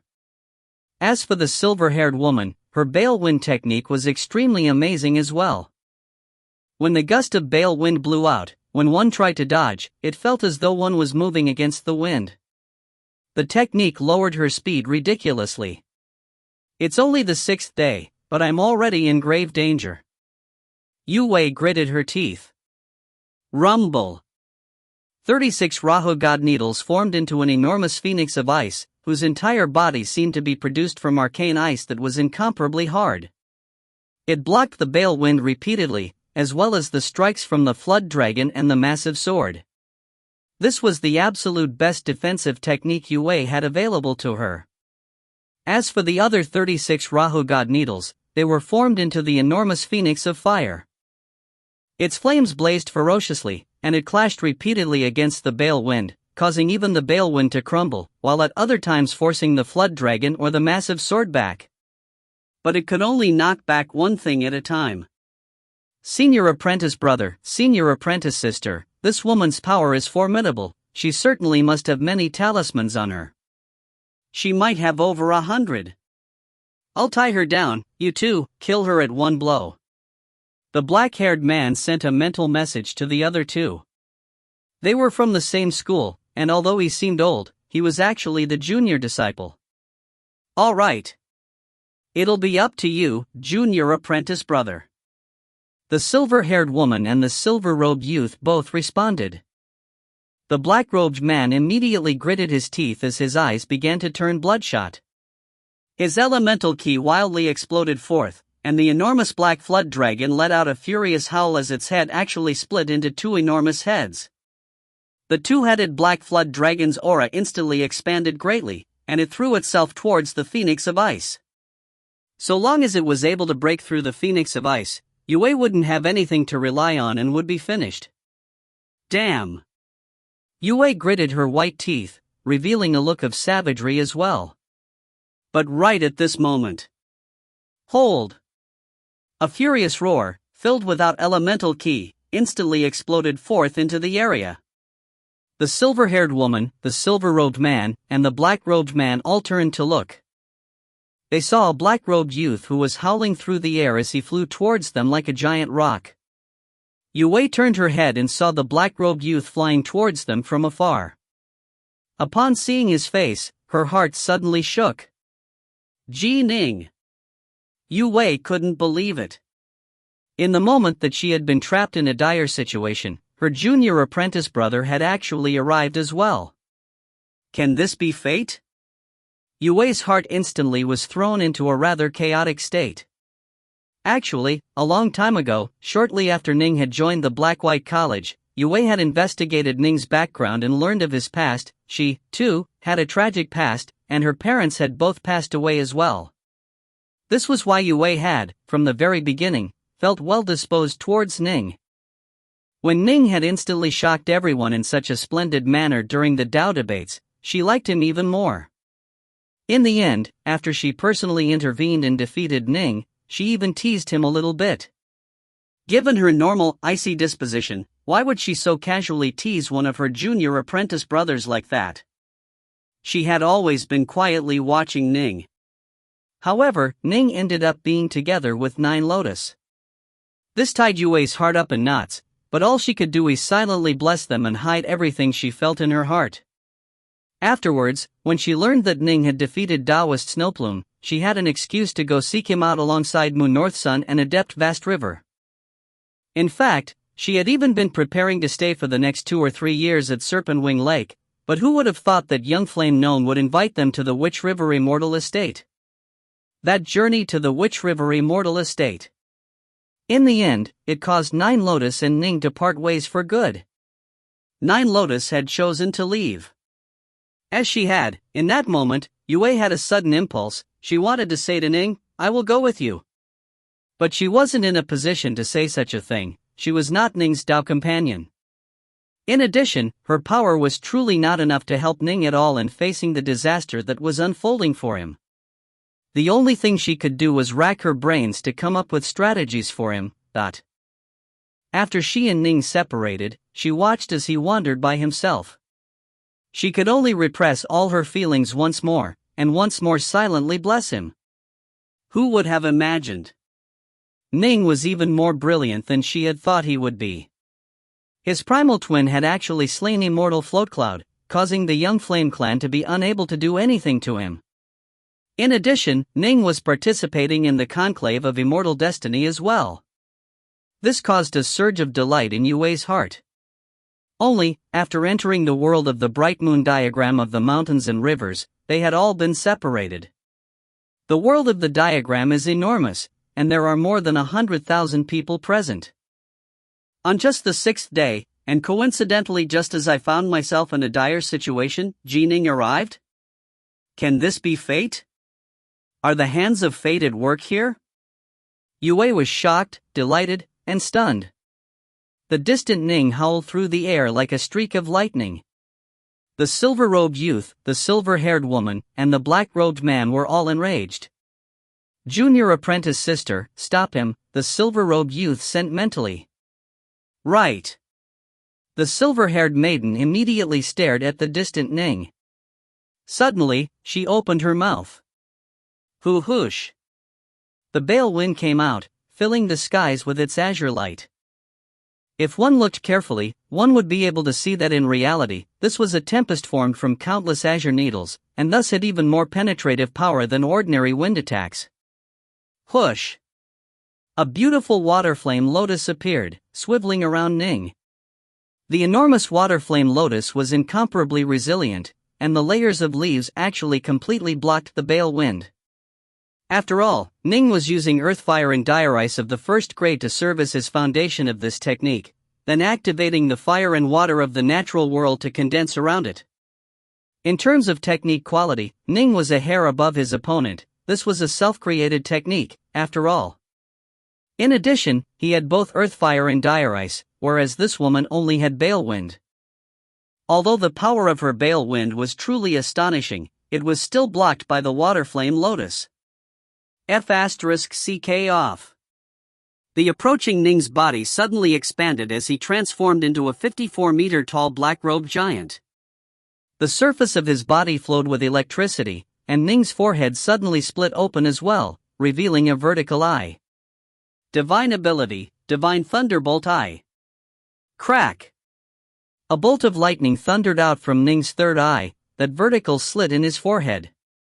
It was astonishingly fast, and it struck directly against the round umbrella which had suddenly appeared in the hands of that distant, silver-haired woman. Pentabolt Vajra and Divine Thunderbolt Eye, these two divine abilities synergized, causing the power of his thunder to vastly surpass that of ordinary divine abilities. This caused the silver-haired woman to be knocked flying back by the thunderbolt, and she threw up a mouthful of blood. In addition, this Divine Thunderbolt Eye attack also contained a divine will attack as well. Arg! The silver-haired woman let out a miserable cry. Protect senior apprentice sister. The black-haired man and the silver-robed youth were both greatly shocked. They had thought that the Bale wind would be enough to block the youth for a period of time, but who would have imagined that the enemy would not only easily block it, but also injured their senior apprentice sister with a bolt of lightning. Let's go. The silver-robed youth couldn't be bothered to deal with Yue. The aura of this approaching black-robed youth who was protected by the water flame lotus was simply too ferocious. Rumble. With but a thought, the silver-robed youth willed the surface of his massive, 300-meter-long greatsword to suddenly be covered with flowing runes. The power of his sword continuously rose and focused on the tip of the sword. This enormous sword pierced towards Ning, lightning fast. You want to block me? Ning surged forward like a rainbow streak of light, neither dodging nor moving away. The vertical eye in his forehead sent out 2 bolts of lightning in a row. Crack! Crack! One bolt of lightning struck towards the silver-robed youth, while the other struck towards the black-robed man. The thunderbolts couldn't be casually blocked, both of them knew this very well. Thus, they all immediately used powerful techniques to block against it. Around the silver-robed youth, a chain link suddenly appeared. Crack! The thunderbolt was blocked by the chain link, which was knocked flying back by the collision. However, the divine will attack within the thunderbolt was transmitted into the silver-robed youth's body, causing his face to change. However, he was able to withstand it. As for the black-robed youth, he was protected by the black flood dragon, which withstood the lightning bolt. However, the divine will attack also penetrated invisibly into his body. His body suddenly swayed, and even the black flood dragon turned blurry for a moment. However, it quickly restabilized. Careful, his divine ability includes a divine will attack. Only now did the silver-haired woman, who had been knocked to the ground by the earlier attack, manage to send a frantic mental message to them. The main reason was that the two were battling far too fast. Ning had immediately sent out 3 lightning bolts upon arriving, causing the heart of all 3 to be filled with amazement. Soldiers of the Mind. Immediately after having used a divine ability, Ning then revealed a true divine will attack, the Soldiers of the Mind, he had acquired from the Witch River Immortal estate. This was an even more powerful technique than the Black-White College's Soulslayer art. Although Ning had also spent some time on other divine will techniques, most of his time had been spent on this, Soldiers of the Mind. Whoosh! Whoosh! Whoosh! Within Ning's sea of consciousness, his soul was seated in the lotus position, and a soldier's seal was hovering in his hand. When his divine will was summoned forth from this soldier's seal, it instantly transformed into invisible and untraceable sharp swords, warblades, and long spears. These spiritual weapons howled forth, striking towards the silver-robed youth, the black-robed man, and the silver-haired woman. Imagine how fast divine will attacks were. Sharp swords formed from divine will, they were incomparably sharp and stabbed right towards the soul. Warblades formed from divine will, they carried an unstoppable might, hacking against the enemy's soul with overwhelming brute force. Long spears formed from divine will, they combined both of the advantages of the 2 other weapons, and were also savage in focusing their power at one point as they pierced straight towards the enemy. Invisible, formless weapons that were created from divine will. The sharp swords, giant sabers, and long spears were savagely attacking the 3. Slash! Chop! Boom! The souls of the 3 were immediately, violently assaulted by Ning's divine will technique. If you find any errors, ads pop up, ads redirect, broken links, non-standard content, etc., please let us know. Report chapter so we can fix it as soon as possible. Book 12, Chapter 7, It Must Be Love. Chapter 7, It Must Be Love. Ning's soul was comparable to many Earth Immortals and Loose Immortals, and, Soldiers of the Mind, was even more formidable than his Soulslayer art technique. The power of his assault, it was so great that both the black-robed man and the silver-haired woman felt their souls rumble as they were sent into a dazed state.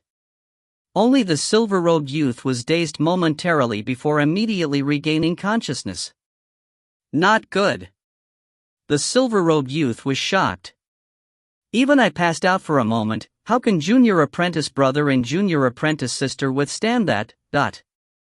However, at this moment, he could not do anything for the 2 of them, because Ning was pouncing towards him. Who on earth is this person?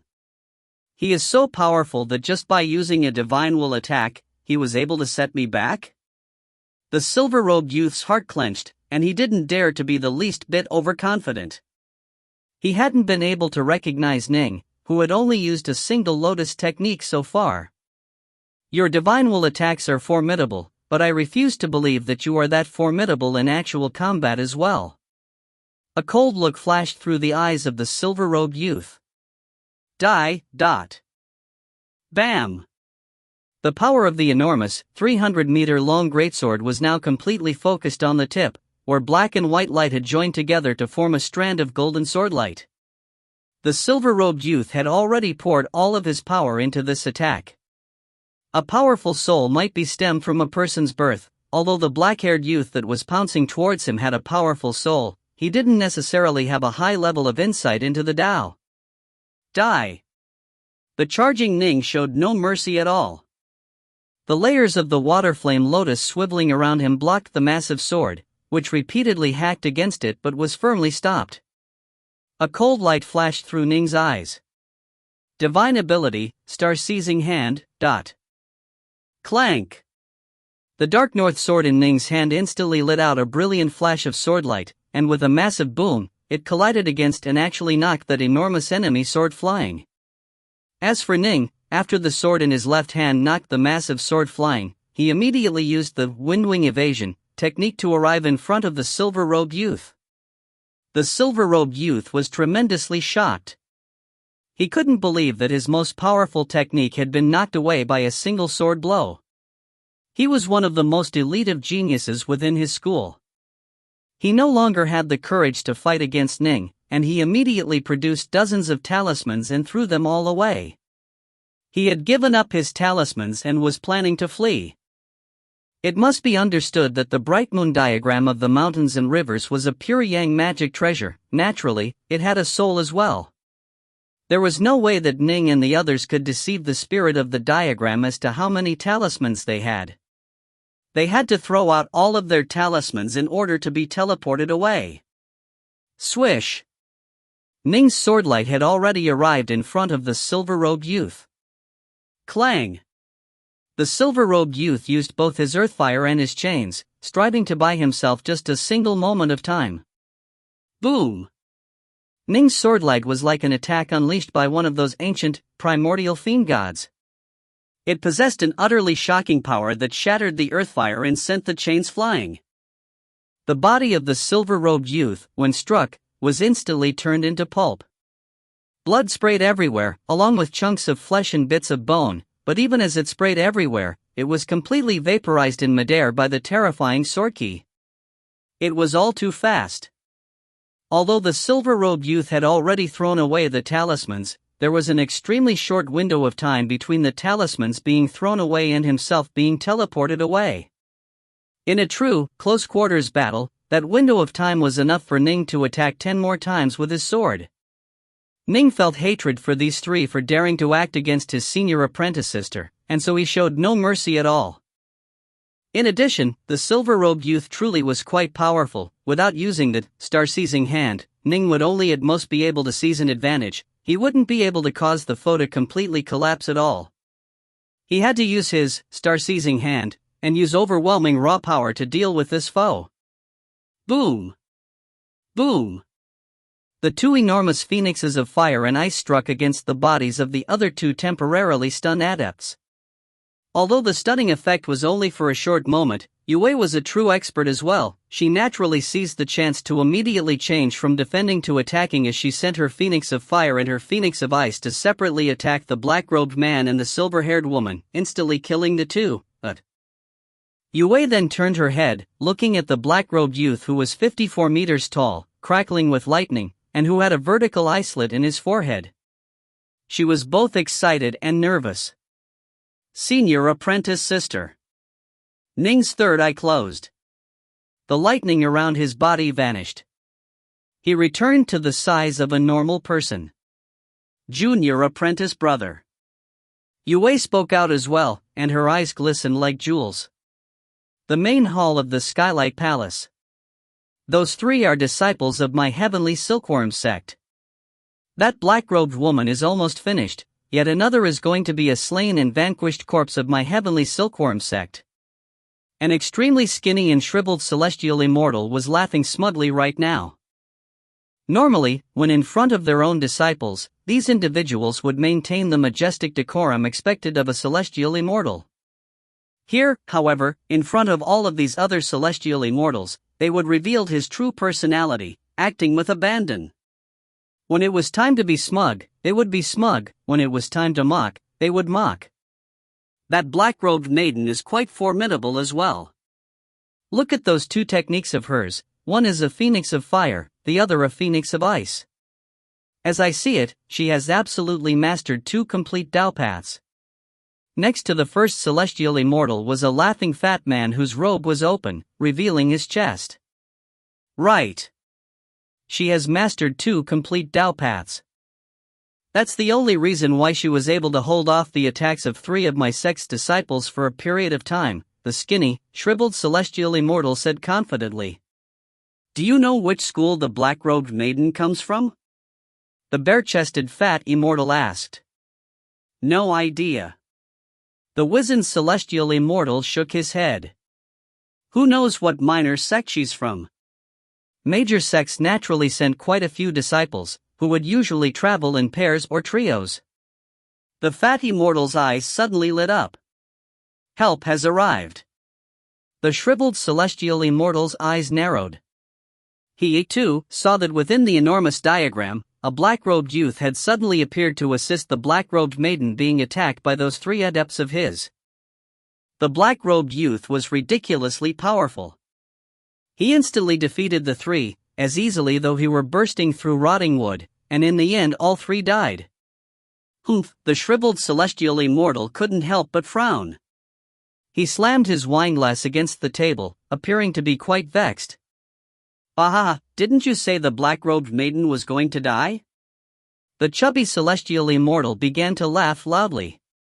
In truth, celestial immortals like them didn't care too much about the deaths of these geniuses. After all, geniuses came every 3 centuries.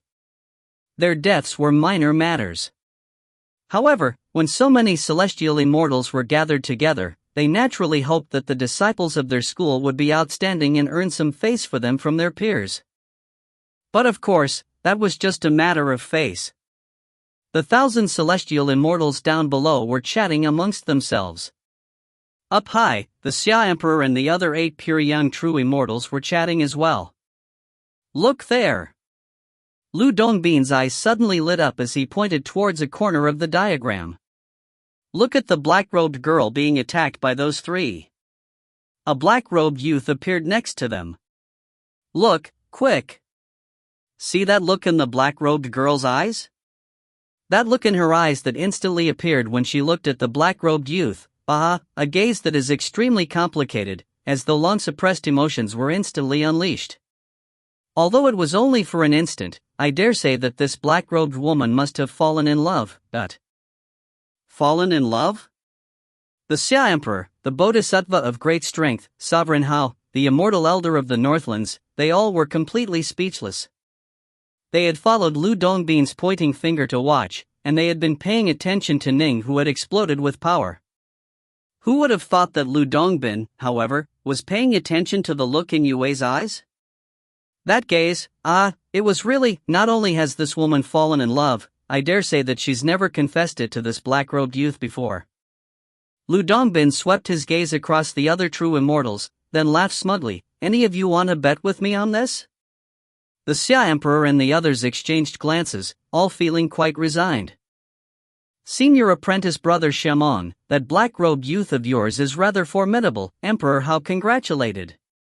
The Xia Emperor laughed. The black-robed youth is named Ning.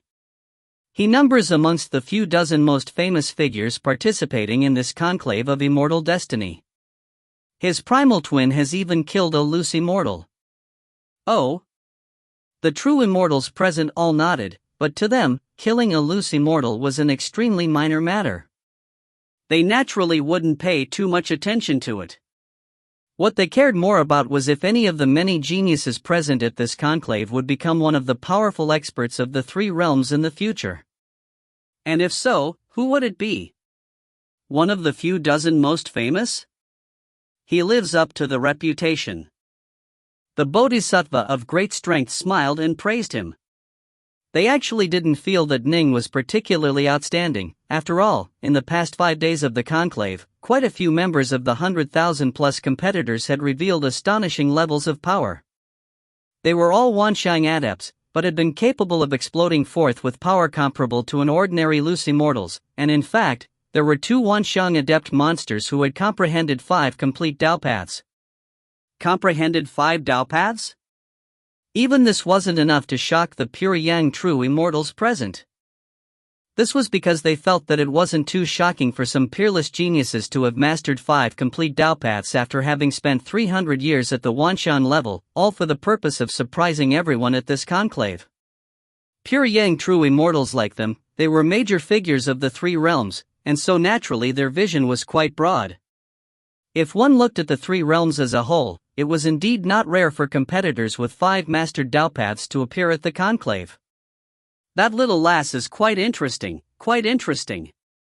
Lu Dongbin was rather intrigued now, and he laughed in a self-congratulating manner. Yep, that black-robed maiden's been hiding her feelings all along. I wonder when she will voice them. The nearby Xia Emperor and the others just pretended not to hear anything. Everyone knew that what Lu Dongbin loved to do was play matchmaker. This was one of his favorite hobbies, and in fact, stories about him playing matchmaker were extremely common throughout the three realms. They could tell that Lu Dongbin was feeling the impulse to do so once more. He might add a bit of spice into the relationship between the black-robed maiden and the black-robed youth. Nine Lotus sat in the lotus position behind the Dongyan forefather. Her head had been raised this entire time as she stared at the diagram. She was mainly paying attention to the 6 disciples sent by the Dongyan clan and the 3 from the Black-White College, but of course, she paid the most attention to Ning, but not good. Senior apprentice Sister Yue is in danger. A look of worry appeared on Nina Lotus' face as her hands clenched around her robes. Ning. Ning is nearby. Ning, hurry up and notice it, hurry. Nine Lotus hoped it would happen. And indeed, just as she had hoped, Ning had sensed the ripples from the battle. He had immediately moved in that direction, and had even displayed an astonishing amount of power. All 3 died, and Ning and Yue were reunited. Phew! The danger is past. Senior apprentice Sister Yue is safe. Nine Lotus let out a sigh. Now, Senior apprentice Sister Yue and Ning can move together and support each other. It will be much safer for them. Suddenly, Nina Lotus' heart trembled. It was only natural and normal for Ning and Yue to travel together. They were fellow disciples, after all. It was normal for them to support each other. But Nine Lotus suddenly realized, Ning and Yue, a single man and an unmarried woman, would be together for most likely an entire year. A single man and an unmarried woman, experiencing life and death together, for nearly a year. Nine Lotus suddenly shook her head gently. But I no longer have any right to think about such matters. Love was a strange thing. They had clearly already separated, but upon seeing Ning with Yue, she felt as though a stone had just hammered against her heart, causing ripples that would be difficult to calm down. If you find any errors, ads pop-up, ads redirect, broken links, non-standard content, etc., please let us know. Report chapter so we can fix it as soon as possible. Book 12, Chapter 8, The Grand Black Tortoise Divine Ability. Chapter 8, The Grand Black Tortoise Divine Ability. Within the bright moon diagram of the mountains and rivers. Junior apprentice brother. Yue's emotions and her excitement were all difficult to control right now. Senior apprentice sister, your earlier battle caused quite a stir, and you fought for a long while. Others are definitely lying in wait in this area, and even more are probably on the way. Ning had no time to talk. With a wave of his hand, he collected the magic treasures and storage treasures of the silver-haired woman and the black-robed man. The talismans were located in the storage treasures. How could he not take them away? Whoosh! A ship appeared in front of Ning and Yue. Senior apprentice sister, let's go. Ning pulled Yue by the hand as he leaped into the ship. The two immediately entered it, and the ship transformed into a streak of light, quickly fleeing. As it fled, Ning spread out his divine sense to sweep the area, and, just as he had expected, quite a few people were present. Who was that black-robed youth? How could he be so powerful? Given his power, he should be one of those who was ranked as one of the top 100 prior to the conclave beginning. He seems rather similar to that Ning, mentioned in the reports of the Heavenly Treasures Mountain. He uses twin swords, is very powerful in close combat, and is skilled in lotus techniques. Given the level of his power, it should probably be Ning. However, Ning is usually dressed in furs, whereas that youth was dressed in black robes. It seems that even Ning doesn't dare to be too bold and brash. Right. Anyone would recognize him in furs. In black robes, one would have to carefully inspect him. The top 100 experts of the conclave truly are formidable. In single combat in close quarters against this Ning, when he activates all his divine abilities, he can probably kill me in just one exchange of blows. Gotta be careful. All of them quickly and secretly departed. Ning had fled quite fast. In addition, without enough people joining forces, they didn't dare to try and antagonize Ning. Whoosh! The ship flew thousands of kilometers, then hid within a large mountain. Ning put away the flying treasure, then let out a sigh of relief alongside Yue. Ning said with a laugh, "Senior apprentice sister, earlier when we were fighting, there were 8 figures within 10 kilometers who were watching us, and nearly 200 people within 1,000 kilometers were pressing near. In this diagram, even if you get into a fight, you can't continue to fight for too long. Otherwise, the disturbance will definitely attract attention from others. You have to resolve any fights quickly." "Of course I know that, but I was trapped by them and wasn't able to even flee," Yue said helplessly. "I was just about to throw out my talismans and prepare to escape." His senior apprentice sister definitely was a supremely beautiful woman in terms of appearances. This look of helplessness on her face couldn't help but cause Ning's heart to tremble slightly, but then he quickly calmed himself. "Senior apprentice sister, earlier you used phoenixes of ice and fire," Ning said with a sighing laugh. "I have yet to congratulate you on mastering yet another complete Dao path, but 3 years ago, she had already mastered the Dao of the Freeze, but that was but a single Dao path. You all call me the Rainbow Flame Fairy, right?" Yue laughed softly. "I was more talented in fire to begin with. Thanks to a stroke of luck, I first mastered the Dao of the Freeze. My Dao of the Inferno was just a small step behind that." Ning nodded. He, too, felt as though he was about to make a breakthrough in the Dao of the Inferno, but he continued to be just a hair away from actually accomplishing it. "Later on, I'll need to ask you to help guide me on the Dao of the Inferno, senior apprentice sister," Ning said. "A minor matter." Yue naturally was happy to help teach him. "Right, senior apprentice sister. This is the storage treasure of the silver-haired woman. Help me bind it." "I'll bind the other one's storage treasure. The talismans are all inside." Ning handed a bracelet to Yue. "You go ahead and slowly bind it yourself," Yue said, looking at Ning. "If I bound it, you definitely wouldn't accept the talismans inside. Don't try to trick me." Ning was flabbergasted. Yue was truly quite meticulous and intelligent. Ning felt that he was a smart man, but compared to her, he was still a bit inferior. For example, just now, all he had done was ask her to help bind the storage-type bracelet, and she had immediately been able to infer that in reality, he was giving the talismans within to her. "You killed both of those too. The talismans belong to you. How about we split them?" Ning said. "You saved my life, and when I killed them, they were in a dazed state because of you." Yue shook her head. "Enough. In the future, we are going to continue to adventure in this diagram. In the future, whoever makes the kill will get the items, but this time, since you saved my life, the talisman should be yours." Ning had no choice but to nod.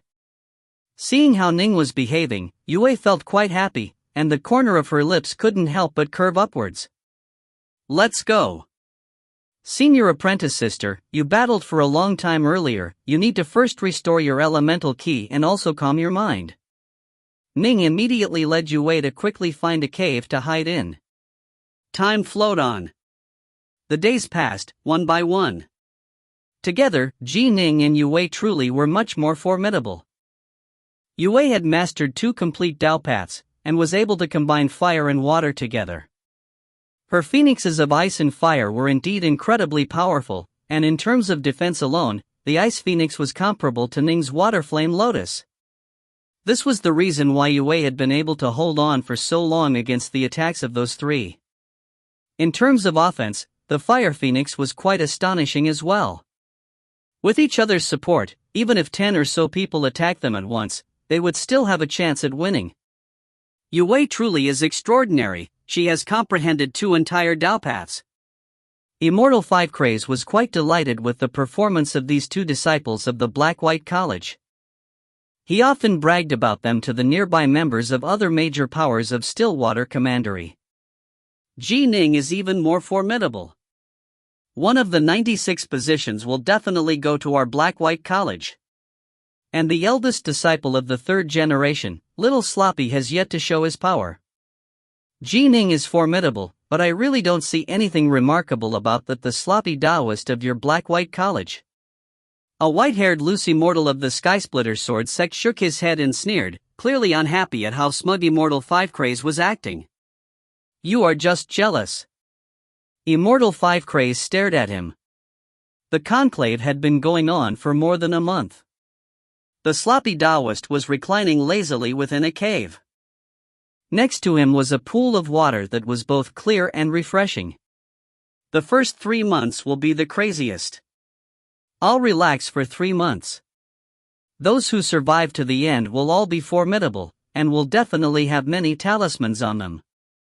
Fighting will only be fun by that point.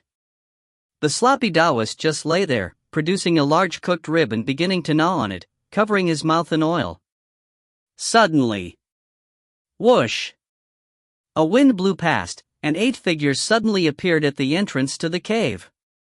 One of the 8, a muscular man, said with a laugh, "Eldest apprentice brother, let's take a break at this cave and bind the storage treasures we just acquired. I hope there are talismans inside." But suddenly, the muscular man stared. The other 7 also stared, flabbergasted, at the sloppy, chubby man lying down in the cave and gnawing on a roast rib.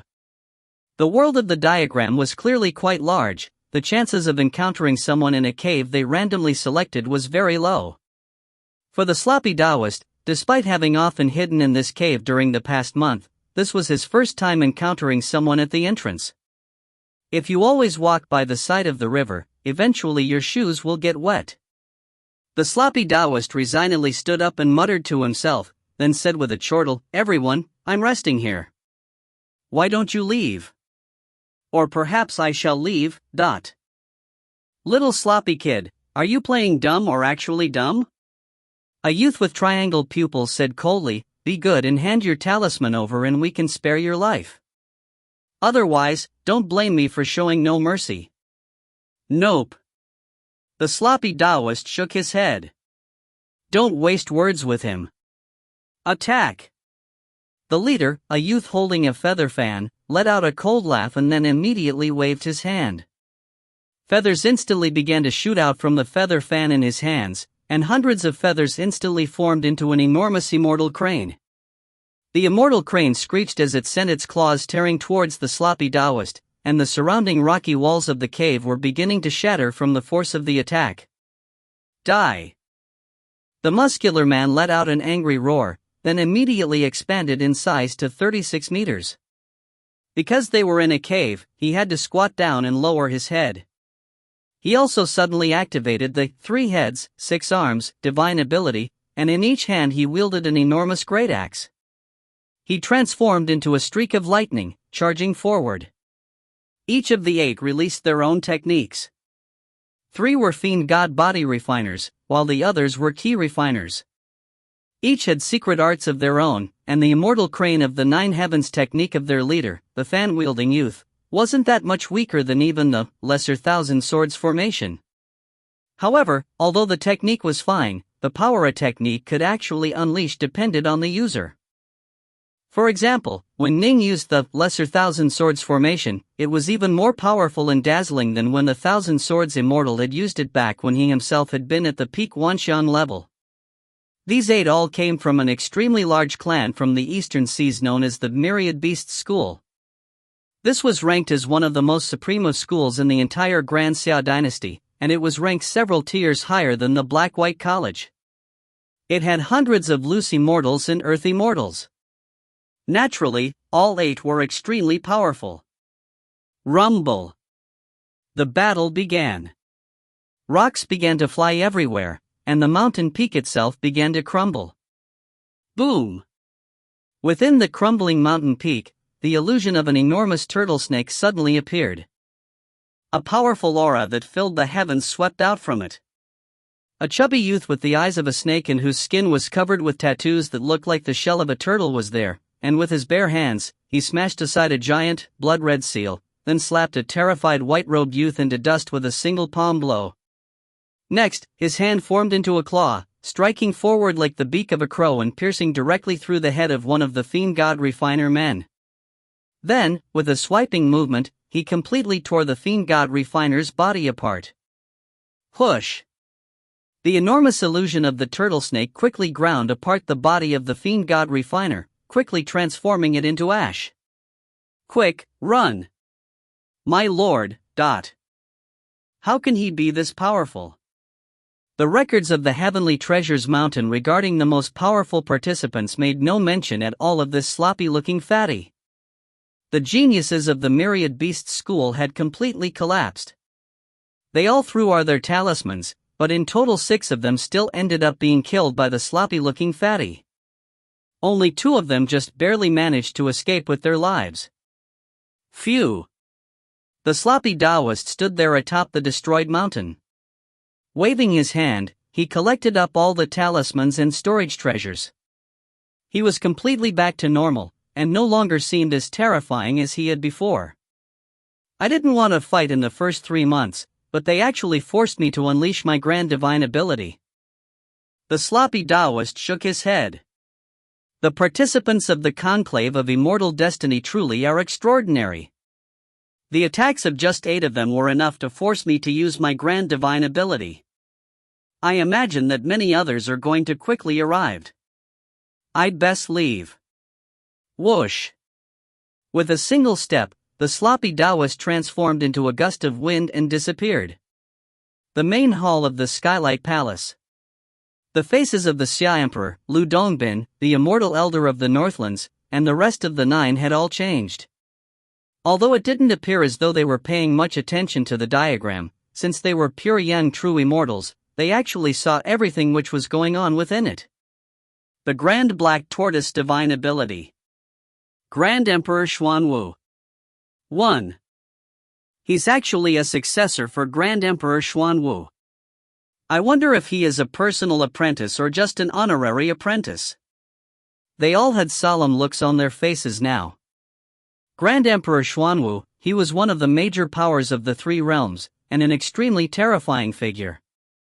The Grand Black Tortoise Divine Ability, it is definitely ranked as one of the top 100 divine ability of the countless divine abilities created since the universe was established.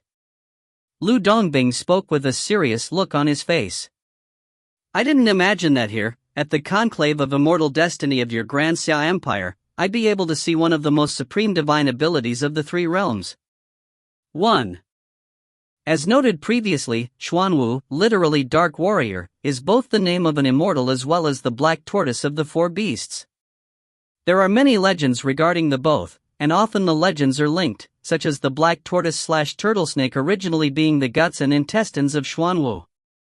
If you find any errors, ads pop up, ads redirect, broken links, non-standard content, etc., please let us know. Report chapter so we can fix it as soon as possible. Book 12, Chapter 9, Repeated Breakthroughs. Chapter 9, Repeated Breakthroughs.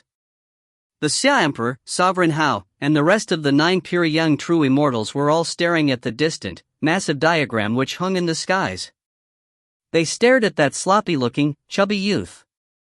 Without question, this divine technique, the Grand Black Tortoise Divine Ability, absolutely was not something that could be recorded down in a book. It had to be transmitted through very special methods, and it had to be Grand Emperor Xuanwu himself who did the transmitting. Someone who was approved of by Grand Emperor Xuanwu, he cannot be a simple figure. The immortal elder of the Northlands chortled. Shamong, who is this youth? Where is he from? The others all looked towards the Xia Emperor as well. The Xia Emperor knew the details of every single one of the 100,000 plus attendees to this conclave. Not trying to hide anything, he said, this youth is a disciple of the Black-White College, which hails from the Stillwater Commandery of my Grand Xia dynasty. His name is Zhang Qi, and his Taoist title is 3 Fat, but because he's always dressed so sloppily, there are very few people in the outside world who refer to him as Adept 3 Fat. The majority refer to him as the sloppy Taoist. The sloppy Taoist? His Taoist title is 3 Fat? This young fellow is quite amusing. Lu Dongbin laughed. He actually picked such a casual Taoist title. It seems as though this youth who Grand Emperor Xuanwu took a liking to really does have unusual points about him. Grand Emperor Xuanwu is so majestic, and yet he actually chose such a sloppy young fellow as his disciple. The sloppy Taoist? They all memorized this name. Even if this fat youth was currently nothing more than an honorary disciple of Grand Emperor Xuanwu, after he became a celestial immortal, he would most likely become a personal disciple. For him to have been taught the Grand Black Tortoise divine ability, even when he was so young and weak, was testament to how much Grand Emperor Xuanwu liked him. For a major power to care about him so much, his future would definitely be extraordinary. Pure Yang true immortals had incredibly good high standards. The number of celestial immortals that would arise from these 100,000 plus geniuses could be counted on one hand, and they actually didn't care about them too much. However, the sloppy Taoist status as the disciple of Grand Emperor Xuanwu was definitely enough to make them pay serious attention to him. The Grand Black Tortoise divine ability? The Dongyan forefather revealed a look of astonishment. This conclave actually has a disciple of Grand Emperor Xuanwu? The Grand Black Tortoise divine ability. A stunned look was on Patriarch Arcanum's face as well. This sloppily dressed youth, who is he? Our Grand Xiao world actually has someone capable of becoming a disciple of Grand Emperor Xuanwu? The 1,000 celestial immortals had often journeyed to other worlds as well, and some had even gone to the heaven realm. Thus, they were fairly experienced. In addition, the Grand Black Tortoise divine ability was an extremely recognizable one. Upon seeing the massive illusion of the turtle snake, and upon seeing the turtle shell-like tattoos that had suddenly emerged on the sloppy Taoist skin, there was no question in their minds at all that this was the Grand Black Tortoise divine ability. More than 80% of the nearly 1,000 celestial immortals present all recognized it. And they were all amazed. The Grand Black Tortoise divine ability, it meant that this person was the disciple of Grand Emperor Xuanwu. Grand Emperor Xuanwu was one of the hegemons of the entire 3 realms. He had been a hegemon ever since the primordial era, and was absolutely one of the most major of powers. Celestial immortals like them dreamed about being able to become a personal disciple of such a major power, but alas, the vast majority of them would only be permitted to become honorary disciples at best. There was a huge difference between honorary disciples and personal disciples.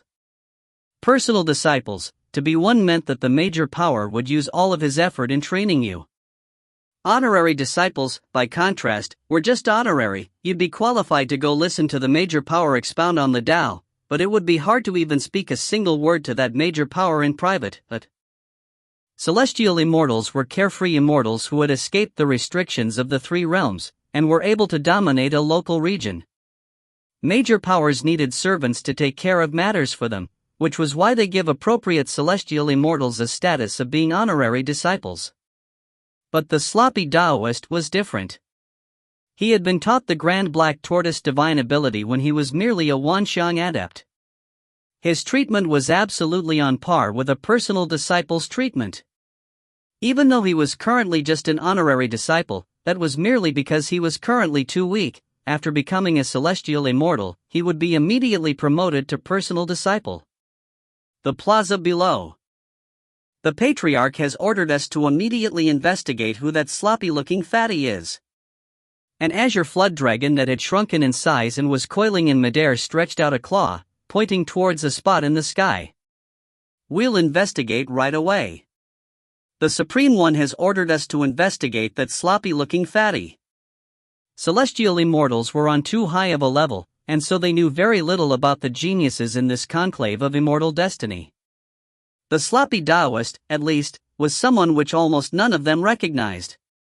They didn't dare to spread out their corsets. After all, the Xia Emperor and 8 other pure young true immortals were right next to him.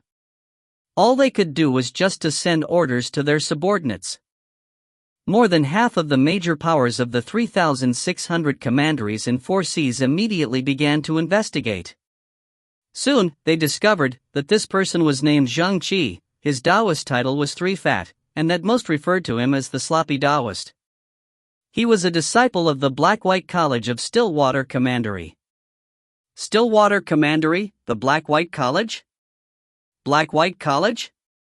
A small school like that actually produced a disciple that Grand Emperor Xuanwu cares about? The celestial immortals located in the main hall of the Skylight Palace all quickly received this information. They were all completely puzzled, but in their hearts, they already viewed the sloppy Taoist as someone with status equal to theirs. The mere fact that he was someone whom Grand Emperor Xuanwu cared about was more than enough for him to be treated as an equal. The leader of the Black-White College delegation, Immortal 5 Crazed, couldn't help but laugh delightedly as he saw all this. I always did say that little Sloppy is extremely formidable. I understood his Tao hard long ago, and I've always said that not even the Earth Immortals or Loose Immortals of the Black-White College are comparable to him in terms of his Tao heart. He truly is formidable. But what divine ability is that? Not even I have ever seen it. It seems fairly powerful though. Little Sloppy must have had a very lucky encounter. Given how formidable Little Sloppy is, perhaps in this conclave, he'll be accepted by one of the powerful celestial immortals or pure yang true immortals of the 3 realms as a disciple. Immortal 5 Craze was daydreaming beautifully right now. Time flowed on. More than a month had already passed. The battles raging within the bright moon diagram of the mountains and rivers were exceptionally agonizing, because everyone understood that they were all fighting over their immortal destiny. However, in the eyes of the exalted Xia Emperor and the other 8 true immortals, aside from the sloppy Taoist, who had caused them to sigh in amazement, these other geniuses could at most cause their eyes to briefly light up. In addition, it was already quite rare for a disciple of a major power to appear in the conclave of immortal destiny of a major world. They didn't believe a second would emerge. Rumble. Within the world of the diagram, a waterfall cascaded down like a white torrent, smashing against a pool and spraying water everywhere. Next to the pool, there was a violet-robed, thick-browed, large-eyed, massively built youth. He was seated in the lotus position. Not too far away from him another youth, also in the lotus position. This youth had a head of tousled, unruly hair, and looked almost like a barbarian. His gaze was like that of one of the eagles in the sky, filled with a savagery that could cause the heart to quiver. Shaman Zishan, are you done rest? It's time for us to go. We don't have enough talismans yet. 1. Hey, I'm talking to you. The wild-haired barbarian youth began to get angry. But right at this moment, arcane ripples of power suddenly began to descend around the massively built violet-robed youth. These were the ripples of the Tao. Water and mist began to swirl around him, and in the midst of the water and mist could be seen flashes of lightning. The hell? You made a breakthrough, just like that? The barbarian youth was speechless. The violet-robed youth slowly opened his eyes. If the barbarian youth could be described as an eagle of the heavens, then this violet-robed youth was like a primordial behemoth of the group, filled with an absolutely dominating aura. In terms of dominating auras, even the father of Northmont Byway, Northmont Black Tiger, was a level inferior to him. Kangu Jiao. To the azure-robed youth cracked a smile, revealing his white teeth. I've mastered a 4th Tao path as well. I've caught up to you. Before this, you and I were on par, and now, you punk, you are even more powerful than me? Kangu Jiao was amazed. The two of them had run into each other shortly after entering this diagram world. They had fought together, then realized neither could achieve victory of the other. Given that they had also grown up together in the imperial capital, and felt friendly towards each other to begin with, and that as soon as they had entered the diagram world, they had both suffered repeated group attacks, they decided to join forces. You run too fast. If you focus on avoiding taking on my attacks head-on, there's nothing I can do to you either. A look of confidence was in Shaman Zishan's eyes. But if you actually fight against me head-on, you naturally are no longer my match. With 4 Dao paths which have been infused into my Grand Dao of Lightning, I imagine that in this entire diagram world, if I said that I was number 2, no one would dare claim themselves to be number 1. Don't go too crazy, Kan Wujiu sneered. And don't be smug. There are countless geniuses in the diagram, and given how many times they are battling every day, these battles are tempering them and allowing them to improve at an astonishing rate. Quite a few people are most likely making breakthroughs. That's something I do need to be careful about. Xiaomeng Zishan nodded. I can't be too overconfident. My goal in this conclave is to come out number 1. Kan Wujiu shook his head. Let's hurry up and go. Swoosh. Swoosh. Xiaomeng Zishan and Kan Wujiu both flew off. The sloppy Taoist was standing by the side of a lake. Underneath the light of the moon, it appeared illusory and dreamy. His eyes were closed. He had no idea that in the outside world, 9 true immortals and many celestial immortals were all focusing on him, and that he was the largest focal point for the entire diagram right now. Phew! The sloppy Taoist's body suddenly trembled slightly, and then a swirl of fire erupted in the surrounding area, billowing outwards. One circle of fire after another spread out, with the sloppy Taoist at the center. The ripples of the Tao descended. The sloppy Taoist opened his eyes. After training for all these years, and after fighting tens of times every day in the diagram world, I finally made a breakthrough in the 4th month and mastered my 3rd complete Tao path. What I need to do now is to fuse all 3 of these complete Daos into my Grand Tao of Taiji. 3. The sloppy Taoist had also gained insight into a Grand Tao. Ning had gained insight into the Grand Tao of the Sword, while the sloppy Taoist had embarked on the path of the Grand Tao of the Taiji. After a few months, many of those who had been present in the diagram had given up, and many of them had perished within it. But for the surviving geniuses? It was normally incredibly rare for them to be able to encounter geniuses on their same general level and fight with them, and now that they were doing so for tens of times or at even 100 times each day, many of them began to make sudden breakthroughs. Many of them had been trapped at bottlenecks, and now, they were all making their breakthroughs. The 6th month of the trials within the bright moon diagram of the mountains and rivers. Within a wilderness region. A black-robed youth and a black-robed woman were within the wild grass of this area. Ning sat there in the lotus position, and not too far away was Yue. Yue was also seated in the lotus position, quietly looking at Ning. Earlier, Ning had said to her, "Senior apprentice sister, I gained some insights in that previous battle. Help stand guard for me." And then, he had set down a simple vision obscuring formation, then closed his eyes and entered a meditative state.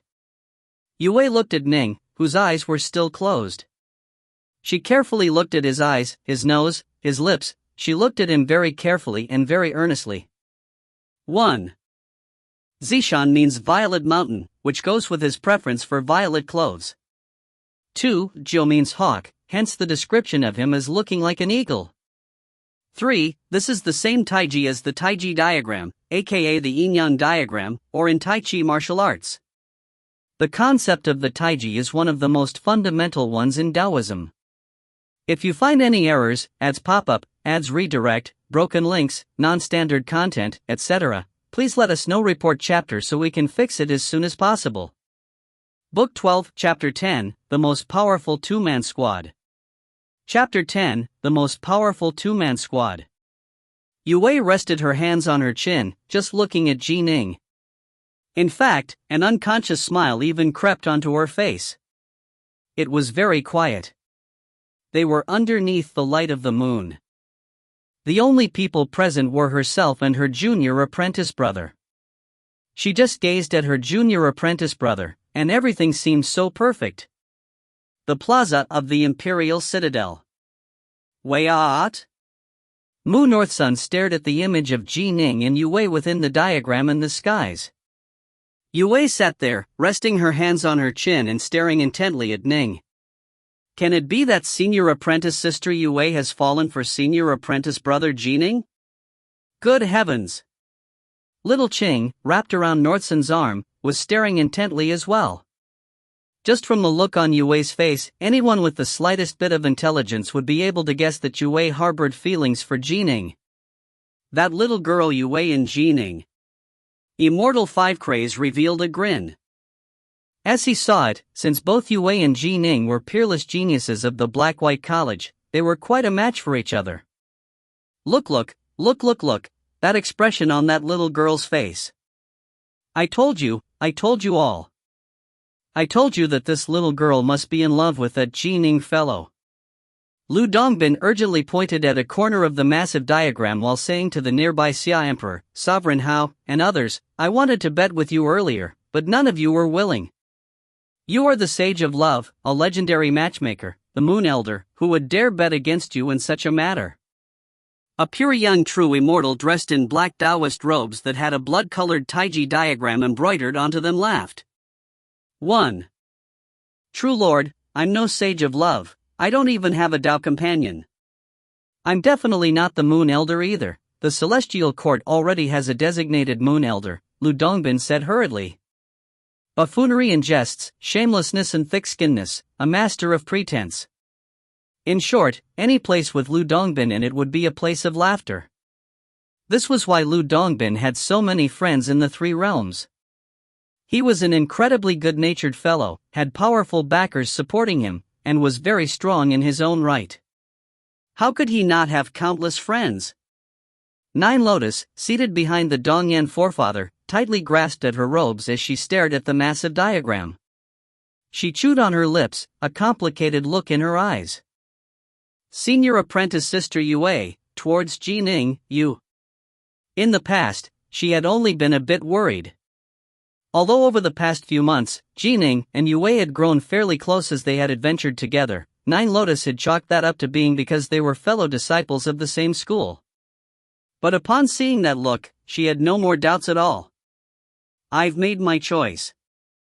No regrets. Nine Lotus bit her lips, lecturing herself mentally. Yue just gazed at Ning, completely absorbed in her own little world. She completely forgot that there even was an outside world. After an indeterminable period of time, tendrils of flame began to emerge around Ning, which grew and expanded into an lotus flower that began to continuously expand, from a fist-sized lotus flower to an enormous flaming lotus that was many tens of meters long. Ning sat there in the very center of the lotus amidst the pistils as the ripples of the Tao descended. Yue suddenly came to her senses. Not good. She suddenly felt shocked. Those in the outside world can see everything that's going on within this bright moon diagram of the mountains and rivers. Someone might have noticed me. She had only revealed her emotions and ceased disguising them when she had seen that Ning had been completely absorbed in meditating on the Tao. She had forgotten that others outside could see her. This caused Yue to feel incredibly awkward and embarrassed. Senior apprentice sister. Ning opened his eyes, then said with a laugh, I've broken through the bottleneck. I've finally mastered the Tao of the Inferno. Yue hurriedly came back to her senses, then said happily, that's wonderful. Junior apprentice brother, you've already mastered the Tao of rainwater. Now that you've mastered the Tao of the Inferno as well, with fire and water joining together and then infusing your Tao of the sword, your power must have grown significantly. Yes. Ning nodded, filled with anticipation as well. 2 complete Tao paths. He had also reached the Grand Tao domain in the Tao of the sword. He now felt even more confident in his chances. Although some of the most supreme geniuses amongst these 100,000-plus competitors in the conclave might have already started training in their own Grand Taos, some had just a basic grasp while others had just gotten to understand their own hearts. Only a very few would have reached the Grand Tao domain like Ning. Junior apprentice brother, you need to seize the chance to train in your crimson bright diagram of the 9 heavens, Yue immediately said. You are only at the 11th stage. There are many practitioners of the crimson bright diagram of the 9 heavens in this conclave, and most of them have reached the 12th stage. Understood. Ning nodded. This was his weakness. In Swallow Mountain, countless years would pass before there would a genius capable of training in the crimson bright diagram of the 9 heavens, but in Stillwater Commandery, the Black-White College alone had quite a few. As for the participants in this conclave, many of them trained in the crimson bright diagram of the 9 heavens. To be at the 11th stage of it was indeed a bit weak. However, he had a powerful soul and was a sword immortal, and also had the star-seizing hand. He didn't fear fighting against any of them. Just half a month after Ning had mastered the Tao of the Inferno, a massively built violet-robed youth and a barbarian youth were walking shoulder to shoulder amidst the mountain forests, sweeping out with their divine sense to a distance of 10 kilometers. Kangujiu, how many talismans do you have? Xiamong Zishan asked. Just barely over 1,000. You? Kangujiu asked. You have more than 1,000 already? I've killed even more people than you, but I only have 989. Xiamong Zishan stared at him. That's because you are stupid. Will you necessarily acquire a lot of talismans just by killing a lot of people? Some people had many on them, some had less. It comes down to being a matter of judgment, and clearly, your judgment is vastly inferior to mine, Kangujiu said disdainfully. Xiamong Zishan shook his head. You don't have that many more than me. Look at how smug you are acting. We've spent more than 6 months in the diagram, more than half a year has passed. We need to speed it up and acquire at least 1,300 each. The bright moon diagram of the mountains and rivers had a total of 109,362 competitors within it. After a year, the 80 contestants with the most talismans would have passed the trials.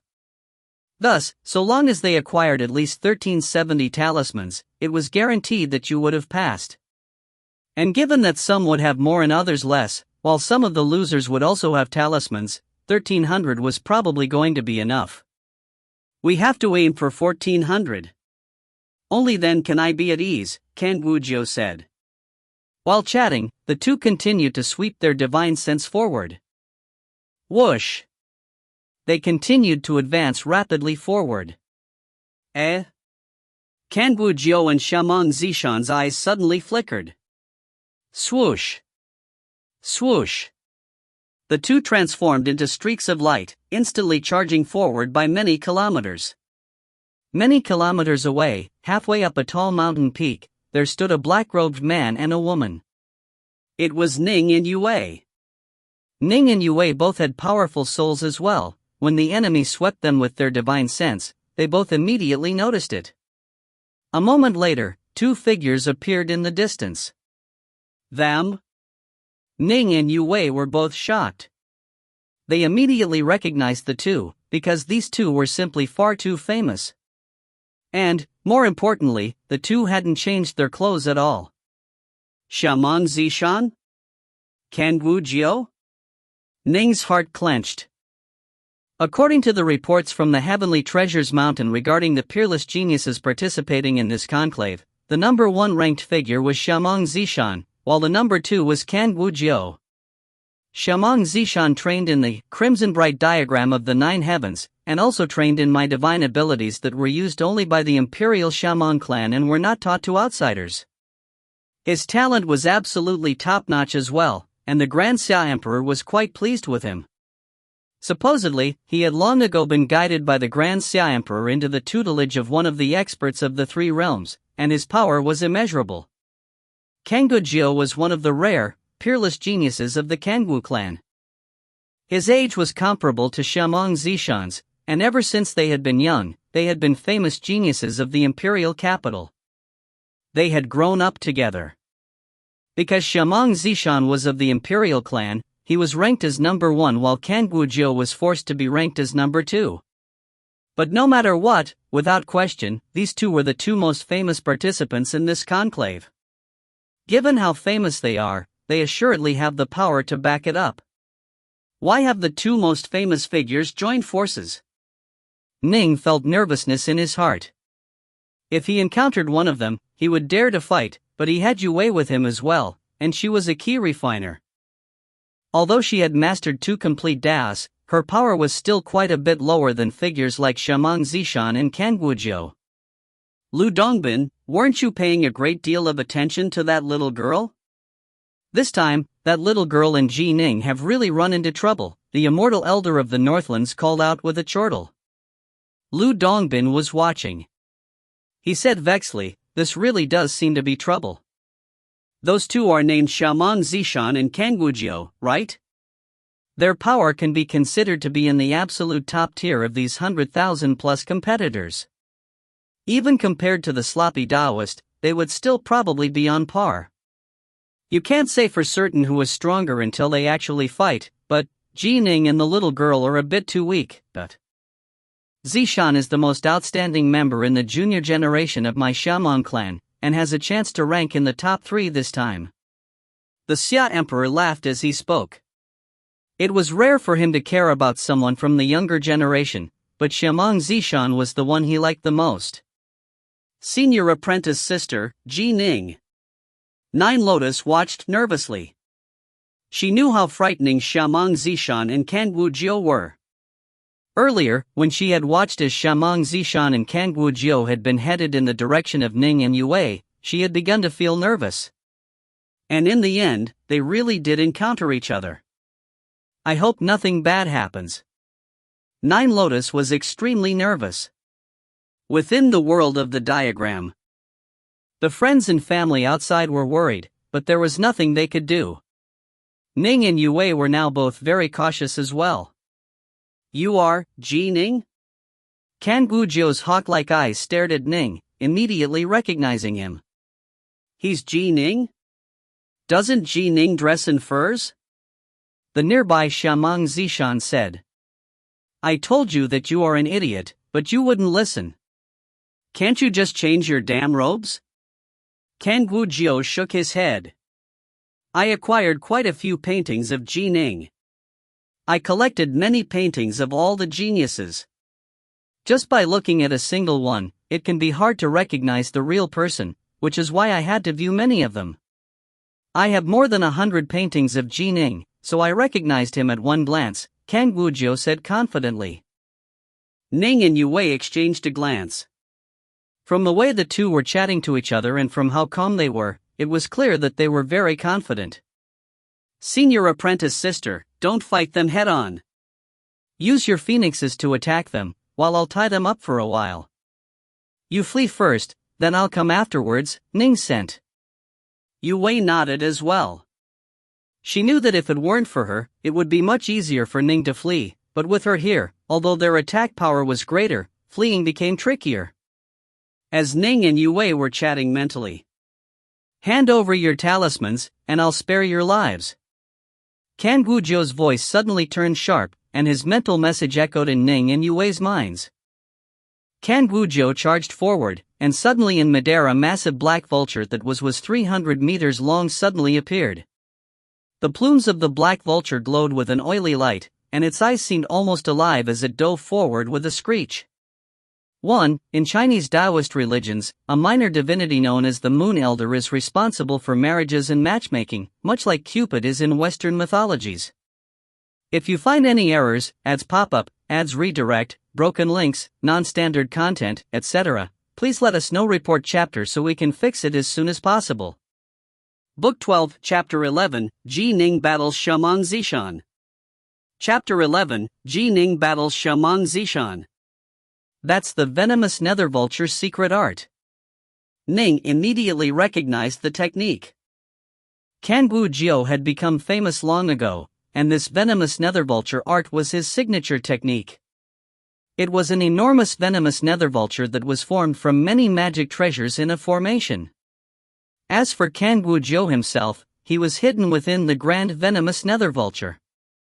Once it failed, Kangujiu would emerge from within the body of the nether vulture and enter close combat. Yue pointed towards the distant. Whoosh! All 72 Rahu god needles instantly appeared in midair. Filled with elemental ki, they activated the natural energy of the world to form a pair of enormous phoenixes of fire and ice. The two phoenixes simultaneously howled through the air as they charged towards the giant black vulture. Shkree! The black vulture let out a venomous screech, then slashed downwards viciously with his claws. The phoenix of ice and the phoenix of ice charged upwards, but after exchanging just 2 blows, many cracks had already appeared on their bodies. Upon their third collision against the vulture, both phoenixes completely shattered, and the 72 Rahu god needles were immediately knocked flying back as well. Arise! Ning stood there, and around him manifested the water flame lotus. The water flame lotus surrounded him, the lotus leaves swaying gently as they continuously swiveled. Boom! The charging black vulture smashed directly against the water flame lotus. There was an enormous collision sound, but although some of the leaves of the water flame lotus shattered, new ones quickly emerged. Clearly, this technique was incomparably resilient. This caused the relaxing, spectating Shamang Zishan to feel startled. This was rather beyond his expectations. After 6 months of tempering, and especially after having thoroughly mastered both the Tao of Rainwater and the Tao of the Inferno, Ning had further perfected his water flame lotus, as his powers were now in perfect equilibrium, allowing the technique to clearly grow more formidable. In addition, this was a technique which used earthfire and dire ice of the first grade as its base. How could it be so easily defeated? Quick, leave! Ning sent mentally. Swoosh! Yue transformed into a streak of light, immediately planning to fly away. Shkree! The venomous black vulture suddenly opened its mouth, and a person emerged from within it. It was Kangujiu. Kangujiu was wielding a scimitar in his hand, and as he flew out, his body suddenly exploded in size to become 60 meters tall. His right arm transformed into a golden color, and with a single flash, he caught up to the location in front of Yue, frightening her into hurriedly retreating. Go! Ning suddenly manifested more than 700 flying swords around him. A golden flying sword appeared in front of him, then shot out with a bang. Boom! The power of the Lesser Thousand Swords formation caused even Kangujiu's body to tremble for a moment, but in the next moment, the golden right arm of Kangujiu brandished that scimitar and chopped apart the flying sword of golden light. By this time, Yue had fled back to the water flame lotus. He is too fast. I'm not able to escape, Yue sent frantically. Ning understood as well. Forget about Yue, even he himself wasn't confident in being able to escape from the attacks of Kangujiu. Kangujiu's strongest point was his speed to begin with. Then I'll trap him. Ning sent. Senior apprentice sister, you and I shall first block him off together. Swish. Swish. Swish. One golden flying sword after another, formed from the Lesser Thousand Swords formation, flew out and attacked.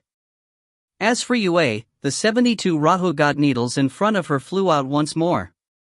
The Lesser Thousand Swords formation, the Phoenix of Ice, and the Phoenix of Fire simultaneously attacked. Kangujiu, seeing everything headed his way as well as that enormous water flame lotus, couldn't help but frown.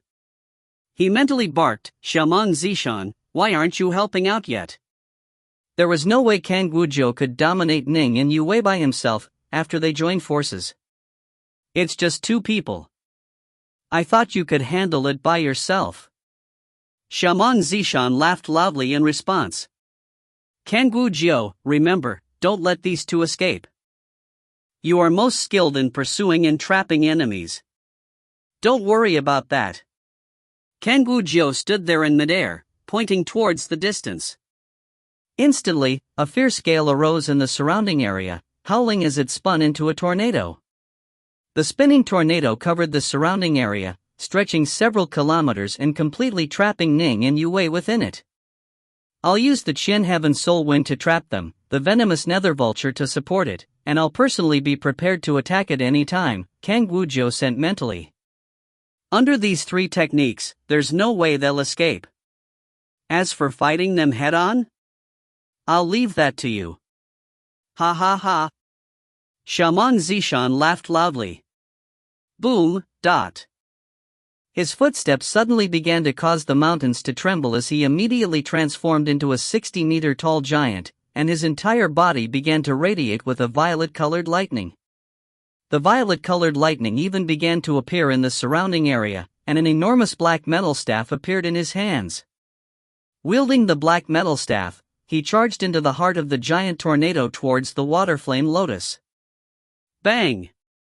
He unleashed a single sweeping smash from the black metal staff, but the power of it was so great it seemed capable of reversing the course of rivers.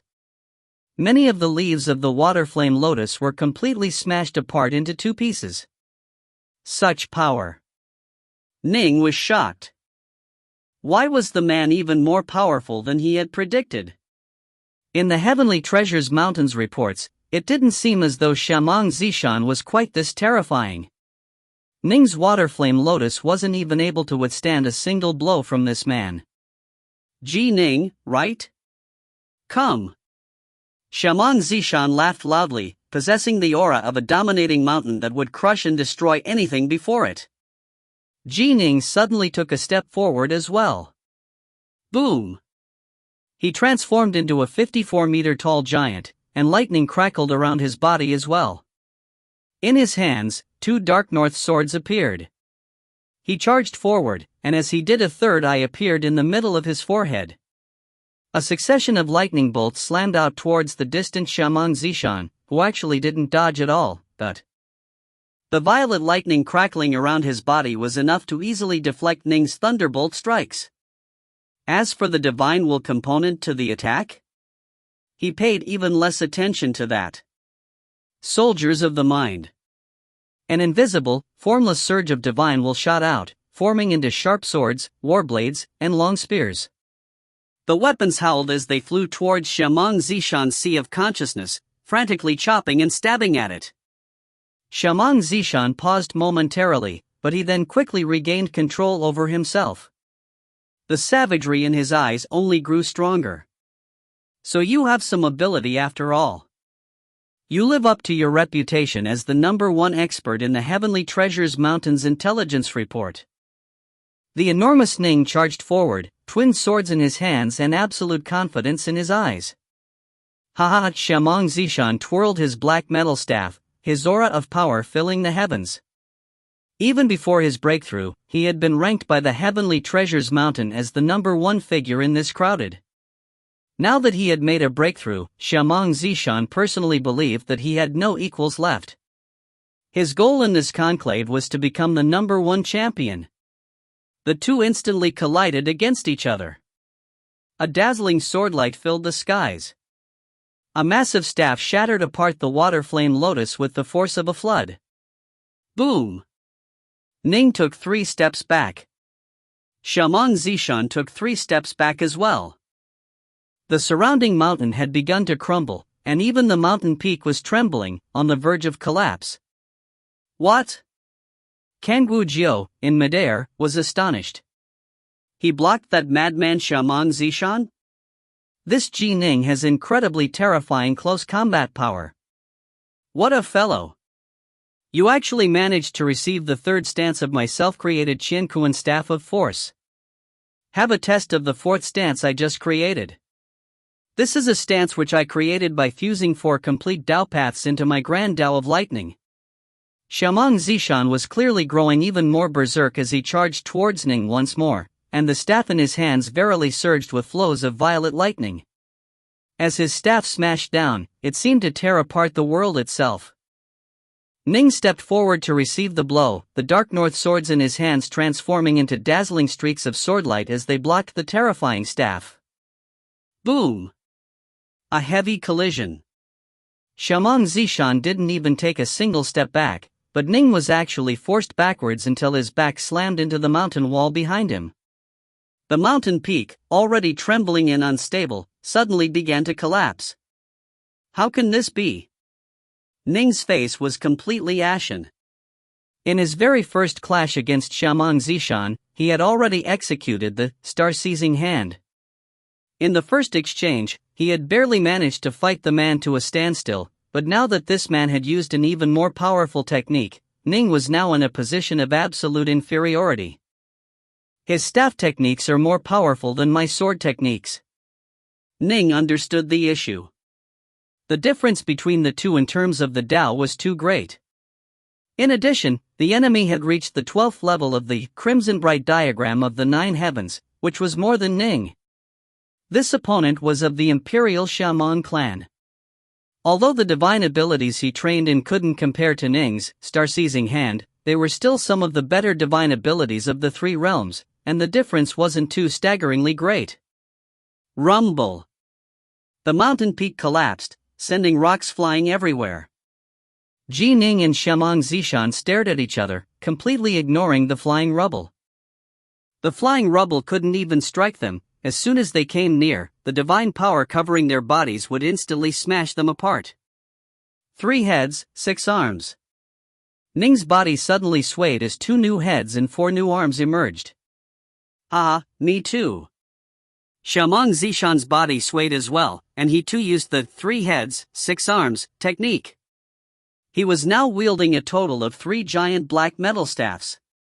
Come! Ning charged forward, displaying his windwing evasion, moving as unpredictably as a ghost as he moved to engage Shamang Zishan. Shamang Zishan continued to fight him head-on, charging straight for him. Both of them were using 3 heads, 6 arms.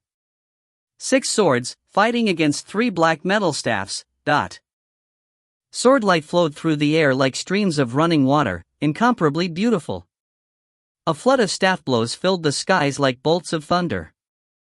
Ning no longer fought head-on. In the past, when he relied on the star-seizing hand, he was able to brute force everything, but upon meeting Shamang Zishan, he began to instead turn to using the nimbleness inherent to swords, as well as the windwing evasion technique. Although with each exchange of blows, Ning was knocked backwards, he wasn't sent completely flying like earlier. I'm going to hit. Hit. Hit you. Shamang Zishan was incomparably berserk as his 3 black metal staffs wildly smashed everywhere. Ning's 6 swords were like an unbroken, ever-flowing stream of water, blocking and shunting the power of the enemy attacks to the side each time. Every so often, he would even be able to deliver a counterblow with his sword as well. However, Ning could taste the blood in his mouth. I can't continue like this. I have to rescue senior apprentice sister. Lesser Thousand Swords formation. Swish. Swish. Swish. Instantly, a golden sword coalesced before him, then hurled through the air and shot towards Kangwujiu. Ning sent frantically, "Senior apprentice sister, hurry up and leave." Bang! With a powerful staff blow, Shamang Zishan smashed Ning down into the shattered stones. He roared angrily, "Punk, don't get distracted. If you get distracted, you'll die."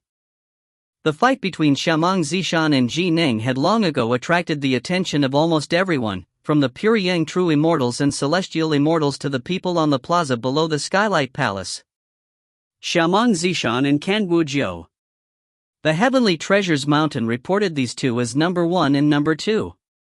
Ji Ning is so formidable, he was actually able to tie down Kangwujiu. He's now fighting against Shamang Zishan.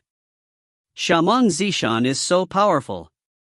Ji Ning has actually been able to exchange more than 100 rounds of attacks with him? The various delegates from the 3604 Great Seas all felt their hearts clench. Many of them were loose Immortals or Earth Immortals. Naturally, they could tell how formidable and fierce Shamang Zishan's staff technique was. This was a staff technique that surpassed the techniques of many loose Immortals. In addition, Shamang Zishan's divine body and divine abilities were clearly incredibly powerful as well. He was an absolutely dominating and irresistible force. But Ji Ning, a young fellow who had only trained for 30 or so years, was actually able to withstand the attacks. Although he was in a position of inferiority, he was able to rely on the nimbleness of his sword arts to deflect the attacks and tie down his opponent. But upon seeing Ji Ning be distracted as he controlled the Lesser Thousand Swords formation to tie down Kangwujiu, resulting in Shamang Zishan heavily injuring him and sending him flying into the rubble, many people instantly felt their hearts clench for Ning. Ning is actually allowing himself to be distracted in a life and death battle? His opponent is Xiamang Zishan. I hope he doesn't end up losing his own life for the sake of saving his female companion. Many of the people in the plaza of the Imperial Citadel were discussing the situation amongst themselves. Mu Northsun, Little Qing, the Whitewater Hound, Immortal 5 Craze, Northmont Byway, and 9 Lotus had begun to feel nervous and worried long ago. But there was nothing they could do, they couldn't go inside. No one could help Ning. They could just watch as the scene played out before them. If you find any errors, ads pop up, ads redirect, broken links, non-standard content, etc., please let us know. Report chapter so we can fix it as soon as possible. Book 12, Chapter 12, The Sound of the Flute in the Mountain Cave. Chapter 12, The Sound of the Flute in the Mountain Cave. Yue, hidden within the water flame lotus while controlling her phoenixes of fire and ice, watched as the three-headed, six-armed Ning battled with full force against Xiamang Zishan, then diverted part of his attention to use his sword formation against Kangujiu. This caused the eyes of Yue, who was only controlling her phoenixes to protect herself, to instantly turn red. How long had it been? It had already been 6 months. During the past 6 months, she and Ning had adventured together through the world of the bright moon diagram of the mountains and rivers. They had fought nearly 100 times on every single day. Sometimes, others fled, while other times, it was her and Ning who fled. Ning was more powerful than her, and was a fiend god body refiner as well. Each time they were in danger, it had always been Ning who had charged forward to block the enemy from pursuing. Although this time there were only 2 enemies fighting them, compared to the previous dangers they had undergone, this was the most dangerous one of them all. Senior apprentice sister, hurry up and leave. Ning's voice echoed out in Yue's mind. He's telling me to leave again. To leave again. Why am I always a burden to him? Yue ground her teeth, tears flashing through her eyes. She sent back, Junior apprentice brother, don't worry about me. I'm not strong enough to continue. I'll give up. I'm going to leave this diagram. In the future, you'll have to rely on yourself. With her slowing him down, Ning would definitely find things easier. Given his power, there was no need at all for him to go fight anyone head-on if he didn't have to. Whoosh!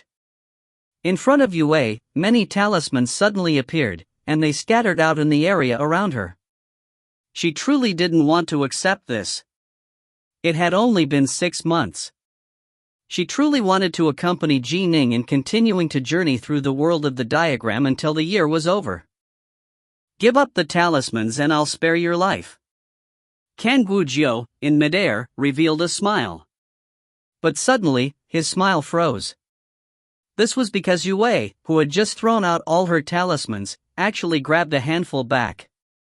Then, with a wave of her hand, she actually collected all of them once more. Are you looking to die? Kangujiu, who felt as though he had just been played for a fool, was instantly enraged. He no longer waited there in midair, he immediately transformed into a streak of light and charged downwards. Yue, who had just taken back her talismans, now had a deep, dark, dangerous look in her eyes. She stared at the charging Kangujiu, then gently pointed a single finger towards him. Instantly, the 72 Rahu god needles separated into 2 groups which undulated in the air. 36 of the Rahu god needles, summoning the power of the natural world, formed into a single, enormous black phoenix. This phoenix was completely black, and the tail feathers of the phoenix blazed with black flames. As for the other 36 Rahu god needles, they transformed into an enormous white phoenix which was completely pristine and pure, emanating an almost holy gaze. Lines of glowing white light could be seen emanating from the tail feathers of the white phoenix as well. Kangujiu instantly felt his heart tremble as an inexplicable, nameless sensation of danger caused him to instantly explode forth with full power. Whoosh! The 60-meter-tall Kangujiu struck out with his golden right arm, and his saber was absolutely dazzling to behold, leaving behind a beautiful, solitary, perfect arc in the skies as it chopped downwards towards the black phoenix. The Black Phoenix let out a bird's call. Although it was knocked backwards, it wasn't damaged in the slightest. Screech! The White Phoenix began to battle against Kang Wuzhou's Black Vulture, and the Black Vulture actually began to tremble and crack. How can this be? Kang Wuzhou was incomparably shocked and angered. This woman was clearly much weaker than him. Ning was one thing, he had been famous before this, and was even capable of battling with Shamong Zishang for so long. Most likely, Kang Wuzhou himself was only on par with Ning. But how was it that this woman, who had no reputation whatsoever, was able to completely block him now? Not happening. Don't believe it. Kang Wuzhou exploded with power, also manifesting 2 more heads and 4 more arms. He now wielded 3 scimitars in his hands, and he transformed into a tempest as he shot forward, his scimitar light seeming capable of splitting the skies and carrying a terrifying majesty. But the Black Phoenix and the White Phoenix supported each other, and were actually able to block the berserk Kang Wuzhou. Previously, Mu Northsun, the Whitewater Hound, Little Ching, Immortal 5 Craze, Adept Vast River, Northmont Byway, and 9 Lotus were all extremely nervous. Now, they were all stunned. How had Yue Wei suddenly exploded forth with such power? Her defense was completely airtight, causing even Kang Wuzhou to be unable to do anything to her at all. This was simply inconceivable. It was Kang Wuzhou she was facing. Can it be that senior apprentice sister had been hiding her power all along? Northsun was puzzled. But she hasn't been training for much longer than senior apprentice brother Ning has. The main hall of the Skylight Palace. The Xia Emperor, watching, couldn't help but smile. The situation has just reversed. Just like in the poem, the same mountains and the same rivers, with seemingly no path forward, then the shady willow tree, the brilliant flowers, and a mountain village one. Something pleasant and unexpected has just occurred. Lu Dongbin sighed in surprise. Who would have imagined that at this critical moment, the little girl managed to reawaken her memories from her past life? Judging from what I saw, her reawakening of memories caused her to master at least 4 complete Dao paths. Her level of insight in the Grand Dao of Taiji is quite high as well. In her past life, she must have been a fairly formidable loose immortal. The Grand Dao of Taiji and 4 complete Dao paths, this would make someone a supreme expert amongst loose immortals. She had already mastered 2 Daos before this. The immortal elder of the Northlands, nursing a cup of wine, rolled his head. When one is at a high enough level of comprehension, it does indeed become possible for the memories from a previous life to reawaken. However, it is quite hard for the memories of a past life as a loose immortal to completely awaken. It seems in that instant, she suffered a severe mental blow which stimulated her, causing her soul to instantly explode and activate the hidden memories. Right. The pure Yang true immortals present all nodded. The conclave of immortal destiny had more than 100,000 participants, and there were many reincarnated immortals amongst them. It was indeed theoretically possible for them to reawaken their past memories, but it was extremely rare. What's the name of this little lass? Lu Dongbin looked towards the Xia Emperor. I don't know her name yet. Her name is Yue Wei. Her Taoist title is Rainbow Flame. Because she is a reincarnated immortal, she is referred to by others as the Rainbow Flame Fairy, the Xia Emperor said. She, too, hails from the Black-White College of Stillwater Commandery. You already know about Ning, who is next to her. This time, the Black-White College has produced 3 attendees, and each of them truly are formidable. The sloppy Taoist is the disciple of Grand Emperor Xuanwu, and his power is on par with Kang Wuzhou, Shamong Zishan, and Ning. This Yue Wei was originally weaker, but now that she's regained her former memories, she's on the same level as well, Sovereign House said with a sigh. As I see it, the sloppy Taoist has trained for more than a century, while Yue Wei had memories from a past life that she reawakened. But Ning has only trained for 30 years, yet already has such incredible power. This is rather inconceivable. Lu Dongbin stroked his jaw, murmuring to himself, as I see it, Ning has tremendous potential. The Xia Emperor laughed.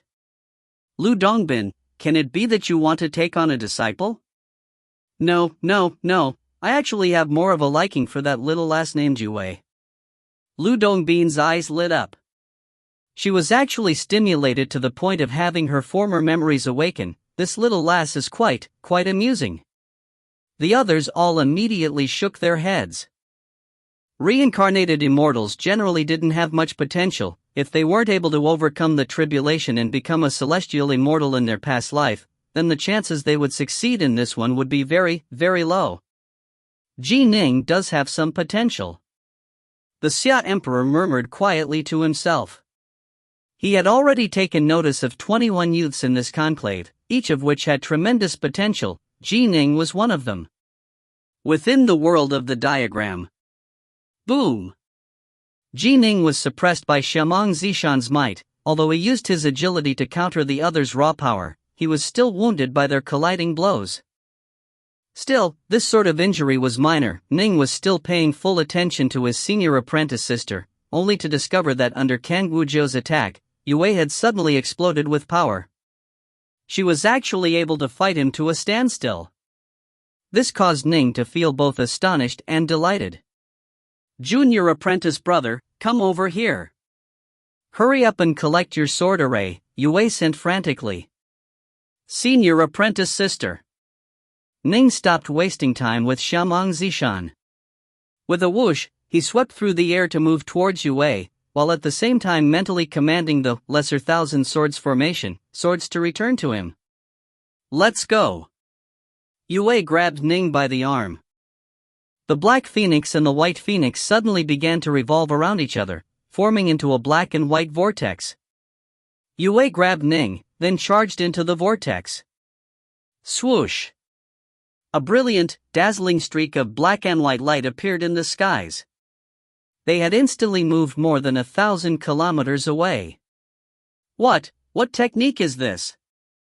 Shamong Zishan walked over, saying in astonishment, how could they have escaped so quickly? Kang Wuzhou, even you were unable to catch them? Didn't you say that you are the fastest person in the world at the Wanxian level? I can't catch them. Kang Wuzhou shook his head. I can tell that this is evasive technique which uses a magic treasure, a technique that was specifically designed for escape, formed from the Grand Tao of Taiji. This woman has an extremely high level of comprehension in the Grand Tao of Taiji. Within a mountain cave. After setting up a simple formation, Ning plopped his rear down. Shamong Zishan really was an absolute madman. Ning felt utterly exhausted. The earlier battle had been simply too frenetic. Suddenly, from the corner of his eye he saw a pool of water located deep in the cave. He immediately ran over, then used his hands to cup some water and wash his face. That feels great. Yue laughed. She was going to be able to continue to stay with her junior apprentice brother in the bright moon diagram of the mountains and rivers. She walked towards the side of the pool, then sat down. With a wave of her hand, she produced a jade flute, then began to gently blow it. The sound of the flute was melodious and leisurely, seeming to reach deep into a person's heart. Ning, stunned, put down the water in his hands and sat down to listen. The sound of the flute was drifting and soft. It spoke of a vast grassland, a peaceful, gentle tribe, and a female child who was the member of that small tribe. The peace was destroyed, and disaster descended. The female child embarked upon the path of slaughter, becoming a terrifying female Azura. One scene after another, starting from childhood in the past life, to death and reincarnation, they all entered Ning's mind.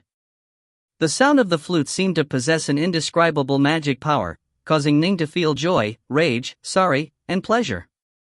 It was a flute song that bored straight through to the heart. Ning was completely drawn into it. He looked at the black-robed woman playing the flute. This memory was deeply engraved into Ning's heart. Even after a tremendous period of time passed, he would still be unable to forget it. Drip! A single tear fell down onto the ground, staining the dirt. Ning was startled awakened from the reverie the flute song had brought him into. Only now did he realize that Yue had 2 tear stains on her face. He couldn't help but call out, "Senior apprentice sister." Yue trembled, then gently put down her flute. "Senior apprentice sister, Ning was a bit worried. "I'm fine." Yue shook her head, looking at Ning. She even smiled. "I just thought of some things in my past life. Although everything has already happened, now that the memories have truly returned, they really do make it hard to control one's emotions. Still, those are all in the past now, let the past be in the past. I've already reincarnated into a different world. In truth, I would rather not know about what happened in my past life. Can you talk to me about it?" Ning asked. "I don't want to." Yue shook her head. "Then, did you have a Tao companion in your past life?" Ning suddenly asked. Yue was startled. She gave Ning a close look, as though wanting to see something in Ning's expression. She then gently shook her head. "I did not." 1. In the original Chinese, only a very short fragment of the poem was included, which has become an idiom. The full poem, which comes from 1166, involves a weary traveler who traveled through countless mountains that seemed identical, but then finally, as he was expecting yet another identical mountain, he saw a beautiful village with a willow tree and brilliant flowers beneath it. If you find any errors, ads pop up, ads redirect, broken links, non-standard content, etc., please let us know. Report chapter so we can fix it as soon as possible. Book 12, Chapter 13, Immortals and Gods. Chapter 13, Immortals and Gods. "Oh." Ning said hurriedly, I used up a lot of divine power in the previous battle. I need to take a rest." As he spoke, Ning hurriedly walked deeper into the cave. Waving his arm, he chopped out a neat, flat region onto the ground and then lay down. Using his arms as a pillow, he immediately closed his eyes and began to snore. He seemed calm, but in his heart Ning felt a bit confused. Why the hell did I ask senior apprentice sister if she had a Tao companion or not? Ning's mind was restless. He was a smart person, and an immortal cultivator who had understood his own heart long ago. He quickly understood the issue. Can it be that I'm? Forget it, how can Tao companions be so casually joined? Am I mentally ready? Not yet. I'm not yet ready. Ning turned in his sleep, suppressing everything in his heart. He thought back to the experiences he had in the past half year. He thought back to the first time he had met her, and all the times he had met her up till today. Ning had to admit, from the very beginning, he had felt very friendly towards her, because she was unlike Nine Lotus, who had many beliefs that were different from Ning's. He and Nine Lotus were from different worlds. As for Yue, many of her beliefs were the same as his, and her personality was similar as well. Her birth, her experiences, her talent. He and Yue were very similar. She was even more intelligent than him. The past half year he had spent with her was very relaxed and comfortable. She had silently, tracelessly slipped deep into his heart with her warmth. Just now in particular, when she had played the flute, the song of the flute had thoroughly penetrated his heart. Ning could even feel the joy, the pain, and the sadness she felt in her heart. This feeling, as though he had touched her soul, made Ning feel a certain softness towards her. He even wanted to go over and hug her. This was why his subconscious had moved him to ask her about Tao companions. Tao companions, this sort of promise cannot be casually made. Ning sighed quietly to himself in his heart. Yue watched Ning lie there deep in the cave. She rose, then walked to the entrance of the cave, where she sat down. She stared at the vast, seemingly endless mountain forest. The cave was protected by a bewildering formation, and so the outside world couldn't see inside it. Moonlight shone down into the cave. Yue picked up her flute, holding it as she sat there quietly. I can feel junior apprentice brother Ning's heart. Previously, I held back, wanting to let it all pass. But on the 6th day I was in the diagram, I was in dire straits. Despite how vast the diagram was, junior apprentice brother ran into me. Can it be that fate is telling me that I should be together with him? But, can I even have a Tao companion? Can I dare hope for a Tao companion? Yue stared at the moon hanging high in the skies. She quietly asked, "Heavens above, what should I do?" Yue understood that she had reached a fork in the path. If she chose to be with Ning, then the two might have a chance. But if she didn't want to be with him, then after leaving the diagram, she would have to separate from him and make a clean break. 1 month after another passed. The number of Wanxiang adepts within the diagram dropped continuously. Now, virtually all the remaining competitors within the diagram were monsters capable of exploding forth with power that rivaled ordinary loose immortals. Within the Imperial Citadel's plaza. Only 1,000 remain within the world of the bright moon diagram of the mountains and rivers, but the Black-White College has taken up 3 of those slots. Immortal 5 Craze was utterly delighted. There was no way any of the other powers of Stillwater Commandery, including the Northmont clan of Stillwater, could compare to the Black-White College in this regard. The 3 experts the Black-White College had sent out this time were simply too dazzling. Even the Marquis of Stillwater came over to chat with me for quite a long period of time. Even other marquises came over, as well as leaders of supreme clans and sections. Immortal 5 Craze then frowned. But it's weird, Ning is clearly very powerful as well, but why is it that those who came to chat with me discussed Little Sloppy even more? He could sense the goodwill these major clans and sects were displaying towards the Black-White College was primarily aimed towards befriending the sloppy Taoist. It seemed as though Ning and Yue were far from being comparable with the sloppy Taoist. Weird. Ning is very formidable as well, and he's trained for an even shorter period of time. Immortal 5 Craze was puzzled. How bizarre. Lu Dongbin, who had spent a period of time napping in the main hall of the Skylight Palace, stared at the diagram. I took a 3-month nap.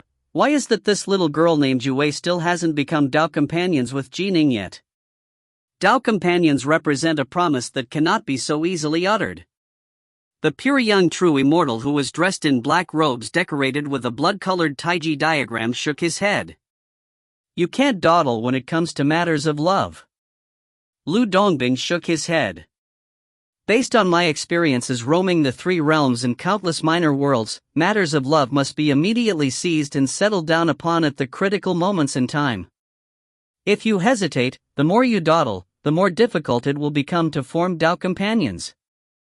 I am willing to bet on it.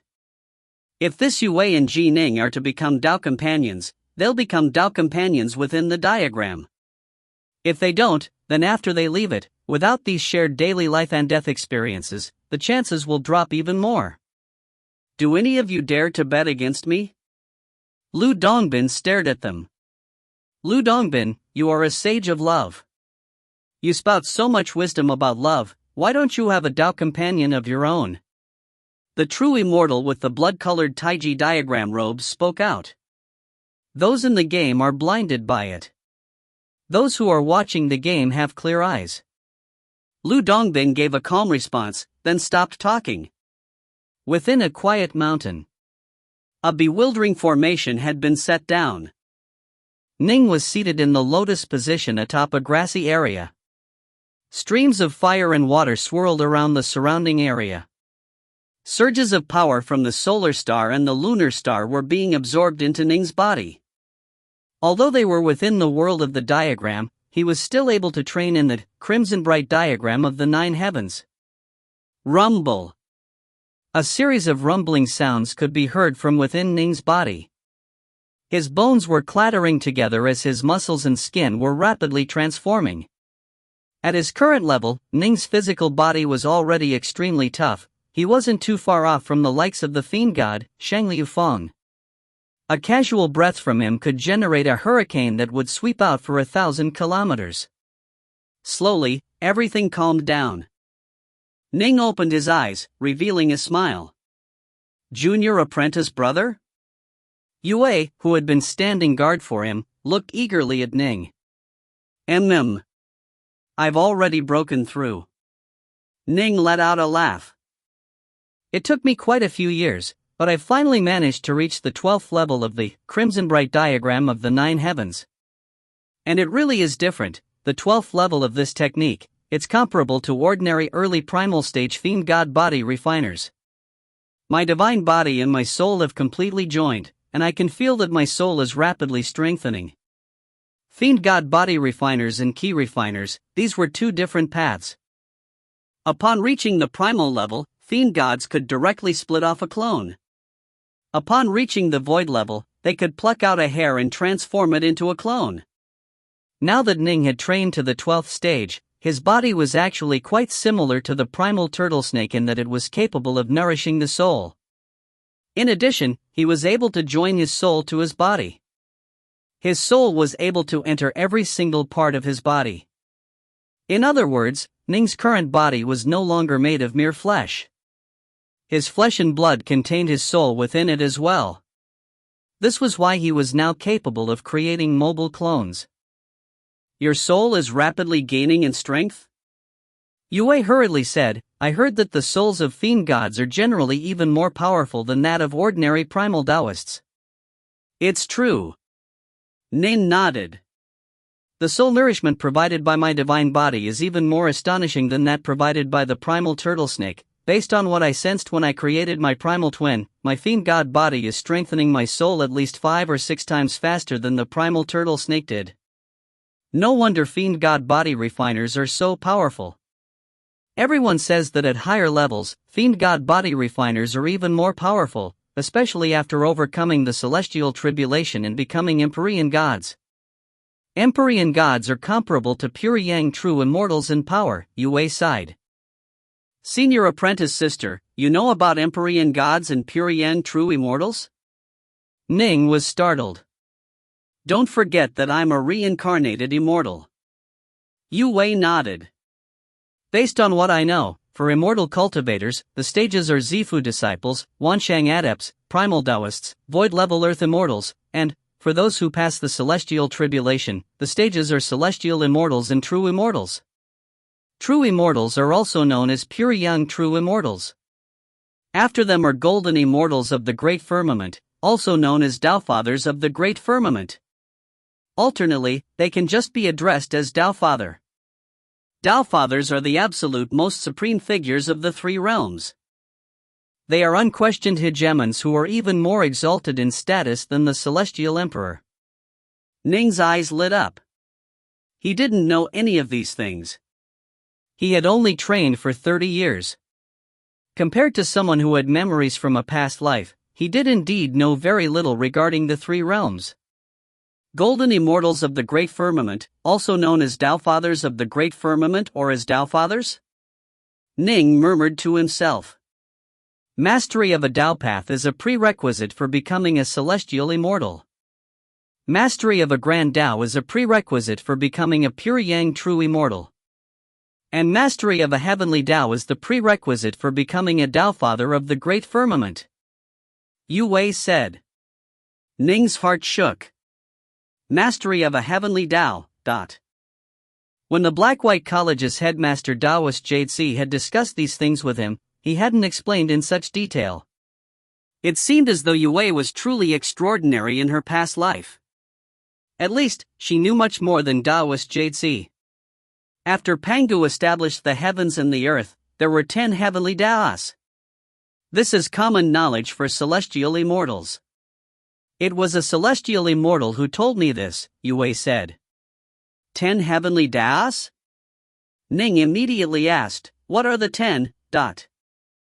They are the heavenly Tao of metal, the heavenly Tao of wood, the heavenly Tao of water, the heavenly Tao of fire, the heavenly Tao of earth, the heavenly Tao of life, the heavenly Tao of destruction, the heavenly Tao of yin, the heavenly Tao of yang, the heavenly Tao of primordial chaos, Yue said.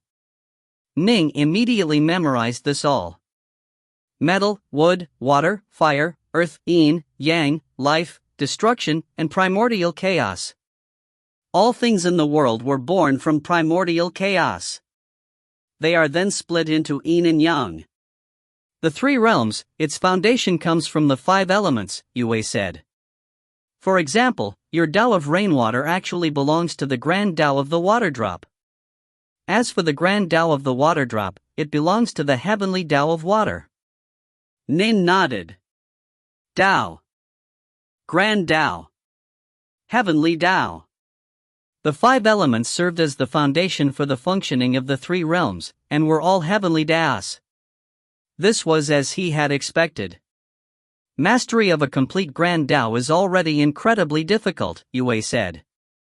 As for the legendary heavenly Taos, only those who master them can have the exalted title of Tao Father. After all, the heavenly Taos are the source of all things. Thus, their masters can be titled Tao Fathers. Ning now understood. Dao's 3 lives had been born with mastery of a grand Tao. He had later mastered many grand Taos, but never a heavenly Tao. Tao Fathers of the great firmament are seated above all. They possess inconceivable power, and are the hegemons of the 3 realms, Yue said. Pure young true immortals are the experts of the 3 realms. Tao Fathers won't casually engage in combat, and so the most glorious, eye-catching figures of the 3 realms are actually the true immortals. As for celestial immortals, they are also free-willed, unconstrained figures with immortal life. They can dominate a region for themselves. After all, pure young true immortals are fairly rare in the 3 worlds, and so celestial immortals have very high statuses as well. Ning nodded. Only today did he understand some of the higher levels of the immortal path. What about the path of fiend gods? Ning immediately asked. After fiend gods pass the heavenly tribulation, they become empyrean gods. Empyrean gods are comparable to pure yang true immortals in power. Every single one of them is an expert of the 3 realms, Yue said. Above empyrean gods are true gods. True gods are generally actual fiend gods who have created their own divine ability. They war against the heavens and against the earth with terrifying power, and are absolutely comparable to golden immortal Tao Fathers of the great firmament. True gods are the highest level of fiend gods possible. According to legends, the fiend gods born in the primordial chaos before the heavens were established were at all least empyrean gods. The strongest amongst them were true gods of primordial chaos. They were born into the very highest realms of power of the 3 realms. Even without training, they were incomparably frightening figures. If you find any errors, ads pop up, ads redirect, broken links, non-standard content, etc., please let us know. Report chapter so we can fix it as soon as possible. Book 12, Chapter 14, The Final Month. Chapter 14, The Final Month. Yue said with envy, they are the true favored children of the heavens. Key refiners revere golden immortal Tao Fathers of the great firmament, whereas fiend god refiners revere true gods of primordial chaos. Tao Fathers are true gods. Ever since Pangu established the heavens, they have been the most supreme of existences in the 3 realms. They are the ones who truly determine the destiny of the 3 realms. Even the celestial emperor is chosen by these major powers. Ning suddenly felt many thoughts flood his mind. Dao's 3 lives was born in primordial chaos and had mastered a grand Tao. Clearly, Dao's 3 lives was a true god of primordial chaos. However, according to what the giant yellow bear had said, Dao's 3 lives had once suffered a catastrophic defeat, losing an arm in it. The proud Dao's 3 lives elected not to regrow his arm, continuing to only have 1 arm. Thanks to his constant research and meditation, he had developed one of the 10 most terrifying divine abilities of the 3 realms, the star-seizing hand. Ji Ning. The giant yellow bear's voice suddenly echoed in Ning's mind. Senior, Ning immediately said. Amongst empyrean gods, there are those with powerful divine abilities and those with weak ones. Amongst true gods, there are those with formidable divine abilities and ordinary ones. How can they all possibly be on par? The giant yellow bear clearly felt displeased on behalf of his master. In addition, if Master was still alive, I imagine that he would have long ago mastered a heavenly Tao.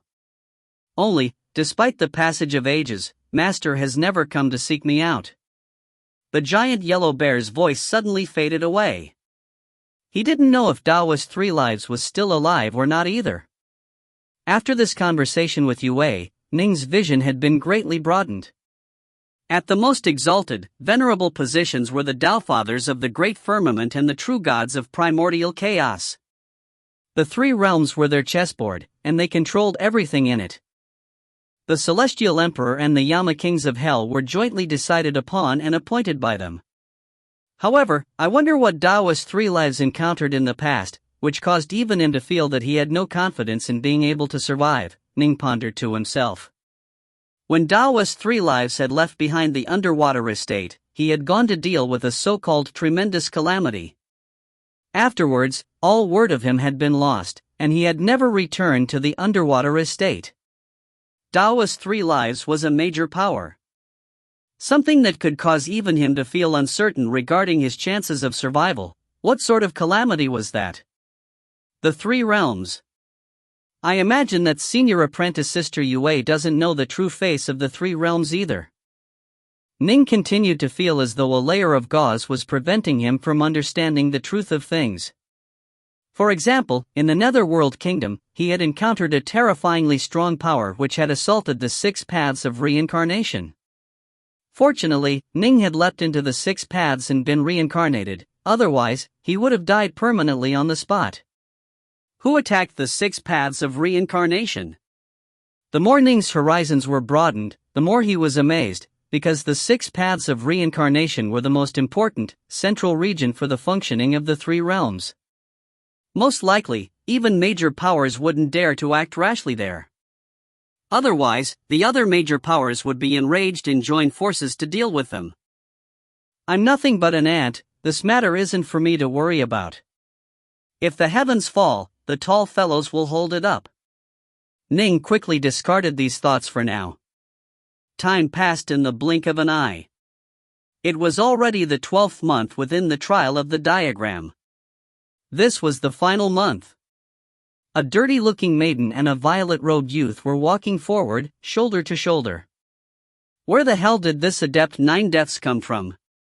The violet-robed youth glanced sideways at the maiden, secretly muttering to himself. He, Shamong Chi, was one of the most outstanding young members of the Imperial Shamong clan, second only to Shamong Zishan. In addition, he had never been convinced of his inferiority, he always wanted to be able to overcome Zishan with his power. During this conclave, Shamong Chi had revealed his magnificence as well. His strength was formidable, but upon encounter this girl, this so-called adept 9 deaths, he had felt deflated. This girl is too powerful. No matter how I hit her, I couldn't injure her. Her body is just like a magic treasure. The violet-robed youth was very resigned. Adept 9 deaths? More like adept no death. The dirty maiden had said to him back then, I have enough talismans already. The more time passes in the diagram, the more powerful the survivors are. Many of them have already formed into small teams. Kid, you seem pretty powerful, shall we join into a team of our own? That will make the final 2 months easier, but if we encounter any enemies and kill them, can I have the talismans? Shamong Chi listed his requirement. Fine. The dirty maiden nodded, and so Shamong Chi and Adept 9 Deaths joined forces. The two suddenly came to a halt. They stared into the distance, where 4 figures had appeared, some male and some female. There was a wild, black-haired youth who was very skinny, a silver-haired maiden, a woman who was so beautiful she looked like a fairy from the legendary Moon Palace, and a bald, black-skinned youth. The black-skinned youth was actually barefoot, and he wielded a gnarled black staff in his hands. Kind water Chi? Second brother, why is it that you are traveling alongside Adept Danju? Shamong Chi laughed. Big brother? The skinny, black-haired youth called out in surprise. These two were known as the 2 Chis of the imperial capital. This was because both of them had strange, rather wicked personalities. However, the two just so happened to take a liking to each other, and they had become sworn brothers. Shamong Chi was the elder brother, while Kind Water Chi was the younger brother. 1. The more time passes, the more dangerous it gets. I no longer dare to travel alone. Kind Waterchi said with resignation, I feel confident in my power, but even Shamong Zishan and Kangwujiu have formed an alliance long ago. We have to do the same. The four of us even fought against those two. Fortunately, thanks to Blackstone's presence, the two were frightened into immediately fleeing. Oh? Shamong Chi was surprised, and the dirty maiden by his side, Adept 9 Deaths, revealed a look of surprise as well. Someone had caused Shamong Zishan and Kangwujiu to flee? Introduce us, Shamong Chi said with a laugh. You already know Adept Danju of the East Seas. The black-haired Kind Water Chi pointed at the beautiful maiden who looked like a fairy from the Moon Palace. Adept Danju smiled and nodded at them. Kind Water Chi then pointed at the silver-haired maiden. This is Adept Snowfly. Her magic arts are extremely powerful.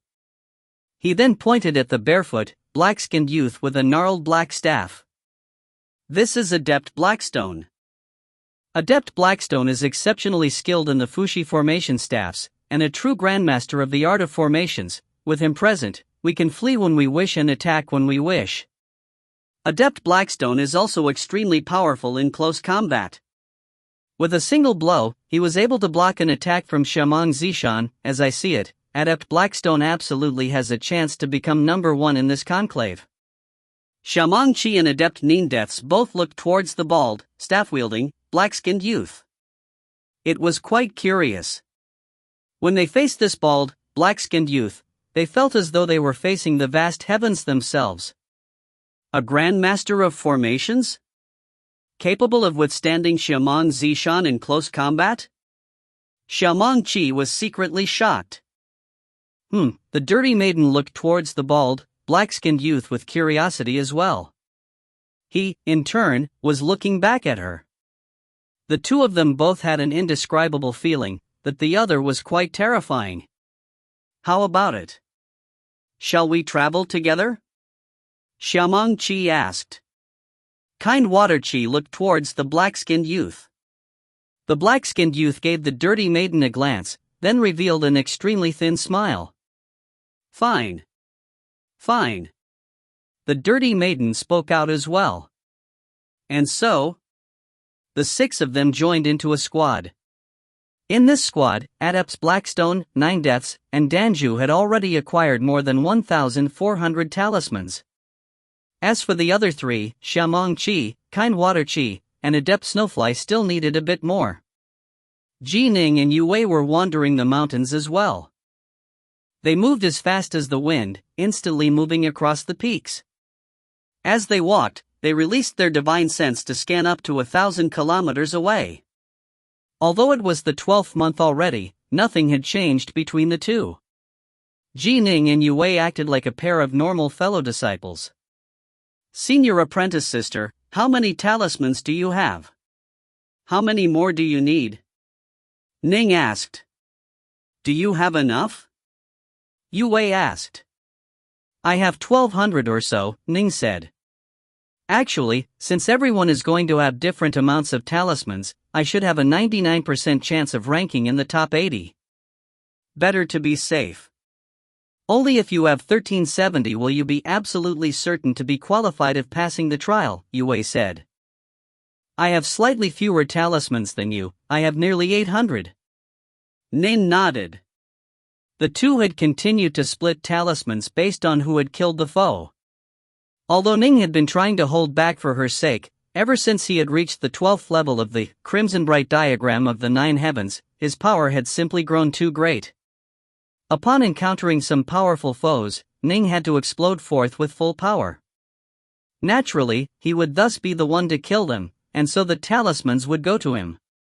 In the final month, I imagine that all of the remaining survivors have hundreds of talismans on them. As long as we just kill 2 or 3, we'll have enough, Ning said.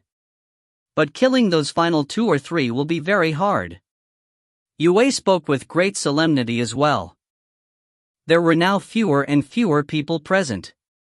It was quite hard to run into someone, and in each battle, if the enemy felt that the situation was bad, they would immediately flee. To kill them or force them to give up their talismans, it was far too difficult.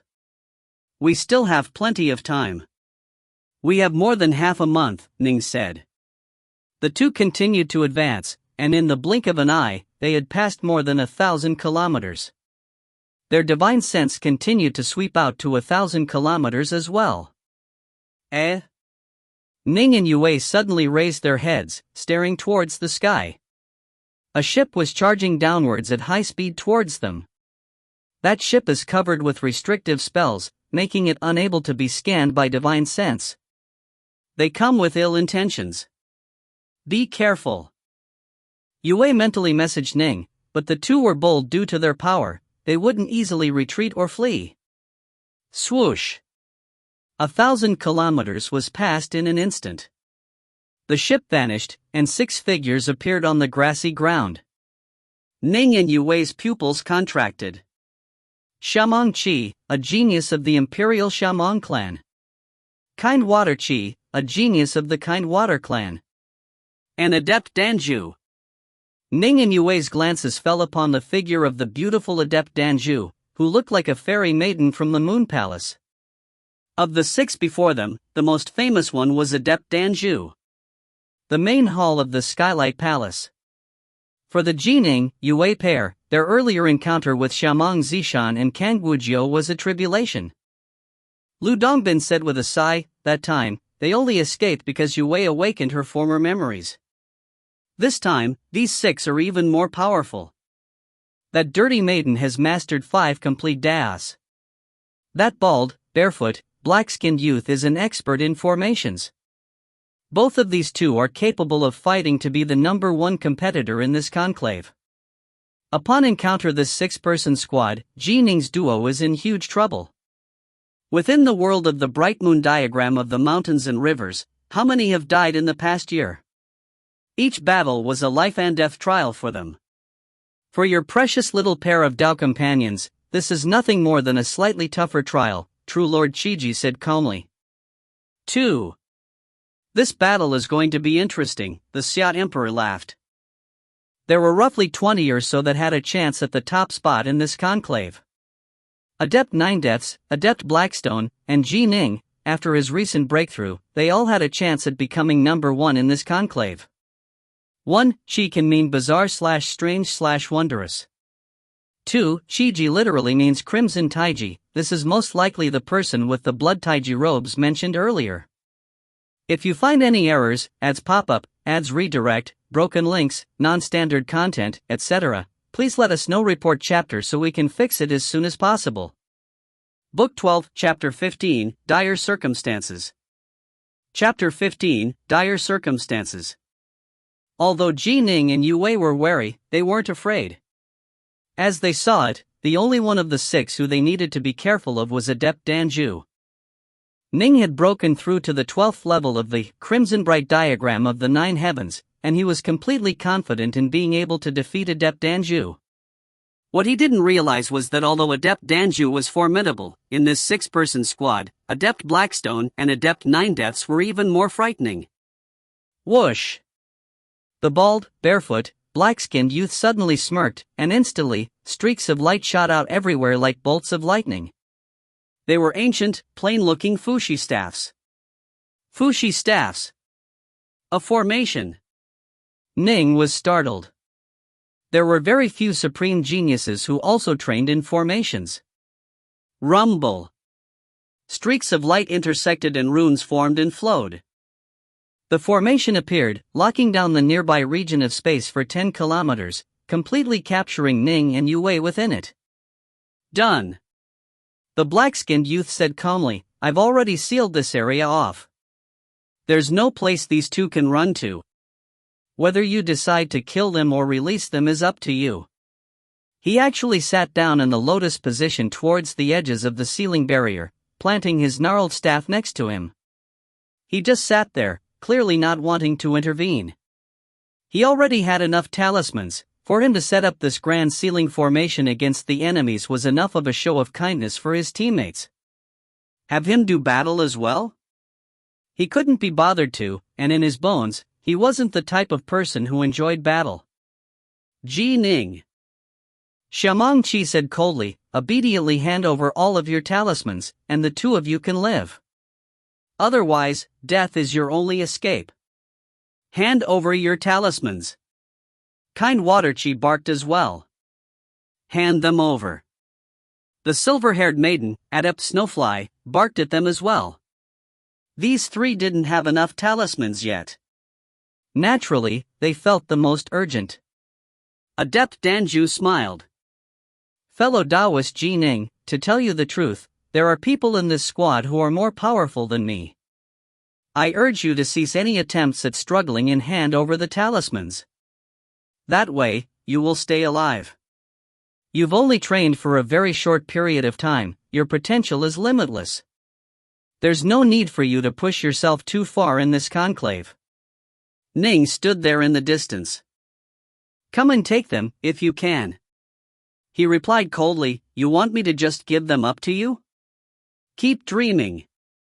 Alongside Ning's voice, an enormous water flame lotus suddenly appeared and bloomed. The layers of fiery lotus petals and watery lotus petals were incomparably beautiful as they continuously swiveled. Ning and Yue were in the center, protected by the enormous water flame lotus. Don't waste words with them, the silver-haired maiden said coldly. Attack! As she spoke, a horsetail whisk suddenly appeared in her hand. She flicked it outwards, and thousands of white strands flew towards the air, then formed into a bizarre beast's head. This snowy white beast's head appeared incomparably savage. Its mouth was filled with rows on rows of jagged teeth that gnashed against each other. The snowy white beast head opened its mouth, then bit downwards towards Ning and Yue. The water flame lotus, however, continued to protect the two of them. Crunch! The snowy white head bit down against the water flame lotus, and its countless teeth ground against each other, easily biting through a layer of leaves. Oh! Ning was secretly startled. Still, as he had expected, no one who was able to survive to this stage would be easy to handle. Kill! Kind Water Qi's hands formed together into a hand seal. Instantly, layers of black light flew out from his body, forming giant serpents that appeared in midair. A total of 6 giant black serpents appeared, wildly assaulting Ning and Yue and also breaking through a layer of leaves. Too stubborn. Adept Danju let out a soft sigh, but then her eyes suddenly lit up. An invisible divine will attack instantly swept towards Ning and Yue. Yue's face turned white. As for Ning, he felt as though his soul was being stabbed at by a needle-like divine will. However, his soul and his divine body had now completely fused together, and it was far more durable against this sort of attack. He was able to completely withstand it. 9 deaths, kill them! Xiamang Qi howled as he transformed into a 54-meter-tall giant. His entire body glowed with a golden light, and he radiated an aura that filled the heavens. He was wielding a giant warblade in his hands, and he trampled past the already shattered lotus leaves as he charged towards Ning and Yue. Ji Ning? Seems pretty powerful. The dirty-looking maiden chortled. With a flicker, she transformed to a size of 60 meters, but her body didn't give off a hint of any aura at all. She seemed quite ordinary, just enormous, and she charged forward with completely empty hands. The 5 of them had instantly attacked in unison. F***CK off. Ning suddenly exploded with power, becoming a 54-meter-tall giant with an aura that similarly filled the heavens. Letting out an enraged roar, his divine will formed into countless invisible swords, warblades, and long spears that immediately struck towards Adept Danju, Adept Snowfly, Adept 9 Deaths, Kind Water Qi, and Xiamang Qi. When a key cultivator broke through to the primal Taoist level, it was his soul that benefited the most.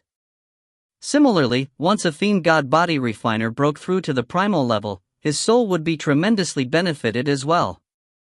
Ning had reached the 12th stage, and his soul had been nourished by his divine body, resulting it in explosively increasing in strength.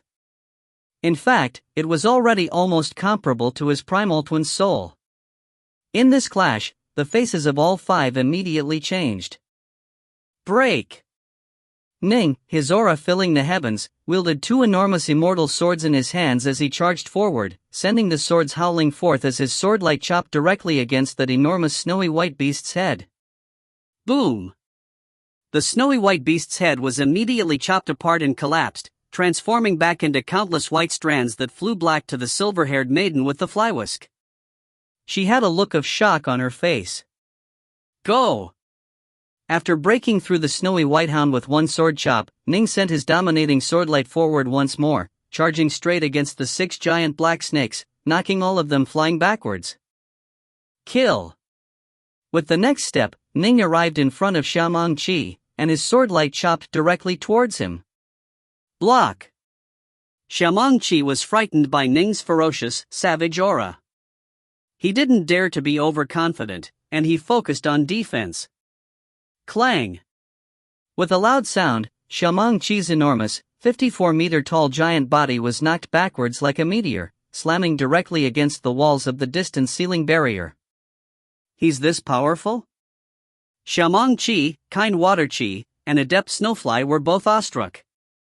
Against the three of them, Ning had absolutely suppressed and crushed them. If they were fighting one-on-one, he probably would have taken their lives in just 2 or 3 exchanges of blows. Swoosh! Right at this moment, the dirty-looking youth charged straight forward towards Ning. She struck out with her palm, and it hacked downwards like a knife towards Ning. This palm blow, it was simply perfectly exquisite. Ning could sense the unfathomable profoundness of it, a profoundness which absolutely surpassed his own sword technique. Ning raised his own sword as well to meet the palm. Bang! The swordlight and the palm collided against each other. The dirty-looking maiden was knocked backwards and forced to take 3 steps back, while Ning only took a single step back. What?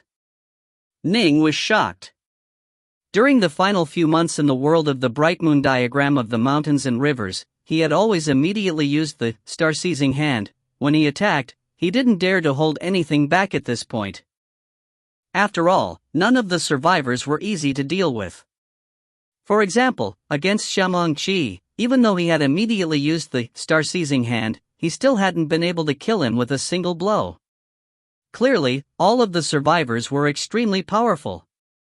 But this maiden actually dared to block his sharp sword with her hands, and did so successfully? This was insane. The rest of you, go handle that woman. Leave this Ning to me. The dirty-looking maiden was clearly quite excited. Ning's body blurred momentarily, and he instantly transformed into a 3 heads and 6 arms form. With 6 swords in his hands, he charged straight towards the dirty-looking maiden. If you don't want to die, then hurry up and leave.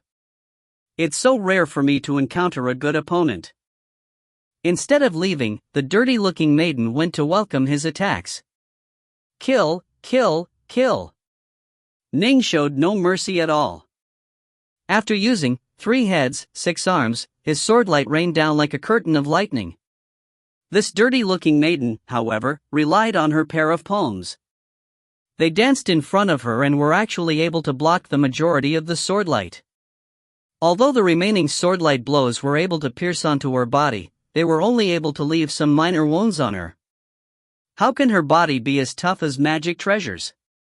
My full-force blows can cause even earth-ranked magic treasures to be torn asunder, but are only able to leave small wounds on her skin? Ning was completely awestruck. I can't waste time with her, With a flash, Ning moved to charge towards adept snowfly and kind water Qi. You are mine. The dirty-looking maiden's body flashed as well. She, too, transformed with the 3 heads, 6 arms technique. She moved alongside Ning as though she were flying water, and her 6 palms continuously smashed and hacked towards Ning. What the hell? Ning was frantic. The maiden in front of him was completely insistent on continuing to fight against him. Although Ning's swordplay was ferocious, against a person whose entire body was comparable to an unbreakable magic treasure, there was nothing he could do. Adept Snowfly, Kind Water Qi, Xiaomangqi, and Adept Danju, seeing the situation, all began to focus against Yue. Black and white. Taiji. Yue stood there, the black phoenix and the white phoenix twirling around her. She was like an unbreakable steel wall, simultaneously dealing with the attacks of all four. The giant snowy white beast head, the 6 giant black serpents, and an enormous semi-translucent grand seal in the skies created by Adept Danju through a secret art, they came smashing down towards her 2 phoenixes repeatedly. Junior apprentice brother. Yue sent a frantic mental call. Senior apprentice sister. Ning understood that she wasn't going to be able to hold much longer.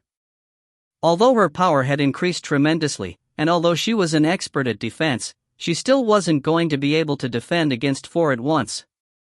The 3-headed, 6-armed Ji Ning roared furiously, "Get the F***ck away, You aren't strong enough to make me." The dirty-looking maiden, also with 3 heads and 6 arms, had completely tied him down. Ning hadn't even felt this stifled when fighting against Shamong Zishan.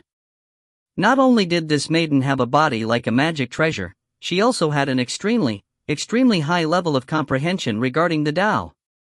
Each of her techniques were unfathomably miraculous, and she was able to completely tie him down, giving him no chance to run away from her at all. Junior apprentice brother. Yue's voice rang out in Ning's mind, and as it did, Ning saw what was happening from afar. Boom! The white phoenix finally collapsed, and the 54-meter-tall Shamong Qi charged towards Yue, warblade at the ready. Go! Ning frantically summoned the Lesser Thousand Swords formation. Instantly, more than 700 swords appeared, floating in midair and condensing their power to form a streak of swordlight that shot out towards Shamong Qi. Although Ning's close combat power had increased tremendously, the power of his Lesser Thousand Swords formation hadn't improved that much. Clang! Shamong Qi was able to block the Lesser Thousand Swords formation with one saber blow. Although his body trembled from the collision, he continued to charge towards Yue. A single black phoenix was left, and it was struggling to defend against the Grand Seal, the giant black snake, and the snowy white beast head. Shamong Qi was charging into close combat. Yue hurriedly moved to retreat, but given that they were trapped within this grand ceiling formation and being attacked from all sides, where could she retreat to? Clang!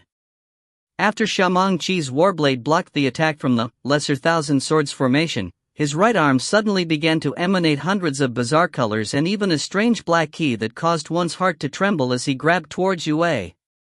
The myriad hibernating venoms. Yue's face immediately changed. Boom, dot.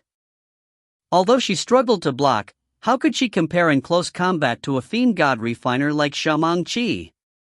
Instantly, his right arm, still emanating that terrifying black aura, pierced directly through her flank, and the terrifying venoms instantly invaded her entire body, causing her face to instantly turn a deathly dark gray color. If you find any errors, ads pop up, ads redirect, broken links, non-standard content, etc., please let us know. Report chapter so we can fix it as soon as possible. Book 12, Chapter 16, The Seventh Stance of the 3-Foot Sword. Chapter 16, The Seventh Stance of the 3-Foot Sword. Yue understood that she was at a true life and death juncture. Her body suddenly flashed with a bloody light, forming into a blood-colored Taiji symbol. Swish! Yue transformed into a streak of bloodlight, retreating more than 300 meters before collapsing to the ground. She spat out a mouthful of black-colored blood, a savage, jagged wound in her flank that was filled with black blood. Ji Ning watched this all happen. His senior apprentice sister had been stabbed through the flank by Shamong Qi's palm. She had spat out blood, then collapsed to the ground. This caused Ning's eyes to instantly turn red. A surge of uncontrollable rage and terror instantly filled his entire soul. Aha! Ning let out a massive howl, and a limitless bloodlust instantly filled every part of his spirit. Kill! Kill! Kill! Kill them all! Kill all who oppose him! Angry, eh? Won't do you any good. The dirty-looking maiden continued to tie down Ning, seeming quite entertained. Chop! Ning let out an enraged howl. This howl emerged from the deepest parts of his soul, from the innermost depths of his spirit. The three-headed, six-armed Ning simultaneously struck out with all six swords, and six enormous streaks of swordlight immediately shone with incomparable brilliance. They transformed into 6 strings of line. The swordlight had been compressed into lines. There was nothing capable of stopping Ning. He was going to chop through all which stood in front of him. He had never felt such a desire to kill. He had never before felt so determined. The more than 10,000 life and death battles he had engaged in over the past year had been even more effective for improving his insights than the past 10 years. The 3-foot sword, which Immortal Northwalker had imprinted deep into Ning's soul many years ago, once more arose.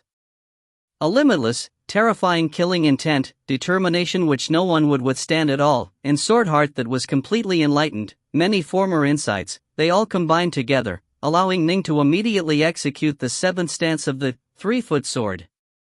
The 7th stance of the 3-foot sword, horizontal sword execution. 1.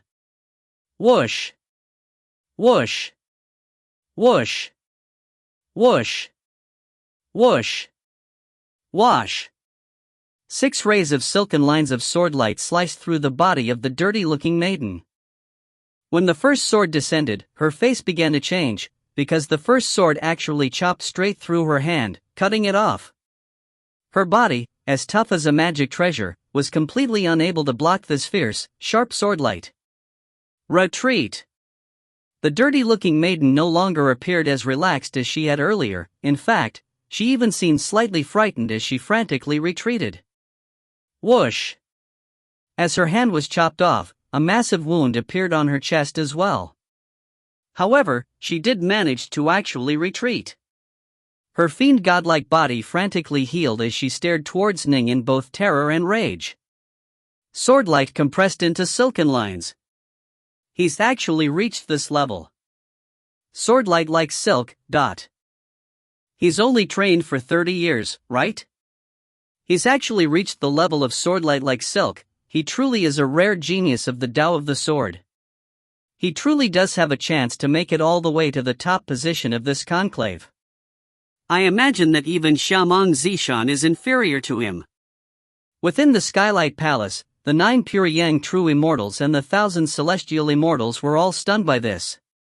They all began to let out sighs of amazement and chatter amongst each other. Swordlight like silk.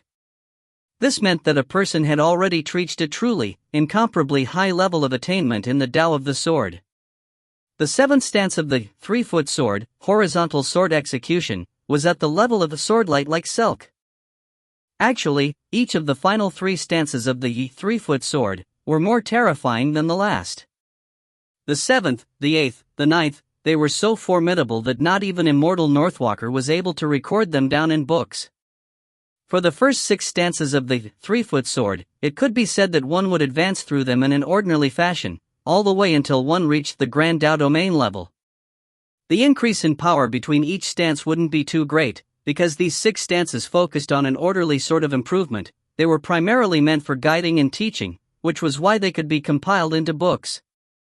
Naturally, the level of improvement between each stance would be a bit smaller, which would make it easier to train. But those final 3 stances which could not be recorded down in any books, there was a truly explosive increase in power between each of the 3 stances. The 7th stance represented that a person had reached a level that was comparable to the techniques of a loose immortal who had trained for 300,000 years. The 8th stance was comparable to the technique of an ordinary celestial immortal. The 9th stance was comparable to the techniques of an absolutely supreme celestial immortal. It was because of the 9th stance that Immortal Northwalker, despite being a loose immortal, was comparable to a true celestial immortal. These 3 stances, there was a huge gap in power between each of them, but each of them were tremendously powerful. Yue lay there, struggling to control her magic treasures to form into the White Phoenix and Black Phoenix. At the same time, she produced a jade bottle, shattered it with her elemental key, then swallowed a pill into her mouth. Rumble, the wound in her flank began to rapidly heal. Myriad hibernating venoms. Yue knew that this was going to be trouble. The myriad hibernating venoms was a divine ability which the Black-White College had as well. However, the Imperial Shamong clan had countless divine abilities in its Tao repository, amongst which was the myriad hibernating venoms. Shamong Chi trained in this technique. The myriad hibernating venoms was an extremely deadly, poisonous art. It required one to fuse a large amount of strange poisons into one's own body. Shamong Chi, as a genius of the Imperial clan, naturally was able to easily procure many hard-to-find poisons. Thus, his myriad hibernating venoms was exceptionally vicious. Anything he touched would be instantly poisoned. A fiend god body refiner might not fear him too much, but Yue was a key refiner. Her body's defensive and recuperative power was insufficient, and she had to rely on pills. But pills that could suppress the dire venom of the myriad hibernating venoms, Yue had none of those precious pills at all. Die! The distant Shamong Chi howled with laughter, but as he did, a golden swordlight suddenly flew towards him. It was the light of the Lesser Thousand Swords formation. Although the power of this swordlight is significant, it's not enough to do anything to me. Shamong Chi had already withstood it several times. This time, he once more swung his arms out as he chopped out with his warblade towards it. Swish! The swordlight was as fine as silk, but it carried an incomparably powerful force. Shamong Chi was caught completely off guard, and his warblade was instantly knocked flying away. The skin between his thumb and forefinger was split apart, and he himself was knocked backwards. However, Ning suddenly charged towards him at an utterly astonishing speed, and so Shamong Chi hurriedly produced yet another warblade in his hands. Die! The three-headed, six-armed Ning appeared incomparably savage. 6 rays of swordlight struck out like a giant windmill of light. Whoosh whoosh whoosh whoosh whoosh. 6 consecutive rays of swordlight came howling down. Shamong Chi stared, eyes bulging. He was instantly chopped apart into small chunks of meat. A water flame lotus suddenly bloomed, surrounding the chunks of meat and grinding down at them. No, Shamong Chi's soul was howling. Boo! Unfortunately, he was ground to death, until nothing remained. What? Adept Danju, Adept Snowfly, and Kind Water Chi were all shocked. Shamong Chi had been killed in a single exchange. This level of power was too great. How could Jining's power have increased so explosively in just an instant? All of you should die. Ning immediately turned and threw himself at Adept Snowfly, who was the closest to him. Quick, flee! Adept Danju, Adept Snowfly, and Kind Water Chi, upon seeing how savage and ferocious Ning was, didn't dare to take him on at all. They immediately fled at high speed. Open! The bald, black-skinned Adept Blackstone, who had been controlling the Grand Ceiling formation this entire time, quickly withdrew the formation. Swoosh! Swoosh! Swoosh! Adept Danju, Adept Snowfly, and Kind Water Chi all immediately charged out of the formation. As soon as they did, Adept Blackstone, with a single thought, once more activated the formation. The barrier of light arose once more. Open up! Ning howled. His swordlight was like silk, and 6 streams of silken light chopped towards the Grand Ceiling formation. Boom! Dot! The Grand Formation was immediately torn apart, and the 3-headed, 6-armed Ning charged out from within it. What? Adept Snowfly, who had just let out a sigh of relief after leaving the formation, was completely shocked. She immediately turned to flee, but how could her speed comparable to that of Ning, a fiend god body refiner? Although she hurriedly brandished her flywisk to defend, transforming it into tens of thousands of tightly clustered strings that formed into a strange white fox to defend her, she also threw out a large number of talismans. She frantically sent to Ning, "Take my talismans, spare my life." Whoosh whoosh whoosh, 6 more streams of swordlight came. They chopped straight through the white fox, chopping Adept Snowfly to death. It was too fast. The 3-headed, 6-armed Ning's swordlight was so fast that there wasn't even enough time for Adept Snowfly to be teleported away after throwing out her talismans. She was immediately killed by Ning. Kind Water Chi and Adept Danju were both terrified by Ning's savagery. Adept Danju was formidable, but she was a key refiner, how could she possibly summon the courage to fight Ning to the death? Swish! Swish! Kind Water Chi and Adept Danju both flew far away, fleeing into the distance. As for the bald, black-skinned Adept Blackstone, he collected his grand sealing formation. The dirty-looking maiden, Adept Nine Deaths, was standing by his side. She was now wearing a pair of silver gloves on her hands. Let's go. This isn't the time for us to be fighting with him to the death, Adept Blackstone sent mentally. Adept Nine Deaths gritted her teeth, giving Ning a glare. Let's go. The two were quite decisive in their actions. They realized that Ning's power had already reached a level where it posed a threat to them. They were not confident in actually beating him in a fight to the death, and they already had enough talismans. It wasn't worth it for them to risk it. Swoosh! Swoosh! The two quickly departed. The enraged Ning had slaughtered Shamang Chi and Adept Snowfly, then scared off Kind Water Chi and Adept Danju, as well as caused Adept Nine Deaths and Adept Blackstone to choose to temporarily retreat as well. Oof! Ning, still filled with a boundless killing intent, swept the area with his gaze. He collected the treasures which Adept Snowfly had left behind, then quickly ran towards his senior apprentice sister. Upon reaching her side, he immediately returned to his normal form. Senior apprentice sister. Ning saw that Yue's face was so dark, it was almost black. She had been very badly poisoned. He couldn't help but begin to grow frantic. As for Yue, she forced herself to sit up, then smiled as she looked at Ning.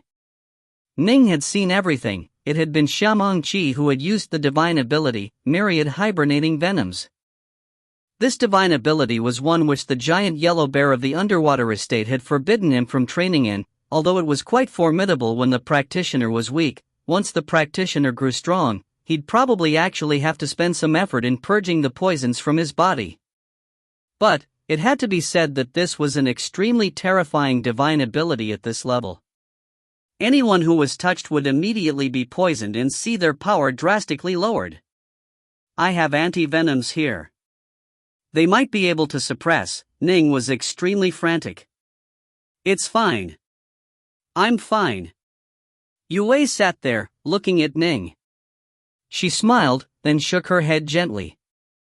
When she saw how crazed Ning had become, she actually felt a blissful feeling in her heart. Ning, seeing the shape his senior apprentice sister was in, couldn't help but feel pain for her as well as feel frightened. Forgetting everything else, he immediately took her into her arms. Yue allowed Ning to hold her. She rested her head against his neck. She could sense the warmth surging from Ning's body, an almost boiling heat that actually startled her. I don't want to hesitate any longer. Ning gently murmured into her ears, I don't want to feel any regrets. No regrets. I was truly afraid that you were dead. If you were dead, would I keep hesitating? Yue reached out as well, tightly clinging to Ning as she revealed a smile on her face. Her tears began to fall down. The main hall of the Skylight Palace. Lu Dongbin suddenly slapped his table, the force of the blow causing the immortal wine in front of him to be knocked flying. He jumped to his feet, then pointed towards the portion of the enormous bright moon diagram of the mountains and rivers where Ning was holding Yue. He roared with laughter, that's how it should be. That's exactly how it should be. What's the point of being so squeamish and indecisive? If they missed this opportunity, they would never have a chance to be together again for the rest of their lives. They had to seize this opportunity. If you have the right feelings, then you should act on them. You've been fighting in so many life and death battles together, how could you not have understood your own hearts? How could you have even hesitated for so long? Bahaha, but now it's all better. In the final month, they are finally embracing. 1. In Chinese, the original is literally one character sword execution. The character for the letter 1 in Chinese is just a horizontal line. If you find any errors, ads pop up, ads redirect, broken links, non-standard content, etc., please let us know. Report chapter so we can fix it as soon as possible. Book 12, Chapter 17, I Will Never Hurt You. Chapter 17, I Will Never Hurt You. The Xia Emperor, Sovereign Hao, and the others all stared as Lu Dongbin slapped his table so hard, he sent the immortal wine flying everywhere. They couldn't help but feel speechless. Lu Dongbin, you are one of the most awe-inspiringly famous figures of the three realms. Countless schools located throughout the 3,000 major worlds and the trillion minor worlds all venerate you as Patriarch Lu. Is it really appropriate for you to get so excited over a bit of romance between a pair of young Wanshang-level fellows? This is at most a spot of entertainment. Why must you be so excited? Still, they all understood that this was precisely Lu Dongbin's temperament. He loved to wander the mortal realms, and absolutely delighted in paying attention to the love stories of minor figures as well as playing the role of the Moon Elder as a matchmaker. The Imperial Citadel Plaza. The disciples of the Black-White College were staring at the massive diagram in midair, feeling incomparably nervous. Senior apprentice brother Ning, quick, quick. Yes. Kill them. Kill them all.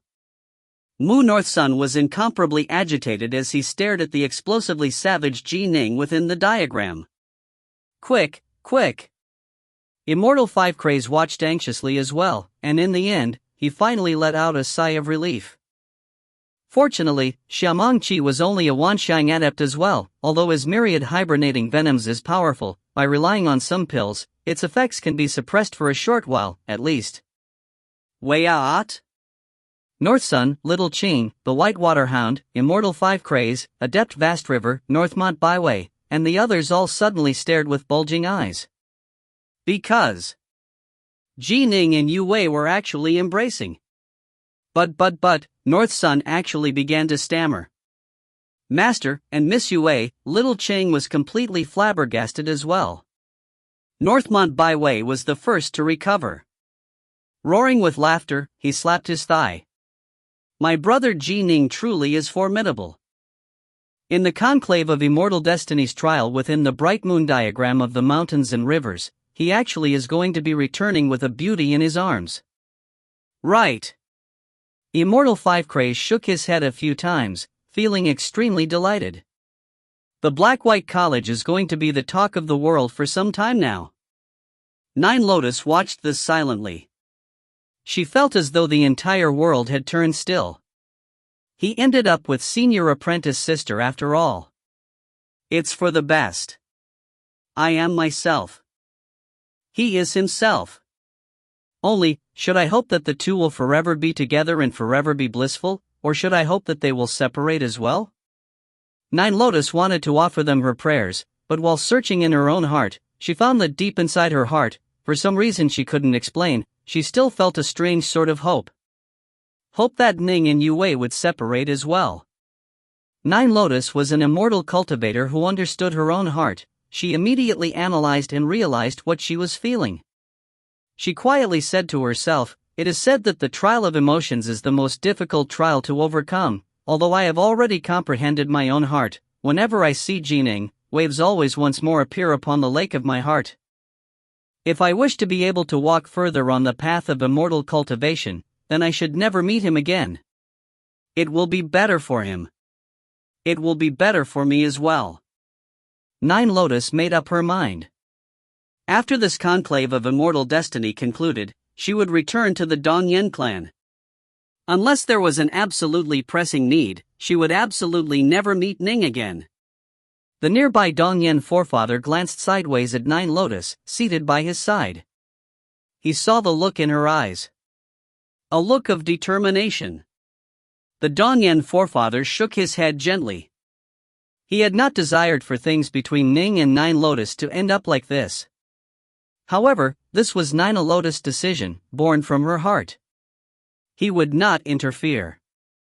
Within the diagram, Yue was tightly embracing Ning. She could feel the warmth from his body, and she could feel a sense of bliss that came with it.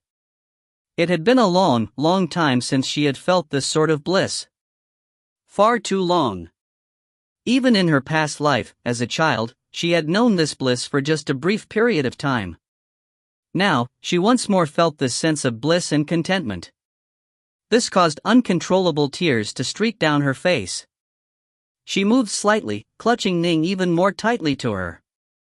In her mind, she couldn't help but think back to that terrifying figure from her memories of her past life, that figure which caused her heart to tremble with fear. Yue bit her lips, bit them so hard that blood appeared. In her heart, she quietly said to herself, I swear that even if it means that I, Yue, will have my soul be shattered, I will never hurt you. Never. After making up her decision, Yue actually relaxed.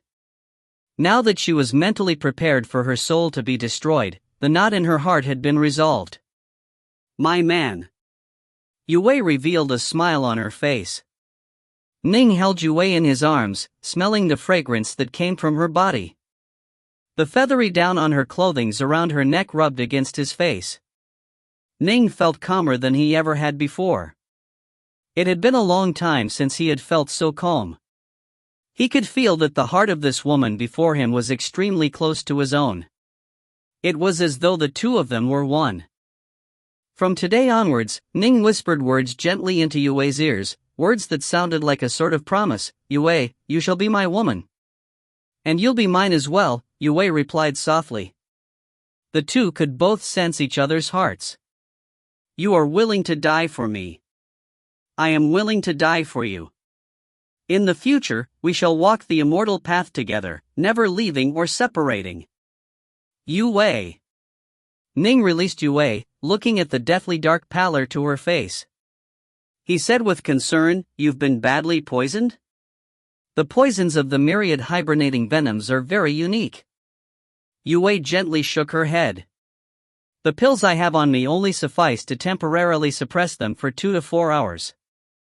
To actually cure the poison, I would either need an incomparably precious immortal pill that could resolve countless poisons, or a spirit pill that was specially designed to dissolve the poisons of this divine ability.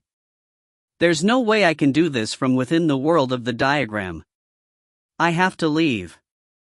Ning gritted his teeth. He and Yue had been on the verge of passing the trial, but she now had to depart. If the poison wasn't cured, then once it was no longer suppressed, she would die. Enough. Don't be unhappy. Yue smiled as she looked at Ning, contentment in her eyes. To win you here is better than winning any other award in the conclave. Right. Although Ning wanted to continue to be together with Yue, he immediately said, Hurry up and cure your poison. It won't be so easily cured, so don't dawdle. This is the imperial capital of the Grand Xia, and there are countless experts gathered outside. It won't be too hard. Yue nodded. Take my talismans. Whoosh. Instantly, a large number of talismans appeared on the ground. Yue looked at Ning. Rumble. An invisible ripple of power descended, teleporting Yue away. Ning collected the talismans. Actually, the number of talismans he had acquired after killing Shaman Qi and Adept Snowfly was more than enough to allow himself and Yue to pass the trial. But she had been poisoned by the myriad hibernating venoms, she had to leave and have it cured. Swoosh! Ning took a single step forward, then disappeared as a streak of light. Within the main hall of the Skylight Palace, the 9 pure young true immortals were all staring at the diagram. This Yue girl is coming out. Shaman, have her be teleported over here, Lu Dongbin immediately said. The Xia Emperor, seated on his imperial throne, simply smiled. Whoosh! A black-robed woman whose skin was as lustrous as white jade and who was roughly 1.7 meters tall by Earth measurements suddenly appeared within the main hall of the Skylight Palace, right next to the 9 pure young true immortals. Eh? Yue stared at her surroundings, immediately poleaxed. The Xia Emperor was seated on high atop his throne. The other pure young true immortals who were seated with him hadn't suppressed their auras, and so naturally their auras rippled out, causing absolute terror in Yue. She had seen celestial immortals in her past life, and not just one. These figures before her gave her the sense of tremendous power. They absolutely were not celestial immortals. Yue looked backwards and saw nearly 1,000 celestial immortals. Their auras were similarly shocking. Yue, disciple of the Black-White College, prostrates before you, your Imperial Majesty. Yue immediately fell to her knees with tremendous respect. Quite clever. The Xia Emperor laughed and praised her. Arise. Lu Dongbin was staring at Yue with interest. Actually, the other 8 pure young true immortals present rather looked down on Yue. She was nothing more than a reincarnated female immortal. The only one intrigued by her was Lu Dongbin. Little girl. Lu Dongbin tossed her a gourd of wine, sending it flying towards Yue. Yue immediately caught it, her eyes filled with puzzlement. Drink it, Lu Dongbin instructed. Yue stared at the gourd of wine in her hands. Although she was restless and nervous, she knew that there was no way she could refuse. She immediately lifted up the gourd of wine and gulped it all down. The sight of her lifting up her neck and drinking the wine was extremely pretty, however, her neck and her face were a bit black. Slowly, however, the color of her neck and face began to change, beginning to turn pale. Moments later, Yue had transformed from a gray-skinned girl to a white-skinned girl. My poison. Yue was extremely startled. The poison in her body was no ordinary poison, but just by drinking some wine, it had been dissolved?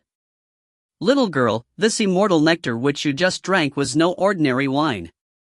It came from the Xia Emperor's private stash, and he rarely brings it out. Usually, not even celestial immortals will have a chance to drink it. This was specially prepared by the Xia Emperor for Lu Dongbin. The immortal elder of the Northlands chortled as he spoke. Yue immediately knelt down in gratitude. No need. It was just a gourd of wine. Lu Dongbin seemed quite indifferent. All right, you can go now. Go? Yue stared at the vast skylight palace. Behind here were nearly 1,000 celestial immortals who were split into 2 lines that stretched far off into the distance. Yue actually didn't know where to go for now. Go sit down next to King Yen, the Xia Emperor instructed. Yes. Only now did Yue feel a bit relaxed. When she had scanned the room earlier, she saw Yuchi Xie seated behind King Yen.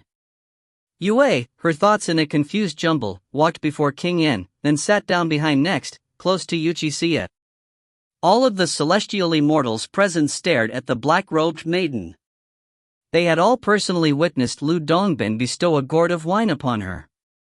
All of the celestial immortals present knew of the legendary Lu Dongbin, but almost none of them had ever spoken with him before. Who is this little girl? She was actually able to chat with Patriarch Lu. No clue. She should be from the Black-White College. The Ning is from the Black-White College. The celestial immortals were all chatting amongst themselves regarding this. Yue was now seated behind King Yen, next to Yuchi Xie. Yue, you are so amazing. Xie sent an excited mental message to her. You are actually able to chat with Patriarch Lu. Not even my grandfather has ever spoken to Patriarch Lu before. Yeah, Yue was still in a dazed state. She had heard of Lu Dongbin even in her past life. He was one of the most famous experts of the 3 realms. Right. You and Ning have chosen each other to be life partners? Princess Xie's eyes were shining brightly. As Ning's cousin, she naturally paid tremendous attention to this. Yue's face instantly became slightly red and bashful, but she still nodded and sent back, right. However, in her heart, Yue felt a bit nervous. This was because the outside world had long buzzed with rumors that Princess Xie liked Ning very much. It was said that it was Princess Xie who had led Ning into King Yan's estate when he had just arrived at the imperial capital, and that it was because of her that King Yan treated him so kindly. He was nothing more than a genius. Think about who King Yan was. If it wasn't for Princess Xie, how could he have sent his golden imperials out to protect Ning? Everyone believed that Princess Xie must have fallen for Ning. Even many members of the Black-White College believed this, and this was Yue's guess as well. Has Princess Xie truly fallen for Ning as well? Is she going to be angry at me? Yue was feeling worried. Wonderful! Princess Xie was absolutely delighted and excited. Yue, you need to take good care of Ning. Ideally, you would immediately have his babies. If you find any errors, ads pop up, ads redirect, broken links, non-standard content, etc., please let us know. Report chapter so we can fix it as soon as possible. Book 12, Chapter 18, The Year Ends. Chapter 18, The Year Ends. Within the world of the bright moon diagram of the mountains and rivers, the hazy glow of the moon shone down upon the land. By the side of a river, Ning was seated in the lotus position, a simple bewildering formation having been laid down long ago. Slash! Streaks of silken swordlight howled about the region. Swordlight crisscrossed everywhere with astonishing power. Ning had comprehended the seventh stance of the 3-foot sword, horizontal sword execution. As a result, he had reached the level of silken swordlight. He had also finally gotten together with Yue, and as a result was in extremely high spirits. His Tao heart was incomparably pure and comprehended, and his heart was currently calm and peaceful, without a hint of rage or hate poisoning his soul at all. Generally speaking, after making a breakthrough, one would need to stabilize one's foundations. Ning was doing this right now, focusing his heart on the Tao of the sword. Naturally, one thread of enlightenment after another was filling his heart. Within the heart, each person has their own desires, their own obsessions. The stronger the obsession, the sharper the sword. What I ask for is to be carefree and unrestrained. Ning spoke these words silently to himself. What did it mean to be carefree and unrestrained? It meant to be able to protect those that you loved. It meant being free from the threats of others. It meant having your destiny in your own hands. This is my Tao of the sword. All those who oppose my Tao shall be slaughtered. Ning's eyes flashed like lightning. Whoosh! Swordlight flew everywhere in an invincible, dominating fashion. The sword intent contained within it was so powerful, it had reached a height which Ning had never before reached. Every single sword immortal had their own sword heart. There were evil sword immortals, arrogant and solitary sword immortals, carefree and unrestrained sword, and they all continued to advance in accordance with their own sword hearts. If they were to hesitate, to be puzzled, to be confused, then their sword intents would grow weak. Their sword intents would no longer be pure, and the power of their sword would constantly drop. The 3-foot sword of Immortal Northwalker, it desires to be joyful. Better to live joyfully for a day, than to live a century while stifled. My 3-foot sword, however, desires to be carefree and unrestrained. To be joyful is only one part of being carefree and unrestrained. To be carefree and unrestrained is to surpass the bounds of the 3 realms, to possess invincible power. Only then can one truly do as one pleases. Ning understood the difference between himself and Immortal Northwalker. Immortal Northwalker was a loose immortal. It was guaranteed that he would eventually perish under the increasingly powerful 3 calamities and 9 tribulations. Thus, the sword art of Immortal Northwalker was a sort of savagery that came after a person knew that he was going to die. No matter who opposed him, he would kill. He would exterminate all injustices, exterminate all those who deserve killing. All he asked for was to be joyful. He didn't give a damn how powerful one's backer was, he would still slaughter you. But in reality, precisely because he knew that he was going to die, Immortal Northwalker's 3-foot sword was excessively savage. When one went too far into an extreme, one's sword art would actually lessen in power. Ning had comprehended profound mysteries of the Tao of the sword through the 3-foot sword, but his sword intent was his alone. It formed into a 3-foot sword that belonged to himself and only himself. In truth, Immortal Northwalker understood this issue as well. This was why when each time the 3-foot sword was transmitted to an heir, the heir would form a 3-foot sword of their own. Ning wielded the Dark North swords in his hands. He had the feeling of being one with the sword as he strode forth through the world of the bright moon diagram of the mountains and rivers. Someone traveling by himself? Let's go. Surround him. Instantly, 3 figures came howling through the air. One of them executed a secret art, and a dense cluster of crows flew out, quickly and completely surrounding Ning. Ning actually just smiled. Swish! Ning suddenly moved. His entire body crackled with lightning, and he moved forward with the speed of a rock and the unpredictability of a ghost, constantly darting and flashing about. His swordlight flew through the air, like thin silken strands. Countless crows were instantly sliced apart, transforming into one spike-type magic treasure after another. And then, like a completely unpredictable ghost, he moved to attack those 3. Who is this? He's too fast. Careful. Arg. Although Ning hadn't used the star-seizing hand, heavenly transformation, or 3 heads, 6 arms, having only executed the pentabolt Vajra and the windwing evasion, just by relying on these 2 divine abilities he was still able to explode forth with enough speed and power to deal with them. He wasn't trying to completely crush these people, he was using them to train and refine his sword art. Swordlight flashed everywhere, beating the 3 into utterly sorry sights. All they could do was use all their power to try and stay alive as they started to flee. He's too fast, and his sword arts are too formidable. And he's a fiend god body refiner, but hasn't even used the heavenly transformation. I refuse to believe he doesn't even know that divine ability. Ning continued to stroll forward. In this final month within the diagram, he spread out his divine sense with abandon as he searched for opponents, engaging in one battle after another. Against weaker key refiners, he wouldn't use the heavenly transformation. Against tougher foes, he would rely on heavenly transformation. Against a group of tougher foes, he would use his full power, as well as the star-seizing hand, but in short, Ning was fast, had a savage sword, and was tremendously strong. He wandered the diagram as he pleased. He didn't care about how many people joined forces against him. He would kill them all as he continued to roam forward.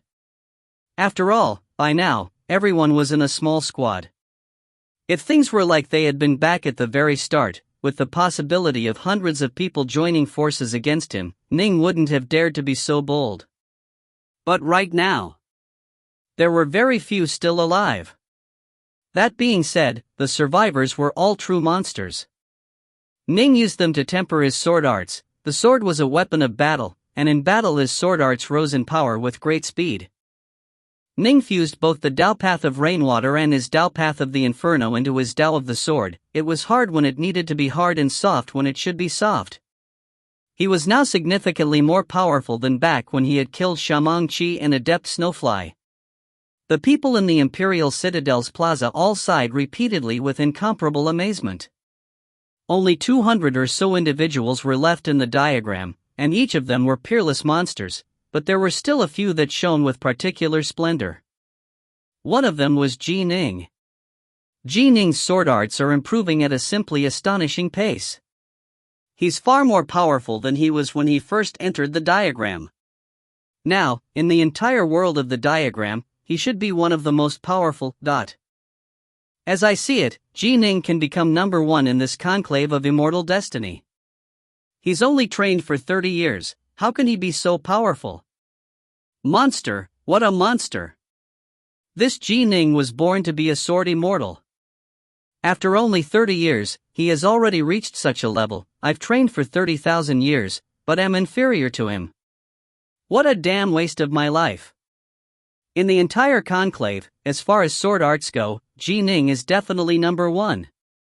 The individuals who had come from the 3,600 commanderies and 4 seas were all chatting amongst themselves. There was no question whatsoever that of the 100,000 plus who had entered this conclave, Ning was the number 1 sword immortal. After all, those few who were on his level, such as Shamang Zishan, Adept 9 Deaths, Adept Blackstone, and the Sloppy Taoist were not sword immortals. Sword immortals were extremely skilled in attacking, and so naturally there were many who believed that Ning would become number 1 in this tournament. The main hall of the Skylight Palace. Patriarch Arcanum seemed to have quite an unpleasant taste in his mouth. Although it was true that the Young Flame clan had the extremely powerful Young Flame Zhan, who was comparable to Shamong Zishan, in the world of the diagram, Young Flame Zhan wasn't as brilliant or as eye-catching as Ning was. This Ning, Patriarch Arcanum ground his teeth. The more of a talented monster he is, the more he needs to be eradicated. Oof. I'll let you act smugly for now. You are nothing more than a genius in a conclave. There's a conclave every 3 centuries. I can't even count how many times a conclave has gone on, but how many of the winners end up being celestial immortals? Patriarch Arcanum mused silently to himself, if you can't become a celestial immortal, in the end you'll never be able to step out onto the grand stage. The Xia Emperor cares deeply about this conclave, and quite a few pure young true immortals are watching as well. However, they are doing nothing more than just watching. After all, consider how exalted a status true immortals have. They are experts of the 3 realms who definitely will not choose apprentices casually. They shouldn't decide to accept Ning as a disciple, right? So long as the true immortals don't take him as apprentice, once the chance comes, I'll definitely exterminate him. Patriarch Arcanum felt an extremely intense desire to kill. He had truly felt love for Young Flame Ning, and he truly wanted to avenge him. In addition, the feud between the Young Flame clan and Ning was by now an enormous one. After all, the Young Flame clan had even sent Deathsworn to assassinate him. If Ning truly did spread his wings one day, how could he not desire to take revenge? Given how much monstrous talent he had displayed in this conclave, how could Ning be permitted to continue to grow like this? He had to be eradicated. But of course, if a pure young true immortal really did accept Ning as his disciple, then Patriarch Arcanum would have no choice but to swallow this bitter fruit. Generally speaking, the number of disciples a pure young true immortal accepts can be counted on one hand. They definitely will not casually accept new apprentices. Patriarch Arcanum quietly hoped that none of the true immortals would suddenly reach out and take on Ning as a disciple. If that happened, he would truly be stupefied. Ning sat in the lotus position atop the mountain peak. Suddenly, the year has ended. The 80 contestants with the most talismans have successfully passed the trial of the bright moon diagram of the mountains and rivers. The voice of the Emperor of the Grand Xia suddenly rang out in the minds of every single person present within the diagram. With it, a rumbling sound could be heard. Rays of golden light shot out to surround Ning, Shamong Zishan, Adept 9 Deaths, the Sloppy Taoist, and the rest of the 80. Some were seated in the lotus position, others were walking around, and still others were sleeping. In short, all of their bodies were surrounded by golden light. Clearly, the light was meant to let the people in the outside world be able to clearly see who the 80 were. Swish, swish, swish, dot. The 80 were all immediately teleported out of the world of the diagram. The 159 of you who remain must engage in the final battle. Only 16 of you are permitted to remain alive within the world of the diagram. The voice of the Emperor of the Grand Xia reverberated in each of their minds, and then all 159 of them were teleported to a vast, spacious grassland. A grand ceiling formation appeared on the grassland, spanning 100 kilometers. All 159 of them were locked within the ceiling formation. They all looked towards their fellow contestants. Start killing, boomed the voice of the Emperor of the Grand Xia. Instantly, the 159 competitors within the grand ceiling formation began a berserk, final struggle against each other. This was a very small region of just 100 kilometers. To people like them, who could move 100 kilometers with a single movement, and with so many of them present, the battle here was exceptionally fierce and miserable.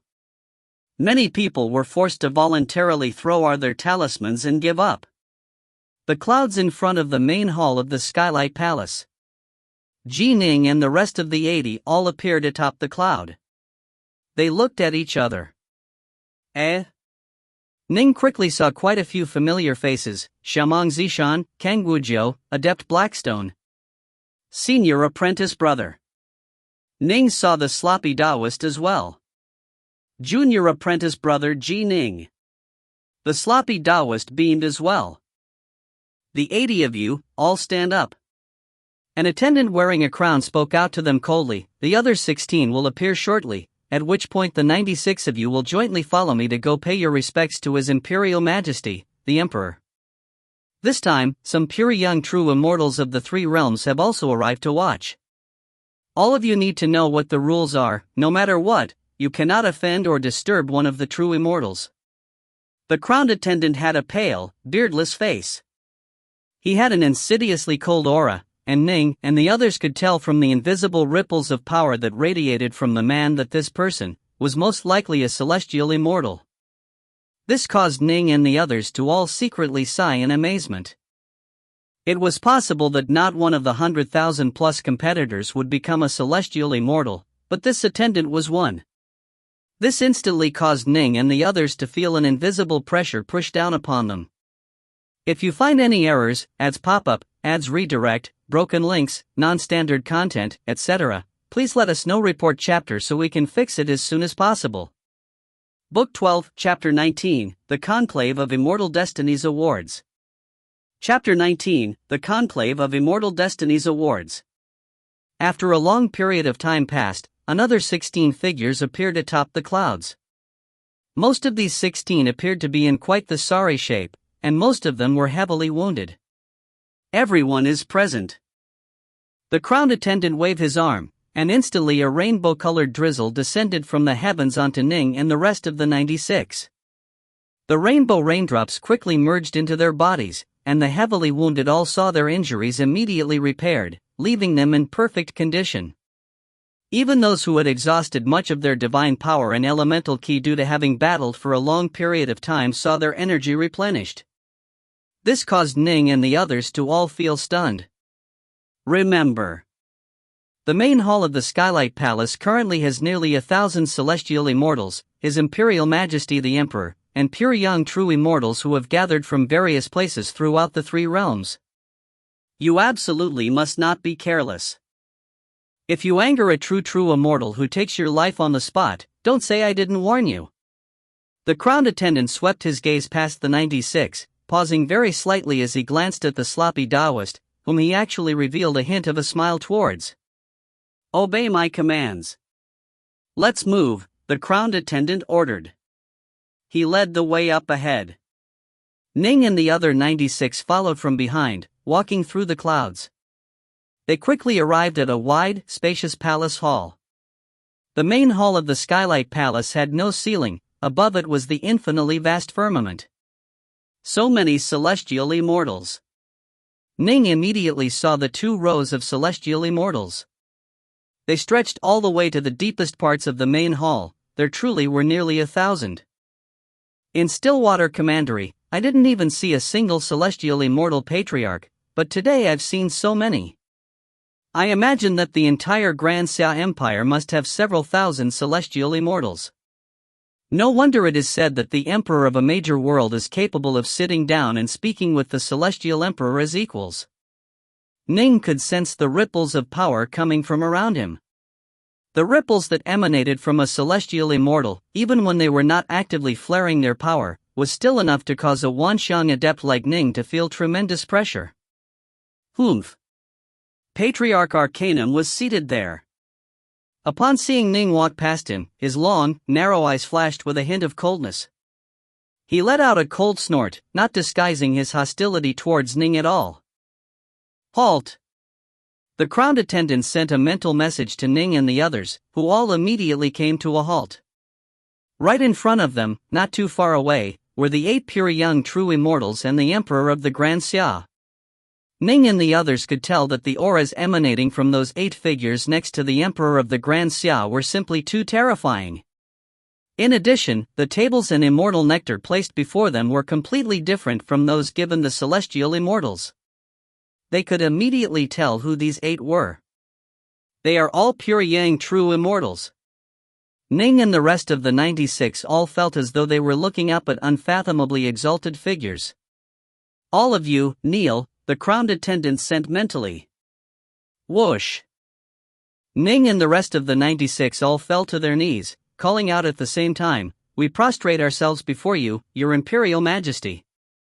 The Emperor of the Grand Xia looked downwards towards them, and his gaze along with the gazes of the 8 pure young true immortals all landed upon the sloppy Taoist. To these 9 pure yang true immortals, the only person worth them paying serious attention to was the sloppy Taoist. This was because he was the disciple of Grand Emperor Xuanwu. As for the others, the 9 of them didn't hold them in too much regard. The only reason they paid even a slight bit of attention to them was because the 3 realms was entering turbulent times. During one of the normal conclaves of immortal destiny, they wouldn't even be bothered to come attend and watch, nor would the Emperor of the Grand Xia come to officiate. The officiator would at most record down the most exciting scenes of the battles through a scryer technique and deliver it to some of the major figures of the 3 realms. On occasion, someone might be lucky and end up becoming an apprentice to one of those true immortals. It would be impressive if even 3 or 4 out of these 96 became celestial immortals. As for pure yang true immortals, if a true expert of the 3 realms really was to emerge from this conclave, it will probably be this disciple of Grand Emperor Xuanwu. This was what the immortal elder of the Northlands and the others were thinking. This was what even Lu Dongbin believed as well. For 2 pure yang true immortals to emerge from a group of 96? That was bit too unrealistic. Arise! The Grand Xia Emperor commanded. Ning and the other 96 all arose, each acting with complete decorum. The Grand Xia Emperor looked down upon them, then said calmly, "You have all passed the trial of the bright moon diagram of the mountains and rivers. You have thus passed the preliminary sorting out process. From today onwards, I will arrange for the 96 of you to engage in duels with each other. The losers will be eliminated, while the winners will remain. The 96 of you will engage in a round of duels. After the first round, 48 will remain. All 48 of you will each receive an immortal ranked magic item." The voice of the Grand Xia Emperor echoed throughout the entire main hall. Whoosh! Everyone below was stunned. Even the near 1,000 celestial immortals were stunned. All 48 would receive an immortal ranked magic treasure? In the past, only the top 3 figures in the conclave would receive such a treasure. This was more than 10 times as extravagant as the past. It represented 48 immortal ranked treasures. The 48 will go through 2 rounds of elimination duels, resulting in 12 remaining. These 12 will each receive 5 million kilograms of liquefied elemental essence. The Grand Xia Emperor said calmly. Utter silence. The celestial immortals were all surprised, and Ning and the rest of the 96 were all stunned. Their eyes turned red with desire. Even Ning, despite his tremendous wealth, felt a surge of desire. 5 million kilograms, even if Ning sold off all of Yunflame Nong's treasures and everything he had acquired from the Witch River Immortal Estate, it would still be far less than 5 million kilograms. 5 million kilograms was a sum that would cause even many celestial immortals to turn red-eyed with envy. Only the Grand Xia Emperor could afford to be so generous. Why is His Imperial Majesty being so generous?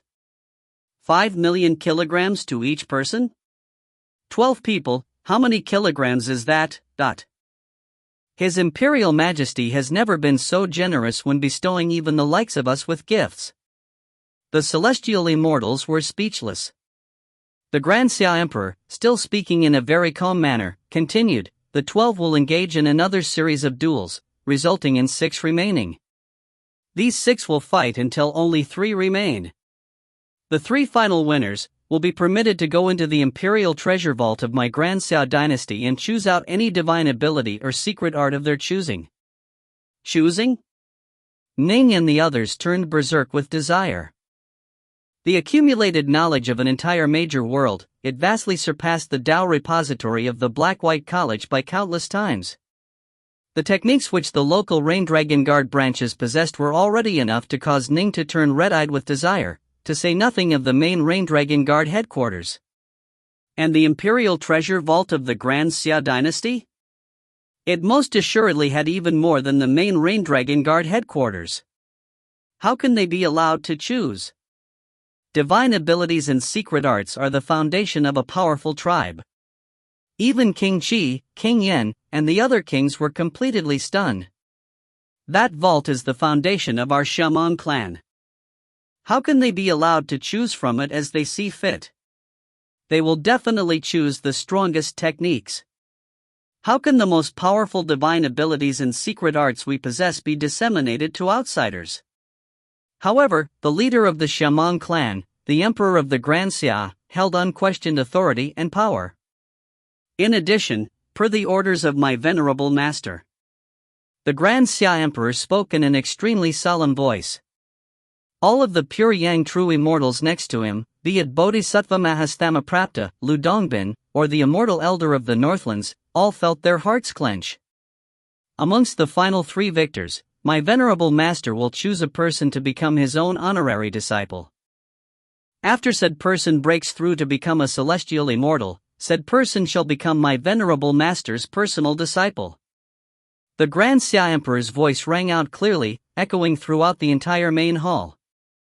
All the celestial immortals within the main hall fell completely silent. Even the pure yang true immortals had fallen silent. The 8 pure yang true immortals were all in a state of shock. They had no idea that this was going to happen. What boldness and spirit!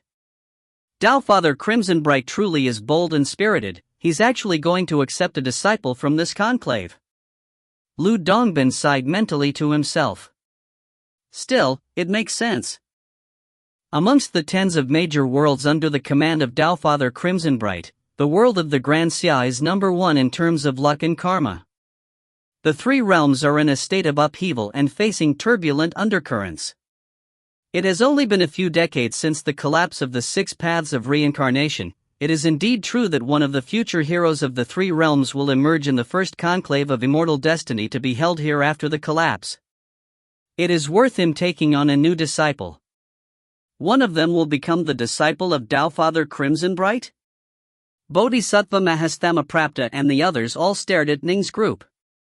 Clearly, Grand Emperor Xuanwu has taken a fancy to that sloppy-looking fatty, and has even taught him his Grand Black Tortoise divine ability. There's no way Tao Father Crimson Bright would disgrace himself by trying to steal him. Then of the other 95, which one shall become the disciple of Tao Father Crimson Bright? All of them were now guessing.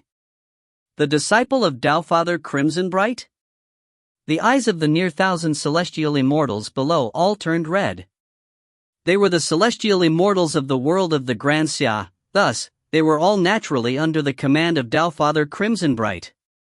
Tao Father Crimson Bright had an exalted status far above theirs. He was a major power of the 3 realms who commanded dozens of major worlds.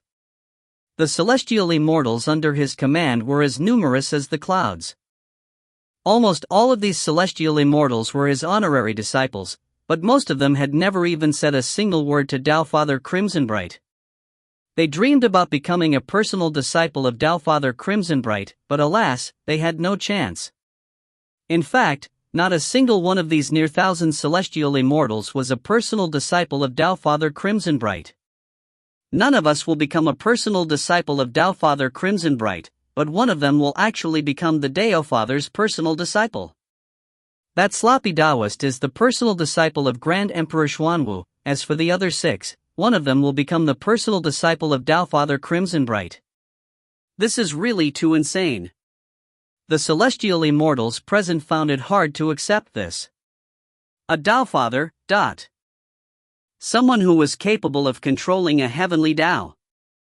The personal disciples they took on were innately endowed with astonishing potential and comprehension ability. After spending enough effort and paying enough of a price, they would generally all become celestial immortals.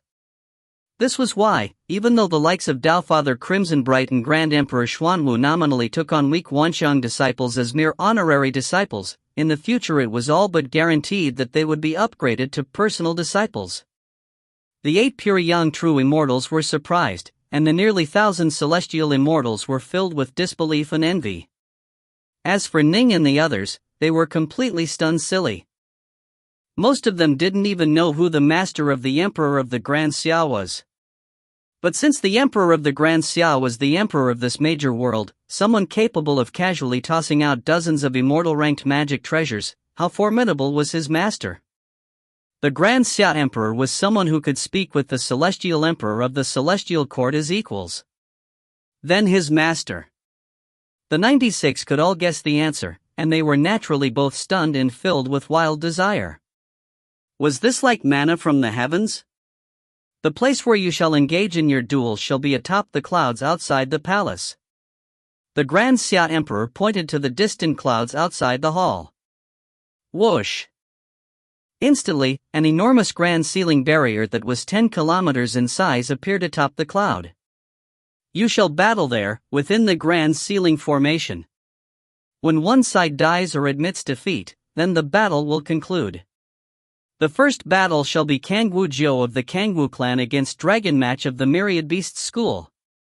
The Grand Xia Emperor continued, the others can rest off to the side. Ning, little sloppy, come over here. Ning immediately heard someone call out.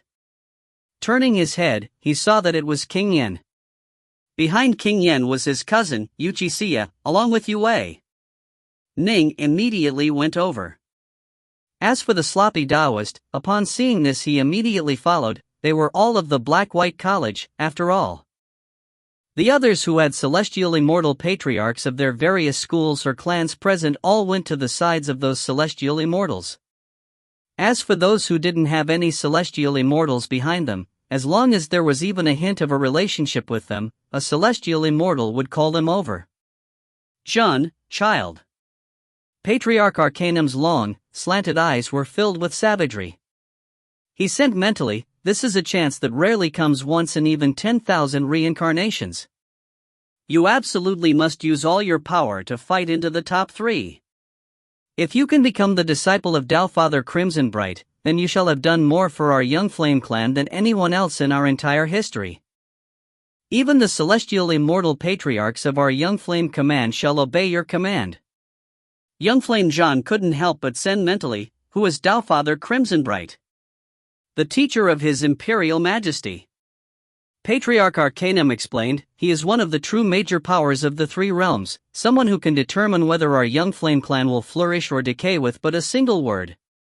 If you find any errors, ads pop up, ads redirect, broken links, non-standard content, etc., please let us know. Report chapter so we can fix it as soon as possible. Book 12, Chapter 20, Taoist 3 Lives and Tao Father Crimson Bright. Chapter 20, Taoist 3 Lives and Tao Father Crimson Bright. If you die here as a result, I guarantee that after reincarnating, you will be reborn into our young flame clan once more, and I will take you on as my disciple. Patriarch Arcanum looked at young flame Jean. Jean, child, this is a rare chance. You have to seize it. Jean could sense Patriarch Arcanum's ardent desire. He understood how important this was. If you succeed, then you might become an expert on the level of His Imperial Majesty, the Emperor, Patriarch Arcanum said eagerly. Jean nodded heavily. You have reincarnated 9 times for the sake of overcome the celestial tribulation and becoming a celestial immortal. To become a celestial immortal is far, far too difficult. The path in front of you is almost guaranteed to be a dead end. Little girl, if you become Tao Father Crimson Bright's disciple, you need not fear that you will not be able to become a celestial immortal. Jiu, child, you absolutely have the power to make your way into the top 3 of this conclave. Although our Kangwu clan has already reached the very pinnacle of power in the Grand Xia Empire, that's our limit. There's no way the Imperial clan of the Grand Xia will give us any chance to increase in power any further, unless our Kangwu clan also produces a pure young true immortal. That, however, is too difficult, but you now have that chance. You have to seize this sort of a chance. The various major clans, sects, and schools were all saying these words to the competitors with them. If previously the celestial immortals were quite relaxed, upon learning that Tao Father Crimson Bright was going to take on a disciple, all of them were frantic. They even felt hatred, self-hatred for not having personally taught these young geniuses. If they had personally taught them, then the young geniuses on their side would probably be even more powerful. Unfortunately, they had previously held these so-called geniuses in no regard at all. After all, there were far too many geniuses in the world. It was too late for any regrets. Ning and Yue were next to each other. They were even holding hands, and the dreamy looks they were giving each other were causing even the nearby Yuchi-Ca and sloppy Taoist to get a bit sick of it. Junior apprentice brother, junior apprentice sister, the two of you. The sloppy Taoist blinked a few times. You just found out?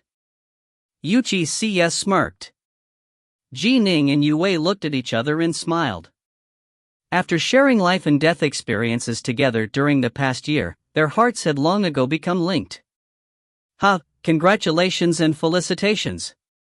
The disciples of the Black-White College, in participating in this conclave, have actually produced a pair of Tao companions. This shall be the talk of the world, the sloppy Taoist laughed. Sloppy Taoist, Ning, don't be too relaxed, Yuchi-Ca quickly warned. Didn't you hear? The top 3 have a chance to become accepted by Tao Father Crimson Bright as a disciple. This is a chance to ascend to the heavens at one go. Tao Father Crimson Bright is one of the true hegemons of the 3 realms, someone who has mastered a heavenly Tao. Right. We have to fight for this chance, the sloppy Taoist nodded. Nin nodded as well. At the same time, he mentally asked, Senior, if I become apprentice to Tao Father Crimson Bright, will he recognize my star-seizing hand, and realize the relationship between myself and Taoist 3 lives? Will this be trouble? Suddenly, a voice rang out in his mind. Ning, don't worry, Tao Father Crimson Bright was born a true god of primordial chaos. Like Master, he was born from the primordial chaos itself. They even adventured and faced life and death together. The relationship between them is quite deep. Although he wasn't one of Master's most intimate of friends, they were still on extremely good terms. Even if he knows of the relationship between you and Master, he won't harm you. Someone like Tao Father Crimson Bright would not lower himself by acting against you. A true god of primordial chaos, and they adventured together? Ning was puzzled. Taoist 3 lives was one of the major powers of the 3 realms, while Tao Father Crimson Bright is one as well. Even they need to adventure together and risk their lives? I don't understand this very clearly either. All I know is that there truly are some extremely terrifying places in the 3 realms. Master and some other true gods of primordial chaos have joined forces in the past to fight in those places. All of them are very close to each other, and some of them are in fact individuals who are willing to sacrifice their lives for Master, and vice versa. The giant yellow bear sent, don't worry. The true gods of primordial chaos are quite a unified group. In addition, it was Tao Father Crimson Bright who developed the Crimson Bright diagram of the 9 heavens, which you train in. The giant yellow bear sighed, then sent, after countless years have passed, Tao Father Crimson Bright has mastered a heavenly Tao and become a Tao Father. If Master is still alive, he should have perhaps mastered a heavenly Tao as well. Tao Father Crimson Bright is very good-natured, and all the other true gods of primordial chaos praise him. If you can become his apprentice, you should be able to learn some information regarding Master from him. The giant yellow bear had always wanted to learn if Taoist 3 lives was still alive or not. Then I will force my way into the top 3, or even become number 1. I will do my best to make Tao Father Crimson Bright choose me as his disciple, Ning sent. Right. The giant yellow bear felt eager as well. King Yen suddenly turned to look at the sloppy Taoist, then asked mentally, Little Sloppy, you also want to become the disciple of Tao Father Crimson Bright? I naturally have to at least give it a good shot, the sloppy Taoist said, puzzled. How can I let a chance like this just slip away? If I miss it, I probably won't have another chance like this for the rest of my life. How did you learn the Grand Black Tortoise divine ability? King Yen asked. The sloppy, pudgy youth grinned. He knew that upon revealing it, his secrets would be eventually revealed. After all, the Grand Black Tortoise divine ability was simply too easy to recognize. He laughed then sent mentally, Your Highness, I acquired this Grand Black Tortoise divine ability by luck.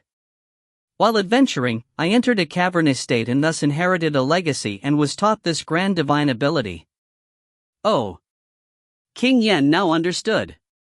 Most likely, the sloppy Taoist had no idea that his master was Grand Emperor Xuanwu, but in the main hall of the Skylight Palace, the various celestial immortals were all chatting and laughing amongst themselves while paying attention to the duels that were going on atop the cloud. The first round of duels was currently taking place. In the first battle, Kang Wujiu battled against Dragon Match. This was an exceptionally vicious battle, as both were fiend god body refiners. Dragon Match was unwilling to admit defeat until almost all of his divine power had been used up. However, his eyes were clearly filled with resentment. As for the celestial immortal patriarchs of the Myriad Beast School, they couldn't help but shake their heads with resentment and sigh as they saw this. The chance had come and go, just like that. In the second battle, Adept Woodpass battled against Kind Water Chi. Kind Water Chi immediately used a forbidden technique at the very start, going all out. However, Adept Woodpass actually showed mercy. At a critical moment in the fight, he merely gave Kind Water Chi a heavy wound, not taking his life. The helpless Kind Water Chi was forced to admit defeat. One battle after another went on, everyone going all out. The allure of becoming a Dao Father's disciple, who can resist it? Lu Dongbin shook his head and sighed. Raising his head, he took a swig of wine from his cup. And yet, how many of them understand that the disciple of a Dao Father is still nothing more than a disciple? The master can bring you into the school, but training is a matter of personal cultivation. The major powers of the three realms, they all relied on their own abilities for their achievements. Lu Dongbin. You hypocrite, you have two Dao Fathers standing behind you and even more Dao Fathers who have provided you guidance, and you're going to sigh and shake your heads at them? The immortal elder of the Northlands was clearly rather displeased. This old man can't stand your words. You're just jealous. Lu Dongbin cast the immortal elder a sideways glance out of the corner of his eyes. Jealous my ass. This old man is also a pure young true immortal. If you have true ability, then go become a Dao Father. By then, I'd definitely admire you. In fact, I'd even go to your door and obediently listen to you expound on the Tao and treat you as I would a teacher, the immortal elder snorted. Shameless old fogey. Once I truly do become a Dao Father, I might not even be willing to expound on the Tao with you. It'll depend on my mood. After saying these words, even Lu Dongbin himself felt that he was boasting too much. After all, it wasn't so easy for someone to become a Dao Father. He didn't even have mastery over a heavenly Dao yet. He immediately pointed towards the outside and said, "Look, the disciple of Grand Emperor Xuanwu has entered the arena." In the sixth battle, the sloppy Taoist fought against Adept Gloomcloud. Adept Gloomcloud truly was an extraordinary figure. However, there was quite a bit of difference in power between himself and the sloppy Taoist. Fortunately, the sloppy Taoist showed mercy and so Adept Gloomcloud's life was spared. He admitted defeat, then left. The Grand Xia Emperor, seated atop his imperial throne, stared downwards at his subjects. He said calmly, "The 41th duel shall be between Ji Ning of the Black-White College and Zhu Xiang of the Red Lotus sect." His voice didn't just reverberate within the main hall, his echoing voice, filled with all of his majesty, reverberated within the Imperial Citadel Plaza as well.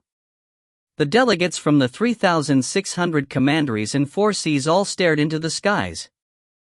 In the sky above them was a massive mirror, which reflected the scenes of battle between the geniuses within the grand ceiling formation atop the cloud. "Junior apprentice brother, you have to be careful."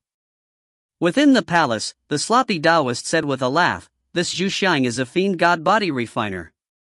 All fiend god refiners are tough to deal with.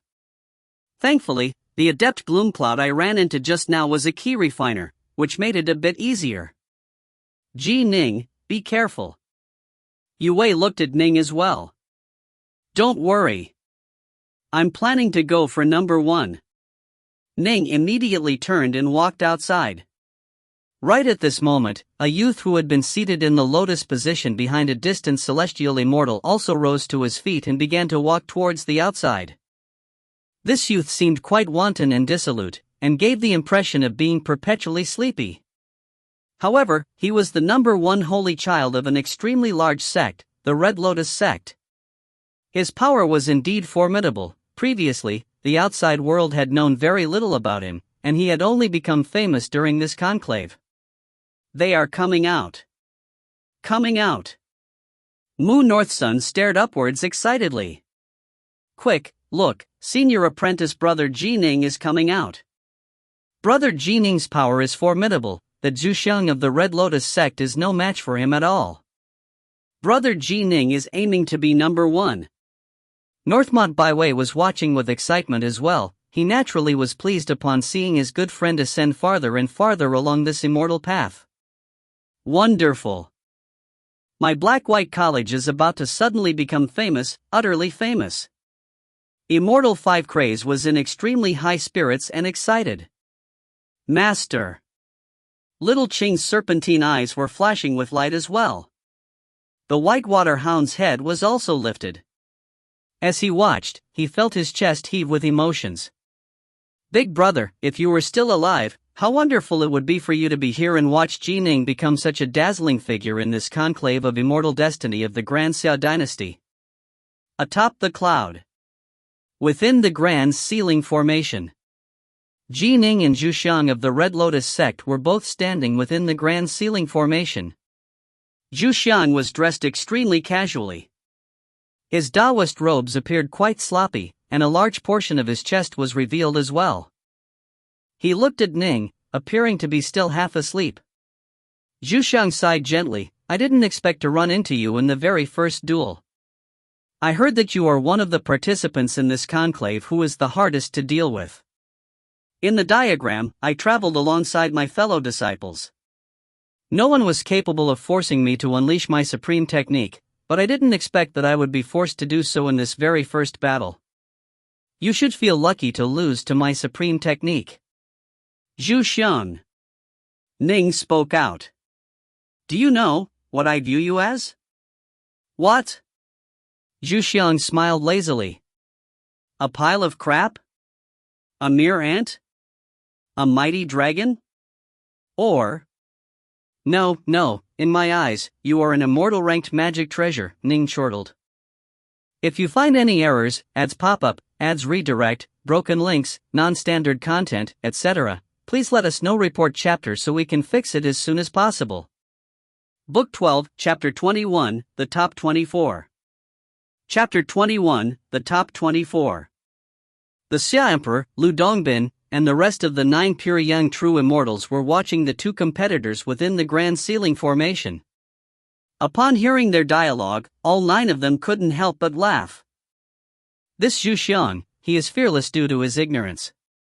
Lu Dongbin shook his head and sighed. Actually, everyone who has been watching this conclave already has a rough sense of who the most powerful individuals of the 96 are. By contrast, the 96 themselves actually aren't clear about how powerful many of them are. Indeed. Zhuxiang had only been warned by a celestial immortal patriarch of the Red Lotus sect that Ning was one of the most difficult to deal with contestants in this conclave, and that he had to fight with full power and not be the slightest bit overconfident. But Zhuxiang himself had never fought against Ning. How could he understand how powerful Ning was? The spectators on the outside had seen all the battles within the diagram. The Wanxiang adepts themselves, however, were ignorant despite having been actually within the diagram itself. Even Ning himself had only fought against 10 or so members of the other 95. The first round of duels doesn't matter that much. The Xia Emperor nodded. The purpose of this first round is to separate the most powerful experts. I'm not actually having the most powerful ones fight against each other yet. Ning truly is far more powerful than Zhuxiang. Senior apprentice brother, you had best hurry up and prepare those immortal ranked magic treasures. All 48 of the winners are going to need one. Sovereign Hao let out a loud laugh. Right, are the 48 immortal ranked magic treasures going to be low grade or middle grade? Low grade, of course. The Xia Emperor laughed. I knew it. Sovereign Hao nodded as well. You aren't ashamed to take out low-grade immortal ranked magic treasures? The immortal ranked magic treasures I carry with me and which I hand out on a whim are all at least high grade. Lu Dongbin glanced sideways at the Xia Emperor, who instantly felt resigned. I have many subordinates under my command, and I also need to keep control over an entire major world. It isn't easy, you know. I can't just randomly throw out immortal ranked magic treasures like you, Lu Dongbin. You are free to do what you please. Ning exploded forth with his full power. His 6 immortal swords simultaneously chopped downwards towards Zhuxiang of the Red Lotus sect like a series of catastrophes, giving him no chance to fight back at all. I admit defeat, Zhuxiang called out loudly. He then gave Ning a hard look, as though memorizing Ning's appearance. This defeat had been simply too disastrous. One immortal ranked magic treasure down. Ning quickly returned to normal, then lazily left the grand ceiling formation and returned to King Yan's side within the palace, moving to stand together with his cousin and Yue. Soon, all 48 battles came to an end. The battles in this first round were all fairly simple. After all, the Xia Emperor had arranged a strong competitor to fight a weak competitor in each duel, with the goal of selecting out the strongest competitors. The 48 of you have each won a duel in the first round. Each of you shall receive an immortal ranked magic treasure. Now, I shall bestow them unto you. The Grand Xia Emperor, seated high up above them on his throne, waved his hand. Instantly, magic treasures that emanated massive ripples of power came flying out. There were ropes, flying swords, clocks, millstones, needles, shuttles, spikes, warhammers, grand ceilings, longstaffs, silk ribbons, flywhisks. The 48 immortal ranked magic treasures all flew outwards to the 48 winners. It was an immortal ranked sword that flew towards Ning. The sword key revolving around the immortal sword transformed into the appearance of an old man that looked towards Ning with curiosity. This is, Ning stretched his hand out, catching the immortal sword and sending his senses into it briefly. He was someone who had seen the azure silk godfire lamp and the thousand bull sword. After all, Ning had the feeling that this was comparable to the ripples given off by the azure silk godfire lamp. It should be a low-grade immortal ranked item. Ning mused secretly to himself, but it is still a flying sword, extremely suited to attacks. The Grand Xia Emperor saw that I am a sword immortal and so bestowed an immortal sword upon me? It's probably worth around 1.75 million kilograms of liquefied elemental essence. He had expected this immortal ranked magic treasure to be low grade. After all, the top 12 would receive 5 million kilograms of liquefied elemental essence. It was reasonable for the top 48 to be bestowed with a low-graded immortal ranked magic treasure. Thank you, Your Imperial Majesty. Ning and the rest of the 48 all cowed out as their voices rang out in unison. Some of them had looks of uncontrollable excitement on their faces. Low-grade immortal ranked? Not all of these Wanshang adepts were as lucky as Ji Ning. Many loose immortals were not in possession of immortal ranked magic treasures. For them to possess one was already quite incredible. Whoosh! The Xia Emperor smiled and nodded. Instantly, rainbow-colored raindrops appeared above Ning and the others. As they landed upon the bodies of the Ning and the others, Ning could feel his divine power and elemental ki be quickly restored. Those who were wounded were all quickly healed as well. Although most of them had spirit pills that could have accomplished this, Ning and the others couldn't help but feel excited that the Xia Emperor had personally healed them. Arise! All of you can go back and get some rest. Prepare for the next competition, the Xia Emperor said. Ning and the others all returned to their respective locations. Ning and the sloppy Taoist returned to King Yan's side. Soon, the Xia Emperor ordered for the second round of duels to begin. The second round of duels shall begin now, the Xia Emperor said calmly. In the first battle, Xiangtian Xiao of the Xiangtian clan shall face Kind Watergon of the Kind Water clan. 1. Xiangtian Xiao, he was the final remaining competitor of the Xiantian clan within this conclave.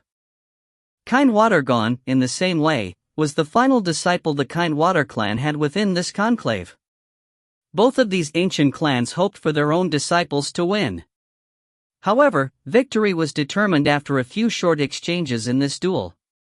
Xiangtian Xiao, with clear superiority, defeated Kind Water Gone. Xiangtian Xiao is quite powerful.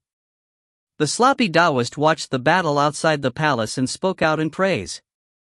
Yes. Ning nodded. His Tao is the Grand Tao of the Saber. The Tao of the Saber is a Grand Tao that is comparable to the Tao of the Sword, and it is even more dominating and overbearing. Xiangtian Xiao himself is quite a heroic and straightforward figure, and his saber arts are like him. He is indeed a formidable foe, but he can indeed be described as a formidable foe, the sloppy Taoist nodded. The second battle shall be between the unaffiliated Adept Blackstone and Adept Danju of the East Seas, the Xia Emperor proclaimed. Upon hearing this, Adept Danju, as beautiful as a fairy from the Moon Palace, couldn't help but frown. Still, she still walked into the grand ceiling formation outside of the main palace. As for Adept Blackstone, he appeared as he always did, barefoot, bald, and pitch black. He leaned on a gnarled staff as he walked forward with a calm smile. The Xia Emperor actually pitted Adept Danju against Adept Blackstone? Based on what we saw from the first round, the Xia Emperor generally pits a strong fighter against a weak fighter, so as to ensure that strong fighters won't clash against each other too early on. Ning shook his head. It seemed as though in the Xia Emperor's eyes, Adept Danju's power should be in the bottom 24 of these 48. Right. Although Adept Danju is quite famous, she still isn't a fiend god body refiner, the sloppy Taoist agreed. When key refiners fight against fiend god body refiners, they are generally at a significant disadvantage, especially seeing as how all the competitors in this conclave are supreme geniuses. The weaknesses of key refiners are made even more apparent. Ning nodded. It was true. And this was before the tribulation. Upon a fiend god body refiner becoming an Empyrean god, his power would immediately be on the same level as a pure young true immortal. From this, one could tell how major an advantage fiend god body refiners towards the late stages. The battle between Adept Blackstone and Adept Danju was an extremely weird battle. Adept Blackstone only had to use his Fushi staff formation to cause Adept Danju to be completely unable to fight back. In the end, she had to admit defeat. From start to finish, Adept Blackstone hadn't been forced to fight in close combat a single time. What a terrifying Adept Blackstone! This caused Shamong Zishan, Ji Ning, Adept Nine Deaths, Kangwu Jiu, and the other geniuses to all memorize what had just happened. One competition after another. Several figures appeared who caused Ning to be secretly alarmed. There were some whom he wasn't too familiar with, such as the likes of Adept Goldcrow, Adept Primalback, or Adept Unicosmo. Actually, everyone in the top 24 was quite frighteningly strong. The 24th battle. The unaffiliated Adept Saberslave shall fight against Adept Bloodfiend of the Heaven Piercing clan. This was the final battle of the second round. Adept Bloodfiend was a fairly dazzling figure. His berserkness and his bloodlust had caused everyone watching to firmly fix them in their minds. But he was actually defeated miserably. Just 2 blows of the saber. The first blow caused Adept Bloodfiend to be knocked flying backwards, but he had enough power to want to come back and try to fight again. The second blow, however, it chopped his body completely in half. The bisected Adept Bloodfiend hurriedly called out loudly, "I admit defeat." What? How can this be? Ji Ning, the sloppy Taoist, Shamong Zishan, Adept Blackstone, Adept Nine Deaths, and the others were all tremendously shocked. A serious look appeared in their eyes. A formidable foe. Without question, a formidable foe. Nobody dared to say that they were confident in being able to defeat this mysterious Adept Saberslave. Adept Saberslave was a black-robed man that carried a warcleaver. He was cold-faced and didn't say anything at all. When he stood there silently, he was easily overlooked, but when acting against Adept Bloodfiend, he revealed his fierceness. This wandering cultivator, he should be the disciple of a good friend of mine. Previously, he didn't cause any stir at all, and I thought that he simply had the same Taoist title. But those two saber blows, and his status as a wandering cultivator, there should be no doubt about it. Lu Dongbin's eyes lit up, and he laughed as he praised, "This good friend of mine once mentioned this disciple of his. He said that his disciple had taken on the Taoist title Saber Slave and had sworn that he would offer everything he had to the Tao of the Saber. He was going to infuse everything he had into the Tao of the Saber, and that he was willing to be a slave to the Tao of the Saber." Oh! Intriguing! True Lord Qiji's eyes lit up. "Eastflower, who is friend of yours?" Nice weather we have today." Lu Dongbin suddenly turned his head to stare into the void of the skies. True Lord Qiji was instantly speechless. The Xia Emperor and the others couldn't help but smile. Still, they could tell that Lu Dongbin clearly didn't want to name this friend of his. Most likely, this friend of Lu Dongbin most likely belonged to an alliance that was an enemy of one of the Tao Fathers supporting Lu Dongbin. Lu Dongbin made friends throughout the three realms. He even dared to befriend some enemies and some vile demons. "There are quite a few solitary wandering cultivators this time," the Xia Emperor said. "This adept saber slave is one of them. There are some truly powerful figures amongst this group, some most likely come from other worlds. No matter where they are from, however, since they have participated in this conclave, I will naturally treat them all equally. However, for this saber slave to suddenly explode with such power causes me a bit of a headache." The Xia Emperor shook his head. "Based on my previous understanding of their power levels, in the third round, I had already made plans for who would fight who, but for this saber slave to explode with such power in the final battle of the second round makes it so that I don't know what to do." "I have a recommendation," Lu Dongbin suddenly said. "Oh?"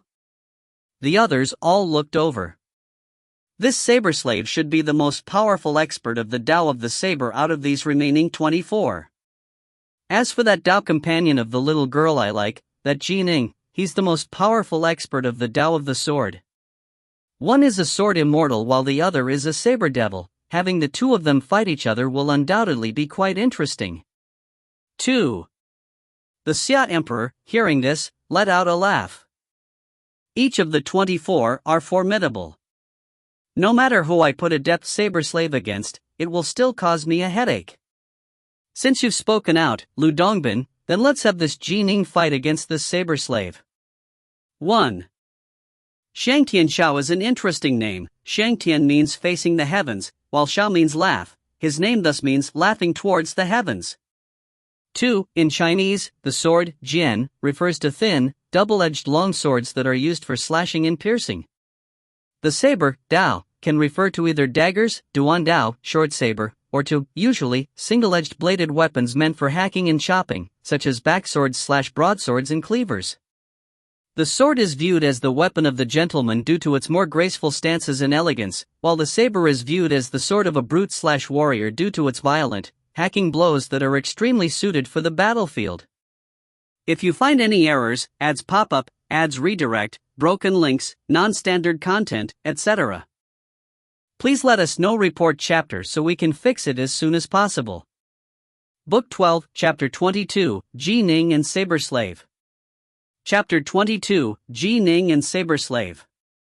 Ning, Yue, the sloppy Taoist, and Yuqi Xie were quietly whispering amongst each other, discussing each of the remaining 24 competitors. Adept Woodpass always defends passively, reacting to whatever the enemy throws at him, but he ended up winning, just like that. Yuqi Xie sighed. "I have the feeling that he hasn't shown his full power yet. Adept Nine Deaths, her body is like a magic treasure. Enemies aren't able to do anything to her at all. Adept Goldcrow is bizarre and savage. That Adept Saber Slave is also quite terrifying, but Ning, the Xia Emperor isn't going to arrange for you to fight against the sloppy Taoist, is he? The Xia Emperor wouldn't, unless Senior Apprentice Brother and I both make it into the top 3. They continued to chat amongst themselves. Not a single remaining expert was easy to fight. After all of the 24 were favored by the Xia Emperor. Although it seemed as though Ning, Adept 9 Deaths, Adept Blackstone, Xiamang Zishan and the others were the most outstanding, the others weren't much weaker. Perhaps they were hiding supreme techniques, or perhaps they might make a sudden breakthrough. At a time like this, anything could happen. The 24 of you. The Xia Emperor suddenly spoke out. The entire main hall of the Skylight Palace fell silent. All of them listened carefully. The closer they were to the finale, the more cautious the celestial immortals present were. After all, a disciple of Grand Emperor Xuanwu had appeared in this conclave, and one of the final three would definitely become the disciple of Taofather Crimsonbright. In the third round of duels, the 12 winners shall each receive 5 million kilograms as a reward, the Xia Emperor said calmly. I hope that you will all use your full power. Don't let it all be for nothing. Ning and the rest of the 24 held their breaths as they waited eagerly. In the first battle of the third round, Ning of the Black-White College shall fight against the unaffiliated Adept Saberslave, the Xia Emperor said. Whoosh! Whoosh! Whoosh! Dot.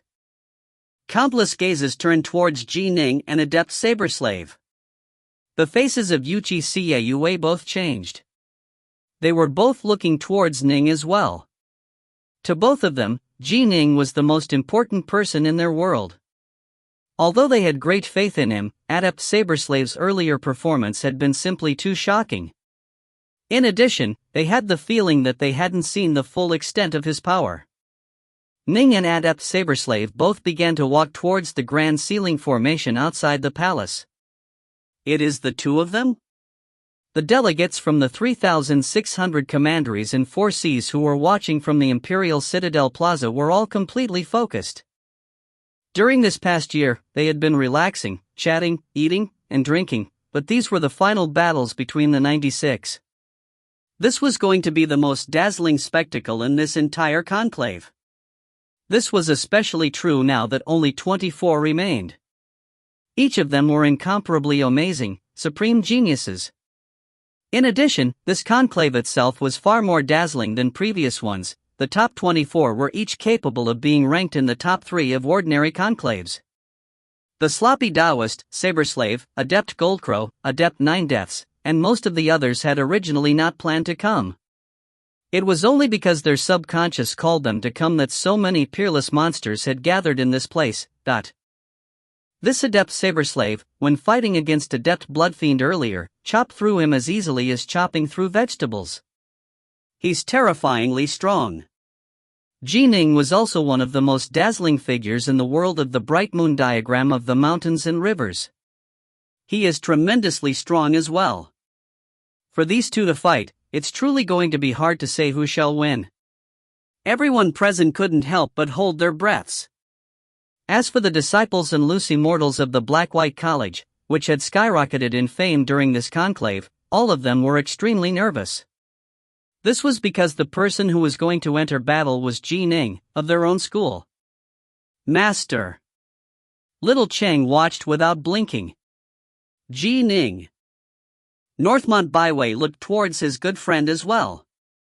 When he had first met Ning was nothing more than a youth of Swallow Mountain, but now, he had become the focal point of attention for the entire Grand Xia dynasty.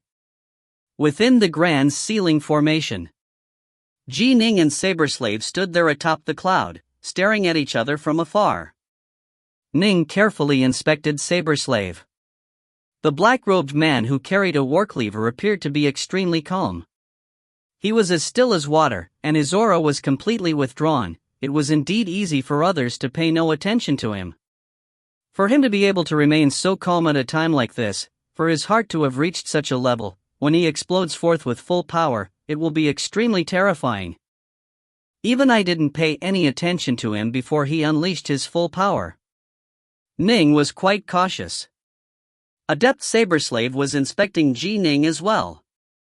This delicate-looking fur-clad youth before him seemed to be like a young bumpkin from the vast wilderness, quite ordinary-looking without appearing to be the slightest bit threatening. But Adept Saberslave had watched the 2 previous rounds of duels. he naturally knew how terrifying this seemingly delicate youth could be when he exploded with power. And his eyes, they were as deep as a bottomless pool of water, but within them one could faintly make out a spirit that was as sharp and fierce as the blade of a sword. This was quite a terrifying youth. Based on the intelligence reports he had seen earlier, this youth had trained for only 30 years or so. He truly was an incredible monster. I have to attack with full power, Adept Saberslave mused to himself. He had often fought those at a higher level of power, and had even killed quite a few primal Taoists. However, he had never encountered such a terrifying foe who was also at the Wanxiang Adept level, just like he was. I have to fight with full power. This was Ning's private conclusion as well. Bang! Bang! Their bodies simultaneously flickered as they both transformed, one into a 54-meter-tall giant and the other into a 60-meter-tall giant. Clearly, Ning had spent comparatively less time training in the heavenly transformations, and so was slightly lacking in this regard. Next, the two of them simultaneously executed 3 heads, 6 arms. Heavenly transformations and 3 heads, 6 arms, these were 2 extremely widespread divine abilities in the 3 realms, and were viewed as absolutely necessary for all true experts who trained as fiend god body refiners. Swoosh! Swoosh! The two charged towards each other like a pair of true fiend gods. Ning wielded 6 immortal swords in his hands, while Adept Saberslave wielded 6 warcleavers.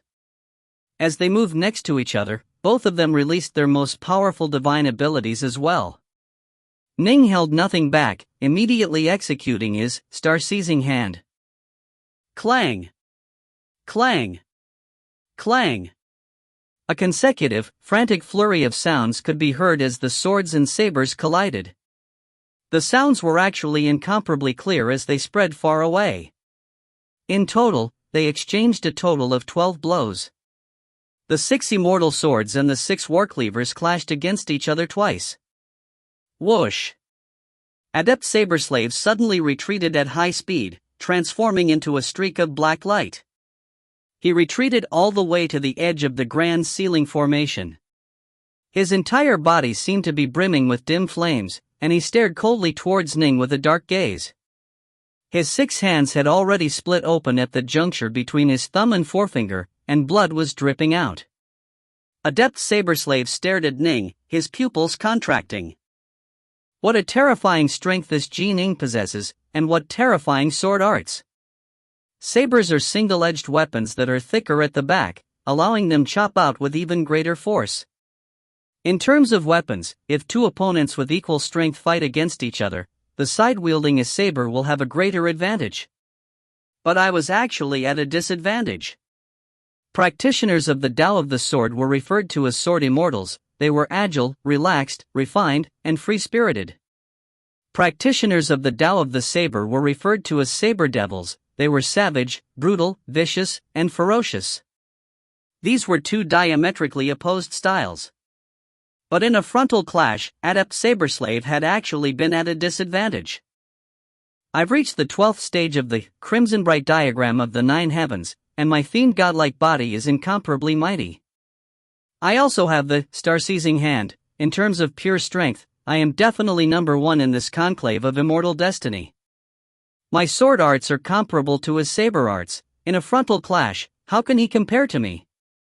Ning felt complete self-confidence. Although he looked like a delicate youth, his physical strength was definitely number 1 in this conclave. His star-seizing hand allowed his hands to explode forth with truly tremendous power. After all, it was ranked as one of the top 10 divine abilities to be invented ever since the universe had been created. Ning refused to believe that in this conclave, there would appear another divine ability that ranked in the top 10 divine abilities of the 3 realms. That was simply too unlikely. You are the most powerful Wanxiang adept I have ever met. However, a battle isn't just about fighting head-on against your foes, Adept Saberslave growled. In terms of agility, the Tao of the Sword has always been superior to the Tao of the Saber, Ning replied tranquilly. As soon as Ning's words came out. Swish! Adept Saberslave, moving like a ghost, suddenly appeared in front of Ning. His 6 arms simultaneously chopped down with his warcleavers, all moving in an extremely strange pattern. It was as though a series of illusions had appeared, each of which was completely silent, either stabbing or hacking towards Ning. Ning immediately used his own windwing evasion, and his 6 arms also executed his own sword arts. His sword light was like silk, dancing and fluttering about in the surrounding area with absolute beauty. It was quite bizarre. There were no sounds of weapons colliding at all. Their swordlight and saberlight howled past each other repeatedly, seeming to almost clash but then separate before actually doing so. Adept Saberslave's warcleavers were truly unfathomably strange. Ning's swords were moved about in a profound, agile manner. Ning still held the upper hand. After all, in terms of agility, the Tao of the sword was indeed slightly superior to the Tao of the saber. "The saber is my life." Suddenly, a hoarse voice rang out. Adept Saberslave's eyes suddenly brimmed with a fiery light. His 6 hacking warcleavers suddenly began to move with incomparable speed. One chop after another, they all chopped down towards Ning. The 6 warcleavers seemed to have transformed into the spokes of a wheel. A limitless amount of saber light was constantly descending towards Ning, and Adept Saberslave's eyes, glowing with fiery light, appeared to burn with insanity. In this moment, he had forgotten himself. Only the saber remained. In this world of the saber. Fast. Faster. Fastest. One blow after another, dot. Clang clang clang clang. Ning fought back against his foe, and their 2 figures began to appear in multiple places throughout the grand ceiling formation. The saber light flashed at a simply incomparably fast rate. After all, sabers were single-edged weapons that were used to hack and chop. In terms of raw speed, their attacks had an advantage over the attacks of a sword. Break! Break! Break! Ning, assaulted and pressured by countless saber assaults that flashed as fast as fire, instantly exploded with power. Previously, he had been planning to use this as a chance to temper himself, but he now had no other choices. His 6 immortal swords instantly became unfathomable in their movements. Some were invincibly savage and ferocious, some were as nimble and dexterous as an immortal maiden sewing clothes, while others solely focused on support. "You cannot withstand me." Adept Saberslave had gone completely berserk. In the area around him, a fiery dragon suddenly appeared. The fiery dragon wrapped itself around him as it launched sneak attacks against Ning, disturbing Ning's rhythm. Around Ning's own body, an enormous water flame lotus suddenly appeared. The water flame lotus bloomed open, the petals of the lotus swiveling against each other. Slash! Slash!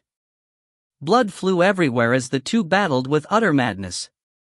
Adept Saberslave could only be described in a single word: fast. Ning, in turn, brought out all of the magnificent splendor of the Tao of the sword. Clang! A warcleaver was suddenly knocked aside, and attached to it was a severed hand. "I admit defeat." A hoarse voice rang out. The 2 separated with a swoosh. Adept Saberslave's entire body was covered in wounds.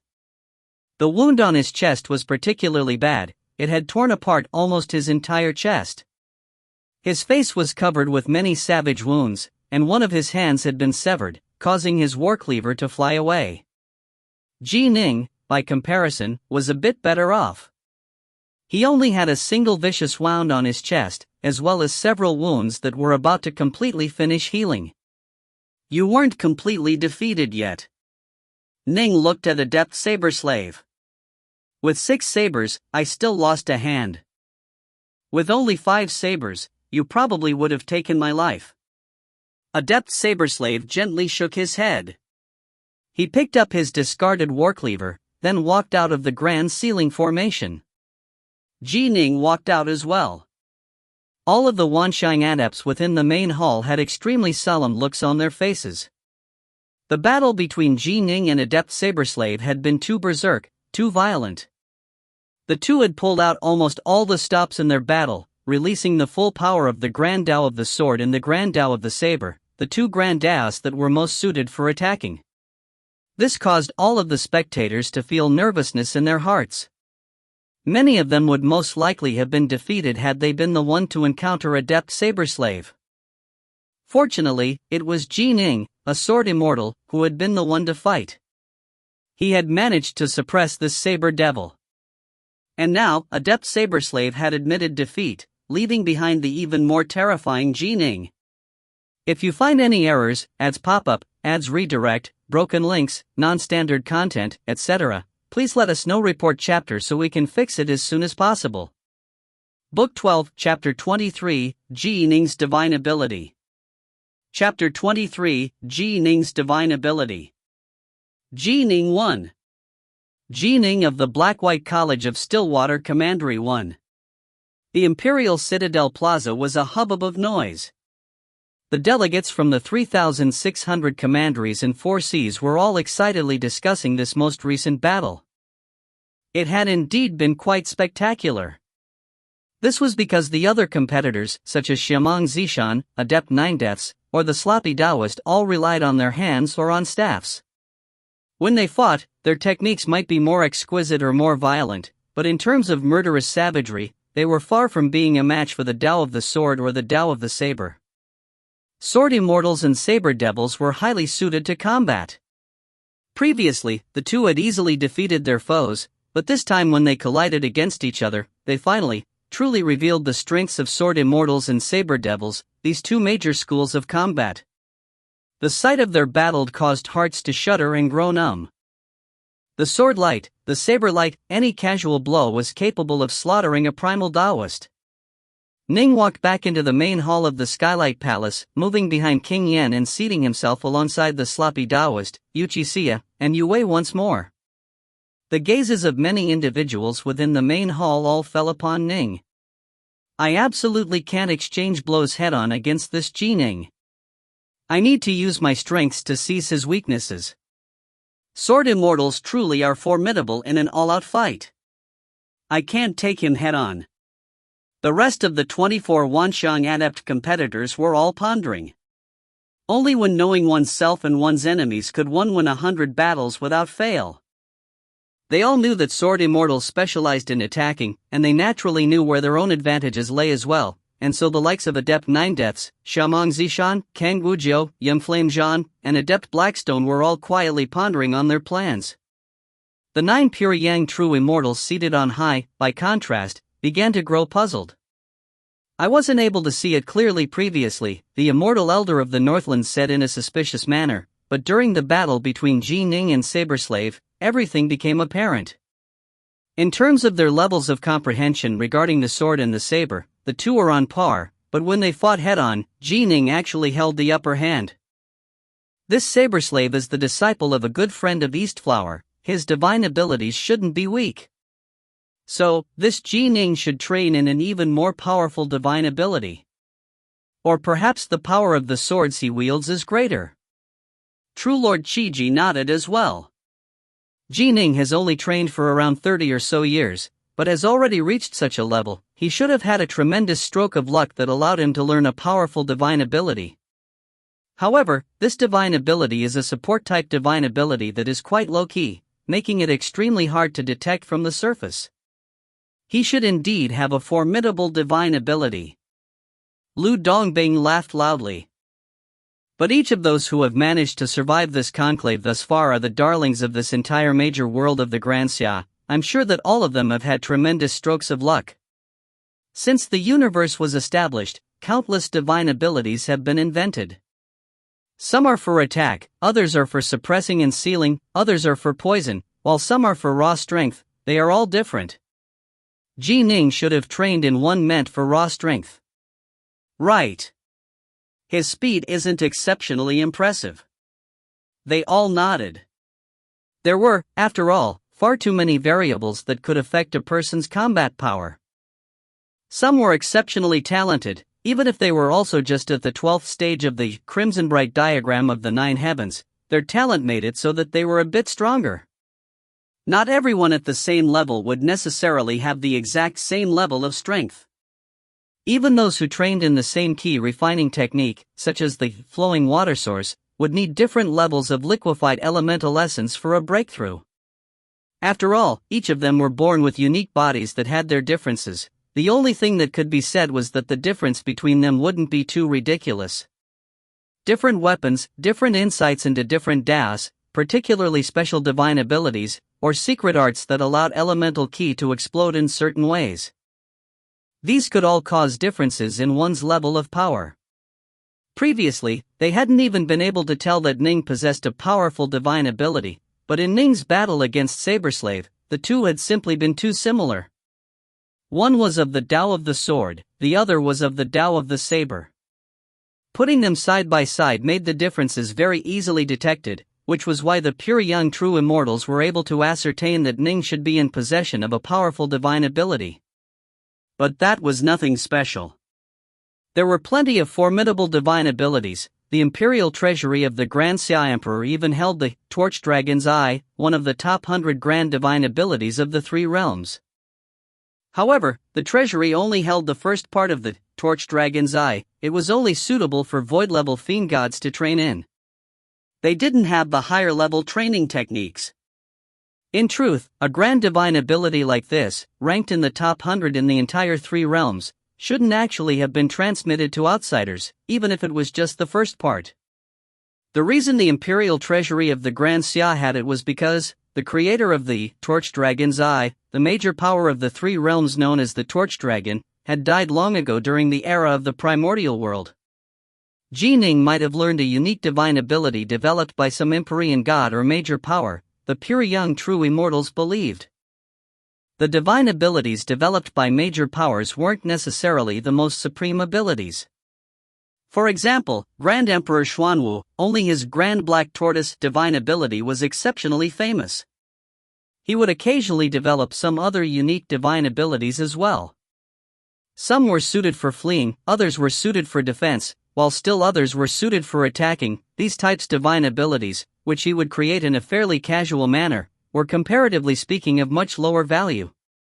Only supreme abilities which the creator poured all of their blood and sweat into would become truly precious. For example, the Grand Black Tortoise divine ability of Grand Emperor Xuanwu. Or for example, the Star-Seizing Hand of Daoist Three Lives. In the second duel, the unaffiliated Adept Ninedepths will battle against Adept Rainflower of the Soaring Immortal School. This was a battle between two women. Adept Ninedepths had a body like a magic treasure. Adept Rainflower was completely unable to do anything to her. After all, her attacks weren't as powerful as that of a sword immortal like Ning. In this battle, Adept Ninedepths was the victor. The third duel. The fourth duel. One duel after another. The people watching from the Imperial Citadel Plaza below were all breathless. The celestial immortals and pure young true immortals seated within the main hall of the Skylight Palace were all watching attentively as well. The only reason why the pure young true immortals were paying so much attention was because Tao Father Crimsonbright would choose one of them as a disciple. The eighth duel. Shall we Young Flame Zhan fight against Xiangtian Xiao? This was a battle that many people cared about. This was because, amongst the 24 competitors, only 4 came from the major clans of the Grand Xia dynasty: Xiaomong Zishan of the Imperial Xiaomong clan, Kangwu Jiu of the Kangwu clan, Yungflame Zhan of the Yungflame clan, and Xiangtian Xiao of the Xiangtian clan. Just 4 of them. This proved that in terms of searching for geniuses, the number of geniuses within the various clans was vastly inferior to the number of geniuses spread out within the entire world. In this battle, Xiangtian Xiao was quite berserk. He completely displayed the legendary valor and savagery of the Xiangtian clan, famous for being willing to challenge the heavens themselves. However, he still lost. His power was indeed quite a bit lower than Young Flame Zhan's. 1. In addition, Young Flame Zhan had been entrusted with the hopes of his clan. He had also gone all out. The victor of the 8th battle was Young Flame Zhan. Good, good, good. Very good. Watching the battle, Patriarch Arcanum couldn't help but laugh so hard his mouth was about to split apart. Everyone knew how crazed and cold-blooded he was. It was rare to see him smile a single time in 10,000 years. But right now, he was laughing. And in truth, the other celestial immortals all understood how Patriarch Arcanum was feeling. Jean, child, well done. Charge forward in just this manner. You've already made it to the top 12. Patriarch Arcanum watched as young Flame Jean walked to his side, then immediately encouraged him. You are very, very, very close to being in the top 3 now. Finally, the 12 competitions in the third round came to an end. This resulted in the final 12 being determined. Ning and the rest of the 12 all stood in a neat line in the main hall, awaiting the Grand Xia Emperor's bestowal of 5 million kilograms of liquefied elemental essence. Shaman Zishan. Kan Gu Jiu. Ji Ning. Sloppy Daoist. Young Flame Jean. Adept Woodpass. Adept Blackstone. Adept Nine Deaths.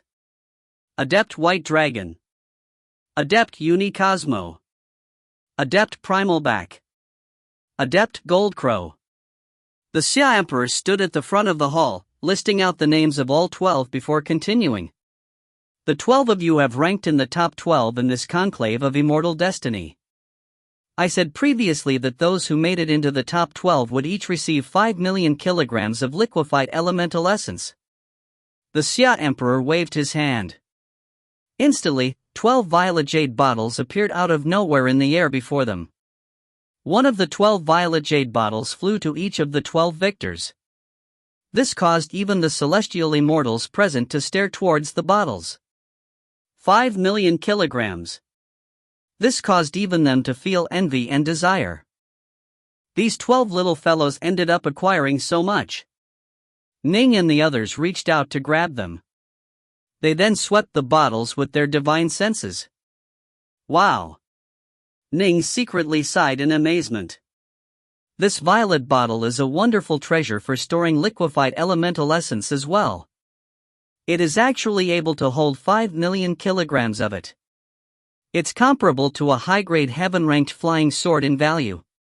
With these 5 million kilograms, my primal twin should be able to charge all the way to the peak of the void stage, Ning mused to himself. But there's no need to rush it, my primal twin has spent very little time at the primal level. I should keep it there for a period of time longer and understand it better. But at every single level, there were different insights to be gained. Reincarnated immortals might have already trained at a certain level, so it didn't matter, but Ji Ning was no reincarnated immortal. It was best for him to spend a bit of extra time at each level. But of course, after his true body broke through to become a primal, his primal twin could make the breakthrough to the void level. You shall first enter the world of the bright moon diagram of the mountains and rivers, the Xia Emperor suddenly said. I will change the flow of time and the place where you reside.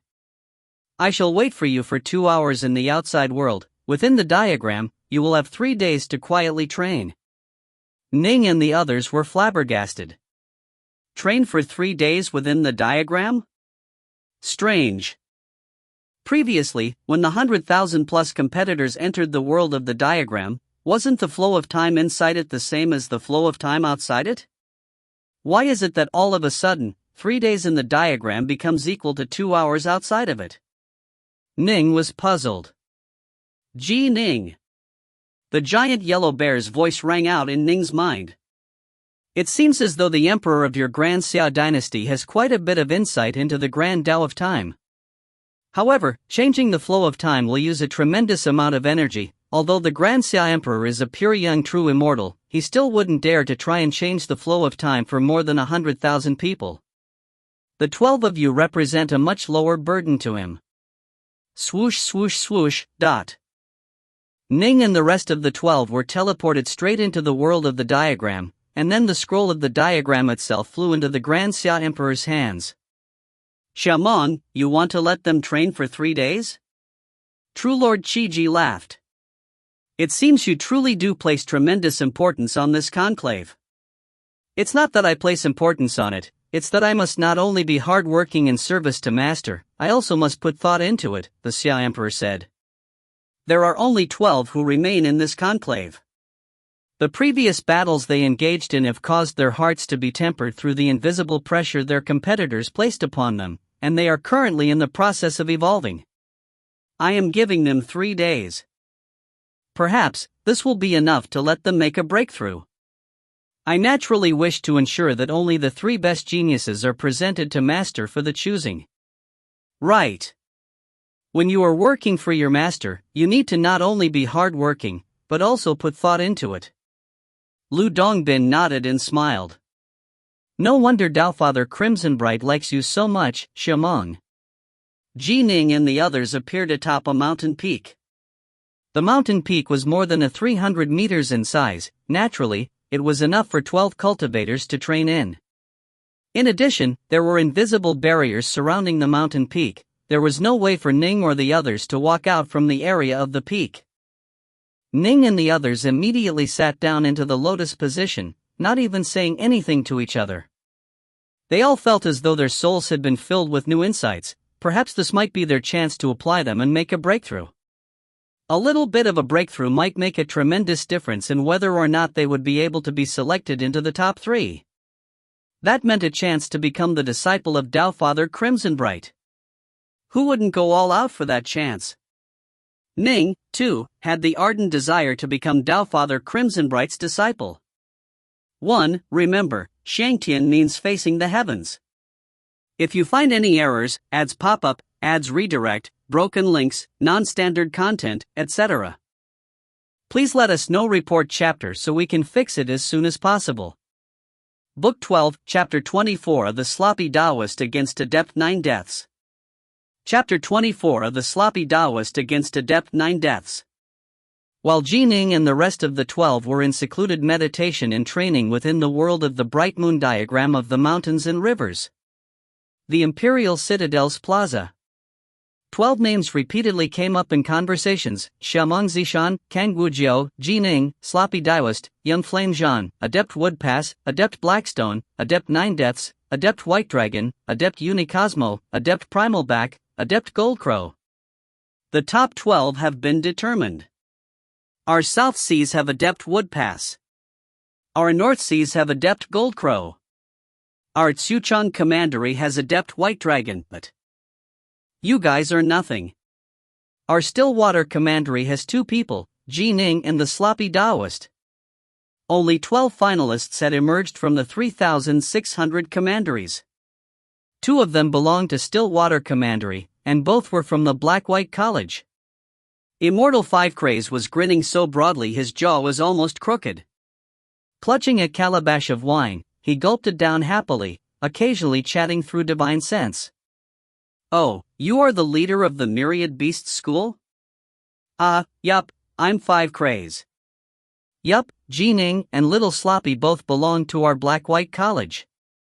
To be honest, Yue of our Black-White College was poisoned, otherwise, she would have made it into the top 96 as well. She might have even entered the top 12. What? You would like to get to know the disciples of our Black-White College? You want to go spend some time viewing the Black-White diagram within the Black-White College? Sure, no problem. How about letting the disciples of our Black-White College also go take a look at the 10,000 beasts of your school? Xiangtian Clan? Your Xiangtian Clan wishes to send its disciples to the Black-White College? But, the Black-White College is in Stillwater Commandery, after all. We have very little room, and it's not convenient for us to have too many disciples. That's why we are extremely strict whenever we take on new students. What's that? Your Xiangtian Clan wishes to send an envoy delegation to the Black-White College? No problem. Our Black-White College will definitely take good care of them. Many people had come to seek out Immortal 5 Craze. It must be understood that the Xiangtian Clan and the Myriad Beasts School were some of the most supremely powerful schools in the entire Grand Xia dynasty. They had all learned from their celestial immortal patriarchs that the Sloppy Taoist was the disciple of Grand Emperor Xuanwu. Given how outstanding Ning was as well, all of the major powers were puzzled. For a small school to suddenly produce one outstanding genius is one thing that can just be attributed to luck. But they actually produced 2. The entire Grand Xia dynasty has only 12 on their level, and one of them is the disciple of Grand Emperor Xuanwu. I imagine that this black-white college must be one of the places within our Grand Xia dynasty where luck is gathering and flourishing. It must be a place of tremendously positive karmic luck. Many major powers came to this conclusion. Luck, it couldn't be seen, nor could it be touched. But some places were just naturally lucky. When the imperial capital of the Grand Xia had been built, the Grand Xia Emperor had invited a major power to personally choose a site with great karmic luck to build on, then set up a grand formation that guarded the entire world from the site. We have to send our disciples over there. When they train in a place of such karmic luck, they too will be blessed by luck. Right. We also need to go spend some time observing the black-white diagram of this black-white college. The main hall of the Skylight Palace. An hour had passed. The Grand Xia Emperor sat above all others atop his throne. With a wave of his arm, a furled scroll appeared in his palm. It was the pure yang treasure, the bright moon diagram of the mountains and rivers. The scroll opened, and 12 streaks of light flew out and landed on the ground. It was Ning, the sloppy Taoist, and the rest of the 12. We prostrate ourselves before you, your Imperial Majesty, Ning and the others said as they all fell to their knees. The Grand Xia Emperor glanced at them, then nodded in satisfaction. He could vaguely sense that after 3 days of quiet training, all 12 of these had made some improvements. Some of them had improved considerably. This is now the most important part of this conclave. 3 of you shall emerge from the 12, and one of the 3 shall definitely be chosen by my master as a disciple, the Xia Emperor said. There is no time to waste. Let the first battle in the 4th round of duels begin. Let us have the sloppy Taoist of the Black-White College fight against the unaffiliated Adept 9 Deaths. The others can all rest, watch, and prepare for their own duels. Ning, Shamong Zishan, and the others were all surprised. The sloppy Taoist against Adept 9 Deaths? Adept 9 Deaths was extremely strong, and she had yet to unleash all of her full power. As for the sloppy Taoist, the celestial immortals had all gushed over him endlessly. Shamong Zishan and the others had all heard their respective celestial immortal patriarchs praise the sloppy Taoist and warn them to be wary of him. It was as though the sloppy Taoist was the strongest amongst them. Due to the warnings of their celestial immortal patriarchs, all of them were paying very close attention to the sloppy Taoist. Sloppy against 9 Deaths? So soon? As for the sloppy Taoist and Adept 9 Deaths, they each gave the other a glance, then walked out from the main hall and towards the grand ceiling formation. The 9 pure yang true immortals seated at the front of the main hall of the Skylight Palace began to argue amongst each other. Shaman, is something wrong with your head? True Lord Chiji said with a frown, this is just the 4th round, meant to determine the top 6, why are you pitting the sloppy Taoist against Adept 9 Deaths? Adept 9 Deaths has mastered 5 complete Tao paths long ago, and her divine abilities and training techniques are all incredibly powerful. Her might is significant. She should rank amongst the very top, and definitely has a chance to become number 1. The sloppy Taoist is the disciple of Grand Emperor Xuanwu, he should rank at the top as well, and also has a chance to become number 1. For you to have them fight now, that means one of them will have to be discarded prematurely. It is indeed too early. It isn't appropriate to have the 2 of them compete so soon. Bodhisattva Mahastamaprapta slowly spoke out as well. Do all of you think that I can't tell that Adept 9 Deaths is powerful? The Xia Emperor shook his head. Shamong has his own difficulties. Lu Dongbing shook his head. Actually, by now, I have a favorable impression of 8, but 6 must be eliminated. Thus, no matter how you match them up, at least 2 of the 8 I like will be eliminated. The Xia Emperor nodded. Right. By now, of these 12, I have a particularly favorable impression of Shamong Zishan of my own clan, Jining, Adept Goldcrow, Adept Woodpass, Adept Blackstone, the Sloppy Taoist, and Adept 9 Deaths. No matter how I match them up, 2 of these 7 will have to end up fighting each other. I pondered for a long time about what to do. The sloppy Taoist is already the disciple of Grand Emperor Xuanwu. Master definitely won't try to steal someone else's disciple. As for Adept 9 Deaths, she's the only female amongst the 7. They stood out. So, I ended up deciding to stop worrying about it and just have the sloppy Taoist and Adept 9 Deaths fight. Whoever wins will stay behind. That's quite decisive of you. The reason you are having Adept 9 Deaths fight the sloppy Taoist is actually because she's female? The other pure young true immortals couldn't help but laugh. Ning, Yue, and Yuchi Xie were all behind King Yin. They were staring at the distant grand ceiling formation outside the hall. Within the formation, there were 2 individuals, a sloppy, chubby youth and a similarly dirty maiden. Both of them are incomparably slovenly. They are a good match, Yuchi Xie whispered. But both are very powerful, Yue praised. They are indeed. When Adept 9 Deaths puts on those silver gloves, even I can't tell how great her power is. Although I fought against her previously, she hadn't used that magic treasure at all. Ning watched carefully. Eldest apprentice brother's power is unfathomable as well. It's hard to say who will win. They were all staring at this battle. The pure yang true immortals were paying absolute attention as well. The sloppy Taoist? A disciple of Grand Emperor Xuanwu. Adept 9 Deaths? Everyone had noticed long ago that she was one of the 2 masters of 5 Tao paths, and she had a body like a magic treasure. They are starting. Yuchi Xie stared intently.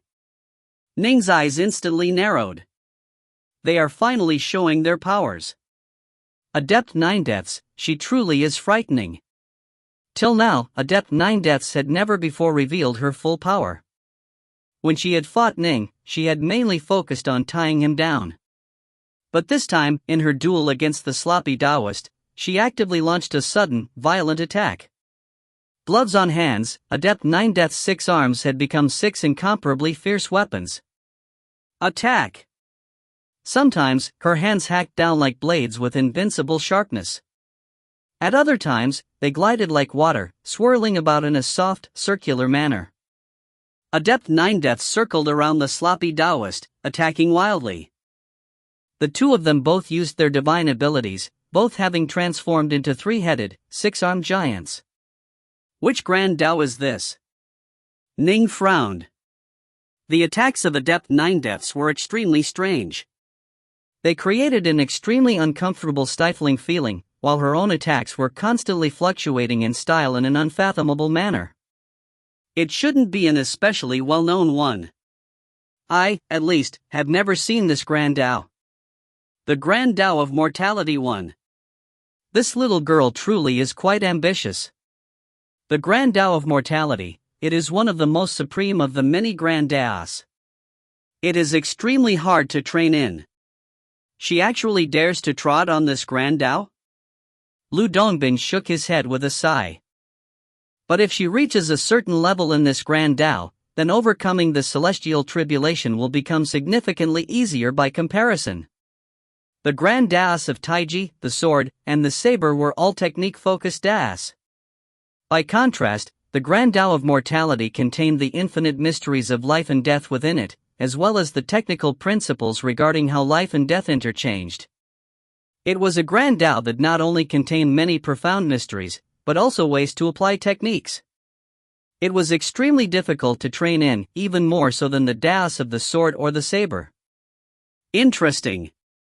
This little lass truly is formidable.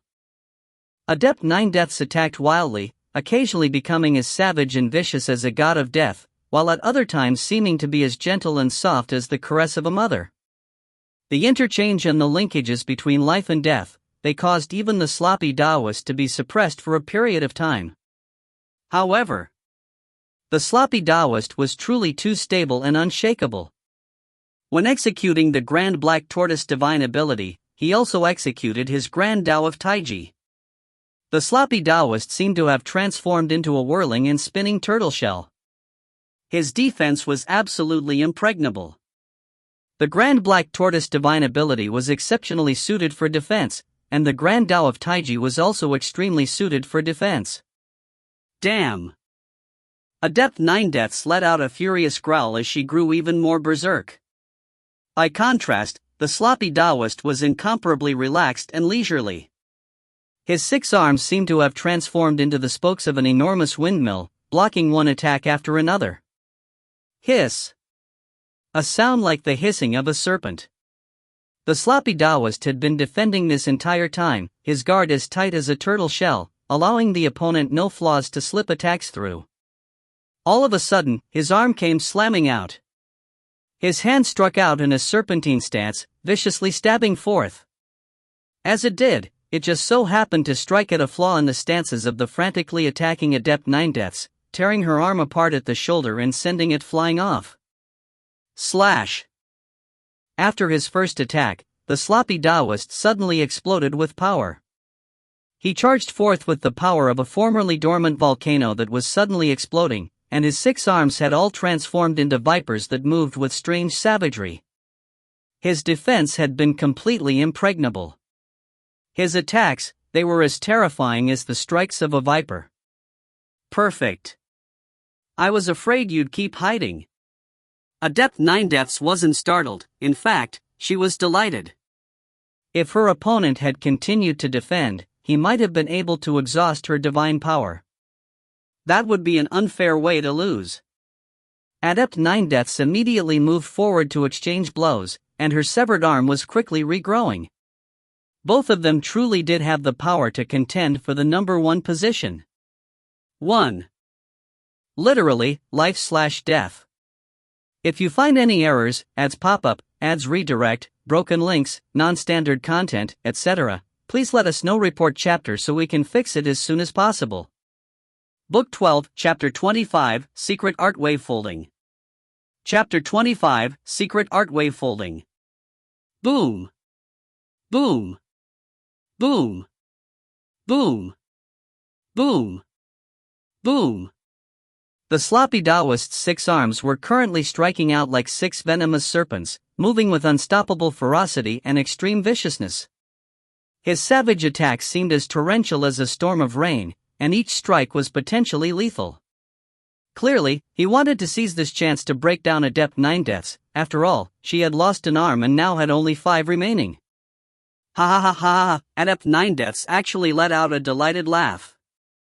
Each of her palm blows seemed to contain the power of life and death within them, causing everyone who looked at her to feel a stifled feeling. She madly blocked all of the sloppy Taoist's attacks, and she even used her own body to block some strikes to win a little bit of time. The sloppy Taoist was ferociously attacking, while Adept Nine Deaths was striving to hold on until her severed arm had regrown. Not good. Ning, Yue, and Yuchi Siye all felt nervous as they saw this.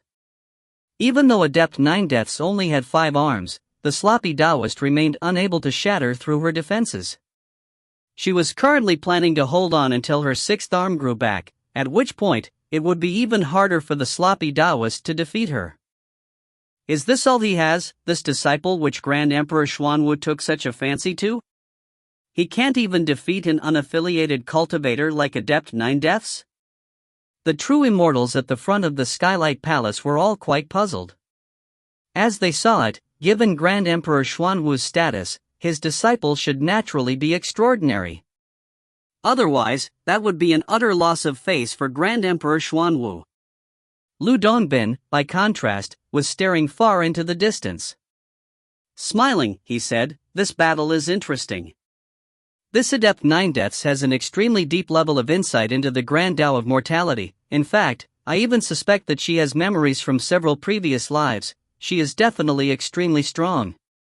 Can it be that the sloppy Taoist is actually going to lose to her? It wouldn't be strange if he did, True Lord Chiji agreed. Just because someone is going to become a celestial immortal in the future doesn't mean they cannot lose a battle in the present. Sovereign Hao shook his head. All of the pure young true immortals felt that the outcome of this battle was now in doubt. Based on their judgment, both the sloppy Taoist and Adept Nine Deaths had used all of the powers available to them. The sloppy Taoist had an impregnable defense, and his attacks were absolutely savage as well, and yet, he remained unable to do anything to his opponent. This was indeed quite dangerous for him. The sloppy Taoist suddenly took a break from his frantic attacks, beginning to launch a different tempo of strikes. This is... Adept 9-Death's face suddenly changed. The sloppy Taoist was currently very calm, his 6 arms moved in unfathomable ways, and at almost all times 4 of them were defending while 2 of them were attacking. They felt like the waves of the sea. Each successive wave was increasingly powerful, and the same was true for the sloppy Taoist's attacks. When defending, he was accumulating power, and when attacking, he would let it erupt forth. Accumulating power, then unleashing it. This sort of strange tempo caused the sloppy Taoist's attacks to slowly become increasingly ferocious. One wave after another continued to merge into each other, causing Adept 9-Deaths to feel increasingly stifled. What is this? Adept 9-Deaths couldn't understand it at all. The waves were growing increasingly savage in power, boom! The sloppy Taoist suddenly struck out with all 6 arms. They all struck out as fists with a power that felt faintly similar to an enormous black tortoise slamming against the pillars of heaven. Boom! Adept 9-Death blocked the blows, but was knocked flying backwards. Her body had split open at many places from the force of the collision, and blood was flowing from the wounds non-stop. Whoosh! The sloppy Taoist took a single step, appearing before Adept 9-Deaths. His 6 fists once more moved to strike out. I admit defeat. Adept 9-Death's discontented voice rang out. She was now using all her efforts to dodge.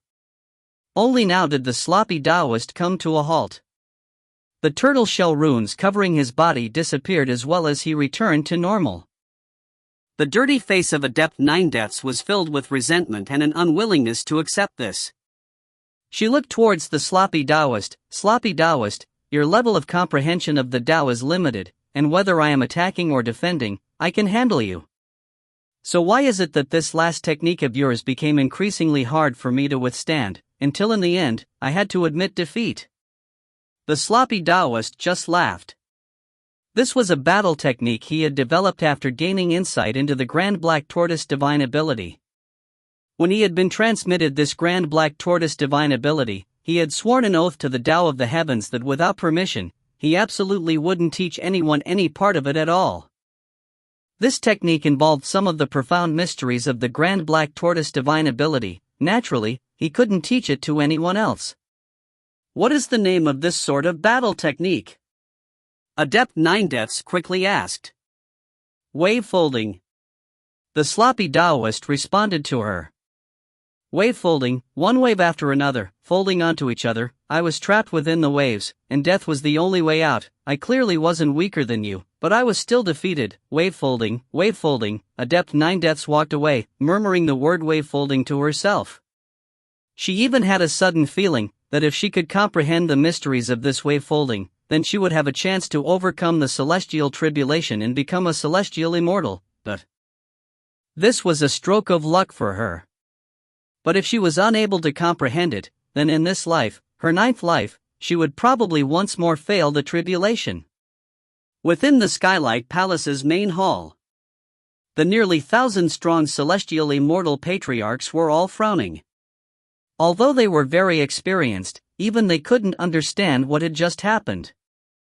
Clearly, these two were both on par with each other in terms of divine abilities, comprehension of the Tao, and fiend god body refining techniques. In fact, Adept 9-Deaths was even at a slight advantage. So why, in the end, had she been defeated like this? It had seemed as though Adept 9-Deaths had walked into an endless tide. No matter how much she struggled, it was useless. In the end, the tide had completely drowned her. What was that? How could that have happened? I don't understand. The celestial immortals all felt that there were strange mysteries to what had just happened. It should have been some sort of battle art they just saw, but none of them could comprehend it. He truly lives up to being the disciple of Grand Emperor Xuanwu. This was the only thing they could come up with. Wave folding. The Xia Emperor and the rest of the 9 pure young true immortals all revealed a look of surprise and amazement. I sigh in amazement. I sigh in amazement. The immortal elder of the Northlands shook his head and sighed with emotion. This sloppy Taoist truly has astonishing comprehension abilities. He was even able to comprehend some of the true exquisiteness of this secret art of Grand Emperor Xuanwu's. When I watched that battle just now, I was even reminded of that scene from back when I was listening to Grand Emperor Xuanwu expound on the Tao. Truly incredible. Lu Dongbin sighed in disbelief as well. Formidable. The Xia Emperor seemed to show a hint of envy. Grand Emperor Xuanwu, he truly is a major power. True Lord Qiji's eyes were filled with admiration. At their level, they actually all understood the profound principles behind the sloppy Taoist's wave folding technique. This was a technique that constantly circulated and accumulated waves of power. The longer the power was stored up for, the more terrifying the final explosion of power would be. But even if one was taught this technique and completely understood its principles, that didn't mean one would necessarily be able to use it. This was a matter of heart, a matter of comprehension. They all understood some of the profound underlying principles, but as the saying goes, some things are easy to understand, but hard to do. Understanding was one part, actually executing the technique was something else entirely. We can comprehend the mysteries of this sloppy Taoist's wave folding technique, but when the Grand Emperor personally executes it, the profound mysteries are countless times more complicated. Lu Dongbin sighed. Grand Emperor Xuanwu's Grand Black Tortoise divine ability, its true exquisiteness lies in a single word, the so-called folding dot. Ning was frowning as he watched. He could vaguely sense that the final battle technique the sloppy Taoist had used had seemed to contain an utterly heaven-shaking profound mystery. He could even sense that the Grand Tao of Taiji was mixed into it. But Ning himself did not walk upon the Grand Tao of Taiji, he couldn't understand what he had seen at all. Yue, what do you think? Ning looked towards the nearby Yue, she herself was walked upon the Grand Tao of Taiji. I don't understand it. It is very profound, unfathomably so. I can vaguely sense the exquisite essence of the Grand Tao of Taiji, but that's just one part of this secret art. I imagine that eldest apprentice brother has only mastered the tiniest portion of this secret art. Yue completely couldn't understand the technique either, she couldn't get the slightest bit of insight into it. The celestial immortals were puzzled, while Ning and the others were completely baffled. Just like that, this battle ended. One of the top 6 had been determined, the sloppy Taoist. Rumble. Suddenly, a ripple of the Tao descended within the main hall of the Skylight Palace. Everyone's gazes turned in unison to stare at the point where the Tao ripple had descended. They saw Kangwujiu, seated in the lotus position behind a celestial immortal patriarch of the Kangwu clan. In the area around him, a hint of a black wind could vaguely be seen. He comprehended a Tao? He comprehended yet another complete Tao path? He actually comprehended a complete Tao path by watching that battle? Everyone present was completely astonished.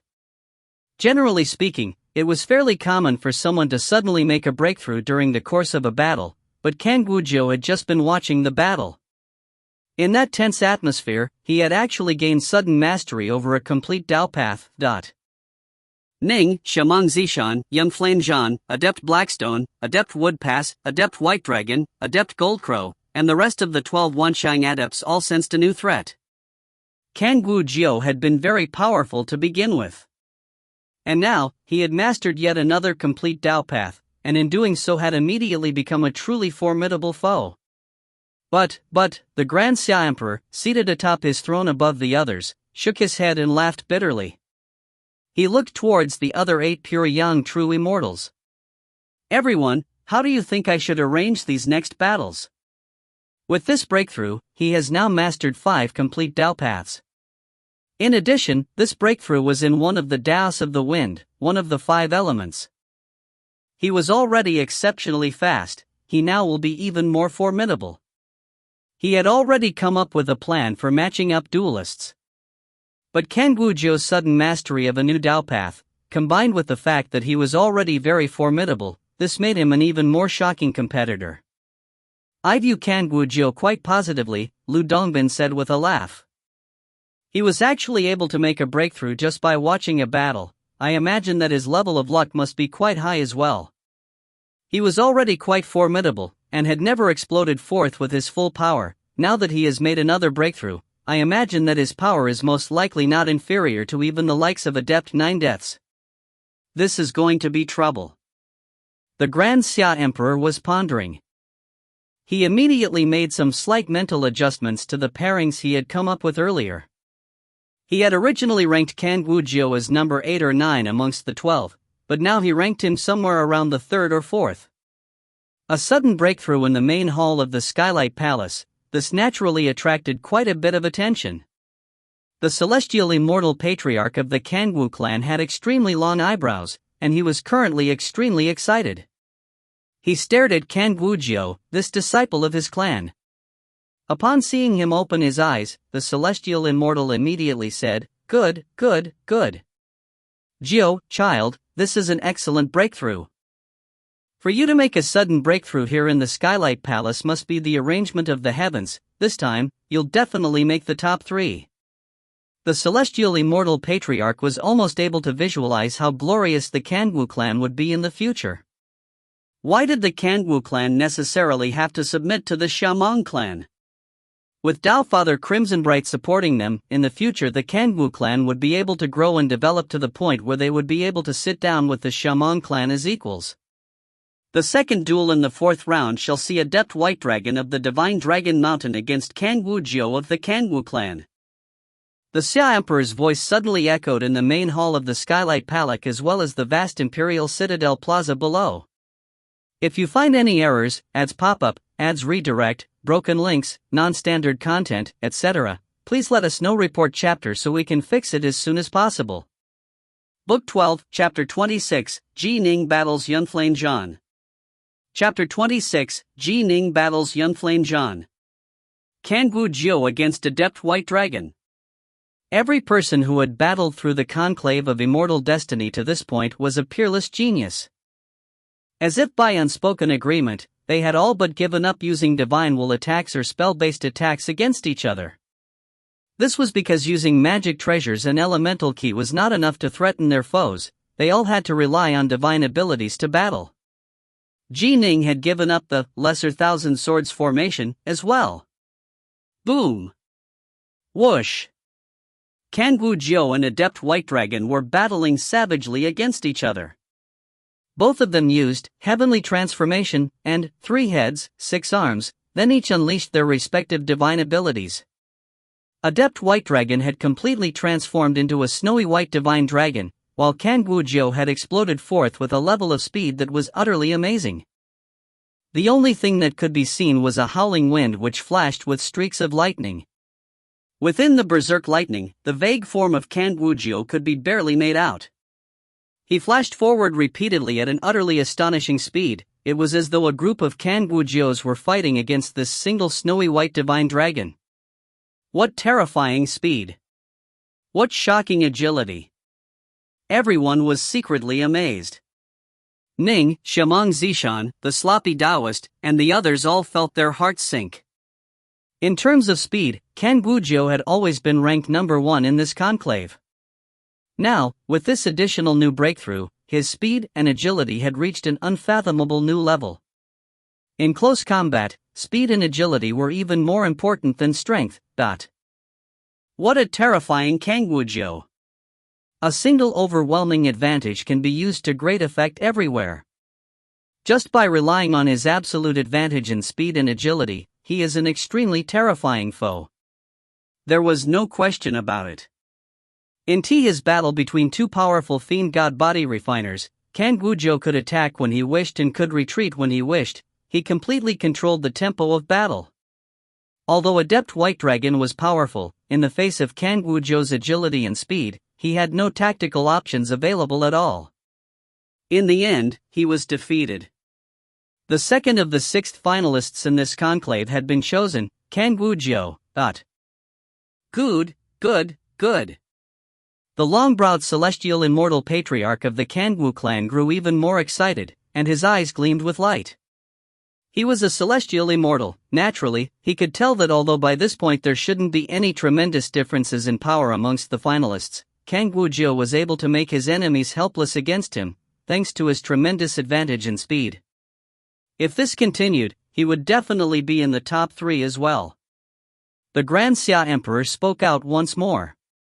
The third duel in the fourth battle, Ning of the Black-White College shall battle Youngflame Zhan of the Youngflame clan. His voice echoed forth everywhere. Ning was seated by King Yen. His pupils contracted. Youngflame Zhan? The Youngflame clan? It was well publicized that he had a major feud against the Youngflame clan, and his opponent would actually be Youngflame Zhan? Ning. Yue held Ning's hand in her own as she looked at him. Be careful. Right. Ning nodded. By now, none of the remaining opponents could be underestimated.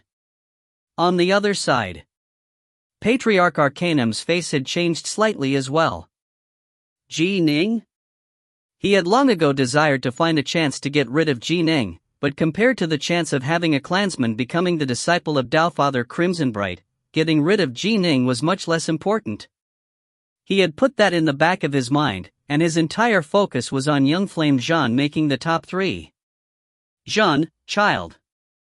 Patriarch Arcanum looked at Youngflame Zhan, who was by his side. He instructed mentally, this Ning is a sword immortal, he's most skilled in attacking and battling.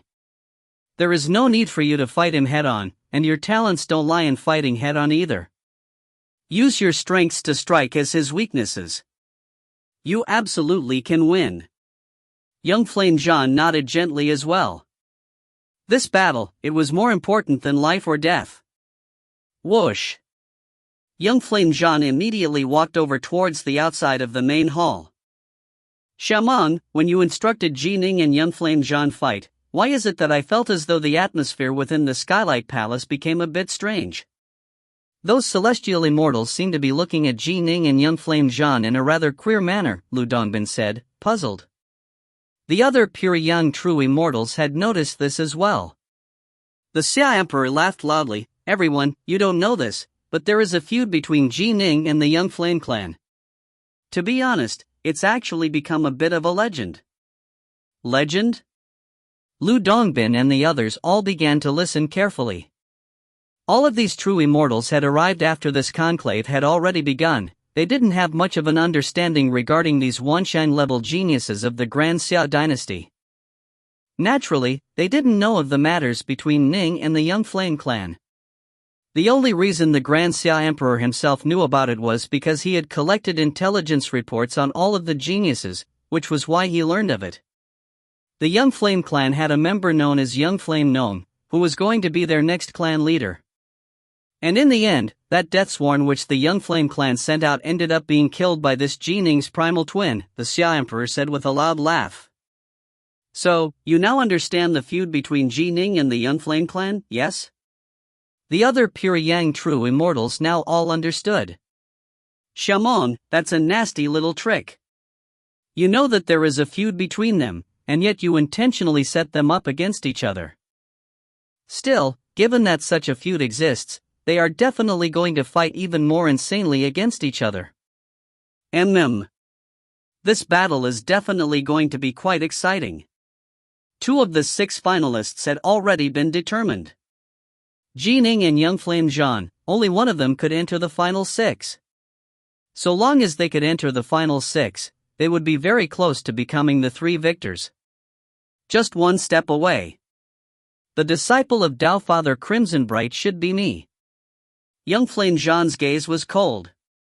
He was a very low-key person. In the younger generation of the Youngflame clan, the most famous person had been Youngflame Gnome.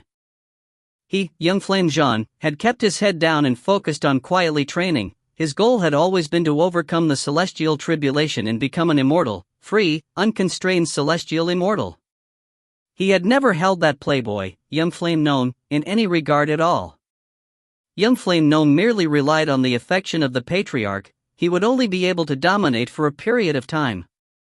To become a disciple of a Tao Father, this is indeed a chance that rarely comes even after 1,000 reincarnations. I have to seize it. Young Flame Jean walked into the grand ceiling formation, then stared at the distant Ning.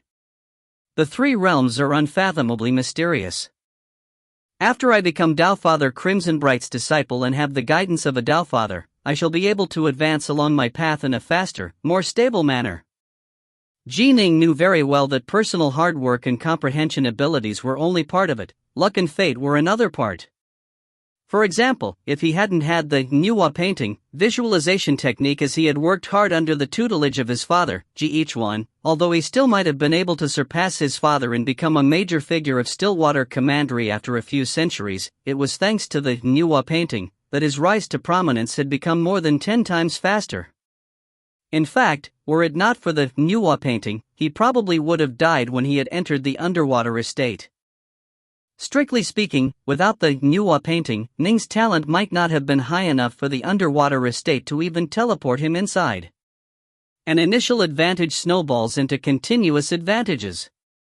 To walk farther, to make it to a higher position, to become a major power of the three realms, one had to seize every single opportunity possible.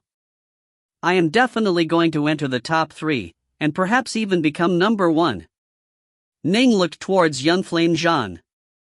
This young Flame Jean, he's a stumbling block, a tiger blocking a critical juncture in my path of immortal cultivation. I must annihilate him. Their gazes collided from far away.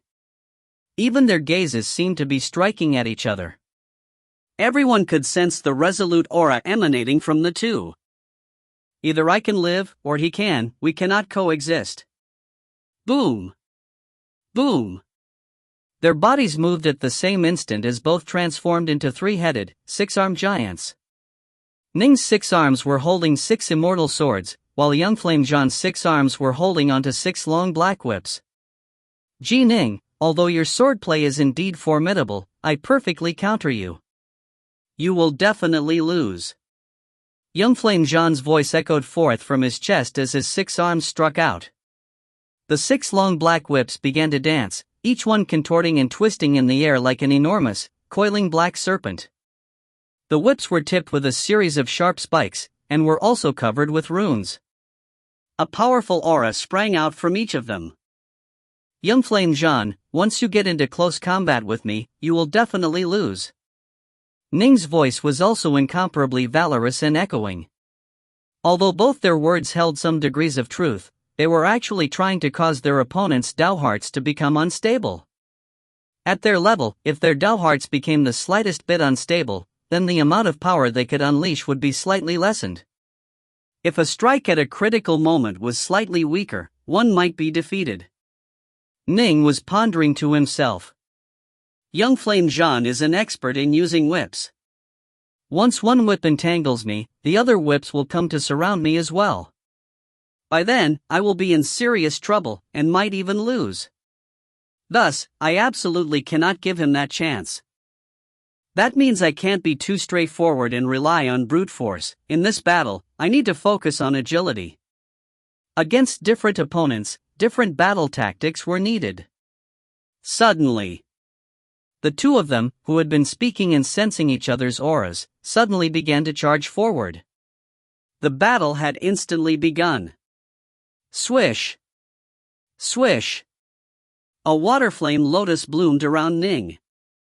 He stood at the pistol within the center of the lotus, within the leaves. This water flame lotus was capable of affecting the opponent's whips. Although the amount of influence was minuscule, it was enough to be of tremendous help in this fight.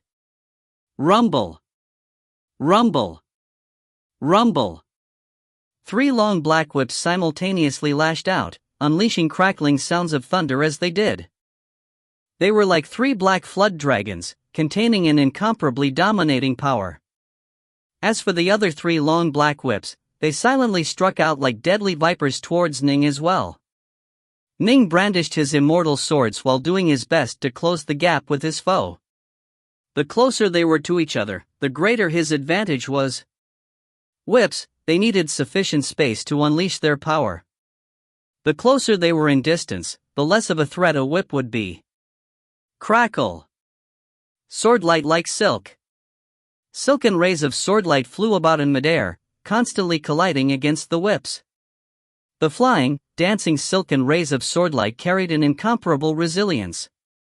They came out in an interconnected, unending cycle. What tremendous strength!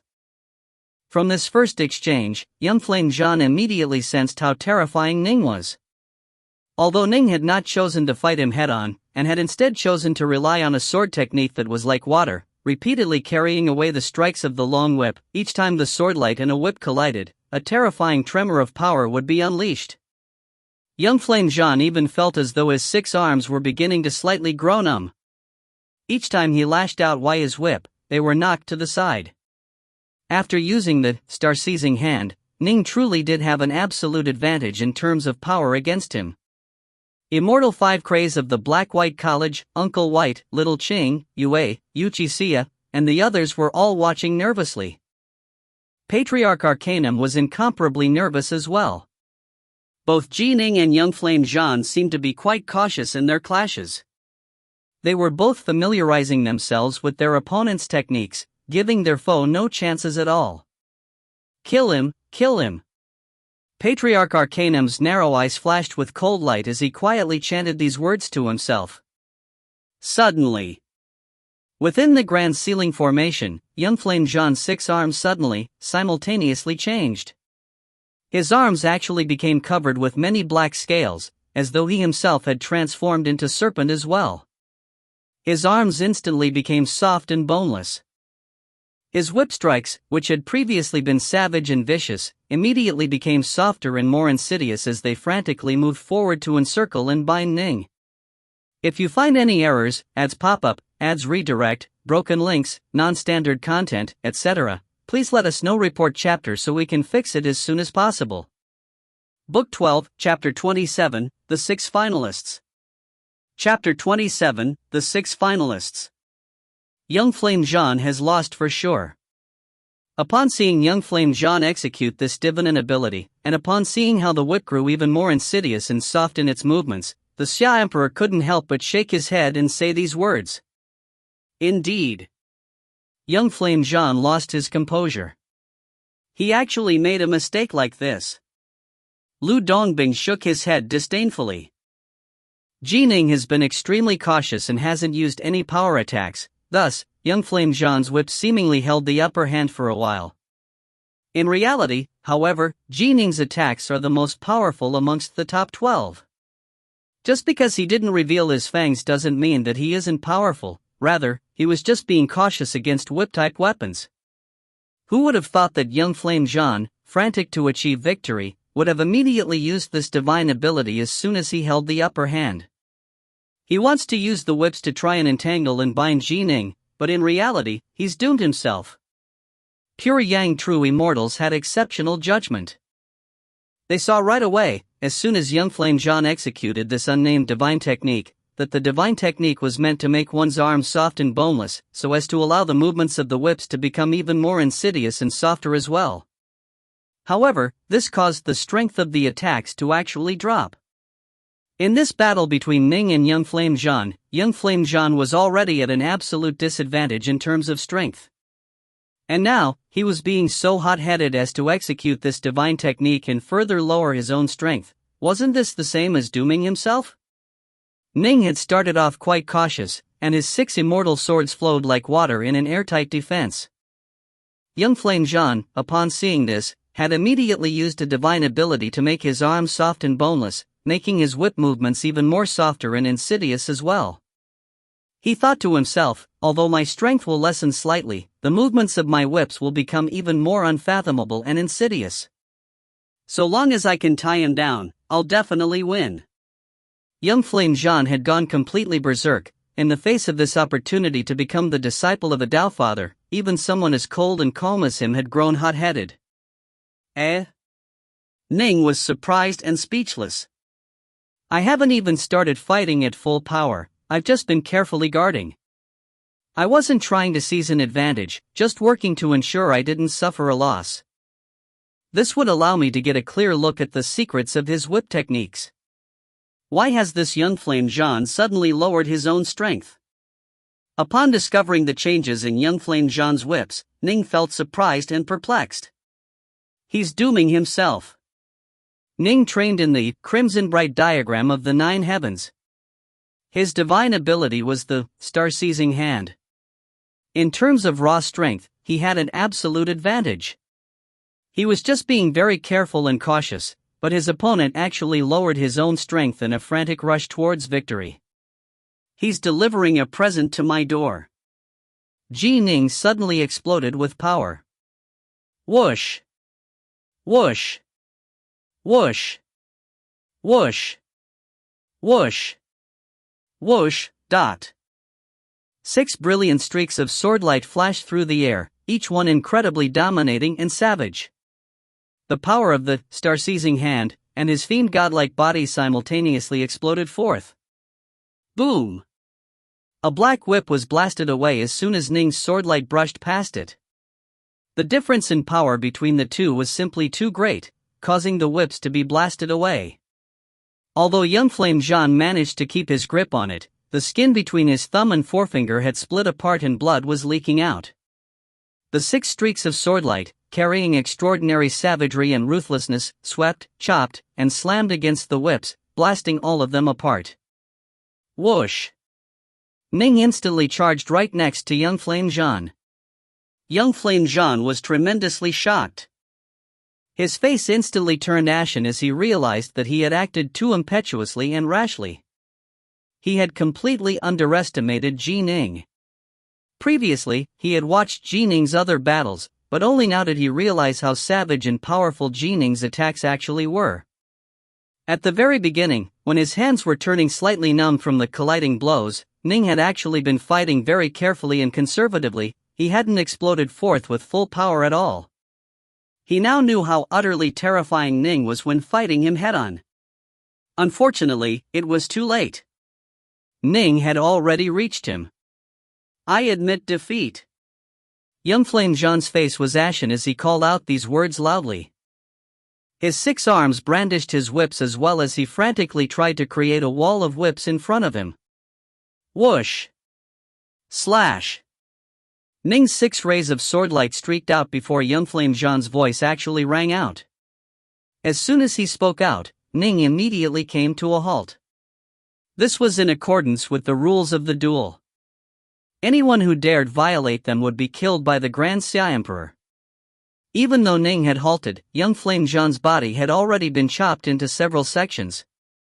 His body quickly began to pull together and reconnect. I lost. Young Flame Jean rose to his feet, a look of self-mocking in his eyes. I, young Flame Jean, have always felt myself to be an extremely cold and calm person. I didn't imagine that this time I was defeated because I wasn't calm enough. The allure of becoming a disciple of a Tao Father combined with your ability, Ji Ning, they put me under too much pressure. I wanted to win too badly. Ning also felt that this battle had been too easily won.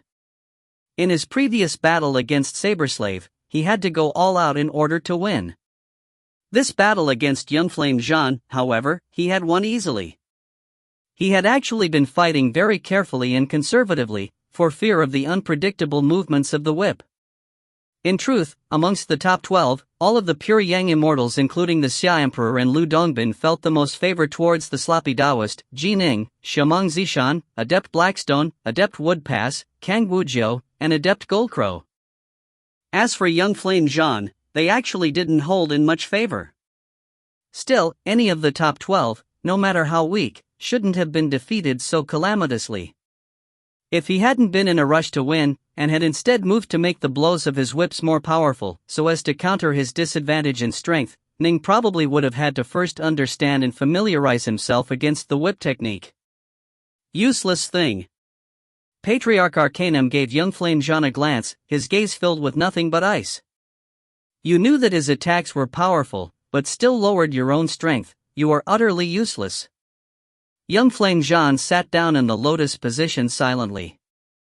Patriarch Arcanum felt like his belly was filled with fire, but he had forgotten that all the things he had told young Flame Jean earlier had actually also contributed to young Flame Jean being insufficiently calm.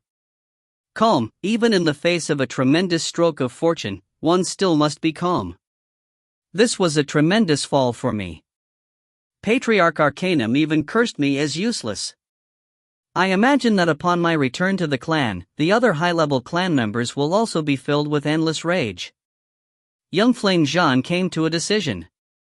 Since I would have to endure the mockery and insults of others within the clan, after this conclave concludes, I shall leave the clan and go adventuring. He had always been an extremely calm person. This rare case of hot-headedness had caused him to lose his chance. This was a tremendous loss to him. But one learns wisdom from each setback. He became even calmer as he coolly reflected on the path he should take in the future.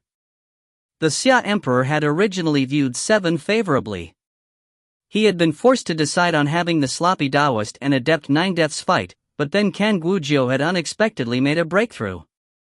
The number of people the Xia Emperor viewed favorably had suddenly risen to 8 as a result. Of the 8, the sloppy Taoist and Adept 9 Deaths had already fought. But what should his next arrangements be? In the 4th duel, Adept Woodpass battled Adept Primalback. Adept Woodpass was like a human-shaped tree. He was too sturdy and resilient, seemingly even tougher to deal with than the sloppy Taoist. He, too, was a terrifying foe that was extremely good on defense. He forced Adept Primalback to use up all of his divine power, and in the end, forced him to admit defeat.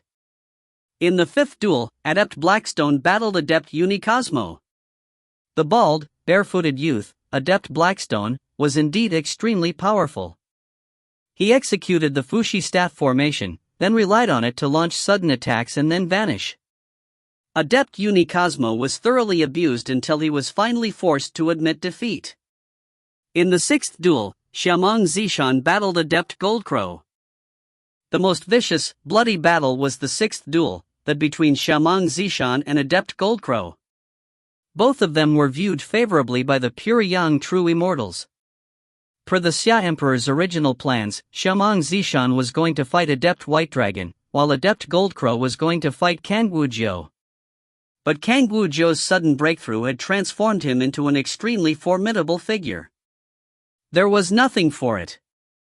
The 2nd duel had become Kan Gujiu against Adept White Dragon. The 6th one had thus become Xiamong Zishan against Adept Goldcrow.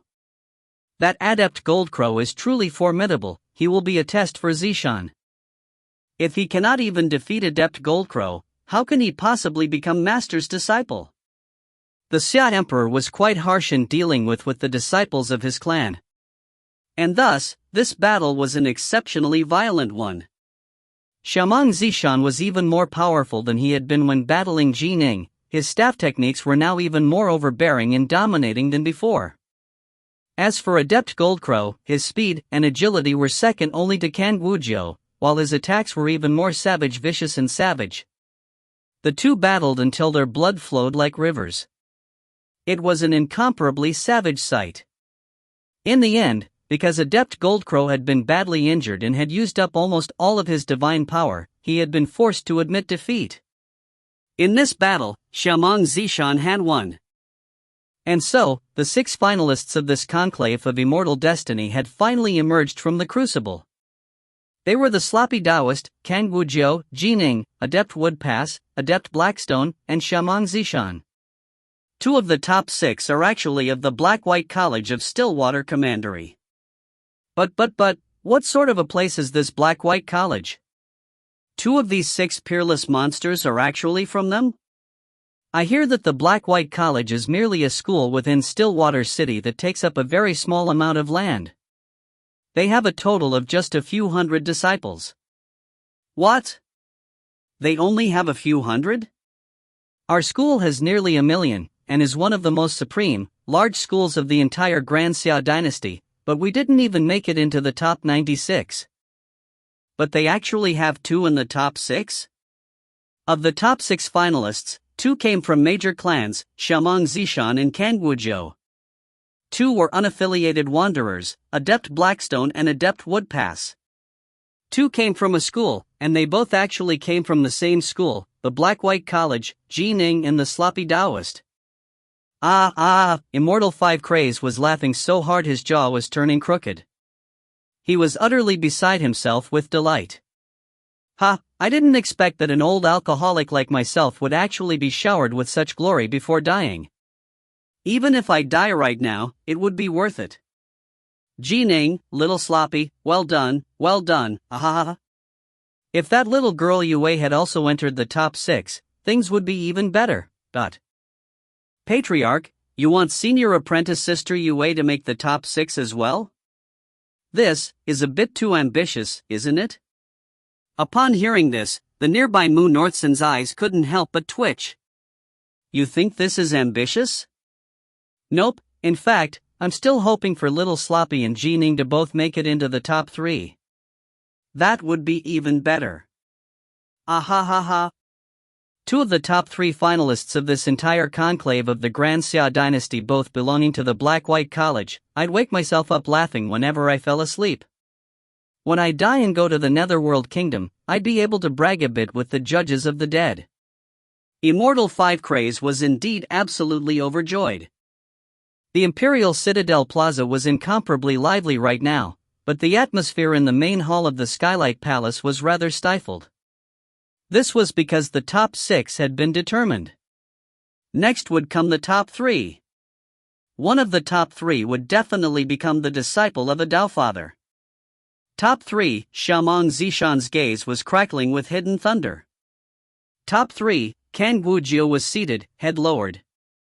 He murmured these words to himself.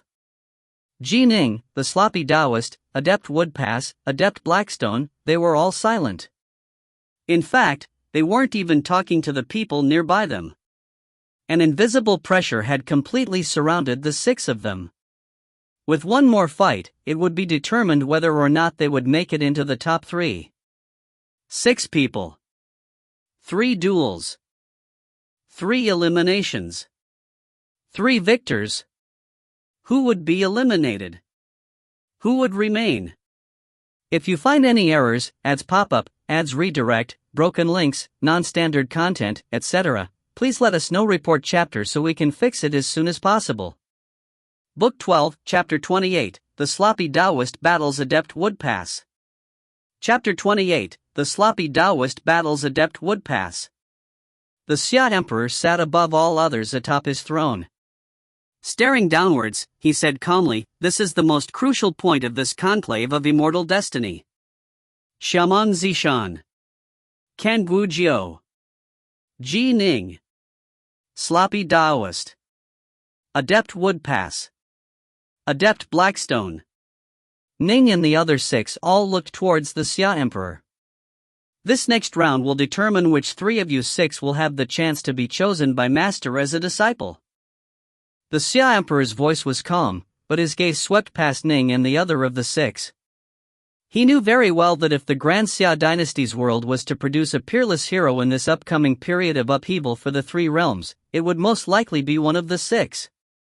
In addition, it was guaranteed that one would be taken on by Taofather Crimson Bright as a disciple, while a second one was already a disciple of Grand Emperor Xuanwu. First, spend 2 hours calming your minds. After 2 hours, the final, crucial battle shall begin, the Xia Emperor said calmly. Ning and the rest of the 6 were instantly stunned. Calming their minds for 2 hours? The pressure of making it into the top 3 had already made it hard for them to even breath.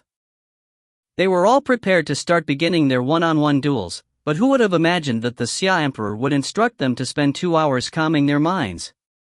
After 2 hours, the duels shall begin. These duels shall be the fulcrum on which your destinies shall turn, the Xia Emperor said calmly, then fell silent. Xiamong, you are quite the tormentor, Lu Dongbin said with a smirk. As the saying goes, death isn't frightening, the terror you feel right before dying is what is frightening. If they were to compete right away, that'd be one thing, but you insisted on delaying for 2 hours. During these 2 hours, the invisible pressure they are feeling will most likely torment all of them. But how can a chance to become a Taofather's disciple be so easily given? The Xia Emperor said calmly, the 9 of us all encountered countless life and death tribulations before making it to our present levels. They, however, are merely Wanxiang adepts. They must be tempered a bit, and the invisible pressure created by this chance of becoming a Dao Father's disciple is an excellent form of tempering. Everyone, which one amongst the 6 do you think the Dao Father will choose? The immortal elder of the Northlands said. The sloppy Taoist won't have any problems entering the top 6, but he is already the disciple of Grand Emperor Xuanwu. There's no way the Dao Father will choose him. It might be Xiamang Zishan. Xiamang Zishan's dominating aura is bone deep, and he is most likely being assisted by the karmic luck that surrounds the Xiamang clan. As long as he can become the Dao Father's disciple, his future potential will be limitless. I favor that bald, barefoot youth. I keep on feeling as though I can sense the shadow of the Shinong clan on him. 1. The human race was the most powerful of the countless races of the 3 realms. In the primordial world which Pangu had established after creating the universe, after Maiden Nuwa created humanity, the human race began to flourish non-stop. They learned, they grew powerful, and they began to embark upon the immortal path, and so even as far back as the era of the primordial world, mankind had already given birth to countless supreme powers. The emperor of mankind, the divine farmer Shinong, was one of them. Mahasthamaprapta, is something wrong with your head?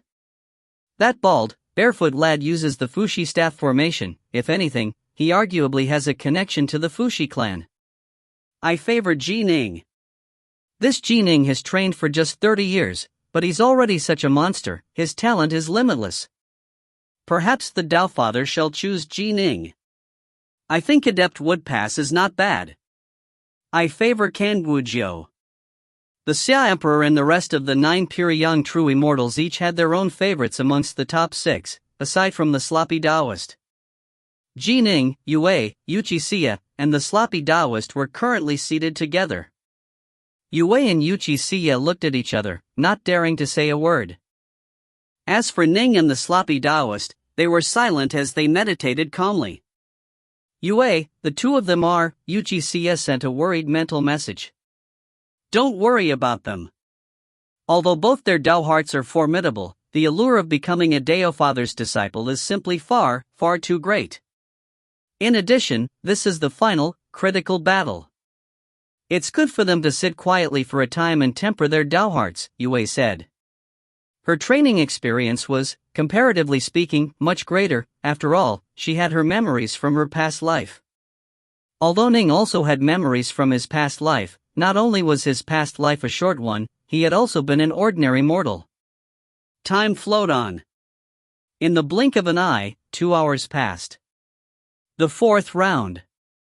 The most important round.